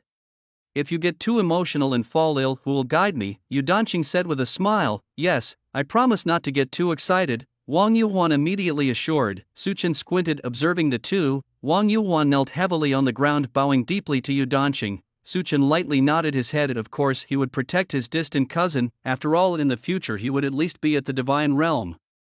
When he truly ascended he might even be able to lend a hand. Alright, you should get moving. Su Chen waved his hand, not wanting to linger any longer. Currently Su Chen had been at the peak of the martial emperor realm for many days and it was time for him to break through. Thus Wang Yuan and Danqing along with two puppets headed towards Su Chen's hometown. Su Chen promised that once his breakthrough was complete he would follow them. As for the other puppets, they dispersed like dandelions in the wind, scattering everywhere to accomplish the tasks set by the duo. The next day, Su Chen sat in the secret chamber to begin his breakthrough. As usual, he consumed various sacred elixirs, stabilizing his average at the supreme level of the holy rank. The gap between the emperor realm and the imperial realm was not small, and it took Su Chen half a month to successfully break through. In an instant, a gust of wind swept through the secret chamber, and the imperial might shook the entire room. A brilliant light sparked in Su Chen's eyes, and a towering surge of vital energy floated up. Is this the martial emperor realm? He thought. The amplification of vital energy is indeed significant, but compared to the power of the 11th tier of genes, this increase is not enough. Su Chen chuckled to himself. After all, this vital energy is still a low-level power, not comparable to the higher-level powers. Just as Su Chen stood up to leave the secret chamber, suddenly the entire chamber transformed into a different world. It was a world filled with greenery, the entire space brimming with the breath of life. As far as the eye could see, there was an endless prairie, and the sky above was chaotic, not the traditional blue but a strange color mixed with numerous green hues. Standing in the middle of the prairie, deeply immersed in the scent of the wilds, Su Chen felt a sense of familiarity with this place. It resembled the space he had experienced in the trial grounds. Looking around, the white mental space was very similar to this one. Why have I come to this place? He pondered. Young man, just then an ancient voice suddenly echoed in Su Chen's ears. The voice was devoid of any emotion and its gender indiscernible. It sounded as if it was transmitted directly into Su Chen's brain like a radio wave. Who? Su Chen's expression changed. He disliked the feeling of his brain being invaded. Who are you? He asked again. The voice hesitated for a long time before emerging again in Su Chen's mind. It's me. Ehua, the willow tree at the entrance of the village, is my host. My injuries are too severe, so it's difficult to use this power. It's you. Su Chen fell silent for a moment before speaking. Wouldn't it be better to communicate in reality? Once again, the willow tree hesitated for a long time before speaking. I wanted to talk to you, but you never gave me a chance. The villagers would touch my trunk, but you never touch me. Once more Su Chen fell silent. What does not touching me mean? It sounded so awkward. However, Su Chen really couldn't be blamed for this. These days one thing after another kept him occupied, leaving him no time to care for this tree. The hidden crises in this world were terrifying. Now that Su Chen had just touched the tip of the iceberg, if he didn't plan ahead he might die without even knowing how. Alright, I'll come see you now. Su Chen sighed as he spoke. Today he was indeed planning to leave the village, and before departing he wanted to meet with a powerful being that had existed in this peculiar world for ages. Perhaps this meeting could add another piece to the puzzle of his map for leaving this world. Stepping out of the village cave, several villagers saw Su Chen and hurriedly came up to greet him. Master Su, are you going out for a walk today? If you're hungry, come to my house. I just caught a rabbit today. The elderly woman and man dressed in coarse linen clothes greeted Su Chen with a smile. This area, protected by willow trees, was home to many wild animals. No thank you both, I am actually leaving today. Su Hao might need my help, Su Chen said with a smile. Oh, I see. Well, please be safe on your journey, the elderly woman quickly advised. Su Chen nodded slightly in polite response. You both take care of your health as well. The two elders nodded repeatedly, showing great respect for Su Chen. The elderly woman lowered her head, her tone filled with gratitude. We are weak and can't help much. Without you we wouldn't know what to do. Thank you so much for helping Hao these days. Thank you. The two lowered their heads, wanting to bow, and the old man even thought of kneeling. Su-Chen used his vital energy to keep the two from bowing. No need for such words, Su-Hao's matters are my matters. He is my cousin and I am his cousin, there's no need for thanks, you are Su-Hao's elders and if you are in trouble I will also help. Su-Chen has always reciprocated goodwill and the two elders were kind-hearted, or rather this entire village was very nice, there were no disputes, no chaos, no scheming, just kind elders and a group of adorable children. If the whole world were like this village, I wonder how much less turmoil there would be, but that's probably the least likely scenario. As the world continually progresses and seeks more, it naturally has to abandon many things, including that bit of deep-seated goodwill in people's hearts. The moral law of humanity will continue to break new grounds as it develops. Su-Chen left the village, leaving behind a trace of his vital energy so he could find this place again. Then he went outside the village to a somewhat dilapidated large tree. The moment he placed his hand on it, that voice rang out again, young man, you've come. This time, the voice of Ah Hua was much more solid than before, no longer sounding frail as if on the brink of death. Looking at you I thought you were about to die, Su-Chen joked. You jest, young man, this willow tree is merely an avatar of mine, quite far from my true condition, but indeed I have suffered severe injuries. That blue sprite is very powerful. Roar, a thought struck Su-Chen's mind. Do you know of that race? Listening to the words of the tree spirit, it seemed that he was also in the know, and apparently he knew quite a lot. I come from the cosmic life itself, so naturally I recognize it. The voice of the willow tree sighed. I know what you want to understand, young man, but unfortunately many memories in my mind have also been lost. What I can remember is only where I came from and some things hidden in my genetic essence. I don't know about the other matters. You don't know the reason behind the formation of this universe either. Su-Chen was startled. I don't know, but I can narrow it down, if I'm not mistaken. The reason this universe was formed is probably not the work of a demigod. Not a demigod. Su-Chen was stunned for a moment, frowning as he asked, isn't that wrong? I remember beings of the divine realm are considered high-dimensional beings, aren't they? The willow tree interrupted Su-Chen. The divine realm consists of high-dimensional beings, and indeed they have limitations. They cannot interfere with lower dimensions, but no one has ever said that they can interfere. Damn! Su-Chen was dumbfounded. Goodness, so now our enemy has turned into a high-dimensional being. How are we supposed to fight this? The willow continued. However, like I said, high-dimensional beings indeed face many restrictions when it comes to interfering with lower dimensions. It's difficult for them to interfere, and whoever set these rules must have used countless methods. Su-Chen with a stern face probed further. So according to you, if this world truly follows the rules set by the divine realm, how should we resist? Even the divine realm has things they can't handle, like divine grade talents. Such talents are destined by fate. The power of the rules of the divine realm can't interfere with them, nor can they influence them. They can only use other powers to annihilate the physical bodies of those possessing divine grade talents. The actions of that group of people were exactly because of this. Su-Chen nodded slightly. So that's how it is. It seemed that what the willow tree and Mu Dani had said was largely similar. It looked like the idea of enhancing one's talents could indeed work. But I have a better method. A better method? The willow tree suddenly spoke. Due to an accident I came to this world not knowing how long I had been asleep, but what I could sense was that upon arriving there were two forces obstructing me. One was the rule power of this world and the other was a consciousness opposite to it. Both forces were at loggerheads, neither yielding to the other. Su-Chen paused for a moment, then quickly realized. You mean to say? That's right. The opposing side of this world's rules also has its own divine realm. As the saying goes, the enemy of my enemy is my friend. Beneath the towering willow tree, Su-Chen looked like a small black grass clinging to the giant tree, his eyes sparkling with a sharp light. Following Ah Hua's meaning, if this world also had the help of a divine realm, the game would obviously be much simpler. The enemy of my enemy is a friend. That's exactly the principle, but what exactly is the divine realm that Ah Hua mentioned aiming for? What are their intentions? Su-Chen furrowed his brows. He asked Ah Hua, the divine realm power you encountered, what are their intentions? Do you understand? At this level, they probably won't help you just like that. The old willow tree paused for a moment. I'm not sure either. Because of that accident I ended up here. All I can feel is that the rules of this world are trying to prevent me from entering, while that divine force was merely resisting the world's rules to let me in. Beyond that, I know nothing else. But what else? Su-Chen asked. That force transmitted two places to me, the trial grounds and the Wind God Mountain. Su-Chen's eyes widened, feeling a connection. Wind God Mountain. It was the message I received in those trial grounds. I remember it was supposed to be next April. Now only a few months left until next April. It seems that Wind God Mountain might really mean something, but what exactly are these trial grounds referring to? Su Chen fell into deep thought. Is it the entire Blue Star, or just a specific trial ground on Blue Star, or all the trial grounds on Blue Star?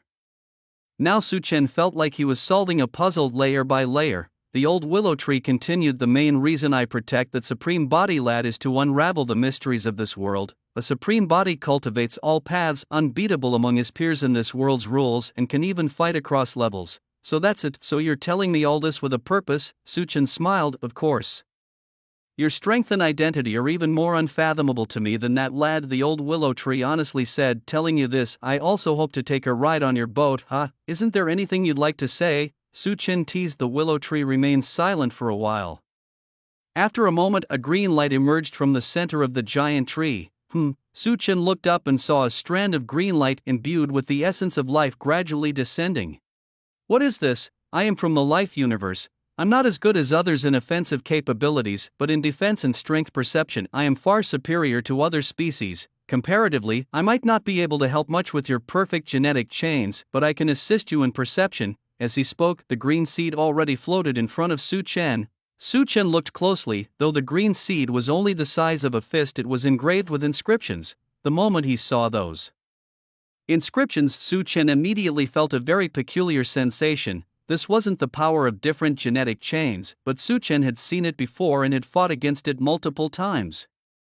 This is the power of domains. Su Chen was startled. Exactly. This green seed is the domain seed studied by my race when imparting the power of domains. Its comprehension speed is much faster than any other item. It can help you quickly grasp it. Holding the green seed, Su Chen was excited to advance from the Emperor realm to the Saint realm. Aside from the power of vital energy, the most important thing is to comprehend the power of domains. Only by integrating the domain with vital energy can one truly advance to the Saint realm. Now, with the fruit that can enhance potential far out of reach, such a heaven-defying item must be exceptionally rare. It will definitely be very difficult to obtain in a short time, and since the power of the genetic chains has reached perfection, advancing it will certainly be very challenging. It could be said that nowadays Su Chen's most likely areas for improvement lie in the realms and domains. Powered by his vital energy, unexpectedly, just when he reached this stage, someone delivered a method of enhancement to him. It truly felt like someone had handed him a pillow just as he was dozing off. Moreover, the domain power of this green seed seemed very simple. Su Chen only glanced at it a few times before he began to comprehend some of its aspects. If he could fully assimilate it, who knows how much he could master. Su Chen was brimming with excitement. After this, using the 10,000-fold amplification, maybe reaching the half-honored realm?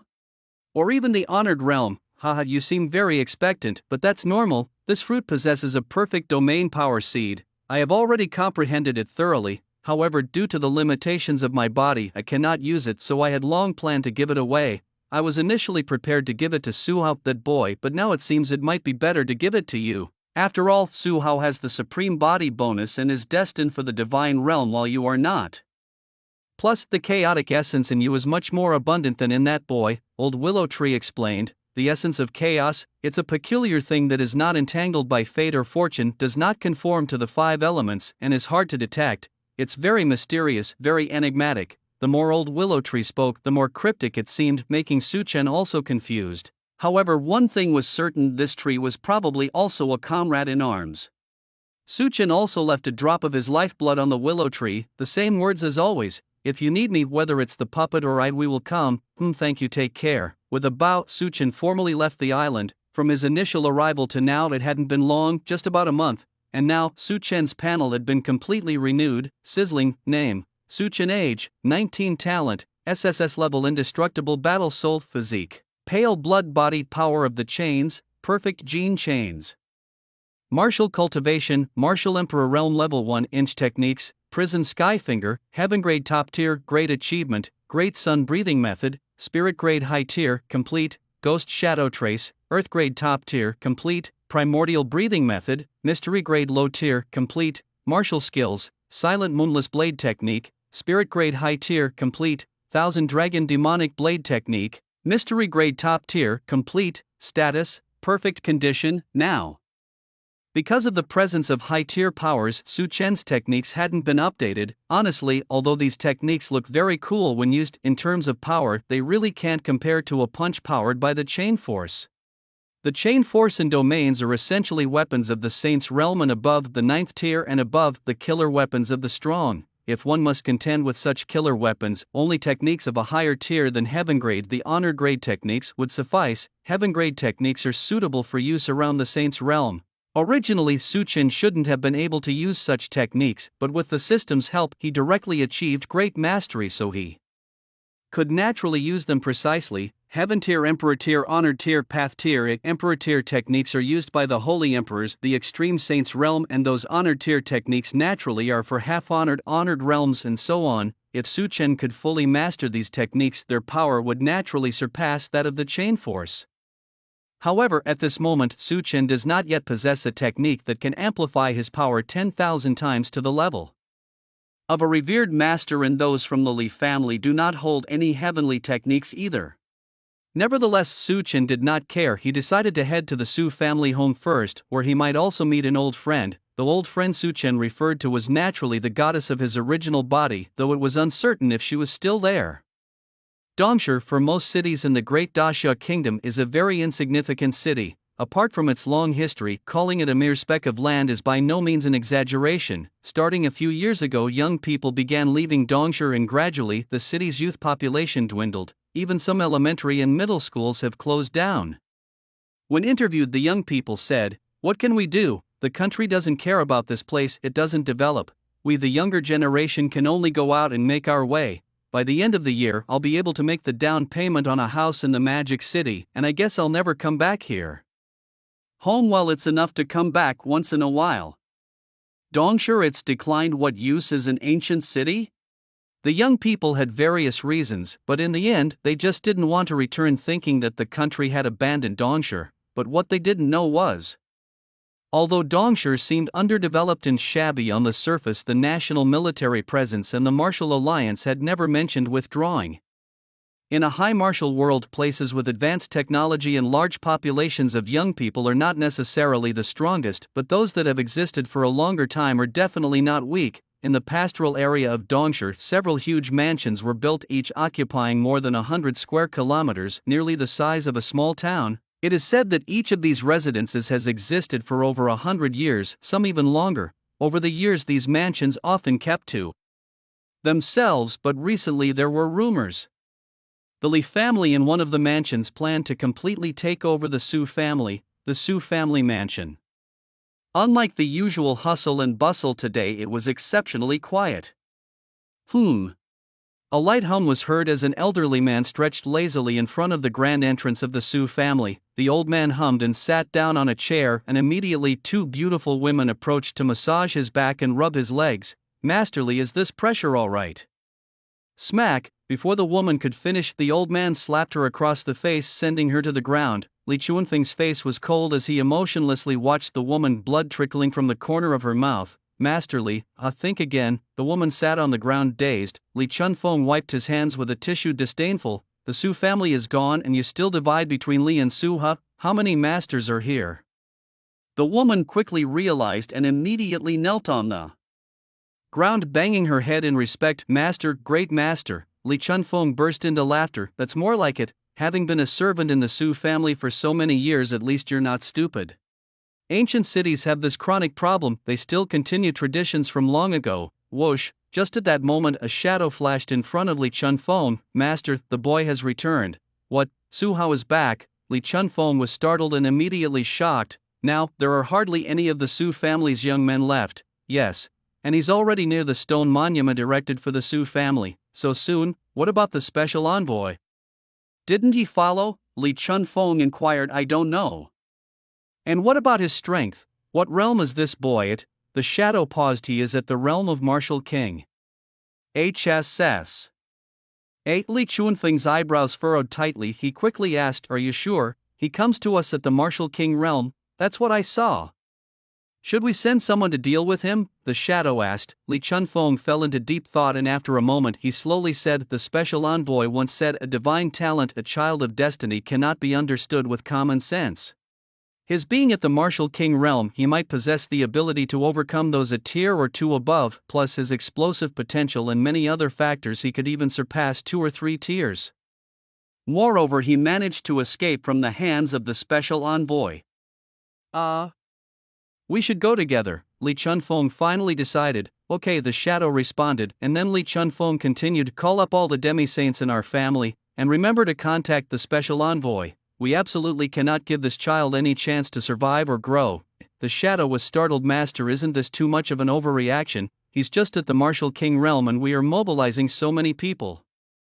You know nothing, better safe than sorry. What do you want to send them one by one to their deaths to let him level up? Quick, call everyone. I refuse to believe that we cannot eradicate this scourge this time. Li Chunfeng's eyes were filled with murderous intent. He had prepared for too long to annihilate the Su family, even resorting to aligning with external forces. Therefore, he absolutely could not tolerate any mistakes. Determined to eradicate the Su family completely from top to bottom, even killing the children and infants. The years of grudges should also end today. In the East Market, only the Li family will survive in the end. By the way, those Su family boys who went outside, have you sent someone to ask? Li Chunfeng suddenly asked while sending messages to other family members. All checked. Su Bei, Su Nan and Su Dong have all been captured and killed. Their souls were cleanly dealt with. The shadow paused. Only Su Chen is still unaccounted for. Su Chen, the love-struck fool who pursued the special envoy's daughter, yes, him. The shadow showed a hesitant expression. What's the problem with being love-struck? Li Chunfeng asked. There's a problem. I got a message that he is now at the martial spirit realm. What? Martial spirit? Li Chunfeng was shocked. He also has a special physique. I don't know, and I'm not sure about the accuracy of the information. The shadow hadn't finished speaking when Li Chunfeng glared at him and shouted, what do you mean, accurate or not?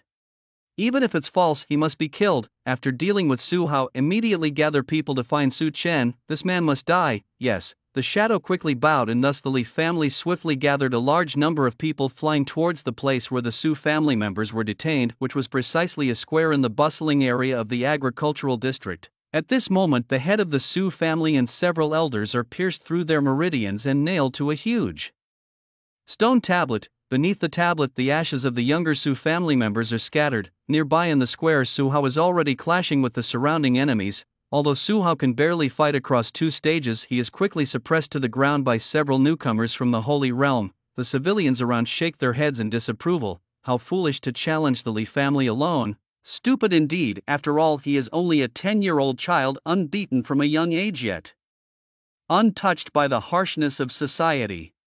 The long-standing grudge between the Su and Li families finally comes to an end today, with the Su family's tragic defeat. At this moment, on the detention square, the people of the Li family stand in the sky like gods, coldly observing the members of the Su family nailed to the stone tablet, and Su Hao, who was trampled underfoot. Li Chunfeng, if you must attack, come at me, not the child. On the stone tablet, Su Zhantian, his hands nailed to the stone, screams hysterically, he's only 10 years old. Are you even human? Li Chunfeng, with a face of indifference, replies, a wasted being with no cultivation. Better save your breath. Just watch how I eradicate the last of your Su family's bloodline. Before Li Chunfeng finishes speaking, several immense auras suddenly approach from a distance. Li Chunfeng frowned slightly, looking up. This aura, is it the envoy from the full path? From the small island to the east city, the distance is incredibly vast, nearly spanning half of the Great Xia Kingdom, a straight-line distance exceeding 1 million kilometers. To save trouble, Su Chen directly used a privilege to obtain an inter-alliance pass and took a teleportation array, a matter of half a day at most. Someone is looking for me. In a city branch of the Tianyi Alliance, Su Chen steps out of the teleportation formation with a frown. A Miss Su. Su Haitang. Su Chen muses, wondering why she would seek him out. Although Su Chen now commands an army of puppets, he is not ready to sever ties with Su Haitang, who is part of the regular army and might still be useful. Moreover, she is a representative of the nation, and although Su Chen possesses the combat power of a sane emperor, there is still a gap between him and the world's highest combat powers. The phone rings unexpectedly, and to Su Chen's surprise, the voice answering the call is not Su Haitang's but a more mature one. Hello, Su Chen. Who are you? I don't think I know you, Su Chen responds lightly. Indeed, you don't know me, but you should know my disciple, the woman says with a light laugh, and then the familiar name Su Haitang comes through the phone.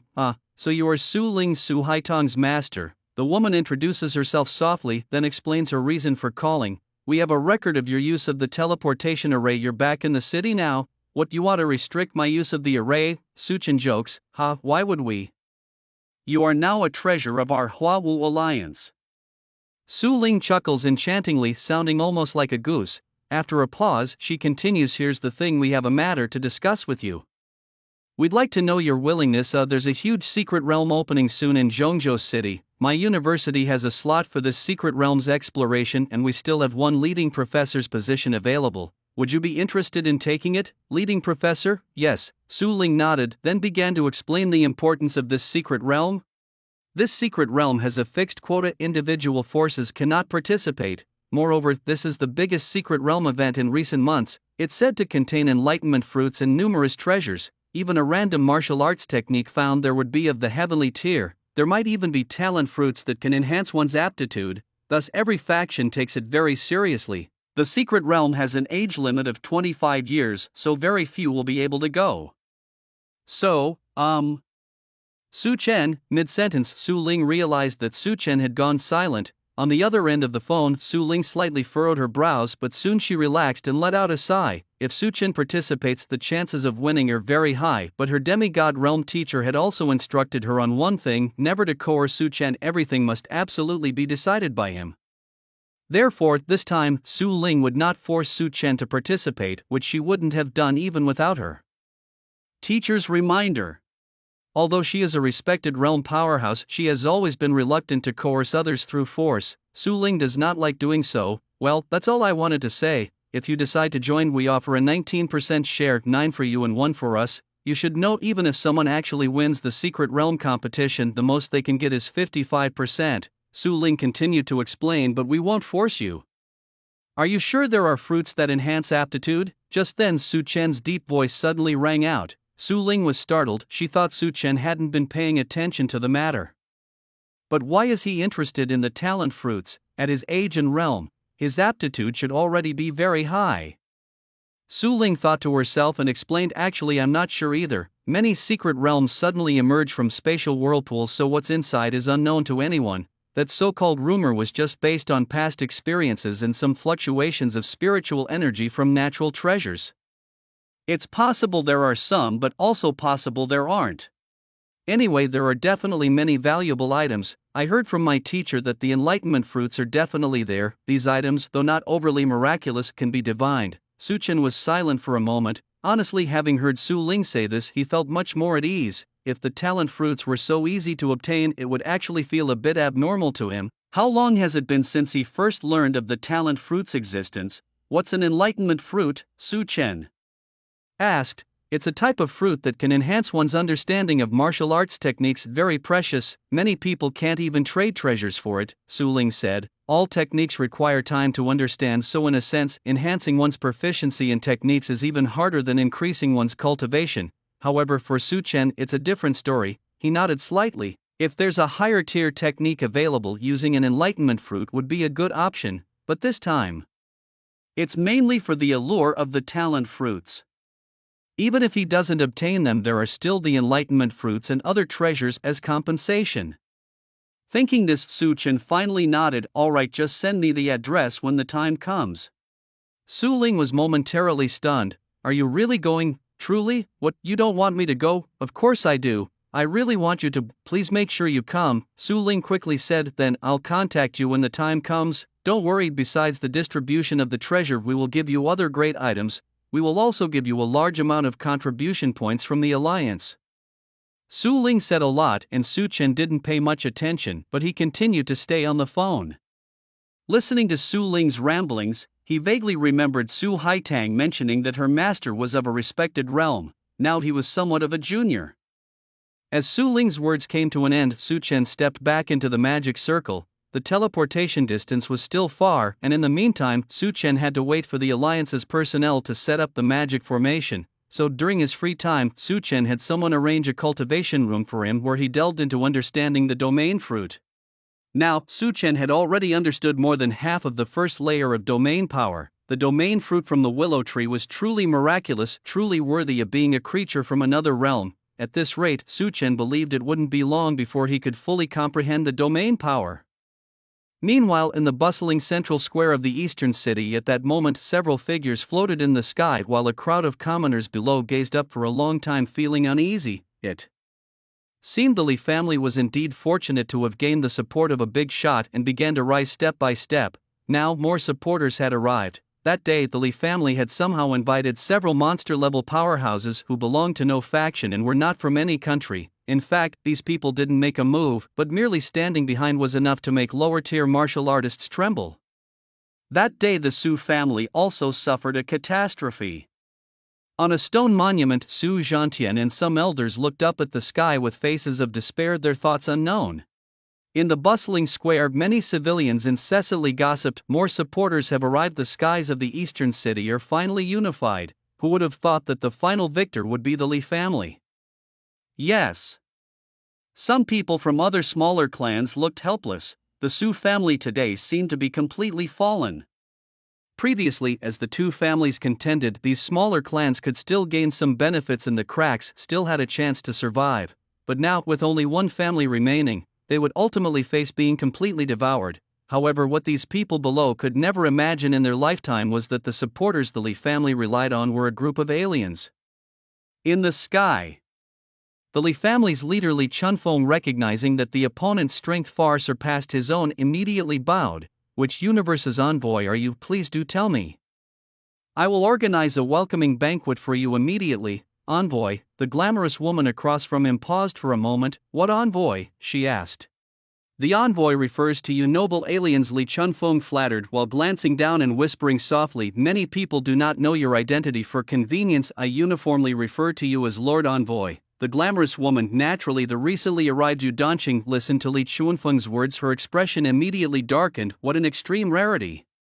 Yu Danqing vaguely remembered that in her era Blue Star was incredibly powerful. Back then it wasn't about flattering extraterrestrial races. Most extraterrestrials came to Blue Star to flatter them. Why had it only been a few thousand years and Blue Star had become like this? Yu Danqing's gaze grew colder as she looked up at the rarely seen Blue Star. With a wave of her jade hand, a tremendous pressure suddenly crushed down on Li Chunfeng's head. Li Chunfeng was stupefied. What are you doing? I am a member of the Li family. I am from the great and good Li family. He kept repeating, but the woman opposite only gave a cold smile.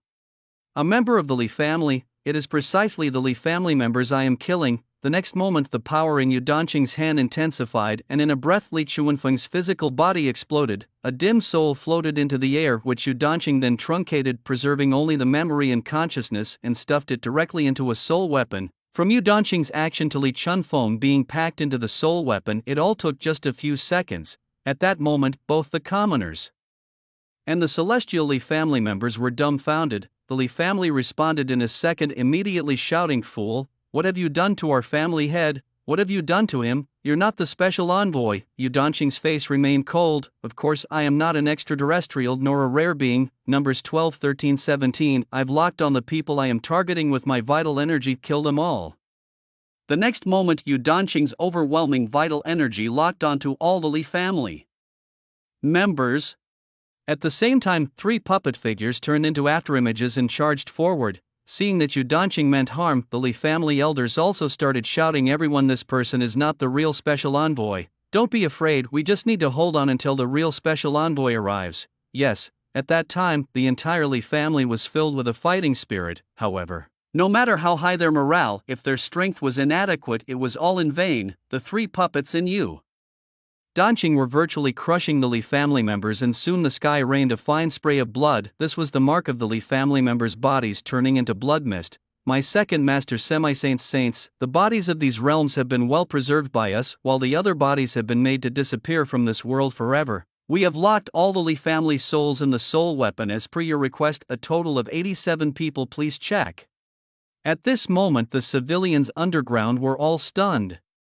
The Su family was also dumbfounded. The Li family, who had been so dominant just a moment ago, were all gone, all dead. Who was this ruthless person who said to wipe out the Li family and did just that? You should know that the Li family's high-level combat power were all saints and semi-saints. On the ground, Su Hao, who had been suppressed for a while, slowly woke up, holding his dizzy head. The aura of Elder Yu. Su Hao looked up at Yu Danqing, his face immediately showing joy. Elder Yu, what are you doing here? Where's my brother? Seeing Su Hao, a trace of warmth finally crossed Yu Danqing's cold face. She slowly descended to the ground, and the nails in Su's hands and legs also popped out one by one and fell to the ground. Your brother still has some matters to attend to. It might take a few days for him to get here, Yu Danqing said gently. While speaking, those puppets followed Yu Danqing's gaze and caught the members of the Su family. At this moment, the civilians below realized that this ruthless man was brought by Su Hao. No wonder this young man dared to challenge the Li family alone. He had brought reinforcements. My goodness, the Li family had plotted for so many years only to lose so quickly. With such overpowering strength, what use were their schemes? They were nothing but a joke. Indeed, the people discussed.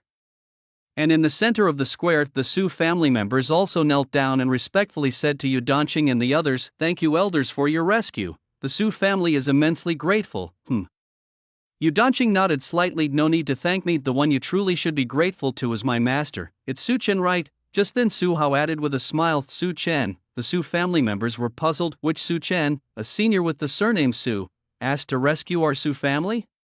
The eldest elder of the Su family asked tremblingly. No, it's brother Su Chen," Su Hao said excitedly. The Su family members were still somewhat confused, unable to fully grasp Su Hao's words. Brother Su Chen? Why is this child calling someone so revered as Brother Su Chen? That's quite impolite. Su Zhantian was just about to scold Su Hao. Just then a puppet whispered a few words into Yu Danqing's ear. "We've got the information at the Zhu family," Yu Danqing muttered to himself and then looked at Su Zhantian and the others. "Let's not worry about other matters for now, there's something else to handle. Tell me, do you know where the Zhu family is?" The Zhu family, Su Zhantian and the others were stunned. "Are you referring to that small family with just one courtyard, the Zhu family? There are many families in the eastern market and the so-called Zhu family is just one of them." Besides rescuing Su Hao, Yu Danqing's second objective was to inquire about the matters of the outer universe, in other words, those aliens. When destroying the Li family to gather information, Yu Danqing specifically kept the souls of that group. Just now one of the elders confessed, and then it was like the Li family had opened their psychological defenses, confessing one by one, competing with each other to confess. The Shu family was their hidden teleportation point along with the Wang and Song families. However, the Wang and Song families had already connected with Modu and Yanjing and were no longer in the eastern market. Yu Danqing stroked his chin. "It seems that there are still many of these outer universe clans lurking here. It's very likely that the eastern market is just the tip of the iceberg." Guided by the Su family members, Yu Danqing soon arrived outside the Zhu family courtyard, where a fat human-looking man lecherously eyed a cute-looking young girl. Indeed, the original flavor of the Blue Planet people from this trial ground is much better looking than those domesticated or wild ones, the fat man thought, lunging towards the girl only for the girl to gently push him away with her small hand. "Mr. Envoy, let's not do this today. Really, the master is calling you to help in the busy market area. Let's not do this, okay? What's this, playing hard to get with me, little girl? And why bother with that old man? Let me tell you, I could piss on his head and he'd still kneel down and call me master." The fat man roared with conviction. The girl's eyes flickered with surprise and admiration, though she feigned a shy and astonished expression. "Really? Lord Envoy, you're so powerful." "Haha, impressive, right? Come on, soon you'll see just how powerful I am." Just then, as the man urged her on, a loud crash suddenly erupted. Yu Danqing with several puppets in tow burst into the inner courtyard, arrows already knocked and ready to fire. The pleasant scene interrupted. Both the fat man and the girl's faces fell. Seeing the intruders were led by an unfamiliar woman, the girl in the fat man's arms was about to curse out loud. However, Yu Danqing gave her no chance to speak, glaring coldly at the girl in the alien's arms with an icy demeanor. "Whore," she uttered coldly. Before the girl could respond, her body began to grotesquely swell and, in the next moment, exploded. The girl burst apart, even her soul shattered to pieces. Blood splattered onto the fat man's face, and in an instant he flew into a rage. "Damn it, you! What are you?" His words were cut short as an invisible force transformed into a spike and pierced through the fat man's head. In the next moment his head exploded. This alien was of the same king realm, possessing a robust physical and spiritual form. Thus his soul would need to be endlessly tormented and weakened. Yu Danqing could follow the method previously demonstrated by Su Chen. The elders from the Su family, witnessing Yu Danqing's decisive and ruthless actions, felt a mix of awe and fear. None dared to make a sound, fearful of provoking this executioner and bringing misfortune upon themselves. They wondered who this Suchen was to be called master by such a formidable person. In a short while Yu Danqing had reduced the fat man's body to nothing but debris. Inside the fat man was a furry ball-shaped monster soul which surprisingly had a much weaker mental defense than the previous blue sprite. The blue sprite had been scheming against Suchen until the very end, whereas this furry ball-shaped monster was much more compliant, confessing everything after just a bit of torment. My task was to live in this village, stir up conflict between the two major families, and then destroy the Su family. That's all, Yu Danqing asked coldly. Just that? Yes, each of us who comes to this world has different tasks and goals. Like the previous blue sprite, his task was to capture a supreme body, so we coordinated for that. Elder, that's all I know, please spare my life. The monster soul begged earnestly, as if it would kneel if it could. Yu Danqing returned to reality, realizing that indeed Earth was being used as a sort of trial ground or instance by extraterrestrial races, with Earthlings serving as NPCs to trigger quests, whether it was for murder or for acquiring treasures of this world. What happened earlier, Senior Yu? In reality, both the Su family and Su Hao appeared clueless and impressive, unsure of what had transpired. Yu Danqing's face was stern as she pondered whether everyone in this world was unaware that they were captive creatures, or perhaps. She sighed lightly. It's over now, we can go back and wait for our master. After the others had left, Yu Danqing searched the entire Zhu family courtyard again but found nothing unusual, and also discovered the teleportation talisman used by the spherical creature. The next day, after switching through 7 or 8 formations, Suchen finally teleported to the Wuming branch in the eastern city. He slowly opened his eyes, having spent the spare time in the past few days cultivating through the integration of formations. His domain power had now broken through to the 2nd level. Indeed, the speed was still terrifyingly fast, and this was inseparably linked to Suchen's perceptiveness and that particular fruit. At that time, Suchen's realm had also advanced to the peak of the 1st level of Martial Emperor. Since domain power is also a higher form of vital energy, its activation also affects the vital energy. Master Suchen, the residential district is to the north, shall I take you there? An old man at the Saint King realm gently bowed to Suchen, that the head of a Wuming branch in such a tiny place was a Saint King realm seemed like an overqualification. Suchen remarked. The elder thought for a moment before explaining, this is the arrangement of the alliance. Many cities with long histories are like this. Some old warriors don't like big cities, they prefer to stay in their old homes, so in such cases, special circumstances require special treatment. By the way, have I seen you before, Master Suchen? When I took office here in the eastern city when you were 8, we met once. So it was then. Suchen vaguely remembered that at that time every member of the Su family was extremely respectful to this elder, some even knelt directly on the ground. Even the oldest of families must bow before greater power. Thus Suchen and the elder rode a level 8 or demi-saint stage dragon to the residential district, an undoubtedly stylish journey. Along the way, countless people looked up in wonder, murmuring, why is Minister Yu free to come here today? Could it be the affair between the Su and Li families that disturbed him? Isn't it said that the alliance does not interfere in local matters? Silly, that's the alliance, not the concern of the old man, unsure Minister Yu headed towards. The commoners chatted intermittently, many having just returned from the bustling market square. The news of the Li family's complete defeat had spread there, shaking many small clans within the residential district, especially those originally aligned with the Su family, who were ecstatic and came to congratulate them at the Su family's gates. However, those originally aligned with the Li family could not be happy. They knew well that with the Li family's downfall it spelled doom for them, as they would likely face Su family's retribution. What should we do, head of the Su family? What do we do now? The Zhou and Yu families had already gone to offer their apologies. The Zhou family, the Yu family and others like them were originally dependent on the Li family. Unlike them, however, they rarely targeted the Su family, and the grudges they held weren't significant. But their family was different. On the night the Su family was purged, they followed the Li family to the Su residence and engaged in many disgraceful acts. Most of the people currently sitting in the position at the Su family had tampered with the women of the Su family, and there were even those who had wronged the men. Father, what? Are you also planning to shamelessly go and apologize? Don't disgust me. At this point a younger plump man suddenly stood up and shouted. Even if you apologize now, the deeds you've done won't just disappear. The lights were on. The Su family's eldest and second elders are not blind. The plump man had wronged the second elder. You rascal, you brat, when is it your turn to interrupt adults speaking? A man shouted, his cheeks flushing with a sweep of red. Enough, what are you shouting for, thinking you are justified because the lights were on? the head of the Su family said coldly, his gaze sweeping over the slightly blushing faces around him. What a bunch of fools. Do you even feel shame for committing such acts in broad daylight? Even I, a man close to the grave, know to turn off the lights. Yes, except for the head of the Su family, all present were those who acted with the lights on, otherwise, they wouldn't all be sitting here in this meeting. The master's wife glanced at the master and shook her head gently.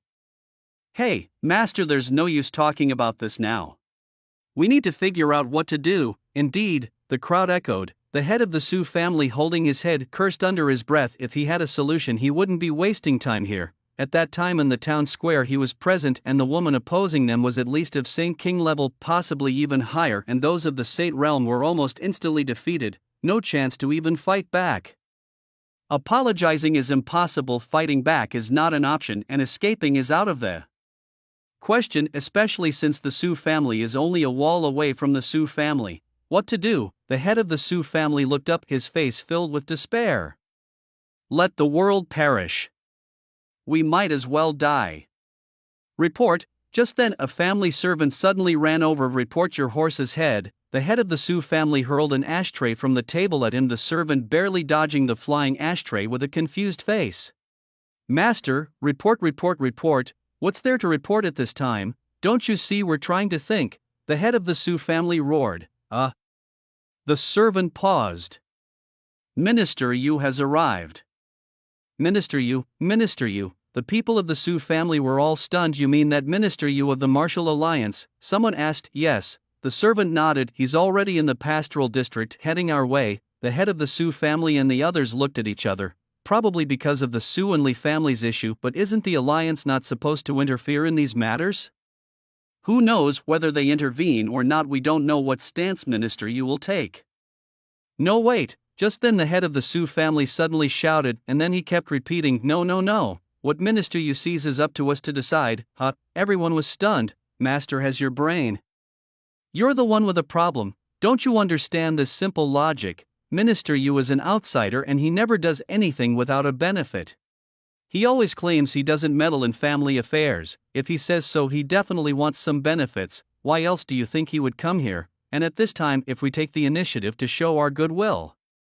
The head of the Su family revealed a sly smile. The Su family is in such a dire state that it's obvious they couldn't have bribed Minister Yu, and those foreigners, clearly not local, even using powers that don't seem to belong to the Daxia kingdom, so they definitely have no connection with Minister Yu. After listening to the analysis of the Su family head, the Su family members seemed to have an epiphany. The head is wise, damn. So how much should we offer this time? The Su family heads eyes flashed with a sharp gleam. Everything. The Su family is already on the brink of a cliff. We cannot afford any mistakes. The Su family head was full of confidence. I don't believe he won't be tempted. The inherent power of an ancient family is coveted by most.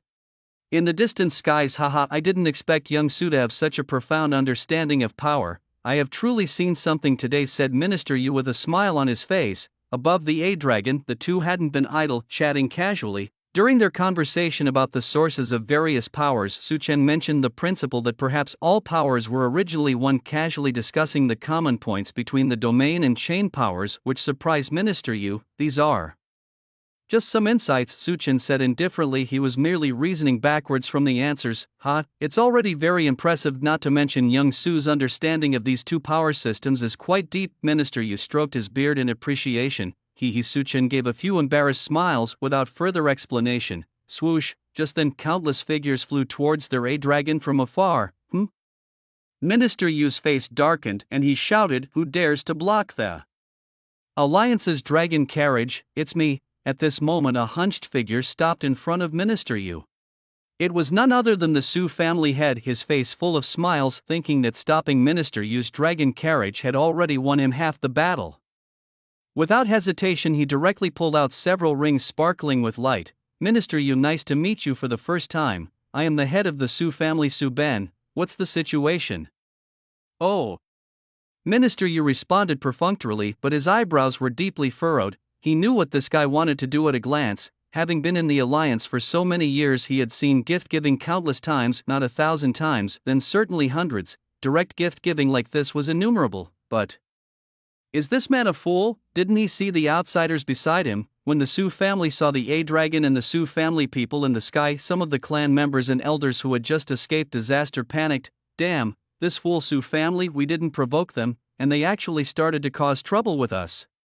The intentions of the Sioux family were clear to any discerning eye. It was puzzling what Minister Yu was thinking. The Sioux family was clearly in a panic, they were already stretched thin dealing with the alliance. We need to ask Hawa quickly and see if the elder is still willing to help.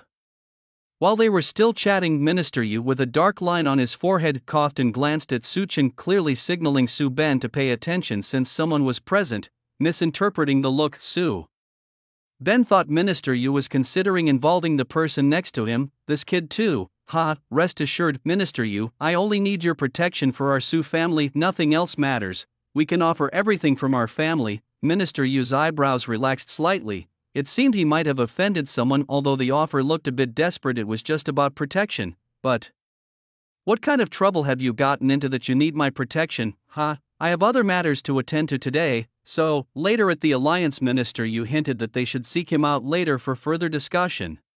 Su Ben, not catching the hint and thinking Minister Yu was making excuses, bowed earnestly. Don't worry, it's simple. You don't need to intervene directly, just stand behind our Sioux family. With your power, that will be enough. Minister Yu, already reluctant to help, added, I still have matters today. You believe me, it really won't take much, just wait until those outsiders from the Sioux family leave. Su Ben continued to press. The Sioux family? There's only one Sioux family in this district. The air grew noticeably quieter for a moment. A fine sweat appeared on Minister Yu's forehead. Just as he was about to speak, Su Chen, who had been silent, suddenly spoke with a smile. What's this kid got to do with it? Unaware of Su Chen's identity, Su Ben frowned and explained somewhat honestly, it's nothing major, young brother. It's just that the day before yesterday, when the Li family dealt with the Sioux family, certain things were done. What exactly happened? Su Chen asked, his curiosity piqued. Su Ben, frustrated by the probing, wanted to rebuke the young man for being too nosy, but since he was standing next to Minister Yu, Su Ben hesitated. Well, young brother, it's just some minor issues. It's not easy to say. If you don't tell us, how can our Minister Yu protect you? Clarify the situation, and then Minister Yu can properly assess whether and how he can assist, Su Chen said with a friendly smile. Right, Minister Yu? While saying this, he glanced at Minister Yu, whose forehead was lined with black threads. Having been warned by the Martial Alliance about Su Chen's peculiar temperament, Minister Yu had initially disregarded it, but now he truly understood that this was no ordinary temperament. Haha, the young friend is right. Without knowing, I indeed cannot offer protection to your family, Minister Yu echoed. With his face changing colors several times, Su Ben found himself in a position where he could no longer withhold information. After having done what they had, if they could not secure Minister Yu's protection, it's practically no different from being dead. After a moment of thought, he could only reveal some of his family's affairs. In his narrative, he inevitably exaggerated, claiming that the Sioux family had always been a vile clan, already enemies with them, and that their actions were driven by revenge. Moreover, he claimed that the people of the Sioux family were utterly unforgivable with tainted bloodlines, and that the descendants of the Sioux family were nothing but evil mongrels. Very well, Su Chen smiled sweetly and kept nodding his head. How creepy it was. Master Yu felt a chill in his heart as he watched. He had long decided not to bother with this basket of broken matters anymore. Since Su Chen was under one of the honored masters of the Huawu Alliance, he certainly couldn't provoke him, nor did he dare to. That's all, really, Minister Yu. We all know we were wrong. Who doesn't make mistakes, right? Setting aside reality, is the Su family really blameless? Su Bubin seriously said to old Yu. Stop talking, please, just stop. This martial artist is so unsophisticated. Has he really never learned to observe words and expressions? Old Yu's face was full of embarrassment. He could already feel that the atmosphere around him was changing. So you think you did nothing wrong? Su Chen asked again. Why is this kid still asking? Su Bubin frowned, and the expressions of those around him from the Su family were not too pleasant. After all, it was somewhat overstepping for a child like Su Chen to interject. If it weren't for the fact that he was one of old Yu's men, the Su family would have exploded in anger already. Su Bubin managed to reply, knowing we were wrong, but we also want to live. We have to be allowed to live to atone, right, young brother? If that woman really makes a move on us, we won't be able to atone at all. The woman they referred to was very likely Yu Danqing. Su Chen nodded slightly, then stretched out a hand and turned towards the people of the Su family. From the conversation just now, it was clear that Su Hao's parents must have also suffered at their hands. Therefore, the Su family had some vested interest against Su Chen. The Su family members were visibly startled when Su Chen extended his hand. Young brother. Su Buban's brow furrowed, somewhat puzzled. Su Chen smiled faintly, softly saying, "Let's just discipline you a bit." In an instant, Su Chen's body transformed into a black shadow, swiftly moving past everyone. Bang, bang, bang. Bang! The crisp sounds of explosions followed one after another. By the time Su Chen returned to atop the Yalong, everyone from the Su family had several dents on their bodies. "What's going on?" Su Buban was stunned for a moment, and the next moment he felt the blood in his body uncontrollably plummeting. Beside him, Old Yu was utterly astonished. In that very instant, this kid had disabled all their meridians? Such quick movements! This child is truly just at the martial emperor realm, atop the Yalong. Su Chen glanced at the Su family members falling like meteor fragments, his expression calm. Killing so many, today's actions left him feeling nothing at all. At this moment, the Su family members, including Su Buban, looking at Su Chen's eyes, were filled with fear. The Su family at this very moment was anxiously preparing. Yudanqing had restored many of their cultivations, so many of them were now capable of fighting, and so they ultimately did not seek out Yudanqing. "He's coming, he's coming!" Someone from the Su family suddenly exclaimed. Looking up, they saw a massive Yalong hovering directly above the Su residence. The Yalong, a creature with the strength of a demi-saint, was met with cold stares from the crowd below. In the next moment, it began its descent. The fierce winds whipped around chaotically, and moments later, with a tremendous roar, the dragon landed on the ground. Su Zhantian and the Su family members readied themselves for what was to come. Then a lean figure leapt down from the beast. "Huh? What are you all doing standing around here?"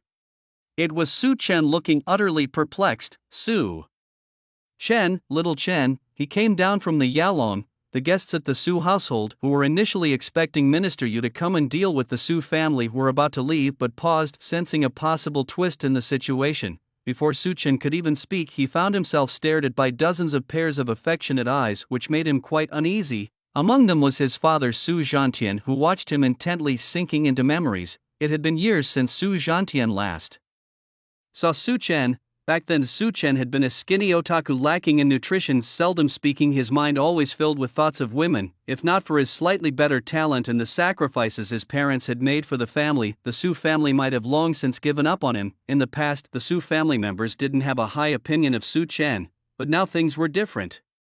"Su Chen, Chener." In an instant, everyone rushed up to him, touching him here and there, leaving Su Chen completely baffled. He remembered that his presence in the family had always been quite low. This warm reception was certainly unexpected. Su Chen turned to look at Su Zhantian, who now approached him, a tough man nearly 8 feet tall, his eyes filled with tenderness. He stepped forward and hugged Su Chen tightly. "It's good to be alive." "It's so good that you're alive." "Yes, yes, who would have thought little Chen was still alive?" Several of the Su family elders echoed. "My child, it's great you came back, even if it's late. Sometimes having less talent isn't necessarily a bad thing." Every member of the Su family sighed, recalling how they had helplessly watched many of their children die tragically during the previous purge by the Li family. Seeing Su Chen alive now brought them immense joy, even though he wasn't the most outstanding among them. "Hey little Chen, how did you come down from Minister Yu's Yalong?"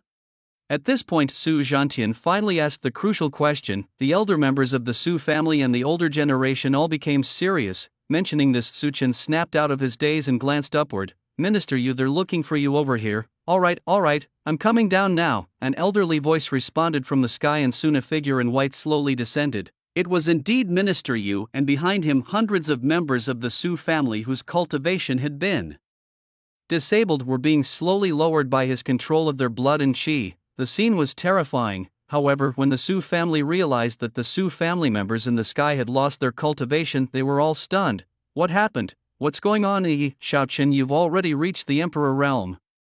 At this moment, an elder from the Su family, who was checking the cultivation of the Su family in the sky, looked down and suddenly noticed that Su Chen's vitality was denser than most middle-aged members in their family. Holy cow, what the heck? Su Zhantian was utterly bewildered. He had been so moved earlier that he forgot to check Su Chen's cultivation level. Unchecked, he almost got scared to death upon discovering it. Emperor realm, at 19 years old? You're telling me his talent is poor? Who was the fool who said Su Chen had poor talent? Minister Yu landed on the ground, having not focused on Yalon because he was busy capturing some of the remaining members of the neighboring Su family. Haha, Su mai. Friend, I was busy bringing over those from the Su family and got delayed a bit, he explained himself, then yelled loudly, you bunch of miscreants, kneel down. In an instant a storm-like vitality pushed all the Su family members to the ground. At this moment the once dignified Su family head Su Ben, a venerable Saint Realm figure, was kneeling on the ground, his brain buzzing. Minister Yu's actions not only confused the Su family members but also left the foreign guests utterly bewildered. What's happening? Minister Yu dealt with the Su family, wasn't he known for not interfering in family estate affairs? Speaking of which, that Su Chen being at Emperor Realm at 19 is also outrageous, indeed. With all these events mixed together, everyone was unsure where to even start their shock. However, they soon came to understand. Brother, you're here. The main gate of the Su family's mansion suddenly burst open and it was the 10-year-old Su Hao who dashed out. Swish, his figure turned into a blur as he quickly reached Su Chen. Brother, Su Hao called out joyfully. Su Chen smiled and gently ruffled Su Hao's hair, laughing heartily. Su Zhan Tian gently stroked his beard. His son, even after so many years, hadn't changed a bit, always fond of Su Chen, running after him all the time, even more than his own father. But Su Zhan Tian understood, after all, among those present and absent, the one who spent the most time with Su Hao was only one person, Su Chen. Eh? Just then someone exclaimed in surprise, I just remembered, Su Chen, the master mentioned by that elder, seems to be called Su Chen. Holy cow! Hearing the surrounding voices, Su Zhan Tian was momentarily stunned, as if enlightenment struck him. Master, didn't expect you to arrive so soon. At that moment a cold voice suddenly sounded in four dark shadows unknown when we're half kneeling in front of Su Chen. The pressure emanating from these four was overwhelming everyone present, far more powerful than Minister Yu. The shadows naturally were Yu Danqing and three puppet warriors. Su Chen, with a calm demeanor, smiled lightly. I have arrived. Today the Su family will certainly not be at peace. Whether it's strangers or the Su family members, none will be calm. In a humble abode, Su Chen sat listening to Yu Danqing report the events of recent days. So it seems, Su Chen mused calmly, that there are quite a few people from outer space hidden around Blue Star, and each person comes here for a trial? Yes, Yu Danqing nodded. According to that furry creature, it seems that the energy produced by our Blue Star is purer. Although we have divided the entire pathway into two systems, our mastery in both systems is deepening. That's right, Su Chen nodded slightly. Also, yesterday when we were interrogating some members of the Li family, we learned that those people are not only here for their missions but are also very interested in the trial sites on our Blue Star. According to the Li family, there seems to be something they desire within our trial sites. Oh, that's interesting. Su Chen's interest was piqued. He remembered what the willow tree had hinted at earlier, two places, one being Mount Wind God and the other the trial site. It seemed some connections were emerging. Yu Danqing, do you have any leads? Su Chen inquired. After pondering for a moment, Yu Danqing replied, I've inquired around. There are numerous trial sites on Blue Star, too many to count. Just in the Great Xia region alone, the top 20 elite schools possess 20 trial sites. However, I believe the trial site those people are interested in is not among these 20. They must be looking for a very special trial site, or rather they seek it for some very special item, Yu Danqing analyzed. Su Chen nodded in agreement. Your line of thinking is correct, but we are currently like the blind men touching the elephant. Being too arbitrary isn't good. We need to explore more. Yes, master, Yu Danqing responded. Following this, many members of the Su family visited Su Chen, who handled each visit meticulously. In this world, after all, power reigns supreme, and currently Su Chen held absolute authority within the Su family. Everyone was exceedingly polite to him, even speaking with careful consideration. Accustomed to such interactions, Su Chen, having dealt with his family members, proceeded to a cultivation site to immerse himself in understanding the fruits of the domain. With 1.5 months left until the Secret Realm event, he planned to spend this time solely on cultivation. Su Chen entered a cultivation site that had been passed down through many generations of the Su family, located at the very bottom of the Su family mansion. Yu Danqing led the way, having spent some time cultivating here herself. She was quite familiar with the path. This place is equipped with a special formation that accelerates the cultivation of a martial artist's chi and flesh, and it also contains some element of time. Yu Danqing explained as she led the way. Time power. Su Chen's tone was laced with surprise. Time was a very special element in any cultivation system, as it involved the rules themselves. What about this time power? He asked. the flow of time here is much slower than outside, about a 1 minute and 12.987 seconds ratio, Yu Danqing explained. How can you be so precise? Su Chen began to ask, but then remembered that Yu Danqing had mentioned counting thousands of years before, right? So, a day outside is roughly equivalent to 13 days here, right? Yes, Su Hao had been training here since he was young, and although the flow of time here is slow, the passage of time for the physical body is still equivalent to that outside. Oh, Su Chen was startled when up ahead Yu Danqing halted in his steps. By then, the two had arrived in front of a massive stone gate situated atop a cliff. Below the cliff was pitch darkness, and nobody could have imagined that beneath the Su family mansion lay such a world. Looking at the giant gate ahead, Yu Danqing slowly said, "It seems that the Li family wants to annex the Su family, probably for this place." The ancestral land of the Su family, established by the earliest ancestors of the Su family, its age unknown. It said that this place was once incredibly powerful, capable of accommodating tens of thousands of people for prolonged cultivation, and it could also fend off foreign invasions. However, as the years passed and the Su family's lineage weakened and declined, the power of this place diminished, and its functions and potency were nowhere near what they once were. Su Chen also looked ahead, realizing this. At this moment, the giant gate stood tens of meters high and 3 to 4 meters wide, with 4 large characters carved on it: Su family ancestral land. Even from outside, Su Chen could feel a power that made his heart tremble, the power of time, perhaps. Every certain period, the Su family ancestral land could only accommodate one person with a time limit of 1 month. After that month, the power of time would be exhausted, and this place would become ordinary. Yu Danqing continued to speak. Why does it feel like you know about this place better than the Su family members? Su Chen teased. Yu Danqing smiled, then slowly backed away, saying, "Master, you cultivate well, I will try to continue investigating the news." Okay, Su Chen agreed. After spending so many days together, Su Chen had come to trust Yu Danqing immensely. After Yu Danqing left, Su Chen pushed open the great gate of the ancestral land, and a profoundly mysterious aura spread all around, and in front of him, all he could see was chaos. Su Chen stepped into it, walked dozens of steps, and the door behind him became increasingly smaller, and it also slowly closed. How big is this place? Su Chen looked around. Well, it was impossible to tell. This place didn't seem like any place at all, but rather like being in some kind of gas, with the ground, the sky, and behind him all a mix of black and white chaotic energy, whether touched or felt, all profoundly mysterious. Well, since I'm here, I might as well settle in and comprehend the essence of the domain. In an instant, Su Chen sat cross-legged on this chaos energy. Unlike the ground, the chaotic energy had no tactile sensation. Nor did it have the feeling of stepping on or dragging you. Your physical body just seemed naturally placed here, not feeling a thing. Su Chen smiled and shook his head, then stopped pondering it. He took out the fruit and began to rapidly comprehend it. The light from the fruit of understanding floated around Su Chen, and at the same time, a small blue barrier began to float beneath him, expanding and contracting with the glow of the domain fruit. So far, Su Chen has only grasped the forces near the first layer, so he can only be considered to have a preliminary understanding of the domain powers. He wondered how much he could comprehend in 1 month, no, precisely in 13 months. As he pondered, Su Chen no longer feared the passing of time. His fear was that when the time came, he might not have fully assimilated the domain fruits, preventing him from using the amplification 1,000-fold. To use it prematurely would be a great loss. A feeling that could torment him to death. Su Chen immersed himself in cultivation, and as the domain fruits flickered, his understanding of the domain powers quietly and continuously rose. In the first month, he fully grasped the second layer. In the second month, the third and fourth layers. In the third month, the fourth, fifth, and sixth layers. Quickly, by the beginning of the fourth month, Su Chen had fully comprehended the first circle of domain power. Like the power of chains, domain power also has 9 stages, but it is measured in circles, with 9 circles constituting perfect domain power. Too slow.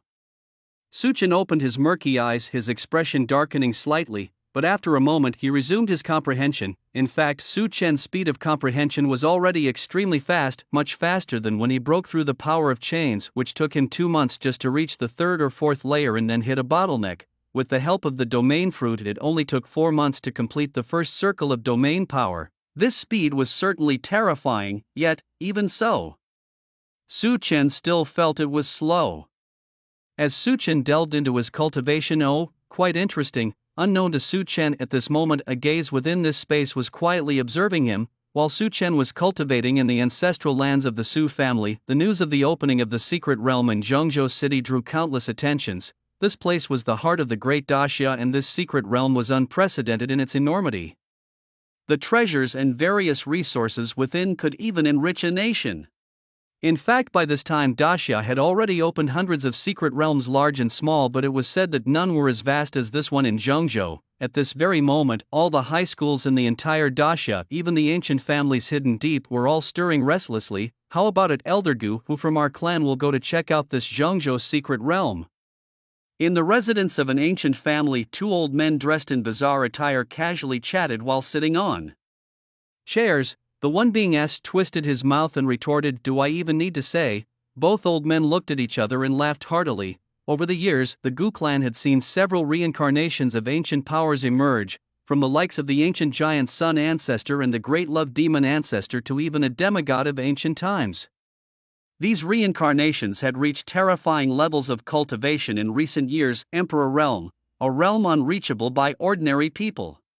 Their actual combat power could even reach the half-saint realm. The strategy of the Gu clan had always been simple: to cultivate a multitude of family and local powers, quietly accumulating wealth without flaunting, always waiting for the advent of the secret realms. "Most of the treasures from this secret realm will surely end up securely in our hands," said an elder from an ancient clan. "No, we should still be very cautious. Many ancient families have the same strategy as us, and what if some family has incredible luck and a person with a superb constitution is born? Thus, genius is only the first move. Other preparations are also necessary. The ancient clans are preparing, and apart from them, various schools are also in the process of gathering the children of destiny and are now making their final declarations. The Slate Jade Academy. This is a school that has always been quite peculiar, not in the traditional sense, but truly unique. This school has always pursued only one goal, and that is to cultivate elite talents, extreme elites. Each period they only admit 7 students, known as the Slate Jade 7 eccentrics. However, because the teachers of Slate Jade Academy pursue the extreme, they only recruit students under the age of 13 and also require extraordinarily exceptional talents, so it's incredibly challenging just to enroll students, let alone teach them. In the past, it could even be said that most of the teachers never had a full meal. But this time it's different. This year they not only received 7 people, but the quality of these 7 eccentrics is said to be the highest ever. Tang Lu, Dai Yue Wang Bufan Sheng Tian Zhan Yueling Dai Si Kabu, on the worn-out wild playground. The teacher of Slate Jade Academy, Morley Hawkeye, was scanning his 7 students. This time in the secret realm, our academy has already secured an opportunity, although the process was somewhat ugly. Morley smiled faintly. Using hidden weapons to directly ambush and kill most of the competitors from the same region for the secret realm's conditions, it's indeed ugly. But that's just their bad luck running into our Slate Jade 7 eccentrics. All is fair in war. Winning is everything, Morley roared. Upon hearing this, the 7 diverse youths also had flames ignited in their eyes, fully agreeing with their teacher, as this has always been their approach. Morley nodded in satisfaction. "That's the spirit I want to see. I hope you do the same in this secret realm competition. Those guys are just a bunch of soft persimmons, easy to kill, easy to torment. As long as it serves our purpose, don't feel any psychological burden. You're just claiming what belongs to you. This world respects strength above all." "Yes, yes," the youths roared. "Tang Lu, in this secret realm competition, use your hidden weapons as you please," Morley said calmly. "Teacher, really?" The youth with blue hair frowned. "My hidden weapons are lethal. What if? Just use them, I'll take care of any issues." Morley's gaze was fierce. Hearing this, Tang Lu could only helplessly smile. "Well then, I won't hold back."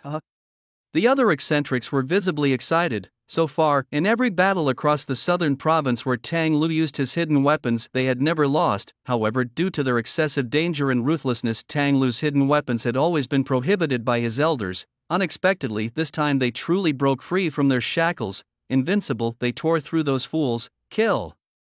This time, the strength of the 7 freaks of Shilei all reached the level of Martial Emperor. But with the use of hidden weapons, they could roughly match the Emperor level. When the 7 freaks joined forces, their strength became even more terrifying. Mori gave a faint smile as his gaze shifted toward a distant figure, a man in a black hood who was quietly watching this place. The reason Mori dared to let these youngsters go all out and kill freely was also because he had another important ally on his side, Tang Shan, with the genuine strength of a half-honor level. With such power apart from the 10 alliances and some ancient families, no one could provoke their Shileu Academy.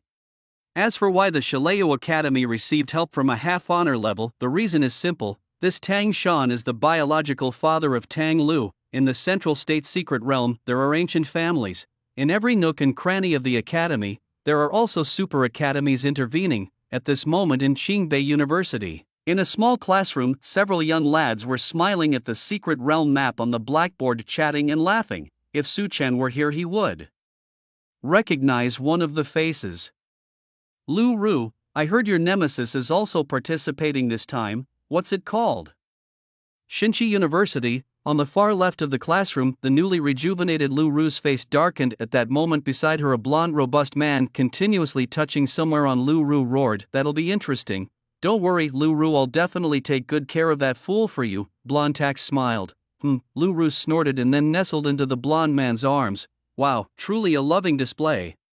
Several students around echoed. Indeed, Lu Ru has successfully climbed up in a few months and is now with a young master from a major family. Although it's still uncertain whether they will marry, truly ascend to a higher status, at least for now, he is indeed very willing to spend money on her and avenge her, and most importantly, taxes at the peak of the 9th level of Martial Emperor. Su Chen, I will definitely make you pay. Lu Ru's eyes revealed a ruthless expression while at the same time, in the Su family's underground ancestral ground, Su Chen was still meditating in the secret realm. Now his domain power had reached the 5th circle and his vitality cultivation had also gradually risen to the 6th level of Martial Emperor. Sizzle sizzle sizzle. Name, Su Chen. Age, 19. Talent, SSS level. Undying Warsoul. Physique, pale blood. Body, chain of power, perfect genetic chain. Martial arts cultivation, peak of Martial Emperor. Stage 6. Domain power, 5th circle. Counting the time, it had already turned to the last few days of the final month. Yes, Su Chen had been in this time domain for a whole year already.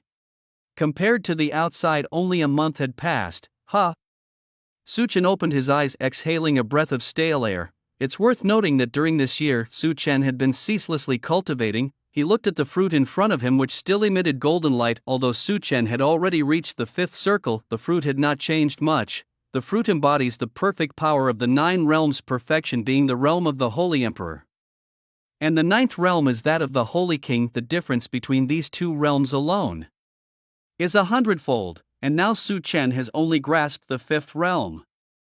Su Chen sighed softly, his expression somewhat downcast. Unfortunately, he still hasn't broken through, has he? And he's still so far off. He is well aware of how much the 5th realm lacks compared to the perfect 9th. Because the gap is so vast, the domain fruit hasn't shown much change. Damn it, how infuriating, only 1 year and he has only advanced to the 5th realm. Su Chen exclaimed angrily. If he were to voice this out, it would surely shock everyone, considering that outside the training period for each realm of domain power is usually measured in decades, those with great talent count it by years, yet he trained through 5 realms in just 1 year and still isn't satisfied. You're too greedy, kid. Just then a voice suddenly rang out. Someone? Su Chen was startled and immediately prepared himself for combat. He had been here for 13 months. And this was the first time he sensed someone's presence. Who could it be staying here for so long? Could someone be in the Su family's ancestral land? Thoughts raced through Su Chen's mind. Looks like I scared you, kid. The voice rang out again. Su Chen's face darkened. He found that this voice gave him a feeling similar to the strange world that the willow tree had created before. Why aren't you speaking, kid? Can't guess who I am? Who are you? Su Chen finally asked coldly. You really aren't polite in speaking. The voice paused for a while. To be honest, I wanted you to guess, but since it's like this, boom, suddenly a loud noise was heard. In front of Su Chen, numerous black and white chaotic airflows began to swirl rapidly like a fierce wind. This airflow swirled for who knows how long and eventually gathered into a human form in front of Su Chen. Su Chen couldn't make out its face, but he could feel that this person was very strong. He shocked, aren't you, kid? The nameless person chuckled as the surrounding chaotic air continuously gathered on him, forming a chair, and moments later he sat down with ease. shocked. Are you the old ancestor of the Su family? Suchin spoke up at that moment. The nameless person was obviously taken aback, then burst into laughter. Not bad, guessing it right. How worthy of being my descendant, but you kid, your tone is quite arrogant. What do you mean, the old ancestor of the Su family? Isn't he your ancestor as well? Suchin smiled faintly, then bowed respectfully. Junior Suchin greets the ancestor. Coming from the Su family's ancestral land and speaking in such a senior tone, it wasn't hard to guess. Just now, Suchin was actually pondering whether this person could see that he was not the original owner. It seems now the other party couldn't tell. Ha, very good. The Su family's old ancestor laughed heartily, seeming very pleased as he stroked his beard. I thought that Su Hao's supreme physique was unparalleled in the world, but I didn't expect another monster like you to pop up with triple S talent, the sanguine body, and also having such an opportunity to obtain the Life Tribe's domain fruit. The elder of the Su family continued to praise, then suddenly shifted the conversation. But you need to work harder. With the supreme physique's enhancement, he might catch up with you soon. I will definitely remember the elder's teachings. Suchin paused, and seeing that Suchin had questions to ask, the elder stroked his beard and inquired, "What is it? Do you have any questions? You being here, did you not know about the dangers the Su family faced before? Was Su Hao being hunted?" Suchin asked, interpreting from the elder's previous words that he might not be aware of Su Hao's near-death experience and how his supreme physique was almost stripped away. There was such a matter. The Su family elder fell silent for a moment, then sighed softly. My true body has long since wandered off. What remains here is merely a will that once wanted to assist descendants. I cannot intervene in the affairs of the Su family. If the Su family were to naturally perish at the hands of another clan, there is nothing I could do. However, the elder seemed puzzled. You are perhaps overly worried about the supreme physique. With its defiance of the heavens, how could it possibly perish here? Suchin smiled slightly, now understanding the general situation of this ancestral figure. He then spoke again. What if I say it was the intervention of beings from outer space?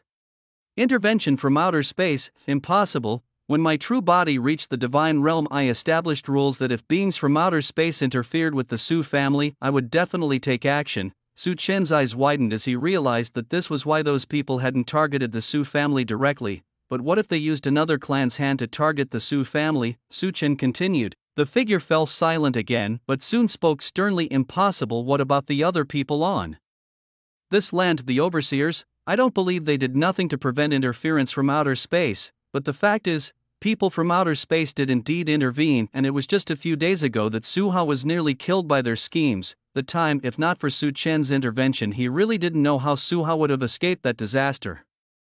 As the figure fell into silence again, Suchin began to recount the recent events, including those involving the beings disguised as people from the Blue Star.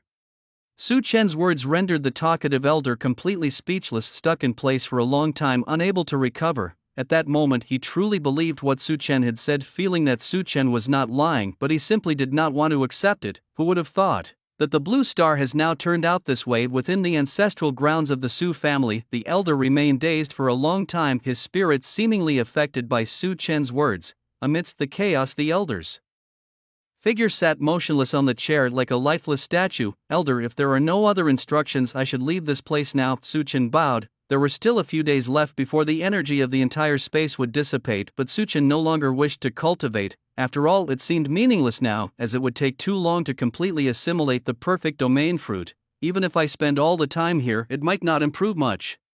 I must take my leave. Suchin bowed respectfully to the ancient ancestor and prepared to depart. Just as Suchin was about to push open the grand doors, wait, the old ancestor suddenly spoke. He looked at Suchin. The energy of time has not yet been fully consumed. Why do you leave? Suchin merely smiled briefly, saying this little time can't change anything. Hearing this, the old ancestor sighed deeply. Well then.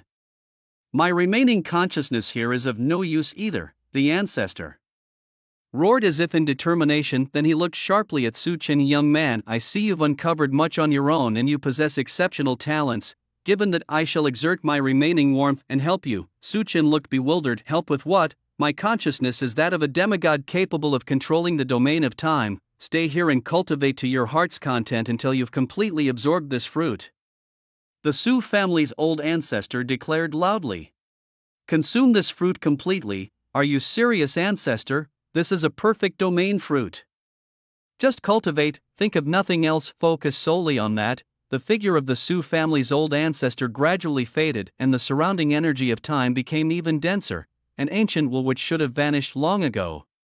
Since those alien marauders can seek external help, so can we. The voice of the Su family's old ancestor grew fainter in the chaotic space until it was no more than a mosquito buzz. The Su family relies on you now.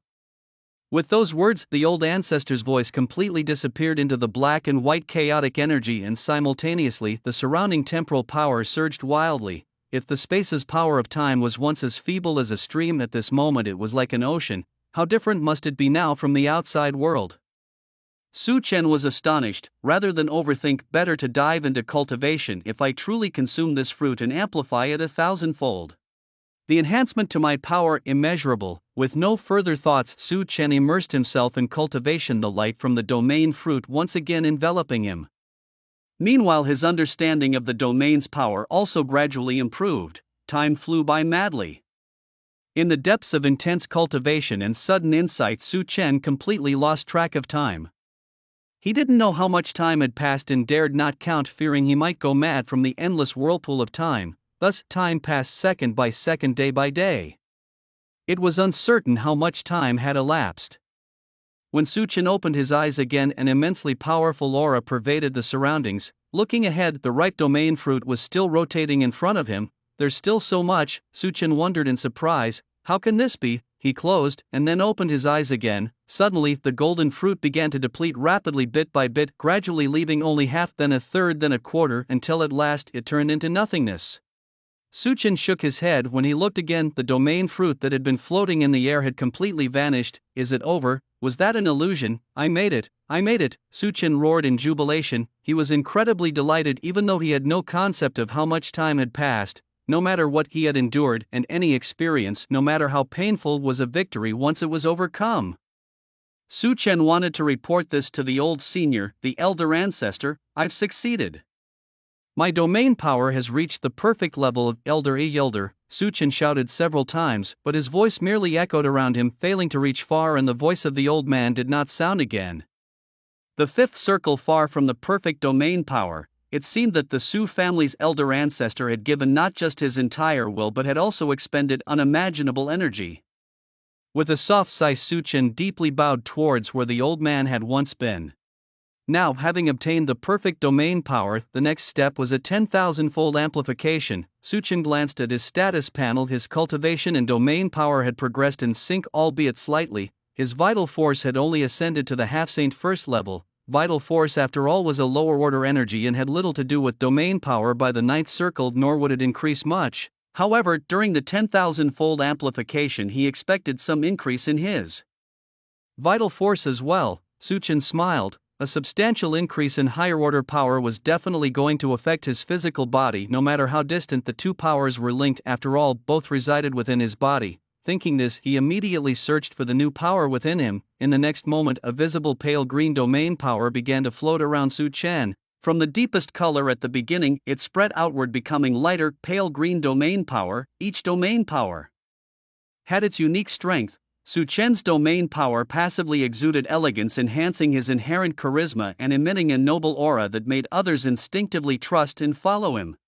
When activated, even the weakest domain power could bring those with weak wills to their knees in submission. With full domain power, apart from the basics of gravity defense and attack, it also had the effect of weakening the enemy's will to fight. Additionally, all inanimate objects and creatures with weaker souls within the domain would be under Su Chen's command and receive certain enhancements. The moment Su Chen realized the capabilities of his domain power, he was ecstatic. Damn it!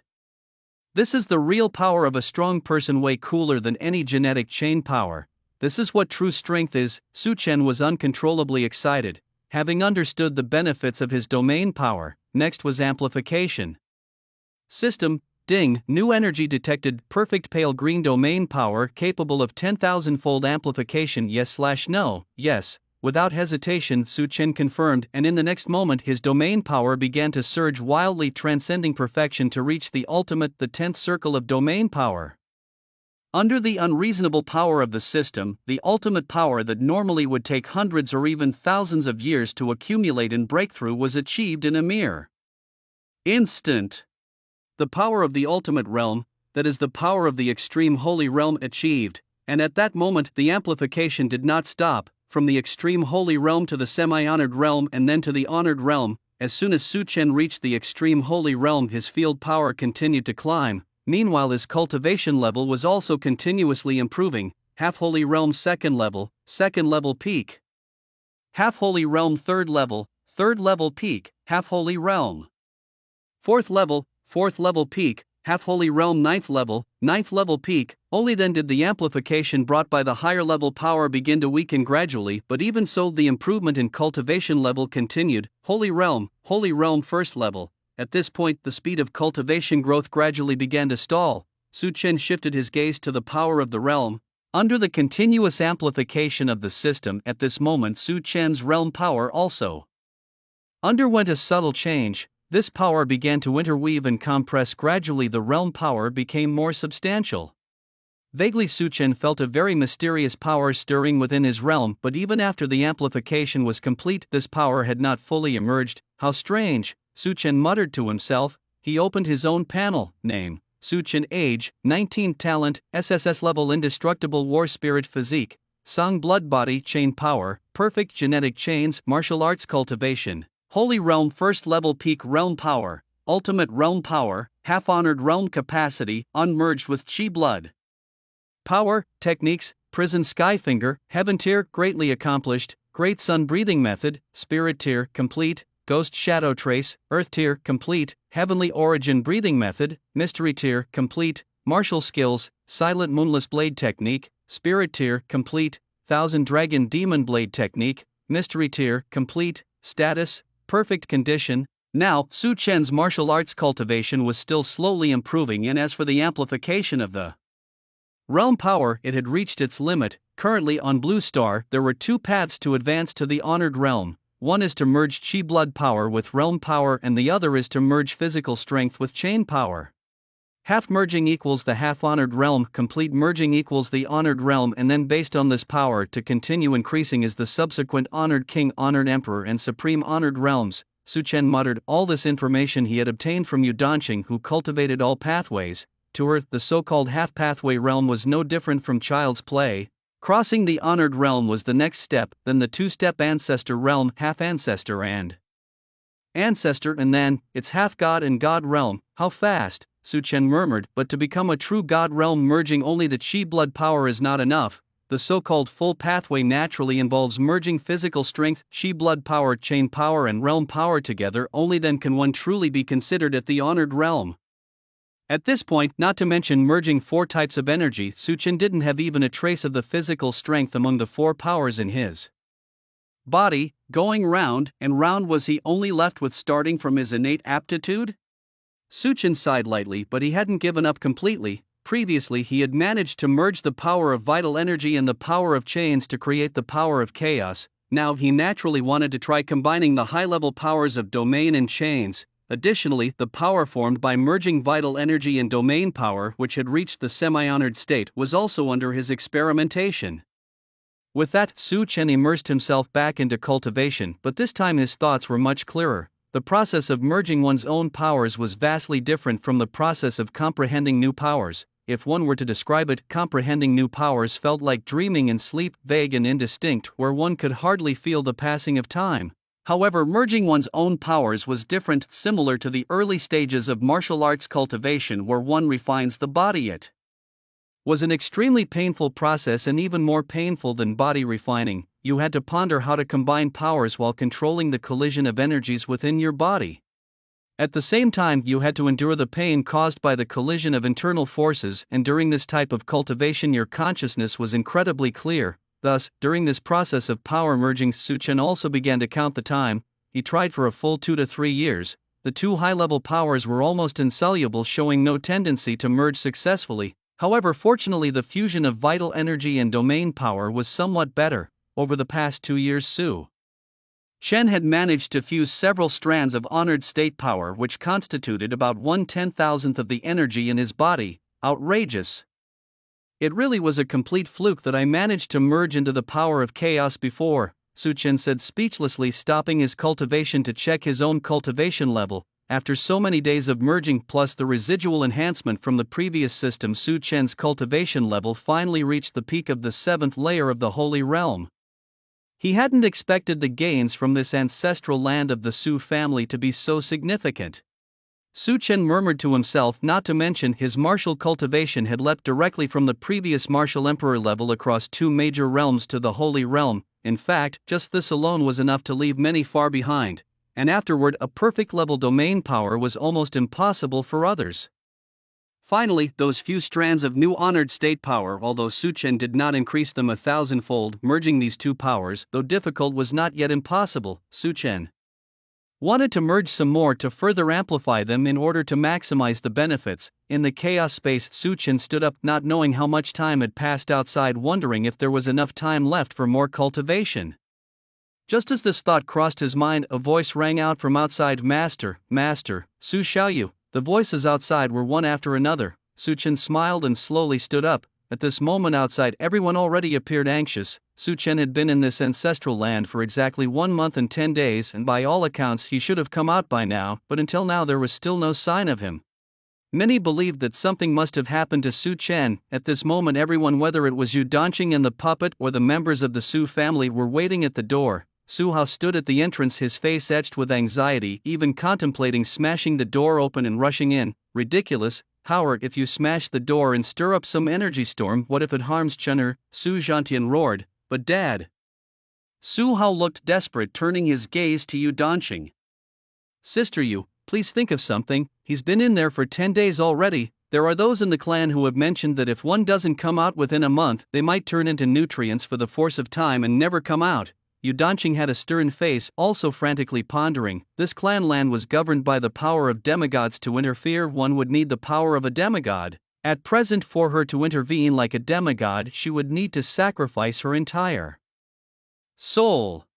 But if she really sacrificed herself, she might never be resurrected. No, she had to do it. Suddenly Yu Danqing's eyes widened. She wouldn't allow herself to hesitate. Her millennia of cultivation had not turned her into a cold, heartless monster. Just as Yu Danqing raised her delicate hand to make a move, the ancient stone door of the Su family finally opened. With a creak and a clatter of dust, the stone door gradually came to a halt, as if a clock had stopped ticking. From within the stone door, a tall figure slowly walked out. That figure stopped between the 2 giant open stone doors, numerous currents of air rising from behind him. Whether it was the younger or elder members of the Su family, everyone felt a tightening in their hearts. It was perhaps an illusion, but under the massive stone door, that figure seemed so imposing, appearing even taller than the door itself, imposing a palpable sense of oppression on everyone. The storm that the opening door had kicked up gradually ceased, and the face of the youth became clearly visible to everyone. It was Su Chen, yet not Su Chen. He still had black hair and eyes, dressed plainly as a martial artist, but the observant could notice a thick layer of blue energy floating around him. Moreover, there was now a natural, commanding aura between his brows, a stark contrast to his former self. Additionally, Su Chen's appearance had changed significantly. His black eyes were deeper, tinged with a hint of blue. Domain power. Young Master Su had awakened his domain. Several saintly elders were shocked, and Yu Danqing looked moved. Her master had now reached the saintly level of cultivation, but why? His domain power reached beyond the pinnacle. No, even more than the pinnacle level. Yu Danqing thought that by now nothing could surprise her anymore, but, honestly, Su Chen had shocked her again today, and it was the kind of shock that broke her understanding of things. Goodness, a month. No, even a year shouldn't be enough for pinnacle level domain power, especially since he had no clue about domain power before. From 0 to surpassing the pinnacle level in a year. A monster, an absolute monster. And Yu Danqing could feel that Su Chen's domain was different from others. His domain power seemed to contain other forces.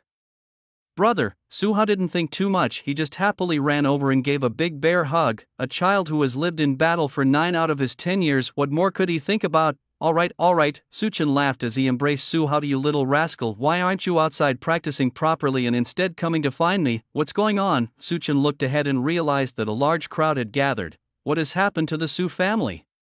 Su Chen asked with a puzzled face. No. Brother, everyone is just worried about you. You've been here for more than 10 days now, Su Hao explained. So that's it, Su Chen suddenly understood. After leaving the ancestral land of the Su family, it was shocking to discover that the power of time within the ancestral land was beginning to show signs of depletion. The Su family members did not blame Su Chen, as the depletion of the ancestral land's energy had not been a matter of days but had been weakening year by year for a long time. Today it was time for it to come to an end. Su Chen knew that probably the force of will was the main source of the power of time in this ancestral land, and it must be that the consciousness had released all its brilliance that time. When I achieve the demigod realm in the future, I'll leave a legacy for the Su family. To make up for this incident, Su Chen planned in his heart. The old man had been of great help to Su Chen. Without the old man's help, Su Chen would have needed much more time to fully comprehend the domain fruit. Cultivation in this world was indeed not easy. Now, with only 20 days until the secret realm opened, Su Ling, a realm master, immediately opened a backdoor for Su Chen. Numerous alliance branches started frenzied preparations for the teleportation array, determined to transport Su Chen to Zhongzhou City at the fastest speed. The secret realm conflict was a joint effort by the entire Guanghai City and the Huawu Alliance's divination faction. The division of camps in the secret realm conflict was actually very complex, especially for a faction like Su Ling's. The entire Huawu Alliance actually had 4 to 5 major factions, each symbolizing a demigod realm powerhouse, and in the diviner faction its most proud disciple was Su Ling, who was also the daughter of the current head of the Su family, a major clan in Guanghai City. Thus, she naturally represented Guanghai in the diviner faction, and they expected to share 10% of the benefits from this secret realm with Guanghai City and the Huawu Alliance's diviner faction. As for whether they had any complaints, "Are you sure? Su Chen only takes 90%, isn't that too little?" On a large airship, the city master of Guanghai City, Li Haitao, looked surprised. Su Ling had always been elusive until today when she informed him that Su Chen would be participating. Hearing this conversation, the surrounding students were all shocked. The two big shots were not speaking covertly, and everyone could hear them. What do you mean Su Chen is participating? Which Su Chen? The Su Chen from Xingqi Academy. What? Why does he get 90%? Right. If he's participating, he should get all the resources. Almost all the students stood up, their faces filled with questioning expressions. Indeed, some of these students were from Xingqi Academy, while others were youths from Guanghai City who were aware of the recent incident. The event where Su Chen single-handedly defeated a demi-saint had not only become a topic of daily discussion, but the video of that moment had been watched repeatedly by these youngsters. No, I won't allow it. Senior Su Chen only got 90%? Why should someone with the battle strength of a 19-year-old demi-saint only get 90%? Yeah, that's totally unfair. Several students from Xingqi Academy exclaimed indignantly. Su Ling looked embarrassed. Why are you asking me? I don't know what's going on either. I just talked to him about some things and I thought he wouldn't come. But don't worry, my master and my brother said that after this incident is over, they promised to compensate Su Chen with some things. Upon hearing this, the students calmed down slightly. Most of these students were from major families and naturally were not lacking in resources. As for Li Haitao, he thought it was inappropriate because, he whispered into Su Ling's ear, "Senior Su, we should be focusing on the world's secret realm that comes later, the one that people from all over the world participate in. Isn't it a waste to use Su Chen in a national competition, like using a cleaver to kill a chicken?" Su Ling chuckled lightly. "Don't worry, this matter is not as simple as you think, and the value of this secret realm is not so low either. My master said that many ancient clans have shown interest." Really? I thought they only made moves in global secret realms. I don't know. Su Ling shook his head. You'd have to ask those with the ability to foresee the future about that. I have no idea. Perhaps there really is something valuable in this secret realm. Zhongzhou City, located in the very center of the vast Daxia, is also the largest direct-controlled municipality in the whole of Daxia, covering an area of 3 million square kilometers, an area so vast it rivals a small country. Zhongzhou City has a population of about 300 million, with a significant portion being martial artists. In fact, before the arrival of the super-secret realm, Zhongzhou City was considered at best a medium-sized city, with its large population being its main resource. Since it was a hub city, it could barely be considered a medium-sized city. It had no super universities or powerful forces stationed here, it was just an ordinary city in the central part. But after the secret realm event, its transformation would likely be immense. Zhongzhou City's Xiaodong Airport. At this moment, hundreds of airships suddenly slowed down in the sky above. most of Daxia's airships have the ability to rapidly traverse space, a technology reportedly provided by an ancient family which can reduce a distance of 1,000 meters to between 1/2 and 1/10, that is, from 500 meters to 100 meters. With this spatial folding technology, Daxia has developed 4 to 5 generations of brand new airships, and those coming from afar to participate in the struggle for the secret realm are all the most advanced 5th-generation airships. At the airport, hundreds of airships gracefully descended to their designated spots. Among them was one from one of the top 20 universities in Xia country, positioned right at the forefront. Xingbei University had arrived in a 20-meter-long, sleek airship colored in dark purple, shaped like an elongated oval with interiors that were nothing short of luxurious. Nearby, ordinary passengers and airport staff stared in awe, their eyes gleaming as they witnessed this extraordinary scene. They felt it was a once-in-a-lifetime view they couldn't afford to miss. Click click, soon one after another, the airship's doors began to open, moving sideways as if floating in air. Figures emerged from these doors, among them from Xingbei Academy. Lu Ru, dressed in noble purple-black attire, burst out excitedly. Her eyes sparkled with anticipation. She had finally arrived. It was time for revenge. Su Chen. She was determined to make him regret everything he had done. Lu Ru seethed internally, remembering every insult, every beating, and how he had conspired with the head of Wu Science University to expel her and suppress her family. She had kept a meticulous account of it all, and now it was time for Su Chen to pay. Lu Ru muttered under her breath, a sinister smile curling at the edge of her lips. Xinchi Academy, Xinchi Academy, she repeated as she walked toward the other airships. Behind her, the blonde man Tarks and several Xingbei students descended the airship, all smiles and laughter. "Oh, Tarks, this pet of yours is really something. Ha, I just love her oblivious, foolish arrogance. It makes it easier for us to play the good guys when she goes off biting people," Tarks said with a chuckle. A Xingbei student looked incredulous, his expression seeming to say, "A dog would have been a better choice." Tarks licked his lips. "You don't understand, she really tries hard to please me, way more interesting than those noble girls. Sometimes junk food is just addictively good." Nearby, another man grimaced, making a face of disgust. "What, want to give it a try? I could swap her for your sword, Saint Family's daughter," Tarks joked. "Get lost, who needs your leftovers?" the man retorted, glancing at Lu Ru, who was eagerly exploring around. "You sure she won't cause trouble at Xinchi Academy? And with that Su Chen, don't worry, if she does we just disown her. Besides, they're just a bottom-tier school in the grand scheme of things," Tarks waved dismissively. "As for Su Chen, 19 years old, I think he's at the martial spirit realm?"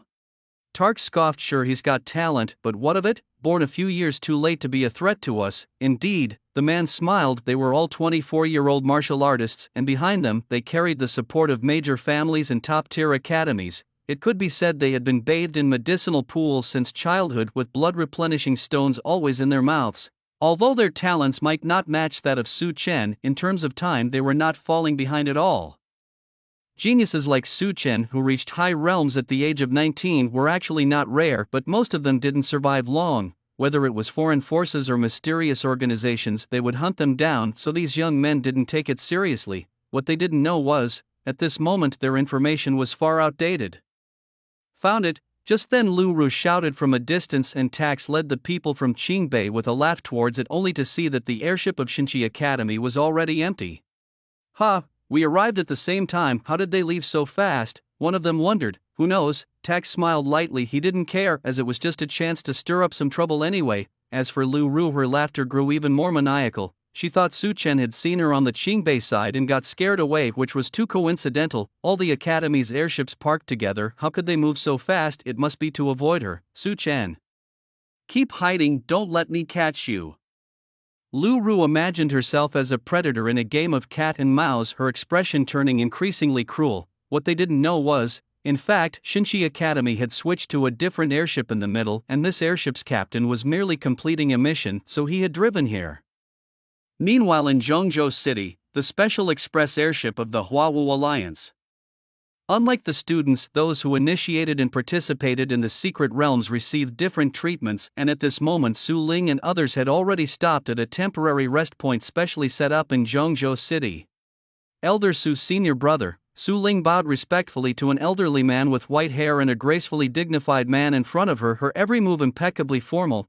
junior sister, there's no need for all this formality among our own," the elderly man said, stroking his beard with a laugh. Su Ling sighed helplessly. She didn't want to be so respectful either, but at the Huawu Alliance everyone was a big shot.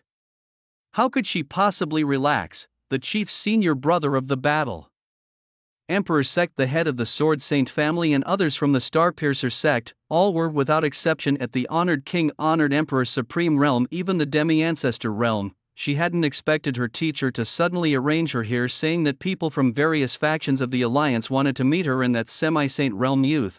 Indeed, they were all here to see Su Chen. Su Ling had been practicing martial arts for over 4,000 years to reach her current position.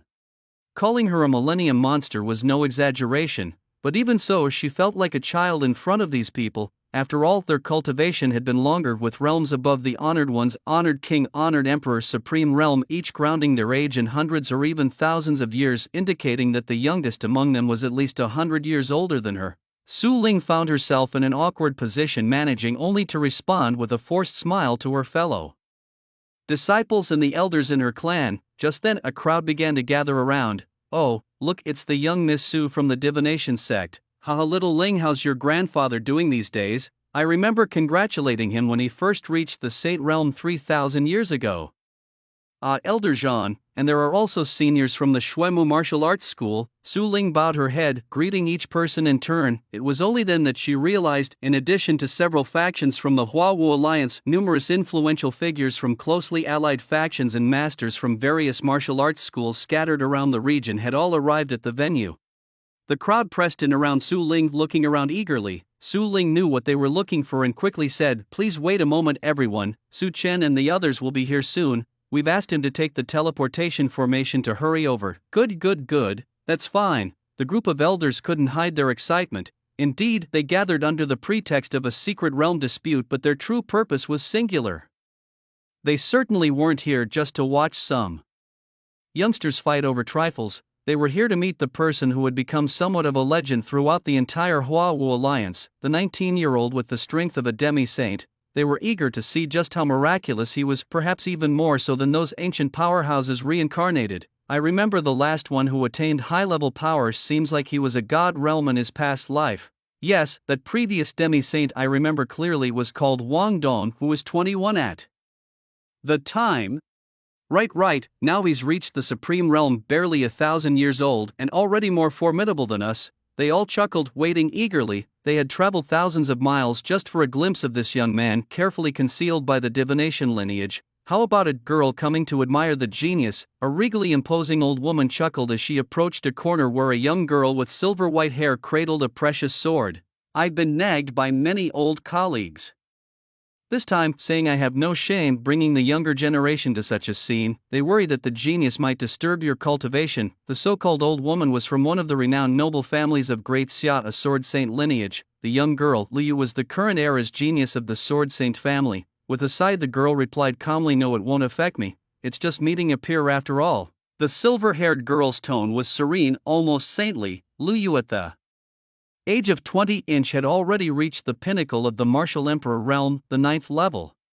The Sword Saint family was one of the 4 strongest noble families in modern Great Xia, renowned for their unique talent of stacking physical constitutions and aptitudes, plus the ancestral Sword Saint lands that could recognize and enhance one's cultivation based on their aptitude and talent. Thus young Liu already possessed the strength of a martial king realm and rapidly cultivated to become a peak 9th level martial emperor by the age of 20, undoubtedly the top of her generation in Great Xia, and by a significant margin. There are hardly any who could match her in renown. Suddenly a young man with the strength of a demi-saint appeared, and she was clearly not convinced. With the strength of a demi-saint and not a strong cultivation base, it indicates a weak foundation, which means he can be defeated easily. The girl spoke indifferently. Very good, worthy of being my daughter," the old woman praised. However, in her heart, the old woman didn't think so. She didn't believe her daughter had even the slightest chance of winning. After all, she had seen videos of Su Chen's battles. Others have mastered high-level combat techniques comparable to those of the Saint Realm, with tactics 2 major realms lower. How could you possibly win? Still, she did not discourage her daughter outright. True education requires her to learn through experience. "My daughter, take this opportunity to see just how vast and profound the world is. This time, the old woman brought her daughter here to temper her pride. A true strong person must not only be proud, arrogance does not lead to lasting success. Pride must be about confidence in overcoming one's opponents, not looking down on everyone with disdain. Thus, Jianya needed to be subdued and tempered just right, not too much or too little. The young man's realm was not as high as Jian Yu's, so it would not completely crush her confidence. With this plan in mind, the old woman smiled lightly, standing by to watch her daughter's performance. This was the first floor of a national-level hotel. At this moment, a magic formation in the hotel slowly lit up, casting a strange red light over the entire area above the first floor. He's here, finally here. A group of powerful figures showed excitement in their eyes. Due to the long anticipation, their expectations for the young man's appearance were very high, hoping he wouldn't disappoint them. A few of the big shots joked. At the front of the crowd, Su Ling took a deep breath, and Li Haitao, who had been standing next to him, had been silent for half a day. In such a scene, his level was only suitable for serving tea and water. Of course, he couldn't speak. Su Chen, the two murmured in their hearts. Boom! The next moment, the entire stage burst into brilliance, the red light intensifying. Soon two figures appeared in the center of the formation. And, brother, is this Zhengzhou city? A child's voice rang out. Is there really a lot of delicious food here? Don't worry, there's definitely lots of delicious food.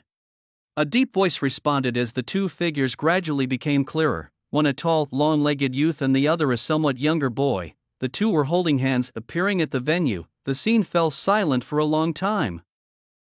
So many people to welcome us. The so-called arrivals were naturally Su Chen and Su Haoyu Donqing, and those few puppets. Su Chen had sent them to gather spirit fruits and various high-grade weapons and energy stones. Therefore, only the two of them arrived at the scene. Senior Su Chen glanced around and soon saw Su Ling, whose mouth had shaped into an O. Senior Su Chen walked up to Su Ling, his eyebrows slightly furrowed. What's wrong, Senior Su? Su Ling took a while to respond, still looking somewhat dazed.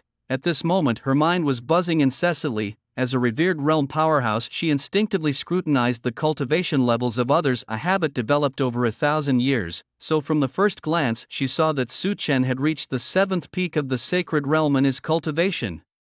Su Ling vaguely remembered that Su Chen was previously at the martial spirit realm, right?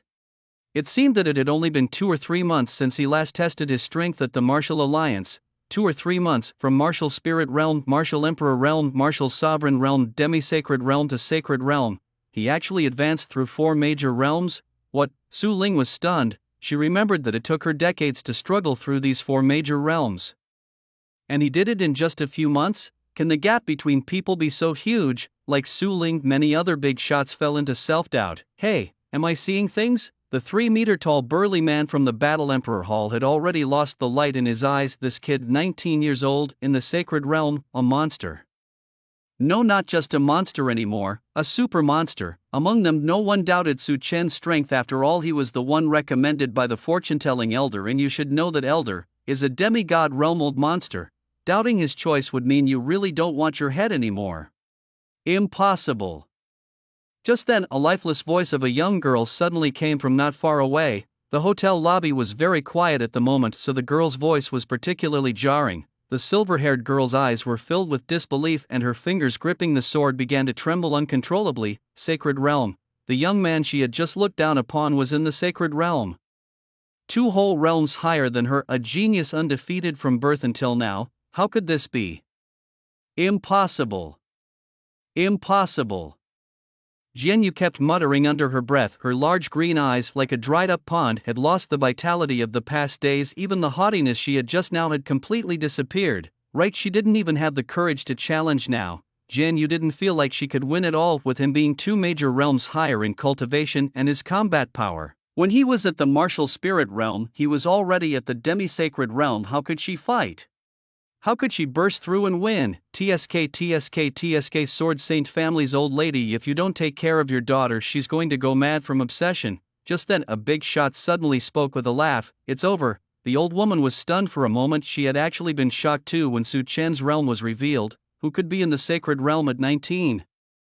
Others were at what realms, and needed how many people's cooperation, or what magical treasures to achieve parity with the sacred realm, yet he was directly in the sacred realm. How could those people compete? the old woman looked at her precious daughter and quickly cast a spell on Jianyu's head, causing her to faint immediately. At the same time, her expression also calmed down, as making the obsessed recover quickly meant making her forget everything. Sigh, think about how to cushion this with the girl later, the old woman sighed. Forgetting now was only temporary. She couldn't let Jianyu never recognize Su Chen forever. That's impossible. TSK, you've brought it upon yourself, old Mrs. Sword. You were told not to let the younger generation come to watch, but you insisted, a big shot teased. Get lost, the old lady snapped back fiercely, so old yet still speaking coldly. Can't you comfort an old body? Oh, I comfort you, but who comforts me? My Taoist heart is almost shattered, the man complained indignantly. Indeed, many people at the scene felt the same, yet the stage was still packed tight. Numerous individuals went up to greet each other. Snow Dusk Marshal Hall Feng Qingyang Su Xiaoyu, I've long heard of your great reputation. Tani Alliance Wang Yitin, nice to meet you. Jingyi Alliance Zhang Chang Su Chen Xiaoyu, I've long heard of your renown. Those with famous names and strong mental fortitude all gathered to make connections. It was evident that these individuals were mostly at the Supreme Realm or even the Sovereign Emperor Realm, ancient beings who had lived for 7,000 or 8,000 years or even 10,000 years. They had experienced the last Destiny War, hence their strong psychological resilience. Meanwhile, those who stood dumbfounded on the spot were often only a few thousand years old with lesser cultivation, like the robust man who had just interacted with the Sword Saint Granny. With golden hair and a physique resembling an ape, he belonged to the royal family of the Silver Gili Empire, an extraterritorial clan from Great Xia existing 10,000 years ago, after a great war between different races. The Silver Gili Empire fell. Thanks to the support from Great Xia, its royal family was saved and later formally integrated into the nation of Great Xia. Damn it, I practiced for 200 years just to reach the Saint Realm, and this 19-year-old kid. Taxchung frowned deeply, cursing under his breath before staring at his palms, lost in thought for a long time. This was his first experience in the Destiny War, and with each new Destiny's child born, Taxchung found it increasingly hard to adapt. The appearance of Su Chen was clearly the last straw that overwhelmed him. This era is just like this, kid, why think so much? The Sword Saint Granny patted his broad shoulders. Aren't you still stronger than that, kid? Just focus on your cultivation, she comforted. Cheng nodded blankly. Su Chen's reception went on for a long time, until he had greeted all the major faction leaders, before it finally ended. Such a hassle, Su Chen grumbled. Seriously, I'm starving. Those people just went on and on. Beside him, the shorter Su Hao also looked displeased. Brother, were those people looking for trouble? Su Hao suddenly asked. Definitely not, little Hao, Su Ling immediately replied, having just explained to Su Chen that she knew this kid was Su Chen's younger brother. Su Ling was also shocked by Su Hao, as this boy was only 10 years old and already at the martial spirit realm. Indeed, Su Hao had advanced recently. What kind of monsters is this Su family? She muttered, recalling an ancient family also named Su which had gradually declined due to poor selection mechanisms within the clan. Could it be that ancient family has awakened again? Su Ling pondered hungrily. Just then Su Hao complained again. We'll arrive soon. Li Haitao has already found a dozen chefs specifically to prepare food for us, Su Ling said with a smile. Oh, really? Su Hao's face lit up with excitement. Really? Su Ling nodded like a child in response. Beside him, Su Chen squinted his eyes, feeling curiously uninterested in food at the moment. Su Hao's supreme physique, though gifted beyond measure, required an immense amount of sustenance to maintain, yet, compared to the power that could defy the rules of the divine realm, mere eating was nothing. By the way, Elder Su Ling, as a revered figure in the honored realm, you must have been cultivating for thousands of years, right? Su Chen suddenly asked. Yes, what about it? Su Ling responded. Well, have you ever heard of the Yu clan? Su Chen had only recently learned from Yu Danqing that a martial arts cultivation reaching around the honored realm required over 1,000 years of training. According to this timeline, it stood to reason that someone should know of the Yu clan. After all, Yu Danqing, even in a soul state, had counted the years for millennia. I don't know, I've never heard of that surname. At least, it's not a famous one. What about it? Su Ling inquired after a moment of thought, furrowing his brow slightly. Su Chen remembered Yu Danqing mentioning that the extinction of the Yu clan was due to a divine realm entity, the strongest on the continent. Logically, there should have been some trace of such an event. Could it be that the divine realm entity employed some sort of manipulation? No, that couldn't be right. A clan that had already died out, whose members had ascended to a higher plane of existence, why would they care about these matters? So, there might be a mistake in the information. after the incident at the Land of Time, if a demi-divine realm can alter the flow of time in a region, then the power of the divine realm must be even more terrifying. Could it be the divine realm from another universe that interfered? I'm just not sure where the error lies. Su Chen mused, concocting a reason. The thing is, Elder Su, I have a friend who belongs to the Yu family. He is currently practicing a technique from his family, but the technique he received is incomplete. He's now stuck at a bottleneck in his cultivation and urgently needs the other parts of his family's technique, so he asked me to inquire if there's any news of his family. I see. Su Ling nodded. I'll try to look into it. Su Haitang was from the Dasha nation, and surely her master Su Ling's influence was not insignificant. Thank you. Su Chen bowed in gratitude.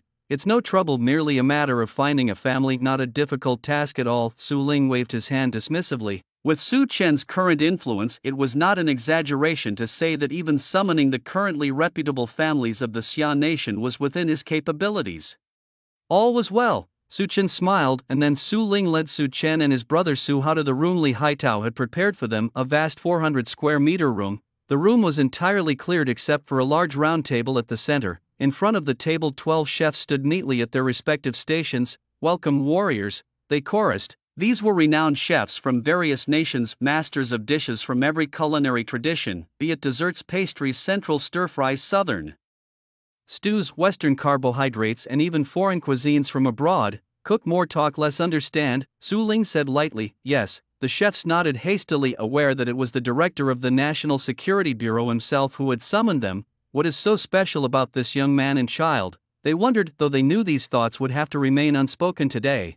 Soon the sounds of cooking filled the air, accompanied by delicious aromas. Su Ling smiled slightly. Su Hao, my little friend, this is the meal I've prepared for you.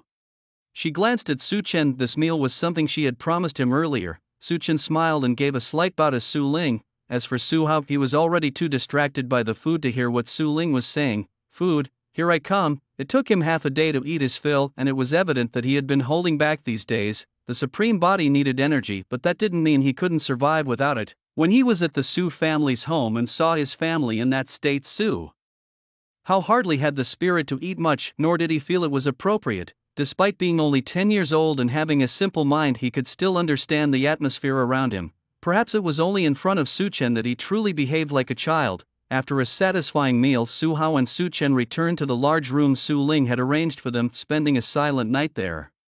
The next day, Su Ling met with several students from Guanghai City. Their journey to the Dasha secret realm began at a teleportation circle located at the southern foot of Zhengzhou City. The so-called transit station was like a mini ecosystem equipped with almost everything except chickens, medical facilities, dining services, training rooms, weapon shops, and more. Most secret realms were incredibly dangerous, filled with various disasters, but also treasures. Moreover, this time one could exit the secret realm and had multiple chances to do so. Using special teleportation talismans, anyone could instantly leave the realm and return to reality. However, exiting meant starting over, as most people ventured into the realm to train or try their luck, creating a natural industry chain. Although the children of destiny were spectacular, they were in the minority. Most were just ordinary people.